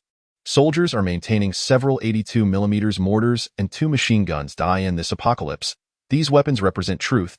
As long as those entities remain carbon-based, we cannot lose. If necessary, we can even level that community hospital to the ground. Li Yang's tone is filled with confidence. In truth, he is not wrong. Unless faced with an endless tide of zombies, no evolved beings at this stage can withstand artillery fire. According to reports from the internet, in just these past few days, the various shelters and strongholds in Hua Country have utilized shells to eliminate hundreds of named zombie kings. In terms of evolutionary potential, some of these zombies even ranked among the top 100 in the Hua Country zombie rankings. The so-called Hua Country zombie rankings is one of the predecessors to the global zombie rankings. A list ranking high-threat zombies within Hua Country. It was released on the 5th day of the apocalypse and included many formidable zombie kings. Naturally, figures like Lin Mu, who lurks in the shadows, would not appear on such a list. Not to mention Lin Mu, not one of the 3 great emperors from the previous life, aside from the Blood Emperor from Dajinshi, has made it onto the list. This aligns with objective rules. After all, at this stage, appearing on such a wild list signifies that one has attracted the overwhelming attention of humanity. In the early days of the apocalypse, drawing excessive scrutiny is not a favorable situation. In the previous life, several zombie kings with imperial potential were directly eliminated by Hua Country's missiles due to their overwhelming destructive capability and refusal to conceal themselves. returning to the office of the Xixing base. After a discussion between Li Yang and Captain Feng, he beckons a military officer standing behind him. The specific plan is quickly arranged. Approximately 2 hours later, as noon approaches, 2 teams of over 10 individuals step out of the base, one following the other. Not far from the Xixing base, in a civilian house, Xiao Linger strokes the chirping zombie mouse in her hand, whispering as if communicating with it. Behind her, the boulder, crouched low to avoid hitting the ceiling, and the corpse puppet controlled by the demon await. Roar. You mean, more bipeds have emerged from the base and in great numbers? The zombie mouse nods repeatedly, emitting squeaks. All right, I understand. After placing the zombie mouse back on the ground and tossing it a piece of flesh from her backpack, Xiao Linger turns to the corpse puppet controlled by the demon. More people have come out of the base, and there are quite AFEW. Dio, we still want to eat? As she speaks, Xiao Linger instinctively drools. Despite her enhanced intelligence as a special zombie, she remains a mid-tier first-stage zombie, with limited cognitive capacity and unable to comprehend complex logic or ideas. In fact, this is the typical state of zombies. Or rather, in terms of intelligence, Xiao Linger is already among the exceptional in the first stage. Figures like Lin Mu or the demon are ultimately the minority. Lin Mu retains memories from his human life, while the demon has developed its brain further due to its corpse masterclass. Hearing Xiao Linger's words, the demon instinctively exhibits excitement. However, this excitement quickly shifts to confusion. According to what the boss said earlier, these humans should have settled down for a while after being hurt, so why are they so quick to send people out to their demise? The demon mutters to itself, glancing at the excited Xiao Linger and then turning to the even more exuberant boulder behind. It cannot help but express a sense of frustration. If only the boss were here, he would surely know what was happening and at least tell them what to do. Unfortunately, their leader is currently undergoing a transformation. And judging by the trend of fresh flesh being delivered to the medicine storage room daily, this transformation will not cease easily. Retrieving its thoughts, the demon gazes toward the direction of the Xixing base. Considering the thunderous roar just heard from the sky, that iron object much larger than a bird, the demon instinctively perceives a connection between this object and the reconnaissance team dispatched by the human base. Ah, it's called a helicopter. That iron object is called a helicopter. The sudden emergence of this term interrupts the demon's contemplation, reminding it of what that iron object signifies. Yet, even so, the demon cannot fathom the specific connection between the arrival of these helicopters and the movements of humanity. Regardless, the humans who have emerged from the base must be eliminated. Whether to devour their flesh and drain the base's strength, or to prevent these nuisances from disturbing their leader's transformation. Roar. We must be cautious. With a low growl, the demon summons the boulder and Xiao Linger to descend the stairs. Halfway down, it also nudges a foolish dog stuck in the staircase, unable to ascend or descend, in the desolation beyond the base under the apocalypse. The cold sensation brought by the barren landscape cannot be dispelled even by the blazing sun. This chill emanates from within, were it not for the exceedingly generous rewards of the mission. Coupled with the soldiers covertly providing protection, Yi would truly be reluctant to participate in this reconnaissance team, stepping outside the base. After all, he has vaguely heard rumors that several reconnaissance teams dispatched yesterday have yet to return. With neither news nor sight of them, their disappearance for an entire day in this apocalypse speaks volumes about their fate.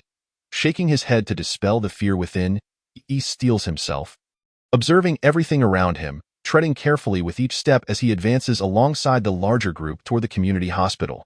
Due to Director Lu's recent ambush, they have not encountered many zombies along the way. However, humans are sometimes like this. The more they encounter danger, the more fear manifests within their hearts at present. Yi finds himself in such a predicament. Fortunately, he would not have to endure this state of trepidation for long, for soon his heart would metaphorically plummet to the ground, rendered incapable of rising again. Chapter 59. Confrontation, Part 1. 2 teams advanced slowly, one trailing the other. Unbeknownst to them, they had already traversed to within a mere 100 meters of the community hospital. It appeared that the journey thus far had been devoid of peril. Yi muttered to himself, gradually exhaling a sigh of relief. According to their prior plan, there was no necessity for them to reach the hospital. They could simply return upon reaching the 100-meter mark before they prepared to turn back. A subconscious relaxation of vigilance swept over the group, just as the crowd began to pivot, ready to head back to the Xixing stronghold. a piercing scream suddenly erupted from the front of the formation. Turning to look ahead, Yi was met with the sight of over 20 ordinary zombies surging forth from an unknown origin, rushing towards the reconnaissance team members. Although these zombies exhibited vacant stares and somewhat sluggish movements, their sheer number was overwhelming. In the wake of this sudden onslaught, two unfortunate souls found themselves unable to evade the attack. Falling victim to the zombies' grasp, their screams echoed through the air. Witnessing this scene, Yi instinctively prepared to flee, only to recall that behind him was a contingent of soldiers designated to protect them. Swiftly turning back, he shouted, "Save them! Quickly, save them!" What left Yi perplexed was that these soldiers did not draw their firearms to retaliate. Instead, they silently observed the unfolding chaos. A few soldiers even began to retreat, seemingly regarding themselves as mere members of the reconnaissance team. "What are you doing? Save them!" Unable to comprehend the soldiers' actions, Yi could not help but shout in anger. Just as he was about to voice further protest, a soldier who had approached his side restrained him. The soldier clamped a hand around his neck and whispered fiercely in Yi's ear, "Don't shout, kid. Just cooperate with our actions. If you expose our identities, I won't hesitate to put a couple of holes in you." As he spoke, the soldier patted the firearm concealed beneath his coat. Hearing the menacing tone of the soldier's words, Yi, though puzzled as to why they did not act to rescue the others and why they needed to conceal their identities, complied with a nod and followed the soldier as they retreated. Amidst their hurried escape, he faintly caught snippets of the soldier communicating via radio with other team members. "Lu Gu, have you confirmed anything?" "Roughly confirmed. Those attacking zombies show signs of manipulation. They are likely the orchestrators behind the zombie tide we witnessed during the live broadcast." "Excellent. Continue observing. Once we draw out their full strength, we will strike." As they sprinted, Yi concentrated intently to decipher the voices over the radio, which naturally caused his attention to wane regarding his surroundings. It was only when they dashed past a storefront that Yi sensed something amiss, instinctively turning to peer inside. Yet, it was already too late. With a resounding crash, the shop's glass facade shattered, and a towering figure, over 2 meters tall and adorned with crimson markings, burst forth. Before Yi could react, it seized him with a powerful grip and slammed him violently against the nearby wall. The poor young man barely had time to emit a scream before being reduced to a grotesque pulp, his body falling lifelessly to the ground amidst a mist of blood. The soldier who had been at Yi's side clearly witnessed this heart-wrenching spectacle. He abruptly halted, drawing a submachine gun from his chest and preparing to retaliate. However, at such close range, the speed of an ordinary human could not possibly rival that of an advanced special zombie. Although the zombie known as Pancher appeared somewhat bumbling, its combat instincts were formidable. The primary reason Lin Mu had taken it in was due to its remarkable fighting talent. Seizing the moment as the soldier readied his weapon, Pancher reacted with lightning speed, swatting the submachine gun aside before delivering a powerful blow to the soldier's face. In a desperate reflex, the soldier instinctively pulled the trigger, but the bullets merely ricocheted off the nearby wall, leaving a trail of holes. In his final moments, the soldier managed to shout hoarsely, "B2 squad is under attack." Then, with a force akin to that of a bowling ball, Pancher sent the soldier's head flying. Blood spurted forth like a gushing spring, as the headless corpse staggered and collapsed. The nearby soldiers, disguised as reconnaissance team members, quickly aimed their weapons at Pancher. Faced with the glint of over a dozen firearms pointing at him, Pancher, despite his somewhat sluggish thinking, recognized that he had encountered formidable adversaries. These humans were not the ordinary survivors they had previously hunted. Rather, they bore resemblance to the soldiers described by the demons. In that instant, without hesitation, Pancher bolted away at high speed. His decision proved to be wise, as a torrential barrage of bullets rained down upon the spot he had just vacated. Generally, ordinary zombies required advancement to the 3rd tier to ignore small firearms like handguns. Although Pancher, as a blood-resilient corpse king from the Tyrant pathway, possessed a body far stronger than that of an ordinary zombie, he was still only at the 1st tier's late stage. If he did not evade the onslaught, sustaining multiple critical hits would surely lead to his demise. In a mere 2 breaths, the battlefield transformed dramatically. Despite Pancher's speed and strength allowing him to dispatch another soldier, the remaining troops had encircled him completely. Bullets rained down from all directions. Pancher found no refuge to evade in the blink of an eye. Several bullet holes marred his body. Yet, to the astonishment of the soldiers, these wounds did not diminish Poncher's combat effectiveness. Instead, shrouded in a cloud of blood mist, he seemed to accelerate further. The bullet holes were visibly healing at an astonishing rate. This particular zombie was indeed special. Damn it, how is it that aside from the Corpse Master Pathway zombie, we now encounter another tyrant? Are these two truly allied? Within their communication channel, the soldiers exchanged frantic dialogue. Just then, one soldier appeared to make a discovery, exclaiming, "What is that tyrant shouting? Does anyone know?" Focusing intently, they observed Pancher, who was darting about to evade bullets while emitting urgent growls. I recall seeing something similar in the zombie behavior compendium I published abroad. This is a sign of a zombie seeking help. A keen-eyed soldier quickly discerned the situation, declaring loudly, "Seeking help? From whom? Could it be that master controller of zombies?" To this point, the soldiers still regarded the demons as mere Corpse Master Pathway zombies, believing them to be the true orchestrators behind the zombie tide. Little did they know, there was unlikely to be a third special pathway zombie. Chapter 60. Confrontation, Part 2. Before the soldier could finish his thought, a resonant bark echoed from behind him. "There's a dog here?" Furrowing his brow, the soldier instinctively turned his head, casting a glance over his shoulder. What he beheld nearly caused his soul to flee. Indeed, there was a dog behind him, yet it was far from what he had envisioned. This was a zombie dog standing a towering 2 meters high, resembling a small mountain. He had no doubt that the gaping maw of this creature could easily rend him in two. Yet, there was no need for doubt, as the next moment, he was indeed torn asunder by the beast, which swallowed his remains along with his cries for help. The dog, now identified as Dabai, shook its coat.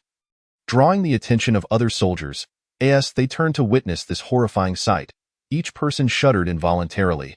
However, their soldierly discipline prevented them from losing their resolve like ordinary survivors. Swiftly, they divided into two teams, one to confront the imposing Dabai, and the other to continue their assault against the tyrant zombie. This division significantly alleviated the pressure on Pancher. Not to mention, several soldiers were aiding the actual reconnaissance team in dealing with the corpse puppets, leaving Pancher to face only 6 or 7 soldiers directly. Just as Pancher steadied himself, ready to engage in battle, a commotion erupted from the location where the soldiers were confronting Dabai. Gasps and the sound of rushing air drew everyone's attention. Through the gaps between the soldiers, Pancher, while dodging bullets, caught sight of Dabai's current state. What he witnessed left him with only one thought. No, who is this? Is this still the Dabai I knew? Following Pancher's gaze, a magnificent dog stood proudly, adorned with an elaborate mark upon its forehead. Delicate golden patterns radiated outward from the mark, lending Dabai's once cute visage an air of mystery and nobility. Golden electricity crackled around its form, and its pristine white fur billowed. Pancher swore that this was the first time he had ever described a dog as handsome. In fact, he had only recently learned the term swear. The reason for this transformation was .it is because at this moment, Dabai is under the influence of the core ability of the Master Control. Similar to other Corpse Master pathways, during the first tier zombie stage, Xiaolinger, as the Master, possesses little combat strength. She can only transfer her own power to Dabai through Control. Simultaneously, due to the uniqueness of the Master, Dabai, affected by Control, even awakens a portion of its latent bloodline power. Thus, the scene before us unfolds if evaluated solely based on combat strength. Dabai at this moment is equivalent to an ordinary late-stage second-tier zombie. This is quite terrifying. However, the soldiers, who lack a concept of power, have evidently not recognized the severity of the situation. Don't be afraid. Just shoot. Can a mere zombie dog turn the tables? Accompanied by this feigned calmness, gunfire, which had paused for a moment, erupted once more. Unfortunately, the dense hail of bullets swept through empty air. Looking ahead, Dabai, who had originally stood within the encirclement, had vanished without a trace. A late-stage, second-tier zombie possesses a speed equivalent to 6 times that of an adult, capable of dashing over 30 meters in a mere second. Such speed exceeds the aiming capabilities of many soldiers, rendering some unable to capture its form. Moreover, Dabai continuously changes direction while in motion. Amidst the gunfire and roars, Dabai resembles a speeding car, colliding with individuals and sending them flying. Some unfortunate souls are even torn apart by the sheer force, becoming mere fragments in just a few breaths. For soldiers have perished due to Dubai's charge and Bytes it is worth noting that their reconnaissance squad, in disguise, consists of fewer than 20 members. Such losses are indeed grievous. However, this collision is not without cost to Dubai. Its target is simply too large. Close-range bursts from submachine guns leave numerous wounds on its body, blood gushing forth and staining its pristine white fur. Even the electric arcs take on a hint of crimson. Additionally, the control ability can last no longer than 3 minutes. Beyond this time frame, the injured Dubai will undoubtedly lose most of its combat capability.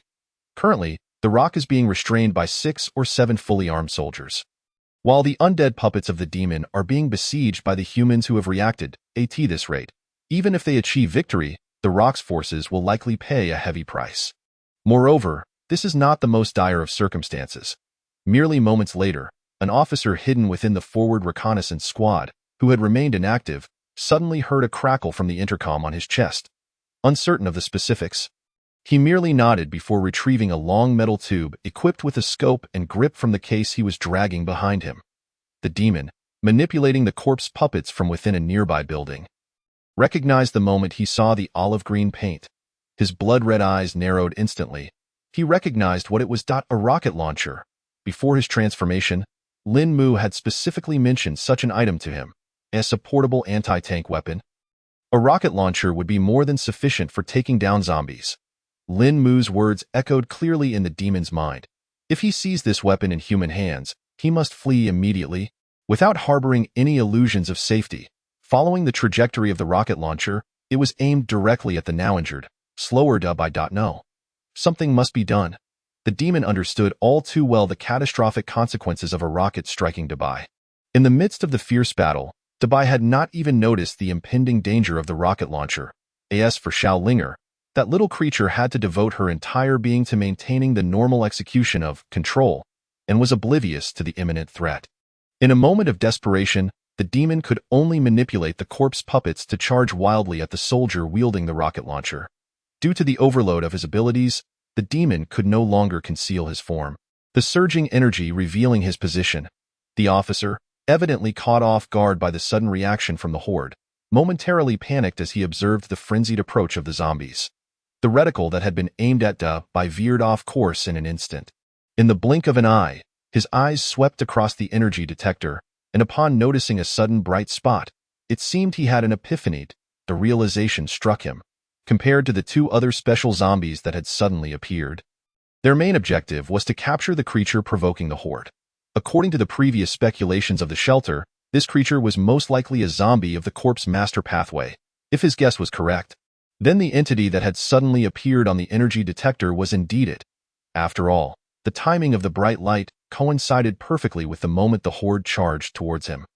In his moment of confusion, thoughts flashed through his mind. As the captain of this temporary soldier team, he instinctively knew what he needed to do to complete the mission and where to direct the rocket to escape the deadly predicament of being besieged by the horde. Perhaps it was the pressure of life and death that triggered a surge of adrenaline within the officer. In just 2 to 3 seconds, he managed to follow the method provided by the shelter before the operation. Locating the hidden position of the corpse master pathway zombie through intuition, he then aimed the rocket launcher at the room. With a resounding boom, the rocket launcher was fired.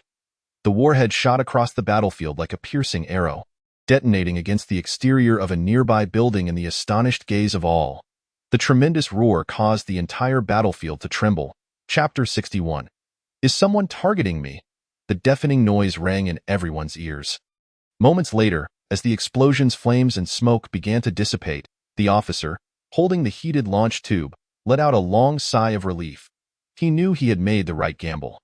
Whether it was the soldiers engaged in combat with Dubai and the Rock or the survivors of the reconnaissance squad, they all turned their attention towards him. At that instant, Dubai and the Rock vanished without a trace, seizing the opportunity when the attention of the onlookers was diverted at the moment of the rocket's explosion.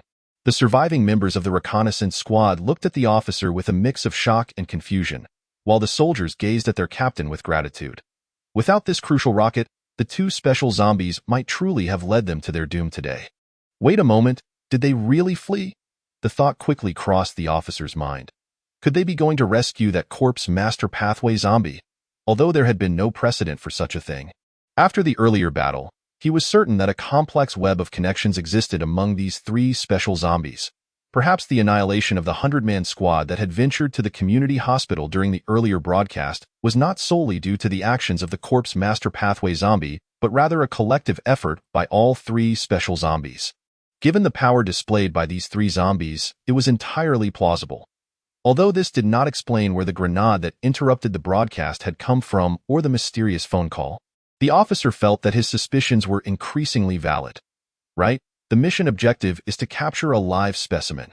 With this thought, the officer, who had been lost in speculation and momentarily basking in self-satisfaction, quickly regained his composure.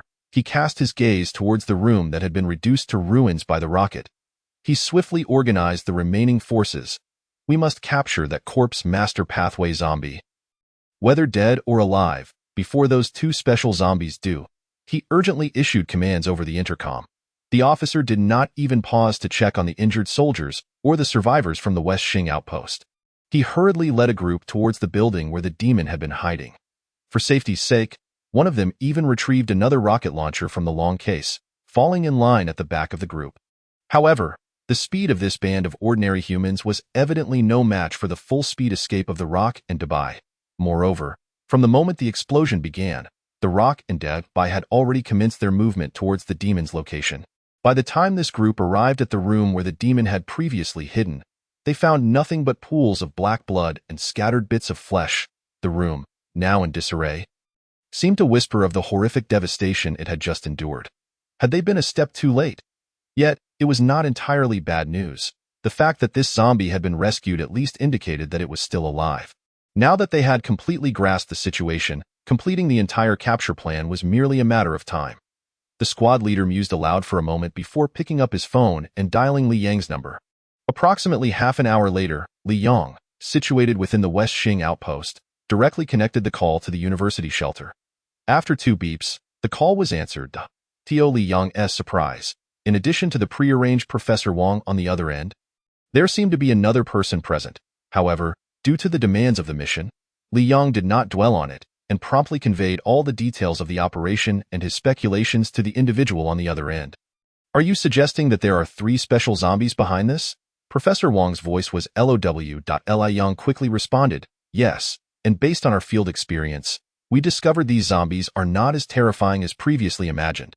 The earlier annihilation of the 100-man squad may have been due to their own lack of strength. On the other end, Professor Wang seemed to pause for a moment to fully digest this information.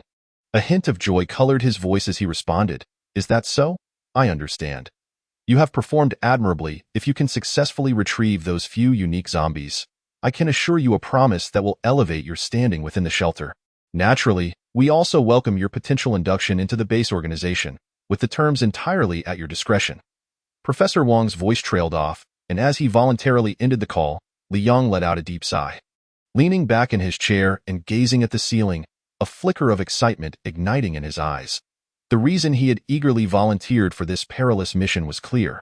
It was all about advancement. Furthermore, the invitation from Professor Wang to join the base organization was indeed a prospect worth contemplating. As the apocalypse entered its 6th day, colossal entities like the base organization had already garnered the attention of numerous mid-level and grassroots officials, consequently attracting an increasing number of individuals eager to be part of it. Meanwhile, within a newly constructed laboratory at the university town shelter, Professor Wang set down his phone, a smile curling at the corners of his mouth. Behind him stood a man clad in a black robe, his features obscured. Qing He, what is the situation? The man's voice emerged low and deliberate, revealing no trace of emotion. Director Xiao, the plan is proceeding smoothly. We have discerned the true nature of those entities. They are merely 3 uniquely mutated zombies, albeit more adept at cooperation than the ordinary kind, which makes them somewhat troublesome. The soldiers at the shelter have already injured one of the zombie overlords. I anticipate that by tomorrow at the latest, we shall have results. Professor Wang bowed slightly, his tone measured. After a moment's contemplation, he added, with a hint of inquiry, however, the grenade and that phone call you are most concerned about still have no resolution. It could be the doing of that zombie overlord, or perhaps. Professor Wang's words were abruptly interrupted by Director Xiao raising a hand. Just ensure that those unique zombies are captured, particularly the zombie overlord. As we are in urgent need of samples from this lineage for our research.as for the phone call and the grenade, I have my suspicions.as Director Xiao spoke. He removed his hat, revealing a face marked by wrinkles, despite being in his 30s or 40s. Beneath his sickly long hair were one crimson eye and one deep black eye. Go be honest, Professor Wang had been taken aback the first time he saw him. The reason for Director Zhao's current condition remained a mystery to Professor Wang, who dared not inquire directly. Upon hearing Director Zhao's words, a flicker of understanding glimmered in Professor Wang's eyes as he furrowed his brow and inquired, "Are you suggesting that it involves the other two organizations?" His sentence remained unfinished, once more cut off by Director Xiao. "You are correct in your assumption. Due to certain circumstances, competition among us, particularly at higher levels, is exceedingly fierce. This incident is likely a deliberate attempt by those individuals to undermine my efforts upon learning of my intention to establish a laboratory in Dajiang City, aiming to delay our experimental progress." Director Xiao continued, his gaze somber. "Utilizing these three unique zombies to orchestrate such a ruse to disrupt our research rhythm is not a novel tactic. I have encountered similar ploys before, even before the apocalypse. In fact, I owe them thanks for delivering three unique zombies to my doorstep." A smile played on Director Zhao's lips. Observing this, Professor Wang joined in the laughter in the distance. Workers constructing the laboratory exchanged puzzled glances at the two figures before them, momentarily displaying expressions of disbelief before quickly regaining composure. According to rumors, this robed individual was someone the mayor of Lin City had procured at great expense from a mysterious organization for research purposes. The entire building they were working on was tailored for this enigmatic figure, suggesting a formidable background. Chapter 62. Emergence, ascending to Tier 2, returning to the community hospital. In the lobby, a resounding bark shattered the atmosphere as the once damaged Great White, now restored to his original form and bearing numerous bullet wounds, charged into the hall with the demon ghoul in tow. Behind him followed the equally battered Rock and the weary little Linger, whose unsteady gait betrayed her exhaustion. Yet, they were too preoccupied with the peril at hand to dwell on their own wounds, as nearly all the zombies' attention was fixated on the demon ghoul. Even the three shadow guards, who had been vigilantly protecting Lin Mu from a distance, began to draw closer. The state of the demon ghoul could only be described as dire. Much of its body was charred black, exposing stark white bones. Blood seeped from its ruptured skin, not due to a light injury, but rather because its life force was nearly depleted. Although the rocket launcher had not directly hit the demon ghoul, striking the outer wall instead, such weaponry is inherently designed for anti-tank purposes, boasting formidable penetrative power. Coupled with the confined nature of the indoor environment, the impact of the shockwave was greatly amplified. By all accounts, the demon ghoul's survival was nothing short of miraculous.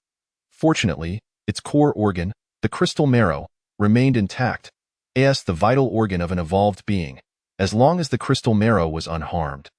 There remained hope for recovery. Moreover, zombies are renowned for their remarkable regenerative abilities. Provided they have sufficient flesh and blood, they can swiftly heal their wounds. Thus, in the hospital lobby, a scene unfolded on a makeshift platform of bones. Great White and Rock, feeling guilty, tirelessly transported their hidden stash of fresh flesh from the second floor of the hospital, feeding it piece by piece into the demon ghoul's mouth. Little Linger, standing by, softly sang an eerie lullaby, seemingly attempting to soothe the demon ghoul's pain through the power of music. In response, the demon ghoul, struggling and letting out muffled whimpers, found itself bereft of tears, feeling not only its body but also its spirit deeply wounded. Under the combined efforts of Rock and Great White, the demon ghoul was pressed down against the bones like a rag doll, stripped of any right to refuse, and could only gnash its teeth, devouring the flesh that filled its cheeks. Though the method was somewhat crude, it was undeniably effective. As the demon ghoul consumed more flesh, its wounds gradually healed, fresh tissue sprouting forth.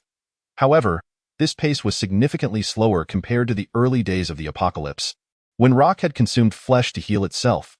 This was not due to Rock's superior physical condition, for at that time, he was not even classified as a unique zombie.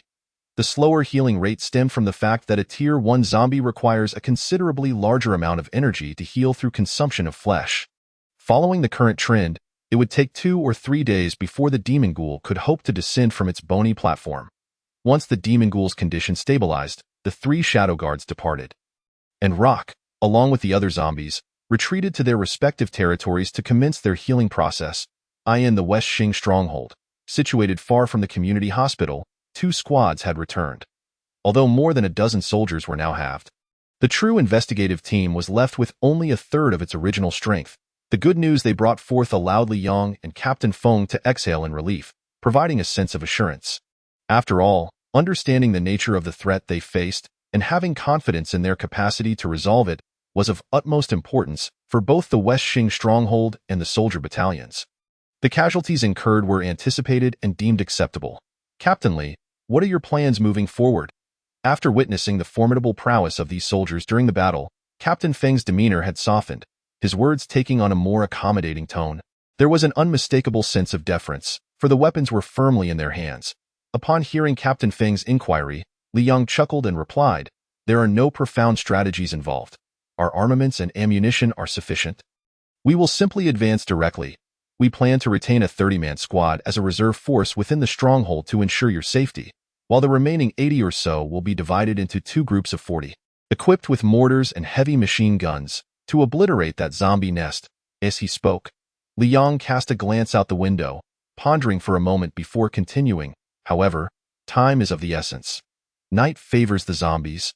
So we intend to schedule our operation for tomorrow morning. We will need you to send a few individuals familiar with the surrounding area to assist us in our advance." After confirming that neither Captain Feng nor Hong Jie had any objections, Li Yong solidified the plan. Preparations for tending to the injured and other pre-battle arrangements were underway. Li Yong and Captain Feng repeatedly simulated the entire operation on a makeshift map, and time swiftly passed in the process. Finally, as night fell, accompanied by a resounding clap of thunder, a gentle drizzle enveloped the West Xing stronghold like a gossamer veil. The first rain since the onset of the apocalypse descended without warning. "I hope this does not affect our plans," Hong Jie murmured as she approached the window, cupping her hands to catch a few drops of rain. It might have been a mere illusion, but she felt that even the rain in this post-apocalyptic world carried a hint of bloodshed. "Rain? What is this? Is someone up there drooling?" In the hospital lobby, Rock, like an exuberant child with a new toy, cradled a handful of rainwater and approached the demon ghoul, chattering incessantly. The demon ghoul wished to explain, but its mouth was either stuffed with flesh or on the verge of being filled. Leaving no opportunity for speech that moment, it seemed that Pancher sensed something, momentarily taken aback, as an uncontrollable surprise flickered in his eyes. He turned to gaze towards the pharmacy storage room at the end of the corridor. In the dimness, the iron door remained closed, yet Lin Mu's figure had mysteriously appeared outside the pharmacy storage room. "Boss!" Pancher exclaimed excitedly. Lin Mu merely smiled faintly, and then a soft crimson glow emanated from his being, rapidly enveloping a vast area with a radius of 30 meters. The entire community hospital, along with a corner of several external buildings, was shrouded within, forming an inverted red hemisphere.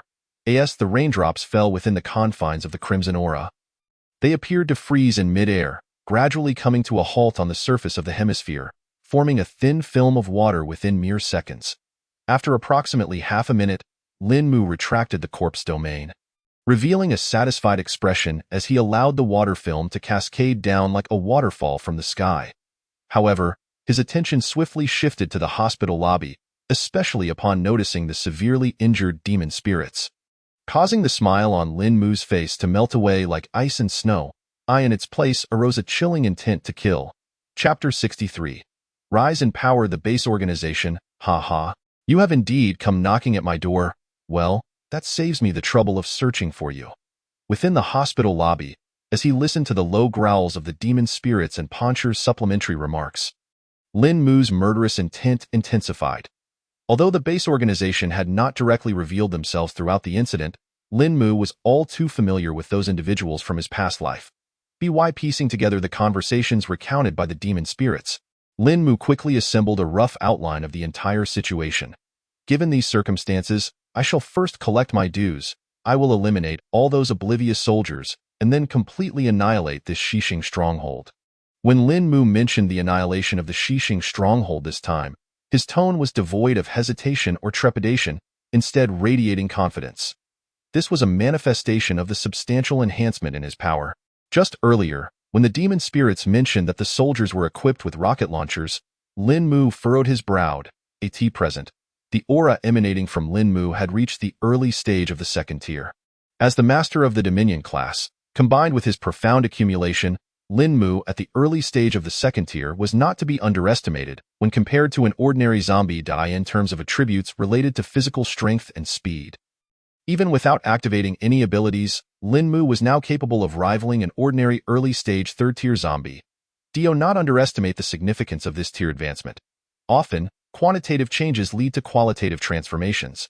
Being in the early stage of the third tier meant that Lin Mu could disregard standard small-caliber firearms. Although he still could not withstand machine guns or human firearms, the increase in speed granted him greater assurance whether in evasion or defense against such weaponry. Moreover, this advancement to the second tier brought about improvements in physical attributes that were merely the least of Lin Mu's gains. In the span of 2 days, Lin Mu had actually become a second-tier zombie on the first day. Yet, just as he prepared to emerge from his confinement, an indescribable hunger surged within his body, akin to a starved beast desperately in need of sustenance. Thus, the tale of fresh flesh and blood being dispatched to the pharmacy storage room, as mentioned by the demon spirits, came to be. From his prior experiences, Lin Mu understood that generally, top-tier zombies required the consumption of a certain amount of flesh and blood during their metamorphosis to sustain the evolution of their unique abilities. In his past life, humans had conducted numerous similar experiments in laboratories. However, Lin Mu had not anticipated that the evolution of his special abilities would necessitate such an immense quantity of flesh and blood. Were it not for his prior preparations, coupled with the support of a corpse nest providing a continuous supply of nourishment, Lin Mu doubted he could have effortlessly endured this transformation. As for the reason. While Lin Mu could not be entirely certain, he had begun to focus his attention on that peculiar ability known as Devour. During the 2 days of metamorphosis, the flesh and blood Lin Mu consumed were not digested by his stomach, but were instead directly crushed into pure energy by an invisible force, infused into Lin Mu's being in an almost brutal manner. Throughout this process, Lin Mu felt an insatiable craving for flesh and blood deep within his veins. This very desire manifested as an overwhelming hunger, guiding Lin Mu to consume more flesh and blood. If one were to view this as following the guidance of bloodlines, it would indeed resonate with the description of the Devour ability. However, Lin Mu had an inkling that his understanding of this ability was merely scratching the surface. It was possible that this instance of the devouring ability had not even been actively triggered. What he experienced was merely a passive aspect of Devour. Nevertheless, the enhancement of Lin Mu's abilities as he ascended to the second tier, particularly the Dominion class, was far greater than he had anticipated. First and foremost was the enhancement of the corpse manipulation ability. Upon entering the second tier, the number of ordinary zombies Lin Mu could directly command tripled to 300, significantly increasing his capacity to forcibly control first-tier zombies. Furthermore, the further development of his brain allowed Lin Mu to execute more intricate maneuvers and arrangements while guiding the zombies. If he fully activated this ability, given sufficient time, he could even orchestrate a horde of over 1,000 zombies. This was indeed terrifying. Generally, hordes numbering between 100 and 500 are referred to as miniature hordes. Such hordes can annihilate small human strongholds and are the most frequently occurring types of hordes in the apocalypse. Most human factions encounter miniature hordes from time to time, and certain large shelters find themselves perpetually besieged by these hordes due to their dense populations attracting the zombies, if not dealt with promptly. Such hordes pose a considerable threat to ordinary human strongholds like Shishing. Hordes ranging from 500 to 2,000 are classified as small hordes. These possess a degree of destructive characteristics capable of consuming nearly all life in their path. Even third-tier evolved beings can face the risk of being entirely overwhelmed if they do not escape in time. The size of these hordes places them at a precarious threshold.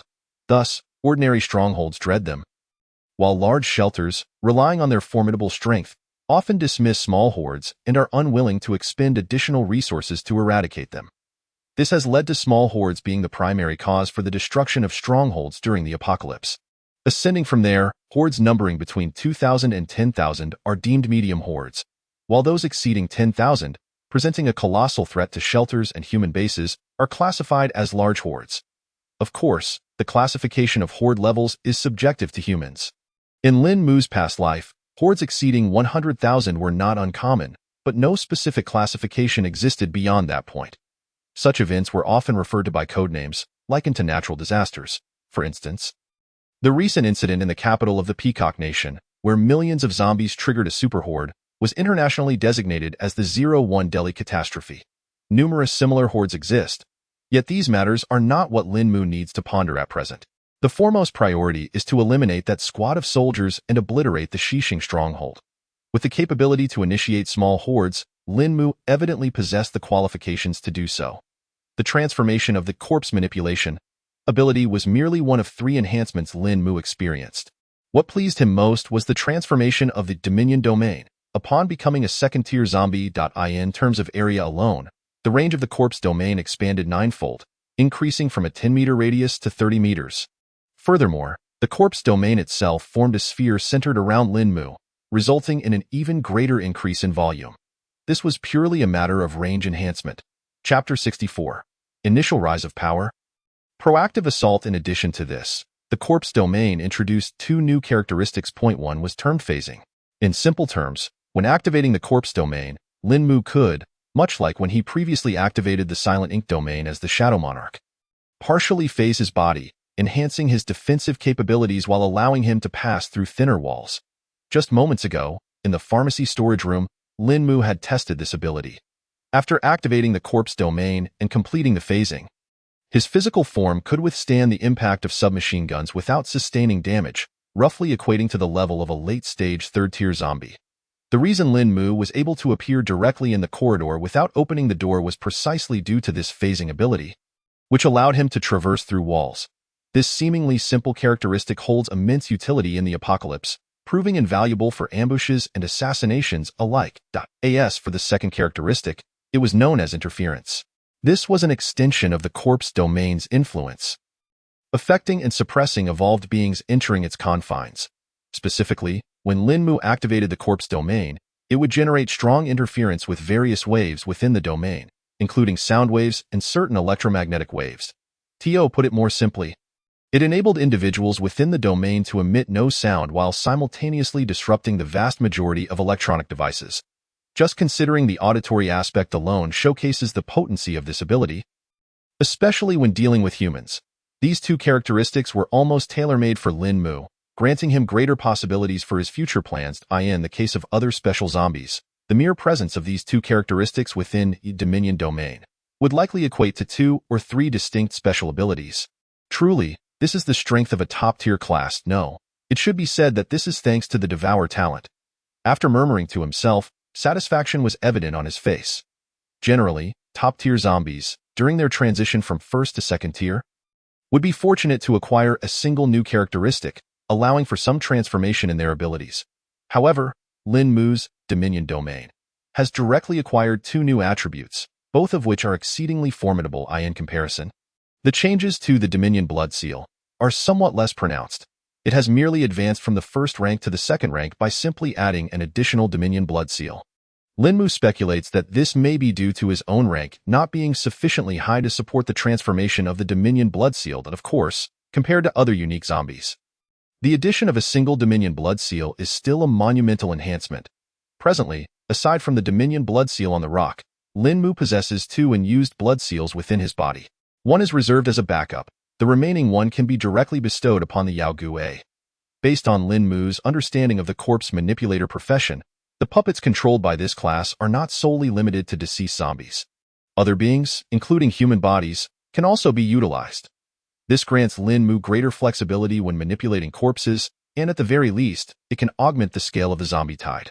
Moreover, among Lin Mu's subordinates, the Yao Gui stands out as particularly fragile compared to the tough and resilient Rock and Big White, or the ever-protected Xiaolinger, as well as the 3 elusive shadow corpses. A single shot from a rocket launcher had nearly claimed the Yao Gui's life. Lin Mu certainly does not wish to emerge from his next retreat to find one of his subordinates missing. The loss of this purebred worker, or rather, the invaluable steward, would leave Lin Mu with no place to lament. While pondering this, Lin Mu did not hesitate further and directly activated the Dominion Blood Seal to condense it. The Rock had certainly seen this before, but it was the Yao Gui's first encounter with the Dominion Blood Seal. The faint pressure emanating from the Blood Seal caused the steward's heart to race. Without needing to guess, The Yao Gui understood that upon merging with this item, he would reap immense benefits. Thus, with the Yao Gui's cooperation, the Dominion blood seal embedded itself into his forehead, forming a light crimson pattern akin to that on the rock's brow. Simultaneously, as Lin Mu actively opened the life channel to transmit vitality, the wounds on the Yao Gui's body visibly healed. In nearly 10 minutes, he had recovered significantly, and of course, the cost of this was that Lin Mu's stomach began to rumble. In healthy evolved beings, vitality can continuously regenerate, and the higher the rank of the evolved being, the more vigorous the vitality. This is why Lin Mu chose to directly transmit vitality to the Yao Gui. Feeling the surge of power belonging to the Yao Gui within him, Lin Mu nodded in satisfaction. Exhaling a breath of stale air, he gazed towards the community hospital. This moment, on the 7th day of the apocalypse, Lin Mu's strength was somewhat extraordinary.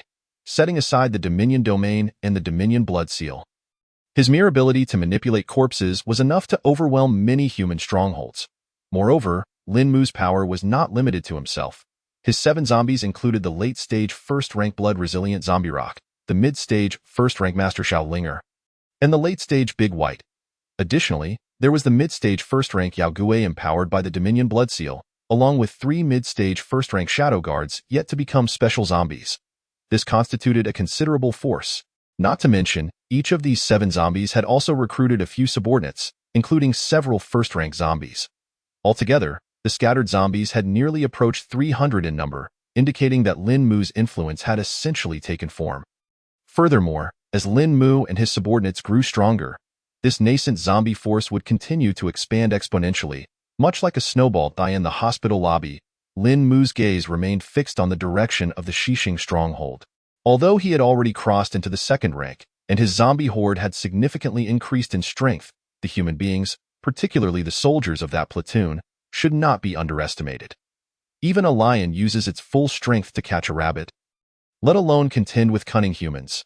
Based on past experiences, since these individuals were equipped with rocket launchers, they would undoubtedly be carrying other heavy weaponry, perhaps even artillery. At this stage, faced with such potent weaponry, Lin Mu had no choice but to devise a strategy.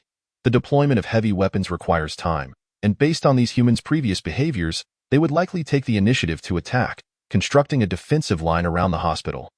They would use heavy weapons to directly obliterate the hospital's zombie nest. In light of this highly probable occurrence, Lin Mu's best option was to take the offensive. Before they could establish their defenses, or even while they were still transporting their weapons, he would strike to dismantle them, aiming to annihilate the soldiers of this platoon at minimal cost. Then, with momentum, he would directly eradicate the Xixing stronghold. With this thought in mind, Lin Mu nodded to himself.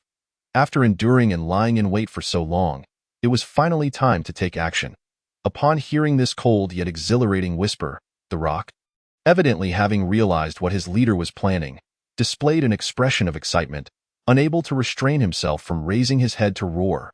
The zombies in the hospital nest seemed to sense something, all raising their heads to howl in response to Lin Mu's words. In an instant, the area surrounding the community hospital became a hive of activity, some survivors cautiously scavenging for supplies nearby.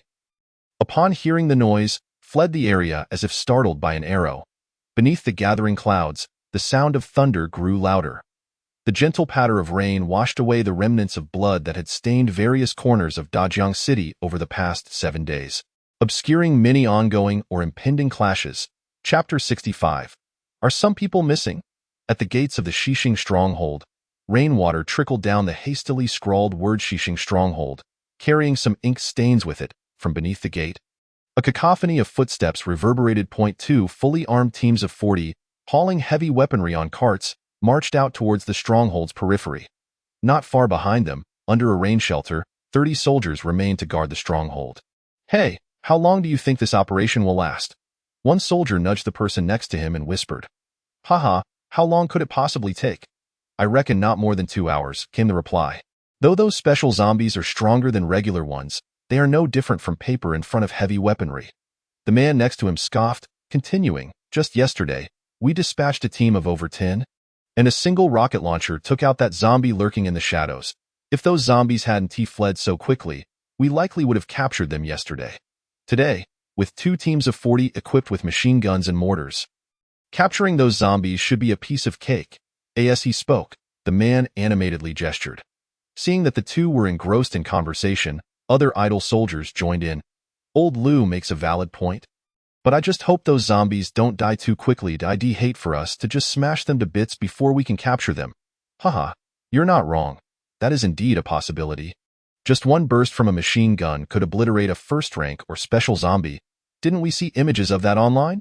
A group of soldiers chatted, and nearby survivors at the Shishing stronghold also gathered around, engaging in discussions, even betting on which of the two teams would return first or capture more zombies. In no time.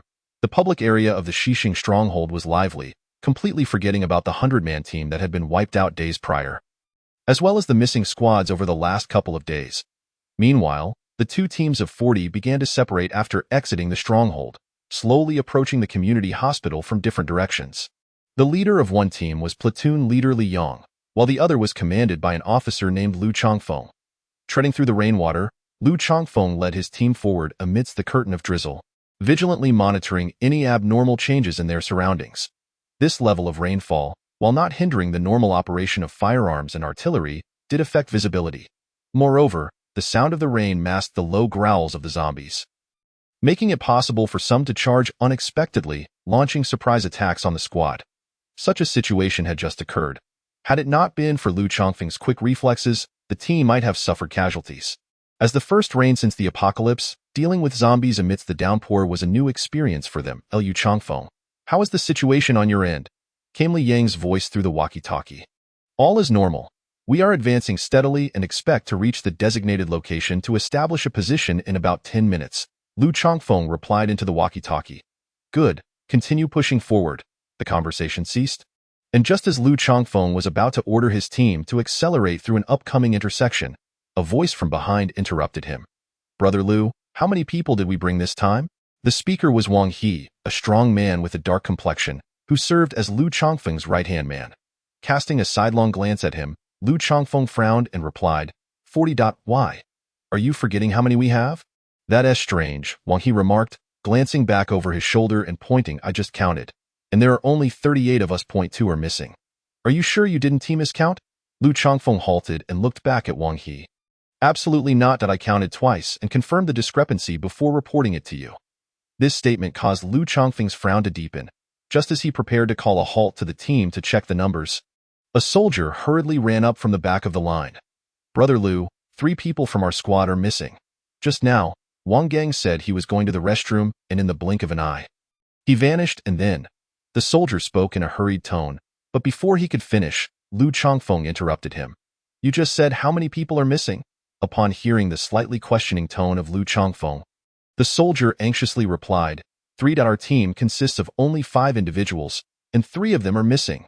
Lu Chongfeng exchanged a glance with Wang He, both perceiving the astonishment reflected in each other's eyes. Brother Lu, I absolutely did not miscount. Wang He hastily clarified, seemingly fearful of incurring his captain's ire. Lu Chongfeng, however, waved his hand dismissively, his gaze piercing through the rain towards the rear of the team. His voice low and somber. This is not merely a matter of counting. Relay my orders. We must consolidate the team immediately. Such a circumstance was decidedly unusual. As an officer of the University City Shelter, Lu Chongfeng's professional demeanor was evidently of a far superior caliber compared to that of Director Lu and others.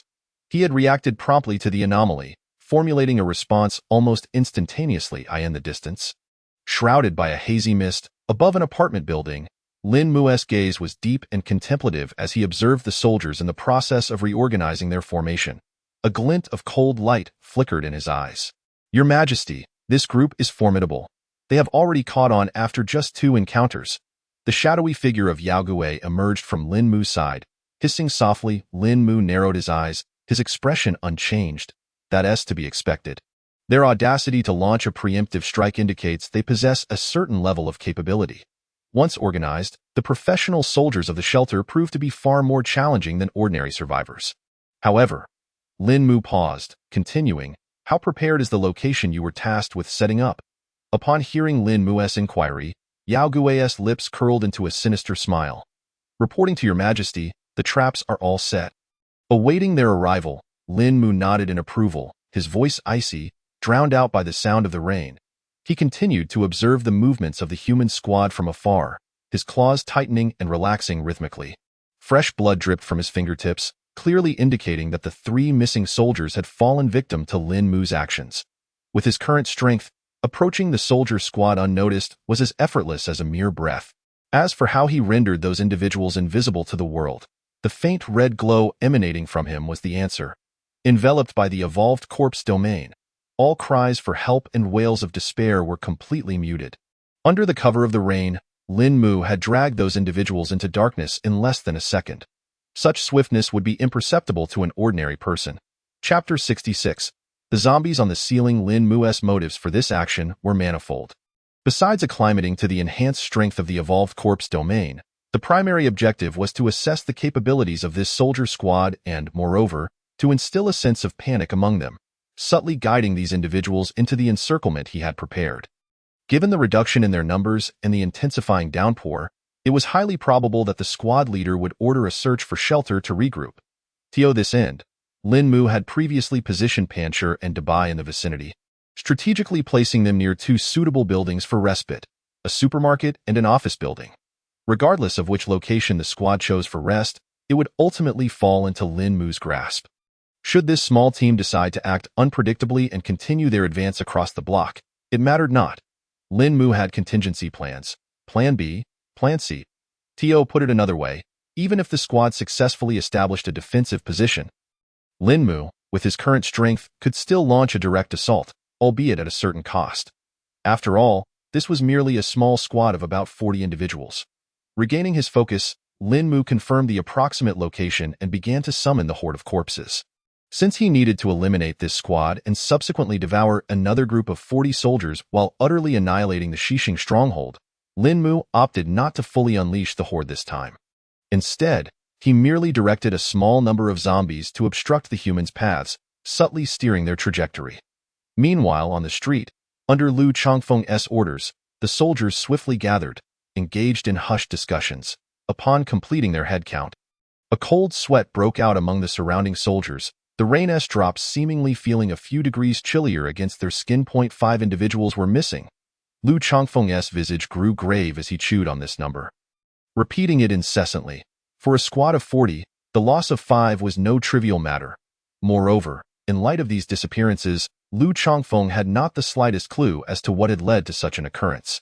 The initial 3 were somewhat understandable, as that small team had detected the anomaly.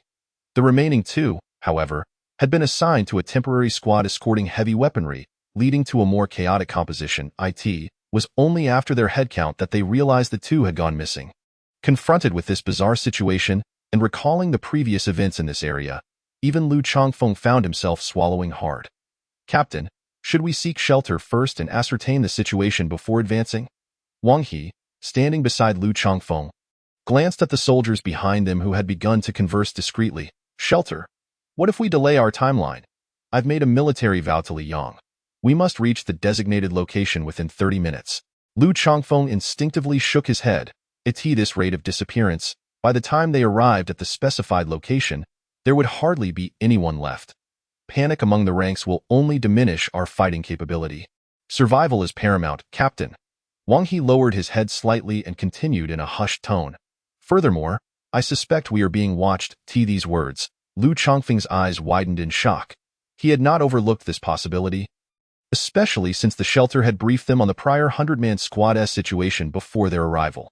However, the confidence gained from yesterday's skirmish had led them to subconsciously believe that these zombies were not beyond their capacity. Indeed, there was some truth to this assertion. Regaining his composure, Lu Changfeng surveyed his surroundings, his mind racing as he contemplated his next course of action. Just then, a soldier assigned to reconnaissance rushed over. "Captain, scattered hordes of zombies have appeared ahead, moving in our direction."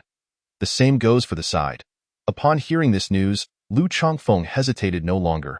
He nodded to Wang He, surveyed the nearby buildings, pinpointed a target, and issued orders to all team members. "Brothers, we will take temporary shelter in the supermarket to the left." The choice of the supermarket was not arbitrary. Lu Changfeng had his reasons. He had observed that the supermarket's entrance was a roll-up door, and the interior was divided into 2 levels. This layout would afford better protection against the zombies. After all, even in the unfortunate event of being completely trapped inside, they could rely on the supermarket's supplies to last a while until rescue arrived. Hearing this command, the soldiers, already drenched and somewhat disgruntled, hastened their pace towards the supermarket. From afar, atop the apartment building, Lin Mu observed this scene with a cold smile in his eyes. Yao Gui, Pancher, the humans are heading towards the supermarket.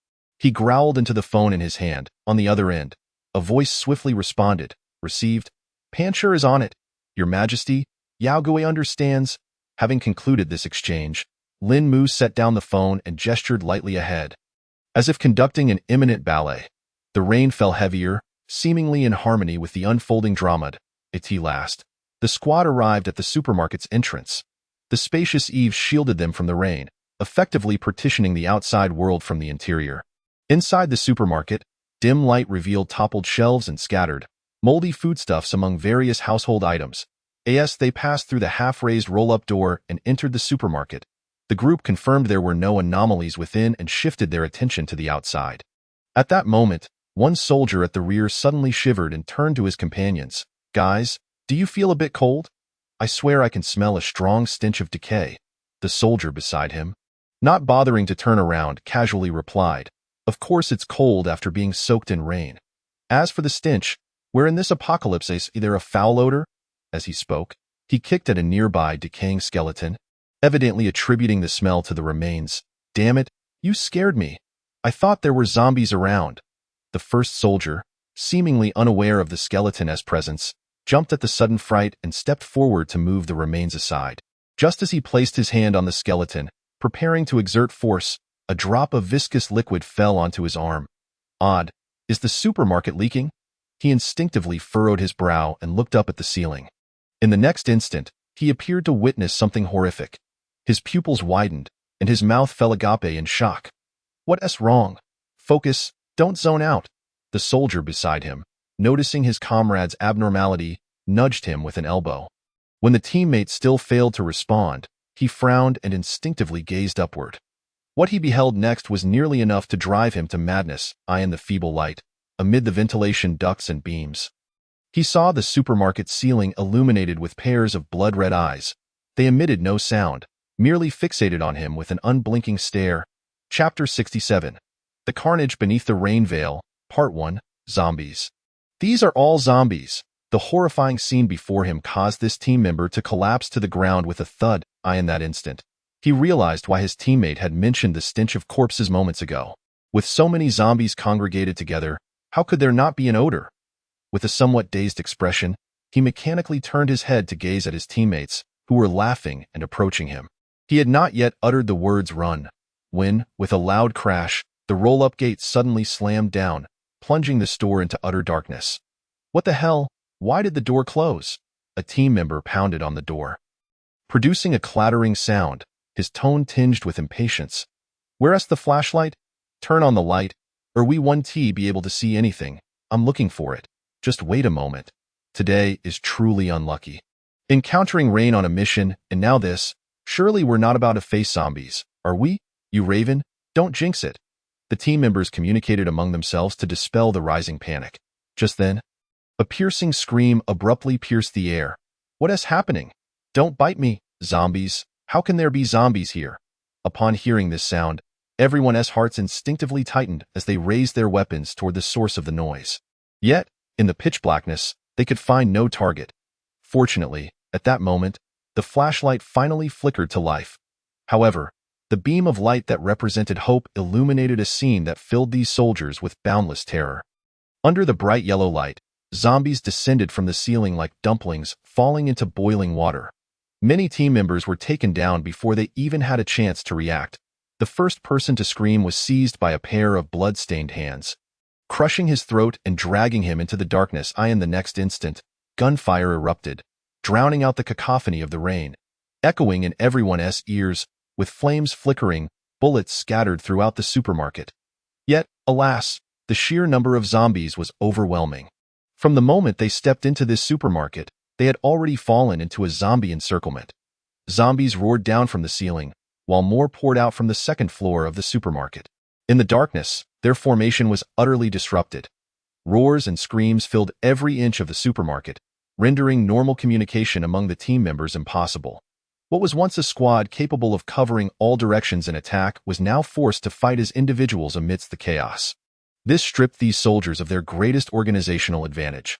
What good were powerful weapons? In solitary combat, one could only manage to fend off one or two zombies at most, all the while being cautious not to strike their teammates concealed in the shadows.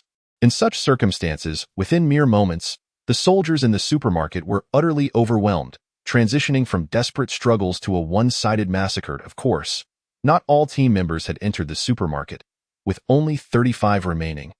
At least 15 stayed outside, including Lu Chongfeng, listening to the spine-chilling sounds and the loud gunfire emanating from within the supermarket. Even without witnessing it firsthand, Lu Chongfeng could surmise what was transpiring inside. Moreover, as the gunfire grew weaker, the zombies' roars became increasingly pronounced. The situation inside was likely dire. Open the door. Why can't we get it open? What on earth is happening? Didn't we just check that everything was fine inside? Several team members shouted anxiously, banging on the roll-up gate, with some even attempting to lift it from below. But it was all in vain. For at least a short while, they could not breach that door. Faced with this despair, the soldiers turned to Lu Chongfeng for help. After a moment's hesitation under their gaze, Lu Chongfeng seemed to recall something. He swiftly pulled out a mobile phone from his pocket, his fingers moving rapidly over the screen. Before their departure, due to the dual support from the base organization and the shelter's higher-ups, the University Town Shelter had not only provided them with heavy weaponry but also offered them the opportunity to request assistance from the shelter directly. Moreover, before they set off, Professor Wang had emphasized that their adversaries might be exceptionally formidable, possibly capable of employing human strategies. Should any abnormal situation arise, they were to contact the shelter immediately.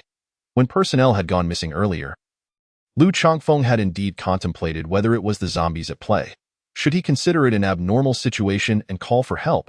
But perhaps out of pride, or perhaps due to the previous day's victory leading to complacency. Or maybe a subconscious belief that it was impossible for zombies to stealthily cause the disappearance of 5 fully armed team members, Lu Chongfeng ultimately decided to give it one last try. That attempt, however, would plunge the entire team into an abyss of despair. To be honest, Lu Chongfeng hadn't truly erred. A normal person in that situation would likely have made the same choice. After all, such is human nature. Even when making the worst assumptions, those assumptions must be within the realm of one's imagination. Just as if someone had told Lu Chongfeng before departure that he would encounter this very scene. Facing a horde of zombies capable of setting traps to annihilate their team, he would have undoubtedly dismissed it with disbelief. It was simply too absurd. It was akin to informing Grey Wolf that he would be thwarted by Ultraman on his quest to capture sheep. No one could foresee such occurrences in advance. Yet now, this outrageous scene unfolded with brutal realism before his team. Lu Chongfeng had considered that perhaps it was all mere coincidence. The team members had fortuitously strayed temporarily. The previous zombies had fortuitously approached, driving them into this supermarket, and this very supermarket had coincidentally birthed such a multitude of zombies. The roll-up gate had conveniently malfunctioned, trapping those inside and preventing those outside from entering. However, how could reality present so many coincidences? When multiple random events converge, there must be an element of inevitability. This meant that their team had indeed been targeted, and not just by the 3 special zombies, but by something else entirely. Those 3 special zombies could not possess such strength. He had to request support. At the very least, he needed to relay the message. Thoughts raced through his mind in a flash. From the moment the abnormal incident began within the supermarket to now, barely 10 seconds had passed. As Lu Chongfeng manipulated his phone, he simultaneously activated the walkie-talkie clipped to his chest. Just as he prepared to speak, the phone that had been ringing suddenly disconnected due to poor signal. Static crackled over the walkie-talkie. Lu Chongfeng instinctively furrowed his brow. Just as he was about to redial, the red glow surrounding him caught his attention. What is that? Was there this red light before? Confusion washed over him. Before Lu Chongfeng could ponder further, a sudden sound of footsteps emerged from the rain curtain ahead, capturing his attention. The footsteps were not loud, yet they resonated within Lu Chongfeng's heart. Chapter 68. The Carnage Within the Rain Veil, Part 2. Looking up, Lu Chongfeng beheld a figure emerging through the rain curtain. Cloaked in a voluminous black trench coat, Each step the figure took seemed to radiate an invisible energy. The red light emanated from him, spreading outward. Raindrops entered the radius affected by the red glow. They froze mid-air, quickly forming a curtain of water. What is this? Lu Changfeng opened his mouth, casting a glance around, instinctively swallowing hard. Just as he was about to inquire who this person was, his peripheral vision caught a glimpse of a deep crimson hue. Beneath the brim of the black trench coat, a pair of cold, bloodthirsty scarlet eyes stared back at him. This is a zombie? This isn't human. It's a zombie? Realizing this, an immense wave of terror washed over Lu Changfeng, engulfing him like a tide, leaving him momentarily paralyzed as he struggled to comprehend his next move. His body froze for a heartbeat. In that fleeting moment of hesitation, the horrifying zombie appeared beside him as if teleporting. In such close proximity, Lu Changfeng could even smell the overwhelming stench of blood. Instinctively, he wanted to turn away from the zombie, but as he exerted his strength, he was shocked to discover he could not move. It wasn't that he was entirely immobile. Rather, it felt as though he had sunk into the depths of the ocean, immense pressure bearing down from all sides, requiring tremendous effort for even the slightest movement. Even then, his speed barely reached 1/10 of its usual capacity. With the second-tier evolution of Dominion Domain, Lin Mu's control over the corpse domain had intensified. Correspondingly, the domain's suppressive force over other beings within it had also increased. The result manifested in the scene before him. Reporting for help is quite an unwise act, you know. Observing Lu Changfeng's face twisted in fear, Lin Mu leaned in close to whisper coldly in his ear. His voice akin to a demonic hissed, "What are you? Why are you?" Lu Changfeng forced himself to suppress the overwhelming terror surging within, squeezing the words out between clenched teeth. Yet Lin Mu offered no reply. After taking Lu Changfeng's phone and snatching the walkie-talkie, he swiftly twisted his hand, ending the life of the squad leader. The head fell to the ground, blood sprang forth in the shroud of the corpse domain. Everything unfolded in slow motion, allowing one to perceive every detail. Consequently, the soldiers at the roll-up gate, who had regained their senses and witnessed their commander's demise in its entirety, began to tremble uncontrollably. Now, they possessed neither the energy nor the will to concern themselves with what transpired within the supermarket, for a far more terrifying fate had descended upon them. How about it? Do you wish to experience this sensation as well? Lin Mu wiped the blood from his hands, lifting his gaze with an enigmatic smile as he regarded the 10 or so prey with no escape. The soldiers offered no response to Lin Mu's words. A few among them, however, struggled to raise their rifles, attempting to shoot at Lin Mu, only to encounter a situation reminiscent of Lu Changfeng's.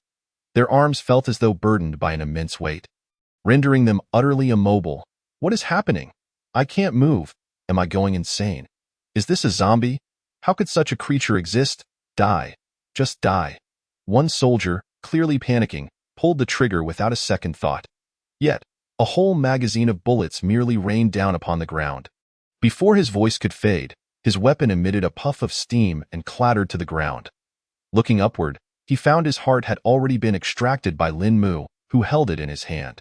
With a gentle shove, he knocked the bullet-wasting human aside. Lin Mu swallowed the heart whole, savoring the moment, his face alight with satisfaction. Blood splattered onto several soldiers nearby, intensifying the fear already etched upon their faces. Just as despair settled among these soldiers, and they began to ponder how this demon would torture them, Lin Mu uttered a phrase that left them momentarily speechless. Do any of you wish to survive? It merely requires a trivial sacrifice. Upon hearing this, the soldiers were first taken aback, followed by a derisive laugh from a nearby youth. There is nothing to discuss between us humans and you zombies. Even if you kill me, humanity will surely. Before he could finish his sentence, the youth's head toppled to the ground. Consider your wish fulfilled. With an expression devoid of emotion, Lin Mu retracted his claws and turned his gaze toward the remaining soldiers. At this moment, the expressions on the soldiers' faces had become somewhat numb. Clearly, they had not anticipated Lin Mu's decisiveness. Under the shroud of the corpse domain, silence began to spread among the soldiers, through 3 displays of intimidation. Lin Mu could distinctly sense that some among them were wavering. Their eyes reflected a different hue, one of longing for life. This desire was beginning to overshadow their soldierly ethics at this juncture. Lin Mu spoke once more, delivering his final blow. There is only one spot available. Are you not considering it? While speaking, Lin Mu shook his head, feigning an impending attack. An overwhelming intent to kill emanated from him like a tsunami. Enveloping the soldiers in that instant, one soldier finally broke down, his voice trembling as he uttered, I want to live. Raising his eyes, it was Wang He, Lu Chongfeng's right-hand man. After speaking, Wang He painfully closed his eyes, unable to bear the gaze of his comrades. Moments later, footsteps approached, and Lin Mu stood before him. Excellent, eliminate the others, and the spot will be yours. Lin Mu kicked the weapon on the ground, sending it skidding to Wang He's feet. Upon hearing Lin Mu's words, Wang He opened his eyes in disbelief, his pupils constricting as he instinctively replied, Impossible. Absolutely impossible. Lin Mu merely smiled faintly, speaking slowly, Even if you refuse to kill, do you think you will escape the consequences of begging a zombie for mercy or agreeing to negotiate with one? With that, Lin Mu pointed toward the surrounding soldiers. Wang He turned his head, following Lin Mu's gesture, and beheld the expressions of his comrades. Some looked as though they wished to flay him alive with rage, while others gaped, seemingly at a loss for words. There were also those whose eyes betrayed regret, lamenting their failure to speak up sooner. Though the sounds of their voices were drowned out by the corpse domain, Wang He understood well what his daily companions were saying. He could easily anticipate what awaited him upon his return. No, I won't make it back. If I express regret now, this terrifying zombie will undoubtedly be the first to end my life. If I wish to survive, I must comply. Wang He closed his eyes, his body trembling violently. I'm sorry. I merely wish to survive. After all, even if I do not speak, others will. Since there is only one opportunity, why shouldn't it be me? Moreover, every life saved is a boon. At worst, upon returning, I can slay more zombies to avenge my brothers. Struggling with his thoughts, he ultimately reached a decision. Under Lin Mu's watchful gaze, amidst the furious and fearful stares of his comrades, he slowly bent down and picked up the gun. The soldiers clearly sensed their companions' intentions. Instead of the expected frenzy of curses, they transformed into pleas. However, under the shield of the corpse domain, Wang He could not hear their voices. Chapter 69. Infiltrating humanity with a pawn. What Wang He failed to notice was that, beneath the curtain of rain, in a certain corner, Ing San was filming him with a camera, capturing all that transpired. Although Ing San was unaware of the purpose of this recording, he followed his leader's instructions dutifully. As for why Lin Mu requested the recording, the answer was simple: to threaten the human before him. In other words, Lin Mu aimed to take this opportunity to insert a pawn into humanity. This way, whether for gathering intelligence or confronting the human sanctuary in the university city, he would possess greater leverage. After all, these large sanctuaries are not as easy to deal with as smaller strongholds. Careful planning and multiple contingencies are required. This notion had long been in Lin Mu's mind, but he had struggled to find a feasible way to execute it. The arrival of this squad of soldiers rekindled that idea within him. He offered them a chance at survival, with the caveat that they must personally slay their comrades. Lin Mu was not concerned about this soldier's potential disobedience, for the upcoming recorded video would serve as the best leverage. A soldier collaborating with a zombie to slaughter his own comrades would undoubtedly stir chaos, no matter where it occurred. Once this became public, the soldier's fate would be sealed. Death. As the first to plead for mercy, this soldier, who valued his life above all else, would surely refrain from betraying Lin Mu. Instead, he would willingly serve him. Even if, on some distant day, he were to be discovered or betray Lin Mu, the latter would not mind. He could create countless such informants, embedding himself within humanity like a hornet's nest. One might argue that Lin Mu may not necessarily be the strongest zombie in this apocalyptic world, but it must be acknowledged that he understands humanity better than anyone else. The crisp sound of a bullet being chambered echoed, accompanied by a click. Determined, Wang He gritted his teeth as he raised his weapon, trembling as he aimed at his comrades.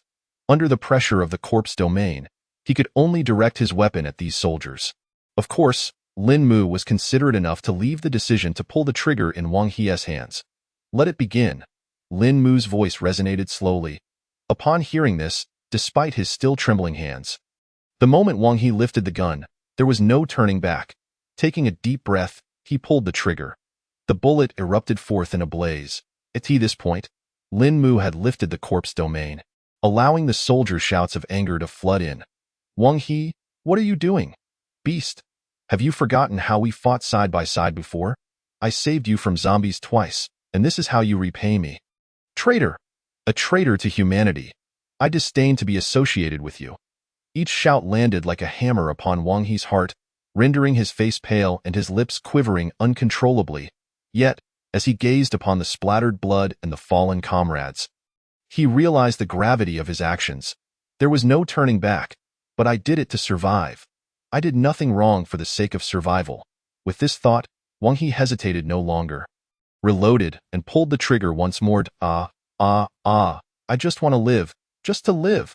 Accompanied by a barrage of gunfire, Wang He screamed frantically. In mere moments, the relentless rain of bullets claimed the lives of over 10 soldiers. The gun clattered to the ground, and Wang He, as if drained of strength, collapsed. Applause erupted from behind him. Gasping for breath, Wang He turned to see the terrifying zombie applauding. Now, can you let me go? Wang He swallowed hard, uncertainly asking. Lin Mu, however, wore a cruel smile, leaning forward to fixate on him. You did well. With just a small additional sacrifice, you can survive. Lin Mu's voice carried a hint of amusement. Yet to Wang He, it sounded piercing and cold. I have. Wang He opened his mouth to roar, but when he reached the words killed my comrades, he hesitated momentarily. Nevertheless, he continued, I have met your demands. I killed them. What more do you want? Lin Mu merely chuckled, shaking his head. This is not the price I require from you. This is merely your pledge of allegiance to join us. Lin Mu's voice was calm. Yet, Wang He reacted as if a sensitive spot had been struck, retorting rapidly, What do you mean by joining you? I shall not join the zombies, nor will I collaborate with you. What I just did was merely a desperate measure for my survival. Upon hearing his words, Lin Mu couldn't help but laugh. What a desperate measure indeed. While speaking, Lin Mu waved his hand through the curtain of rain. In the next moment, under Wang He's puzzled gaze, Ing San's figure gradually materialized. In his hand was a camera encased in a waterproof cover. Impossible. This must be a joke. Wang He murmured, seemingly grasping the subconscious implication of what these two zombies had done. His pupils, which had expanded in anger moments ago, suddenly constricted. A flicker of fear crossed his face. Impossible. How could a zombie scheme? How could it possibly know how to threaten me? It must be an illusion. This zombie is simply trying to scare me. Thoughts raced through Wang He's mind. Lin Mu smiled and placed the recording in front of him. The familiar curses and the loud gunfire echoed in his ears. The last vestige of hope in Wang He's heart was utterly shattered. Please, delete this thing. I will do anything, just delete it. Wang He lunged forward, attempting to snatch the camera. However, compared to Lin Mu, his speed was painfully inadequate. Before he could reach, Lin Mu had already stowed the camera away and kicked Wang He back. Due to Lin Mu holding back his strength, Wang He merely fell to the ground, trembling. Nevertheless, this human clearly struggled to accept the situation. Moments later, sensing an opportunity, Wang He seized the still steaming firearm and aimed it at Lin Mu. If I kill you, then no one will know about this. Accompanied by his frenzied roar, Wang He's finger was about to pull the trigger, but just then, a red light emanated from Lin Mu, enveloping him entirely. Under the oppressive force, his finger felt unbearably heavy. Almost impossible to bend, he could only watch as Lin Mu effortlessly withdrew the firearm from his grip. The fervor that had surged in Wang He's head was gradually cooling. In the next instant, he witnessed a sight that instilled even greater dread within him, a sight that would forever clarify his grim reality. Chapter 70. Betrayal and Deception. Lin Mu held the gun with one hand and, under Wang He's incredulous gaze, fired a shot at his own hand. In the realm of the undead, the gunshot reverberated heavily. Yet, a tempest brewed within Wang He's heart. What is wrong with this zombie? Shooting itself? Even Ing San, standing nearby, was momentarily taken aback, turning to look at Lin Mu. In the next moment, when Lin Mu opened his palm, Wang He was left utterly astounded. The anticipated scene of blood gushing forth did not materialize. The hand of this terrifying zombie remained unscathed by the bullet. No, it was more than just unscathed. It bore almost no trace of impact. Aside from a slight translucency, it appeared as though the bullet had not struck at all. Were it not for the deformed bullet that remained lodged in Lin Mu's hand, Wang He would have doubted his own vision. Even Ing San, who had leaned in to observe, had his blood-red pupils constrict, with 3 question marks seemingly appearing above his head. Has he finally come to his senses? Lin Mu's cold voice snapped Wang He back to reality, making him acutely aware of the terrifying entity he faced. The firearms that humanity prided itself upon could not penetrate this zombie-esque defenses. It was horrifying, coupled with an intellect that rivaled, no, even surpassed that of an average human. Wang He could hardly fathom that such an insurmountable zombie had emerged in this world. In such circumstances, how could humanity ever hope to triumph? Staring blankly at Lin Mu, a thought suddenly flickered into Wang He's mind. Perhaps serving this zombie might not be so bad after all. Though this notion was swiftly extinguished, it took root deeply within him. Some thoughts, once born, cannot be retracted. I am awake now. What do you want me to do? Beneath the shroud of the undead, Wang He struggled to lift his head, gazing at the devil-like zombie before him. It's quite simple. Lin Mu tossed the walkie-talkie in his hand and continued, bring the other squad over to me. No matter what method you employ, based on the current time, the other squad has likely already reached the designated location, establishing their defenses and deploying heavy weaponry. In this case, directly attacking that squad is not the best option. The optimal strategy is to lure that soldier team here on their own. Thus, timing and terrain would be in his favor. As for the human element, Lin Mu fixed his gaze on Wang He, a glimmer of amusement lighting his blood-red eyes. This person, if utilized properly, could prove immensely valuable. Hearing Lin Mu's words, Wang He fell into silence. Though he understood that this zombie would undoubtedly not let him off easily, he was unprepared for the magnitude of the devil's demands. These were his brothers in arms, and he was being asked to lead them into the abyss. Unless, rest assured, as long as you fulfill my requests, I will keep my promise. Moreover, you no longer possess the luxury of choice, do you? Lin Mu twirled the walkie-talkie in his hand, his voice resonating once more. Upon hearing this, Wang He, having already embarked on this treacherous path, no longer hesitated. He reached for the walkie-talkie from Lin Mu's grasp. Since the moment they were ambushed until now, the device had been under the influence of the undead and had not transmitted any messages from this location. The static crackled incessantly. At this moment, the sky above darkened ominously. The drizzle had gradually intensified into a downpour. Beneath the sound of rain, as Lin Mu retracted the shroud of the undead, the voice from the walkie-talkie finally emerged. Hello, this is Li Yong. What is the situation with Lu Changfeng? Why haven't you responded? Has something happened? Hearing this, Wang He, who had been stewing, responded to the person on the other end of the walkie-talkie. Captain Li, this is Wang He, the leader of the 12th squad. Wang He, I know you. Where's your captain? Get him to respond. The voice from the walkie-talkie continued. Wang He then calmly replied, it's like this. Captain, we discovered traces of those 3 zombies over here. In order to save time, the captain personally led a 10-man team to pursue those 3 zombies, and he entrusted the communicator to me to oversee the situation of the squad. On the other end of the walkie-talkie, in a fortified area 100 meters away from the community hospital, Li Yong, standing beside a heavy machine gun, instinctively furrowed his brow. Why does this guy Lu Changfeng always rush in headlong? At this rate, when will we make any further progress? While speaking, he turned to look into the distance. A scout met his gaze and quickly approached. What's the matter, Captain? Without wasting words, Li Yong asked directly. What's the situation inside the community hospital?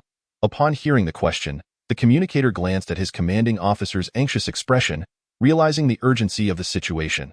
He quickly replied, there are no signs of a large number of zombies in the community hospital. It completely contradicts the description of the zombie nest from the West Xing stronghold. We suspect that those zombies had evacuated before our arrival. Upon hearing the communicator's words and recalling that there was a highly intelligent zombie that had been severely injured by them just yesterday, Li Yong swiftly pieced the puzzle together in his mind. Thinking he had uncovered the truth, he instinctively cursed, damn it, we almost let those zombies escape. Fortunately, I had prepared in advance and split into 2 teams to encircle this hospital from different directions. Otherwise, we would have truly fallen into their clutches. Hearing their commanding officer's exclamations, the surrounding soldiers began to understand the situation. Li Yong didn't dwell on Wang He's words over the walkie-talkie because Lu Changfeng was precisely that type of person. It was not the first time he had entrusted the squad to Wang He's management. He grabbed the walkie-talkie and bellowed. Wang He, you order the squad to stand by and wait for us to regroup. Keep a close watch on the situation over at Lu Changfeng's side and report any information promptly. No private actions are allowed, understood? On the other end of the walkie-talkie, Wang He's voice quickly responded. Yes, I will ensure the task is completed. Hearing this, Li Yang nodded and turned to shout, Brothers, those godforsaken zombies have fled. We need to swiftly relocate our positions to catch those rats. Yes, yes, accompanied by the clanking of metal. The soldiers quickly stowed their equipment and assembled. After a brief communication, they hastily made their way to Wang He's location, which was the supermarket where Lin Mu had set the ambush. Meanwhile, Wang He let out a sigh of relief. Putting down the walkie-talkie, his expression complex, he turned to Lin Mu and spoke. Chapter 71. Obedience and relocation. Am I free to go now? Lin Mu narrowed his eyes. A satisfied smile gracing his lips. That of course. Just like that. Just as Wang He stood up, somewhat skeptical and ready to leave, the red light emanating from Lin Mu surged once more, halting him in his tracks. What does this mean? Wang He swallowed hard, wanting to angrily reprimand Lin Mu for his fickleness, only to find himself devoid of any leverage. Considering his own life, he could only force a smile and say, Hee, I was merely considering your safety. As he spoke, Lin Mu gestured around him and continued. Do you believe you can survive long enough to reach the stronghold in this situation? His voice was calm and measured. Wang He pondered for a moment, then tightened his grip on the gun in his hand and cautiously inquired, Are you suggesting? Perhaps Wang He himself was unaware that in his words, he had already begun to shift his allegiance. No longer rejecting Lin Mu's propositions, if you work for me, I can ensure your safe passage to the stronghold, or even directly to the sanctuary. Once we have annihilated this group, I will allow you to return to the sanctuary. Moreover, should the opportunity arise, I could even send forth zombies as cannon fodder for you to eliminate, thereby elevating your status within the sanctuary. Lin Mu's voice was low, as he leaned closer to Wang He's ear and whispered, You are an astute individual. You understand what I desired. A shiver ran through Wang He. Through Lin Mu's words, combined with everything that had transpired earlier, he was acutely aware of the implications. This terrifying zombie sought to cultivate him as an informant, transforming him into a dagger plunged into the heart of the sanctuary. Was this truly the kind of scheming a zombie possessed? Despite having been astonished by Lin Mu numerous times in the past, the thought of this conspiracy sent a tremor through his heart. In his mind's eye, he could vaguely envision the zombie king standing atop the highest point of the sanctuary, surveying a city awash in a sea of corpses and blood. It was utterly terrifying. Perhaps aligning himself with this zombie was indeed the right choice. What did humanity matter if his own life was forfeit? Thoughts swirled in his mind. Perhaps it was the influence of Stockholm Syndrome, or the absence of a retreat, fearing Lin Mu would expose him to humanity for what he had done. After a brief contemplation, Wang He nodded. He slightly bent forward in a gesture of deference and spoke. I understand your plan. How should I address you, esteemed zombie king? This statement marked a turning point, symbolizing the complete descent of this once loyal aide of Lu Changfeng into the abyss. Observing Wang He's submissive posture, Lin Mu's lips curled into a faint smile. His cold voice echoed through the rain-soaked air. You may simply call me Mu. Wang He paused for a moment, then astutely replied, As you wish, my great Lord Mu. Standing nearby, Ing San tilted his head at this name, letting out a series of loud howls, seemingly approving of it. Lin Mu then squinted, shifting his gaze towards the supermarket's shutter door, as if sensing the time had come. With a series of clattering sounds, the motor hummed, and the shutter door opened, revealing a scene that, if broadcasted in the human world, would likely be censored. Blood was splattered everywhere, and a horde of zombies crouched down. Feasting on one corpse after another, at the entrance stood the blood-soaked Panshur, with several bullet holes faintly visible on his body. Yao Gui was not far behind him, having evidently just descended from the second floor of the supermarket. Through the wooden door, which had been forcefully opened by several soldiers, one could faintly see Dabai gnawing on a corpse, shaking it around. Thus, of the 40-member team, except for the one pawn who had submitted to Lin Mu, the rest were annihilated.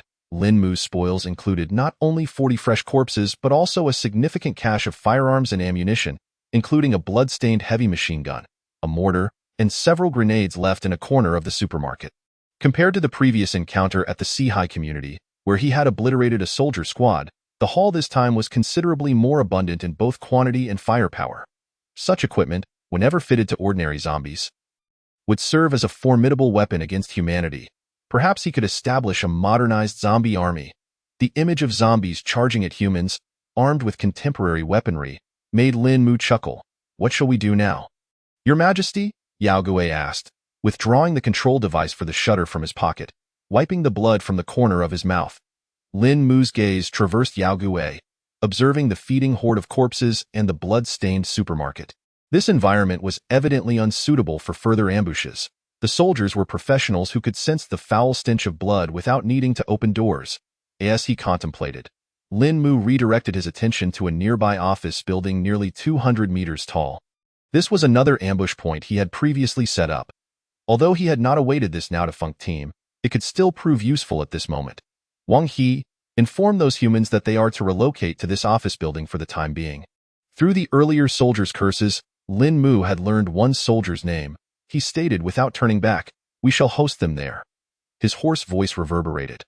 Wang He glanced back at the supermarket, now a scene of devastation. Although he was unaware of what the zombie named Mu had been discussing with his subordinates, he could surmise the reasons for the relocation to the office building. Such meticulous planning was both impressive and somewhat unsettling, prompting him to silently commend Lin Mu. Whether it was merely an illusion or not, he felt that this zombie king understood humanity better than he did, particularly in the art of hunting humans. Regaining his composure, Wang He organized his thoughts and began speaking into the intercom. At that moment, to his astonishment, the soldiers who had been shot down in a pool of blood began to rise one by one. Most of their movements were somewhat stiff, yet a few moved almost as fluidly as living beings. Although Wang He was aware that a zombie lord could command other zombies, these soldiers clearly had not undergone zombification. What was happening? Could it be that zombies could also manipulate pure corpses? Lacking a thorough understanding of zombies, Wang He was taken aback, his voice momentarily faltering, prompting Li Yang to check on his well-being.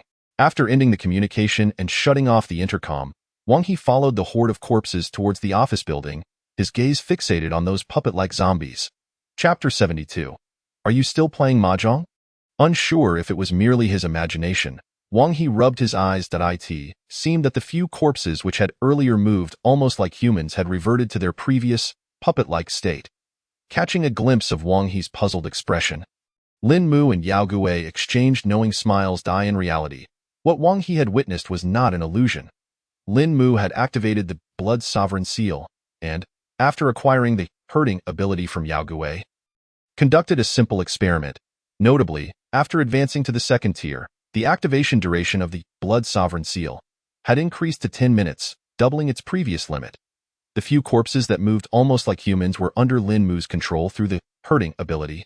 The reason he succeeded in making them move so fluidly stemmed from the significant enhancement in Lin Mu's cerebral development at the second tier compared to Yao Gui, along with Lin Mu's almost perverse understanding of human movement and behavior. This simple experiment birthed many new ideas in Lin Mu, while also clarifying the fundamental differences between the Zombie Lord's method of control and that of the herding master. The Zombie Lord commands zombies primarily through bloodline power, issuing orders that drive the zombies to act, essentially dominating the horde. In contrast, the herding master relies entirely on brain worms. Each movement of a corpse puppet must be meticulously designed. Once the command ceases, the puppet will disconnect, entering a state of paralysis. In relative terms, both methods have their pros and cons. Zombie lords can command a significantly larger number of zombies than herding masters. However, herding masters possess tiers like Blood Bodhisattva and Corpse Buddha, which allow them to perform intricate maneuvers with the corpse puppets, even using them as extensions of themselves. For example, the hallmark ability of the Corpse Buddha, Buddha form. Nevertheless, for Lin Mu, who possessed the Blood Sovereign Seal, he could confidently claim, "I want it all." He aimed to fully exploit the advantages of both methods to serve his own ends. Just as now, Lin Mu manipulated 4 corpse puppets to gather around a mahjong table on the second floor of the office building, playing the game with earnestness. Thanks to the enhancement in his cerebral capacity, these 4 corpse puppets indeed played mahjong quite convincingly. If one were to overlook their vacant eyes, it would be difficult for an onlooker from a distance to discern that they were, in fact, corpses. Wang He and Yao Gui watched with great interest. Just as the corpse puppet Wang He had been observing was about to win, His intercom suddenly crackled to life. "This K?" He sighed in disappointment. Picking up the intercom as Li Yang's voice came through. "Wang He, we have arrived at the B2 office building. Where are you?" Upon hearing the voice, Wang He turned to Lin Mu, received an affirmative nod, and quickly responded, "We are on the second floor, don't worry. I'll come down to meet you." After saying this, Wang He hung up the intercom, nodded at Lin Mu, and turned across the corridor towards the first floor. As Wang He departed, a glimmer of hunger for flesh flickered in Lin Mu's eyes as he quietly commanded, "Everyone, let the games of hide and seek begin. Be sure not to let the humans find you." His deep voice echoed in the second floor, and in an instant, the scattered horde of corpses began to conceal themselves. Under Yaogui's guidance, some zombies hid beneath desks, while others simply concealed themselves behind doors. The restroom in the general manager's office in the brief interlude of a few breaths. On the second floor of the office building where Lin Mu resides, nearly every hiding spot is crammed with excited zombies. After all, this is not their first encounter. Just moments ago, the zombies utilized this very tactic to ambush a 40-member squad led by Wang He. Although their intelligence is low and their learning capacity limited, it is still considerable when compared to humans. Such a straightforward method of concealing themselves to procure sustenance is an opportunity even an ordinary zombie, after experiencing it twice, can master without Lin Mu needing to guide them step by step. The pungent stench of decay is dissipated by the wind blowing from the outside. Apart from Lin Mu, who stands at the center, the only sight that meets his gaze is a dozen or so zombie puppets mimicking human behavior. Moments later, a cacophony of footsteps approaches from the stairwell, accompanied by hushed conversations. "Wang He, why aren't you regrouping over by the supermarket? How did you end up here?" Li Yang's figure appears at the end of the corridor. Striding towards Lin Mu, "Don't mention it, Commander Li. We were originally planning to rest there, but when we opened the door, we discovered it was a zombie den. Damn it. It cost us many brothers. The blood on me is from that place." Upon hearing this, an officer behind Li Yang couldn't help but tease, "I was wondering why there was a trail of blood when we passed by. You guys really have the worst luck." As they conversed, the group swiftly arrived at the office area on the second floor, the very location where the horde was hiding. Upon entering, Li Yang's eyes fell upon several soldiers gathered around a mahjong table. Don't ask where the mahjong table came from, for Li Yang himself was clueless. However, the thought of having trudged through the rain to support them, only to find these rascals flouting regulations by playing mahjong during a mission, incensed him. This sudden surge of emotion even made him temporarily overlook the faint scent of decay in the air. Why these individuals playing mahjong were utterly silent. Raising his eyes, he caught sight of a figure dressed in black. Back turned, engrossed in a mobile phone. Instinctively mistaking it for a survivor, Li Yang approached, forcefully pushing aside one of the zombie puppets at the mahjong table. Just as he was about to reprimand, this soldier unexpectedly collapsed to the ground. "Are you all right?" Li Yang instinctively bent down, attempting to help him up, but the next moment, upon seeing the soldier's hollow gaze, realization dawned upon him, and he froze. This was the peculiar zombie he had encountered yesterday. Before his thoughts could fully form, the soldier beneath him suddenly seemed to go berserk, gripping his hand. Before Li Yang could react, he was yanked down to the ground. The other 3 soldiers still engaged in mahjong now lunged at him, pinning down the struggling Li Yang. This abrupt change left the officer trailing behind Li Yang at a loss, just as he was about to turn and inquire with Wang He about what was happening. Wang He, however, had vanished without a trace. Where is he? The thought flashed through the officer's mind, but the next moment, Li Yang's anguished roar jolted him back to reality. Zombies. It's zombies, counterattack. At this moment, the 40-member squad following Li Yang had all entered the office area on the second floor, their fully armed presence making the space feel somewhat cramped. Faced with this sudden uproar, some were left dazed, still trying to ascertain the situation, while others who reacted quickly found themselves unable to see what was happening ahead. Their weapons rendered ineffective. Just then, a series of anguished screams erupted from various directions. Zombies! There are zombies here. Where did they come from? How could they be hiding behind the door? As the perspective widened, the hidden horde revealed themselves like skilled ambushers, surging from unexpected corners towards the group. These bewildered soldiers were instantly thrown into chaos. Break through, charge out. They're all zombies. Where do we run? The communication channel was equally chaotic. Without Li Yang's command, Each squad could only fend for themselves. Those who reacted quickly fared better, but those who remained stationary, awaiting orders, were soon completely surrounded by the suddenly surging zombies. The consequences need not be elaborated. "Captain, where do we go?" In one of the squads attempting to break out from the office area, a member frantically dodged a lunging zombie and turned to shout. The middle-aged man he referred to as Captain swiftly surveyed the surroundings, finally fixing his gaze on the general manager's office, a little over 10 meters away, where the zombies appeared relatively sparse and closer to the safety exit. "There are too many zombies. We can't break through. Let's take refuge in that office for now." With this fleeting thought, the captain practically shouted this order. He then charged forward, and amidst the sounds of combat, blood rained down, splattering every corner of the office area, echoing the intensifying downpour outside. After sacrificing 2 team members, this squad finally traversed the seemingly insurmountable distance of over 10 meters and arrived at the office door. "Is it ready? The zombies are closing in."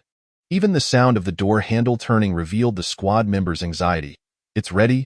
It's open." With a creak, the wooden door swung wide. Just as the squad members hurried to rush inside, they were all taken aback.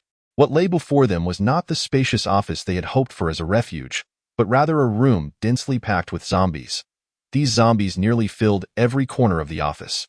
As if they had been forcefully stuffed inside, to the forefront of the horde stood a massive zombie, its head nearly touching the ceiling, covered in bloodstains. It appeared that this zombie had just attempted to open the door but had failed repeatedly.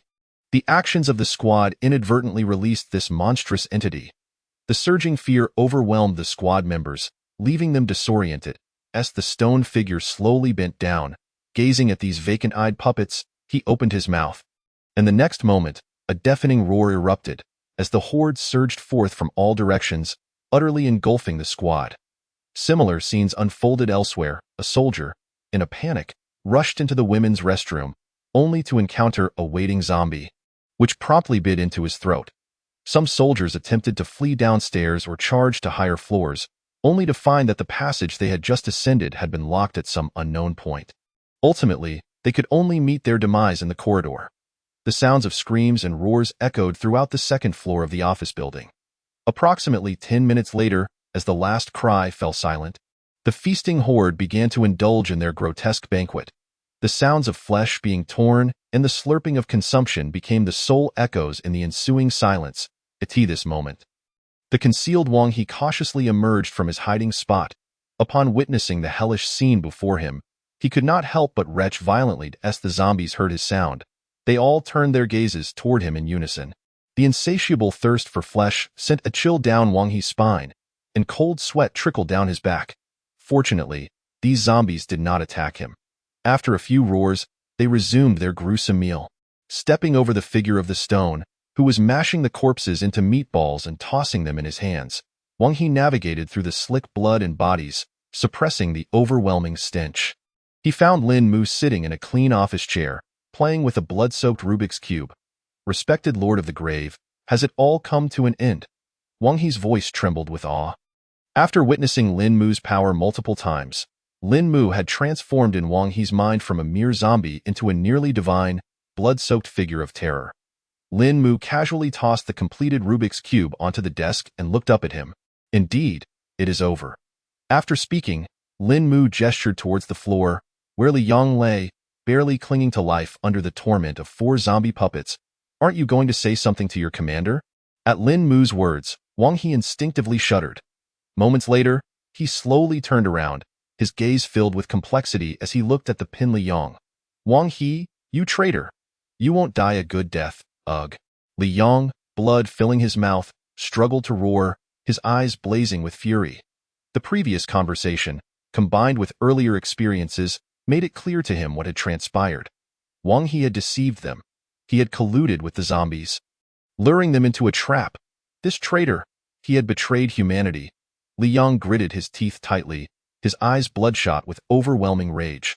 Wang He slowly lowered his head, locking eyes with him. From Wang He's gaze, Li Yang discerned a multitude of emotions, guilt, regret. Yet, buried deep within these feelings was an unnameable essence. "I'm sorry, Commander Li." Wang He's voice echoed softly, just as Li Yang believed there might be a hint of remorse and prepared to utter something. To make one last struggle, Wang He's next words made his eyes widen in shock. I should have acted sooner to spare you some pain. What are you saying? Li Yang incredulously uttered those words, unable to fathom that Wang He would speak such a thing. The next moment, the words that escaped Wang He's mouth only fueled his fury further. By the way, Commander, I will also treat your family well. Especially your sister and Laud. As Wang He spoke, the enigmatic glimmer in his eyes intensified, an ineffable essence becoming even more pronounced. Ah, are you still human? Li Yang opened his mouth, yet his words faltered. He then witnessed Wang He rise, slowly lifting the gun in his hand, aiming it directly at him. Gazing at the glinting muzzle, Li Yang, in that very moment, finally discerned the elusive nature of the emotion swirling within Wang He's trembling pupils. Madness, a deeply concealed madness. The person before him was no longer the Wang he once knew. The final thought echoed in his mind, accompanied by a resounding gunshot. Li Yang's head exploded. Red and white splattered everywhere. Wang He casually holstered his weapon, exhibiting an unexpected familiarity in his demeanor. Applause resounded once more. Lin Mu noticed the flicker of madness in Wang He's eyes, a smile involuntarily curling at the corners of his lips. Lin Mu possessed a profound understanding of humanity and the art of manipulating it. After several instances of slaughtering his companions, when the beast within was unleashed, whether a creature clad in human skin could still be deemed human became a matter of uncertainty. Though this transformation was merely beginning for Wang He, Lin Mu was exceedingly pleased with his creation. Quite satisfactory indeed. Seems you learned swiftly. Lin Mu's voice resonated in Wang He's ears, gradually calming. Wang He recognized his recent aberration but did not display any signs of rejection. He lowered his weapon and turned to Lin Mu, bowing his head. As you wish. Having spoken, Wang He cast a nervous glance at the surrounding corpses before directing his gaze towards the direction of the University City shelter. Although he had resolved to serve Lin Mu, relying solely on his own strength to return to the University City shelter posed a significant challenge. As the captain of a small team, he lacked the authority to request assistance from the University City shelter. In other words, he must rely on his own legs to make the journey back. Even if Lin Mu allowed him to return and provided shelter, how would he explain to the cunning old foxes of the University City that an entire squad had perished and he alone had traversed several kilometers back to the shelter? This was evidently unrealistic, riddled with too many inconsistencies. Just as he hesitated, contemplating whether to speak, Lin Mu's voice broke through. Chapter 74, The Handcrafted First Stage Evolver. Wang He, do you wish to become an evolver? Lin Mu's sudden inquiry caught Wang He off guard. An evolver? Naturally, he yearned to become one. Becoming an evolver would grant him a first-class residency permit, allowing him to join an evolver squad and elevate his status within the shelter. There was even the opportunity to choose tasks freely. However, this was exceedingly challenging. Since the previous live broadcast, the supply of evolver potions had been insufficient, with most being reserved by various major shelters before they could even be produced. The few that circulated on the market were swiftly acquired at exorbitant prices by the higher-ups of the shelters, leaving no chance for soldiers of his standing. Wang He glanced at Lin Mu, seemingly recalling some unpleasant experiences, his gaze tinged with bitterness. Yet, the next moment, Lin Mu's words dispelled the bitterness from Wang He's eyes, causing his pupils to widen in astonishment. What if I had a way to make you an evolver? This statement echoed in Wang He's ears like the whisper of a devil. He instinctively prepared to utter the words absolutely impossible. But upon realizing who he was facing, Wang He withheld the retort. Perhaps this terrifying corpse king truly possessed a means. If he could become an evolver, aside from the ambiguous source of the evolver potion, everything else would fall into place. Moreover, he would attract the attention of the higher-ups in the shelter due to this incident. As long as he could bring back sufficient information, he might escape punishment and instead gain benefits. Advancing his position. With this thought, waves of excitement surged within Wang He. Upon seeing Lin Mu's affirming gaze, he took a deep breath, his heart a mix of astonishment and elation. The astonishment stemmed from Wang He suddenly realizing the true purpose behind this terrifying zombie's offer to make him an evolver, to elevate him within the shelter as a dagger. Driving deeper into its core, the higher he climbed, the greater the benefits for this fearsome corpse king. As for the elation, Wang He glimpsed hope in Lin Mu's assured expression. This monstrous zombie could indeed make him an evolver. Excellent! I want to become an evolver." Once he regained his composure, Wang He's voice became urgent, almost incoherent. The yearning in his words was palpable, even detectable from afar. "Very well. As for the cost, you are a clever man. I trust you understand." Lin Mu's voice was low as he rose, looking down at the bowed Wang He. Wang He raised his head, meeting Lin Mu's crimson and authoritative gaze. After swallowing hard, he declared firmly, "I understand. From this day forth, I shall follow you, and I will do anything you require." Hearing this, Lin Mu merely chuckled dismissively. He did not concern himself with the sincerity behind Wang He's words. With Wang He in his grasp, Lin Mu had no need to ponder such matters. Moreover, drawing from his past experiences, Lin Mu was not one to trust any human assurances. As Wang He's voice echoed in the office. Lin Mu retrieved 2 crystal essences from his side pocket.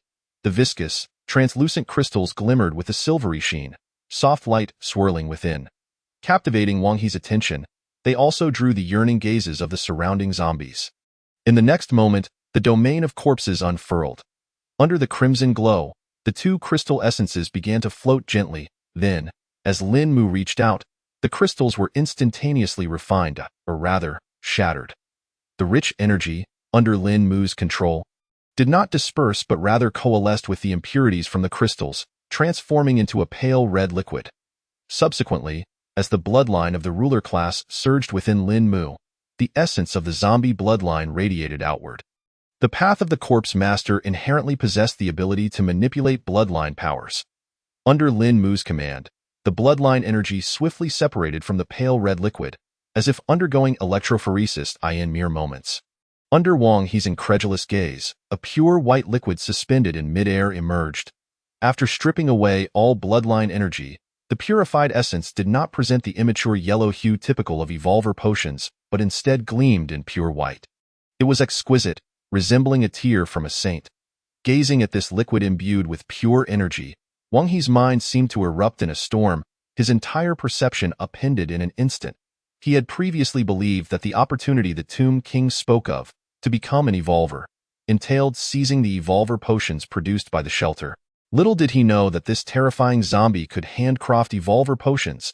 This level of purity was something humanity had yet to extract in their laboratories. How could this be possible? Noticing the astonishment etched on Wang He's face, a sly smile crept onto Lin Mu's lips. Had one delved deeper into the essence of energy, understanding that the crystal essences contained both zombie bloodlines and pure energy, they would recognize that powerful corpse master zombies were indeed adept at crafting pure energy. However, in his previous life, few corpse master zombies engaged in such activities. In some powerful shelters laboratories, they did utilize corpse master zombies to manufacture evolver potions, which had always been a significant source of such potions for humanity.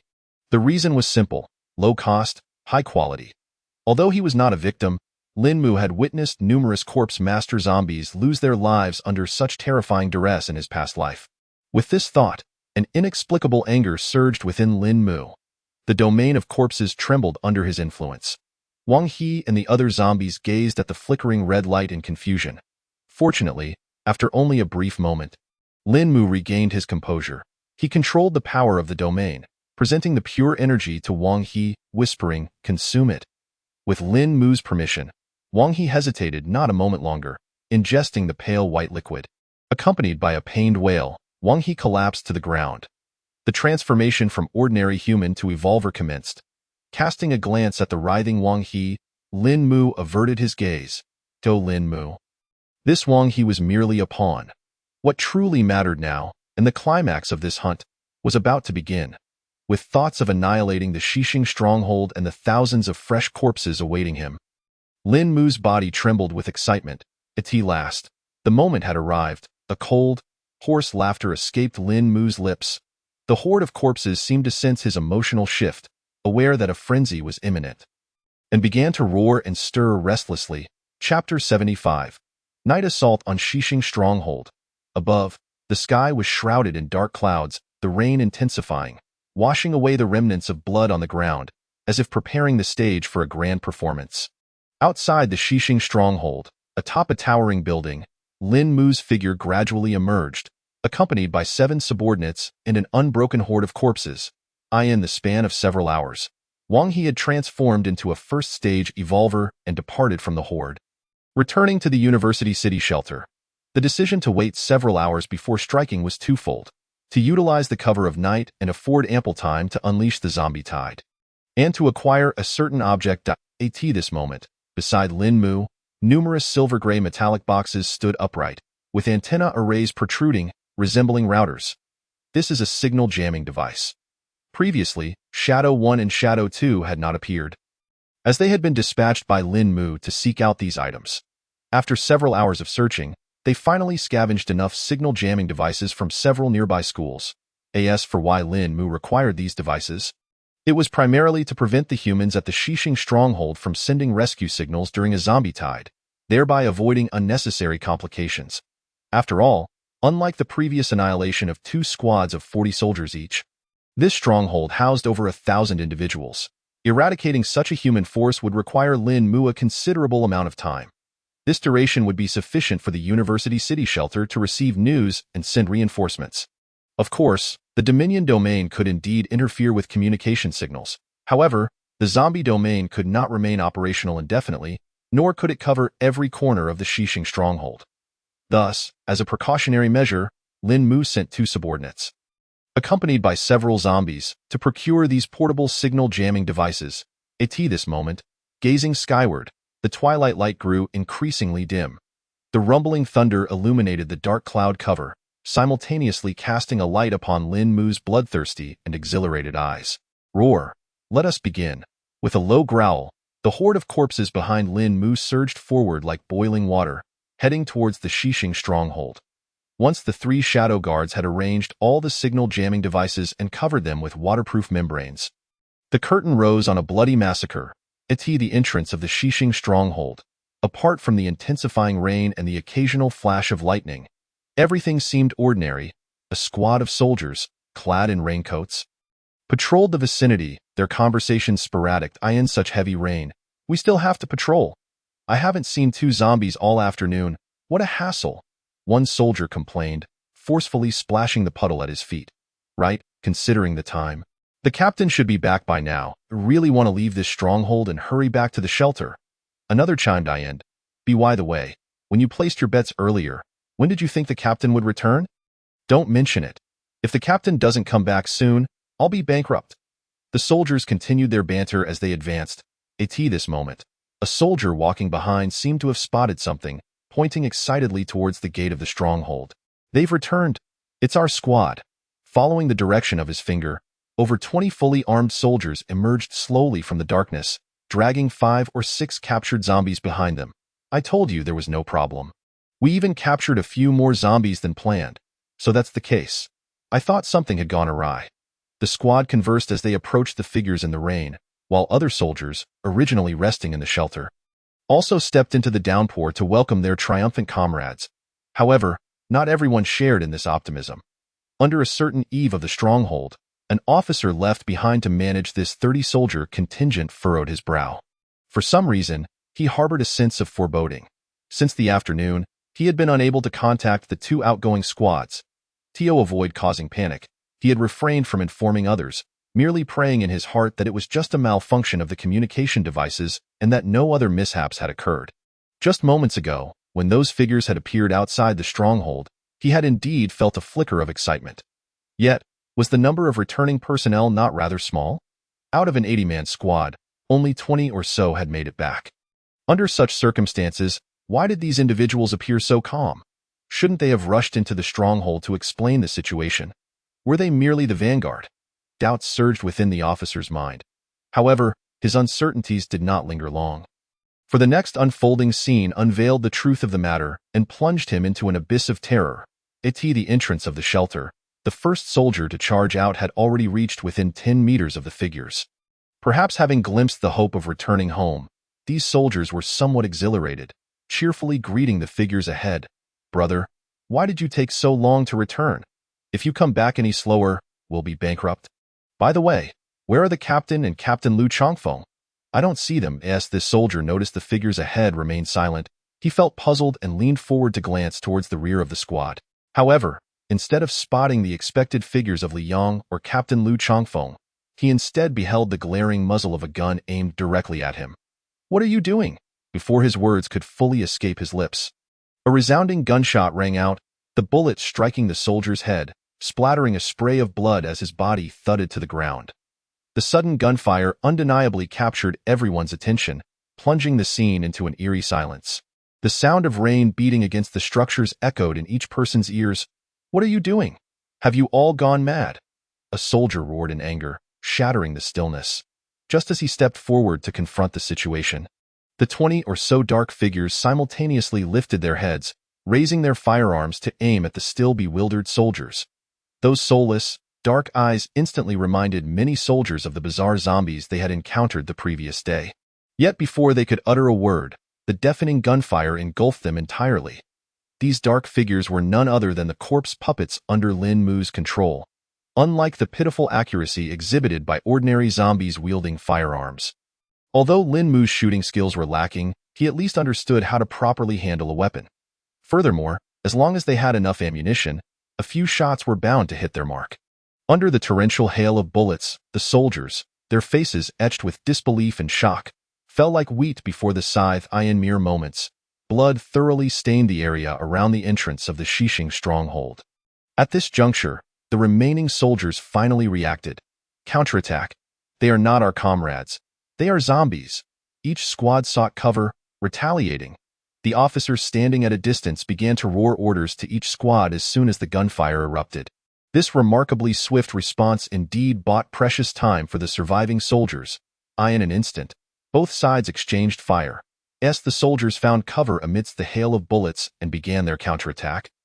Several corpse puppets were instantly shot in the head and collapsed to the ground. Compared to Lin Mu, who controlled over 20 corpse puppets but lacked accuracy, these soldiers clearly exhibited greater proficiency with firearms. It seemed as if the situation had stabilized. But was that truly the case? Chapter 76. The terrifying zombie tide surrounding the stronghold just as the officer prepared to breathe a sigh of relief. The multitude of red dots suddenly illuminating the distant darkness caused his pupils to widen in horror, sending chills down his spine. Where did those red dots come from? No, these red dots were the blood-red pupils of zombies. The officer found himself unable to estimate how many zombies were charging towards them. What was happening? How did these zombies appear? Were the patrolling squads merely idle? With so many zombies approaching, how could they not report? Fear and anger surged within the officer's heart. Unbeknownst to him, the patrol squads he referred to had been entirely hunted down by Lin Mu 20 minutes prior. Terror rendered the officer momentarily flustered, causing his orders to falter. Yet the zombies would not pause. The long-prepared zombie tide, led by Panshir and Dabai, surged towards the stronghold like a flood. The seemingly sturdy gate, constructed from several steel bars, was almost instantly breached. The plaque inscribed with the words Shishing Stronghold crashed to the ground, shattered by the zombies' relentless trampling. Fragments scattered about, the ink bleeding outward. The soldiers, who had been intently engaged in a battle of wits against the corpse puppets, found themselves bewildered by the oncoming tide of zombies. A few unfortunate souls, hidden behind cover and oblivious to the shifting battlefield, were directly engulfed by the horde, their screams fading into a burst of blood. Quick! Retreat! Back inside the stronghold. What the hell? How did these zombies appear? Amidst the roars, the remaining soldiers resisted while retreating, rapidly losing significant ground. Quick! Head to the office and inform Captain Feng that we need support. We urgently require assistance from the shelter. The officer, standing under the eave, seized a soldier who had retreated in front of him, urgently barking orders. Okay. The soldier, clearly having never encountered such a sudden zombie tide, was somewhat shaky, his voice trembling involuntarily. Yet, the instinct of a soldier compelled him to overcome his fear and dash towards the distant office. Just then, uproar and cries echoed from afar. The officer currently occupied a position in the office area. Directly northwest of them, adjacent to the gate, lay the public area of the Shishing stronghold. Further north was the residential area. In the apocalypse, lights were generally not lit at night, leading to earlier sleep for most. Therefore, at this moment, the majority of survivors at the Shishing stronghold resided within the residential area, with some having already drifted into slumber.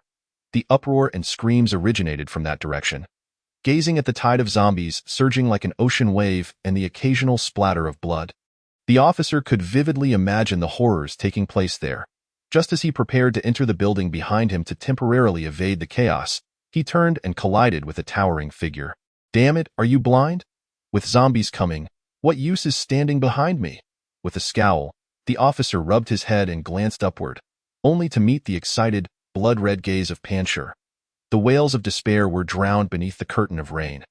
Lapping at the blood on his hands, Pancher shifted his gaze towards the residential area. He too yearned for a hearty meal there. Yet, his superior had stationed him here to guard the entrance, claiming it was to prevent these bipedal creatures from escaping. Did he not already know whether these creatures could flee? Moreover, his superior had already mobilized numerous zombies to encircle this grand banquet. Although he mused thusly, Pancher understood that since it was his superior's command, it must be for a reason. After all, his leader was exceptionally clever. With a resigned shake of his head, Pancher began to draw circles on the ground with a bloodied thigh bone. Resembling a pitiful target for frustration, in contrast to Pancher's predicament, the large white dog charging into the residential area appeared far more joyful. Its excited barks echoed endlessly, and its exuberance was visible from afar. However, this exuberance warranted quotation marks. For Lin Mu and Pancher, this dog, which exceeded 3 meters in length, might seem playful, but to the humans recently awakened from slumber, it was nothing short of a nightmare. Run, quick, run. Where did these zombies come from? And where is our patrol team? What about the soldiers? Are they all just loafing about? Why did no one alert us as the zombies breached the residential area? Survivors fleeing from ramshackle tents, faced with the approaching tide of corpses, were nearly paralyzed with fear. The cacophony of chaos ignited a sense of urgency among those still reeling from the sudden turn of events. Some individuals, dragging their families, rushed outward, while others, in a few tents, saw men and women burst forth, completely unclothed. These exposed bodies only intensified the zombies' thirst for flesh, in mere moments, whether escaping from tents or remaining inside. Survivors were utterly engulfed by the horde. A handful of individuals armed with weapons scrambled to higher ground, hoping to make a final stand, only to be effortlessly dispatched by the oncoming large white dog, which swatted them apart, showering the fleeing survivors with a rain of blood. Such horrific scenes undoubtedly exacerbated the panic among the survivors. In terms of size, the Xixing stronghold spanned merely a few thousand square meters. The panicked survivors quickly reached the edge of the stronghold. To prevent zombies from infiltrating and to keep other infected humans from mingling, the Xixing stronghold had only one entrance, the main gate. Other areas had been barricaded with car wrecks, sofas, and other heavy objects, forming walls 2 to 3 meters high. Some precarious spots had even been welded together. Yet now, these barriers, intended to ward off zombies, had transformed into a prison, confining the very survivors they were meant to protect. Why? I did nothing wrong. Why must I be punished like this? Woe is me, let me out. I do not wish to die. I still wish to live. In a narrow alley, unnoticed by the zombies, muffled cries echoed against the wall. Despair enveloped everyone present. Suddenly, a young man retreated, taking 2 steps forward before grasping a car window frame and climbing up the wall. Witnessing this, the survivors below seemed to glimpse a glimmer of hope. A young, attractive woman, her eyes filled with trepidation as she glanced back at the encroaching zombies, wiped her tears and urgently pleaded. "Hey, I can't climb up. Can you help me? I will do anything if you get me out. Shameless hussy, handsome, don't take her, take me instead. I can cook. I can do anything." A woman beside her shot her a disdainful look, cursed under her breath, and then turned to the young man with eager words. The horde behind them drew ever closer. The tension among the group escalated, their desperation for survival compelling them to plead incessantly. Yet, the young man merely looked down at them and scoffed. "You lot are nothing but dead weight. I won't take any of you. I'll escape on my own with that." He turned his back and leapt down the wall, vanishing from their sight. Does this man not possess a shred of humanity? Indeed, how could he stand by and watch them perish? Upon witnessing this, the survivors, unable to scale the wall, could not restrain their curses. But in the next moment, they were grateful for their own inability to climb. Just as the young man vaulted over the wall, a chilling scream emanated from beyond, unmistakably his voice. "Zombies? How can there be zombies here? Get away!" They surrounded the stronghold. After a few agonizing cries, the young man's voice gradually faded. The survivors on this side of the wall broke out in a cold sweat, their scalps prickling with fear. If they could observe the Shishing stronghold from above, they would see that aside from the tide of corpses crashing at the main gate, zombies stood at intervals outside the walls, their crimson eyes fixed intently on the stronghold, seemingly waiting for something. These were the very zombies that Lin Mu had deployed to encircle the Shishing stronghold, ensuring that no survivor would escape unnoticed. Returning to the interior of the wall, perhaps the young man's chilling cries had drawn the attention of the distant zombies, or perhaps the presence of over a dozen survivors had triggered their primal instincts. Moments after the young man's demise, a solitary zombie outside the alley abruptly turned its head, fixating its blood-red gaze on the group. Where there was one, soon there were many in just a breath's time. Over 10 zombies had taken notice of the unusual commotion in the alley. Without hesitation, driven by a chorus of roars, they surged into the alley. Within seconds, the group of survivors was swallowed whole. Similar scenes unfolded throughout every corner of the Shishing stronghold. As time passed, the stench of blood thickened to the point where even the rain could not wash it away.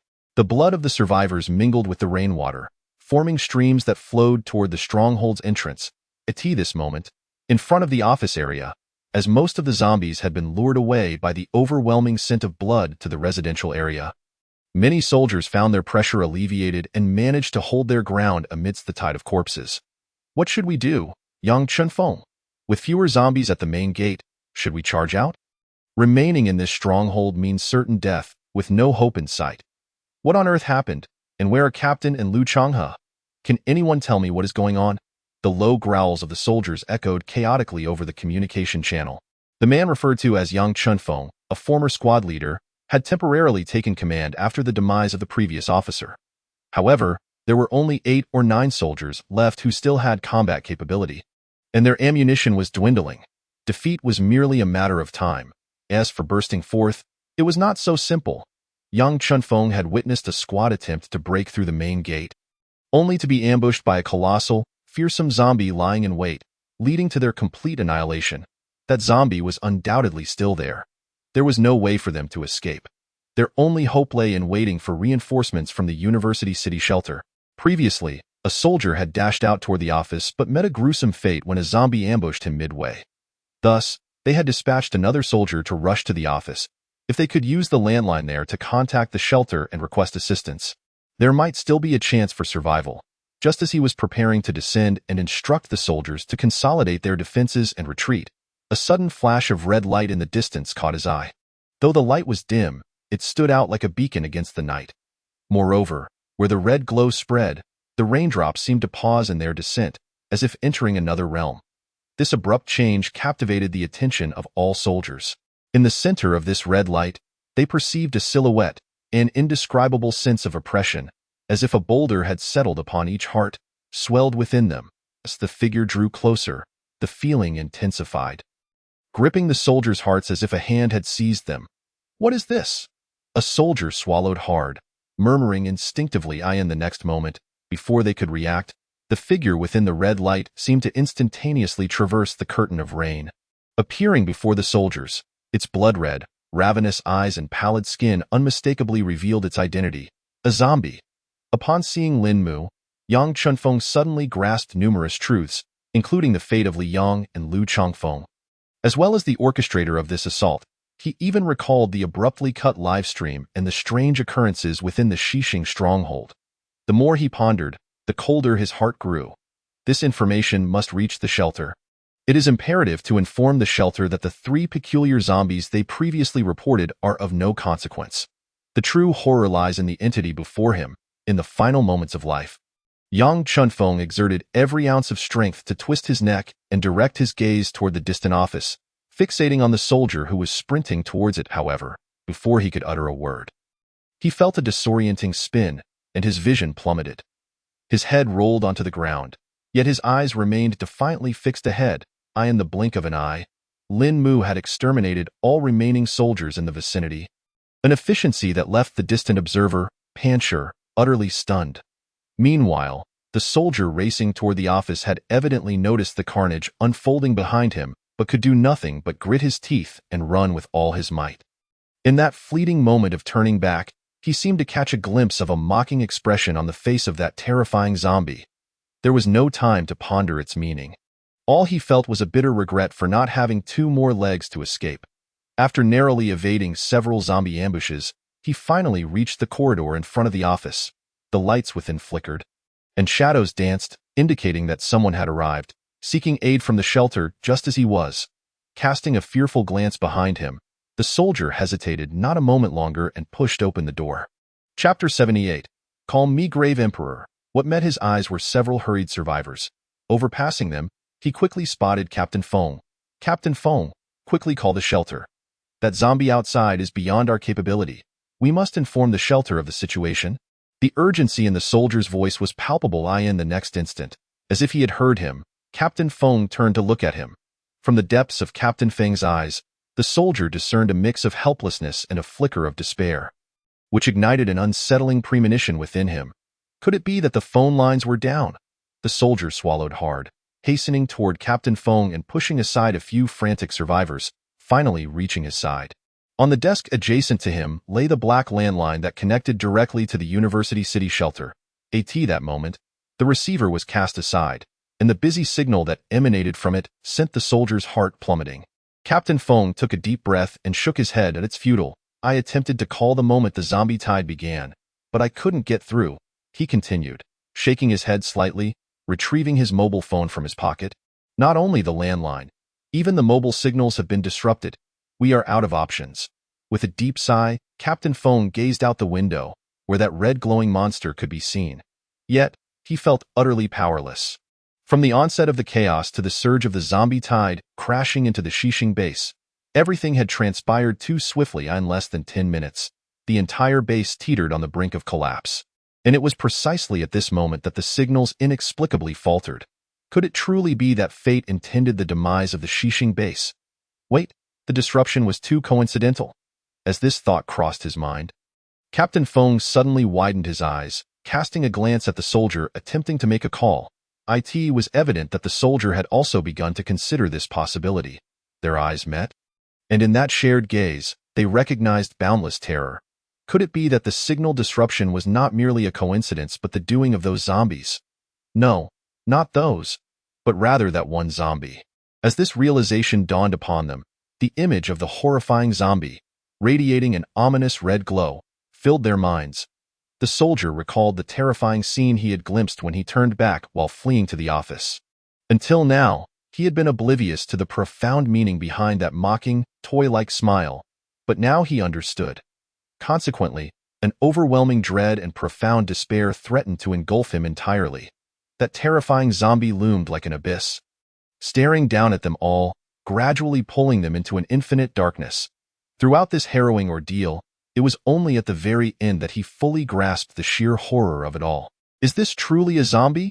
He murmured in a low voice. Beside him, Captain Fong seemed to be contemplating even more. Much like Director Liu at that time, countless clues converged in his mind, piecing together a horrifying and nearly unimaginable image. This terror rendered Captain Fong breathless, as if he had plunged into an icy abyss. Suddenly, the soldier appeared to have a revelation, a flicker of light igniting in his terrified eyes. Their essay way. I can send the information. Upon hearing this, Captain Fong turned his head. The remaining 2 survivors in the office, along with Hong Jie, all looked over. Sending out the message could mean the possibility of receiving aid, and thus the hope of survival. This notion was akin to a lifeline for a drowning person. Even if it proved futile, it rekindled a glimmer of hope in their eyes. However, the soldier's next words shattered that flicker of light entirely. Delayed sending. Although the communication signals are disrupted, we can first record the message and have it automatically sent once the zombie tide has passed. At this, the 2 survivors, who had initially hesitated, bolted out of the office through the back door without a backward glance. Cursing as they ran, I thought we could get support, which is why I came to the office. I didn't expect it to be filled with lunatics. Yes, by the time that signal gets sent, we'll be long dead. What good will it do to send it then? The back door slammed shut with a resounding bang. Ignoring the panicked survivors, Captain Fong, breathing heavily, looked at the soldier across from him and said, "Are you suggesting we utilize the military's internal network's delayed reporting system?" "Precisely. We must send information about this zombie to the provincial military headquarters, which will then relay it to the highest military command. The soldier nodded emphatically, simultaneously opening a blood-stained laptop beside him and swiftly operating it. We'll set the sending for tomorrow morning. If all goes well, the military will soon take note of this Corpse King and will dispatch a specialized team. Perhaps even deploy precision-guided weaponry to eliminate this zombie. In that case, we shall die without regrets.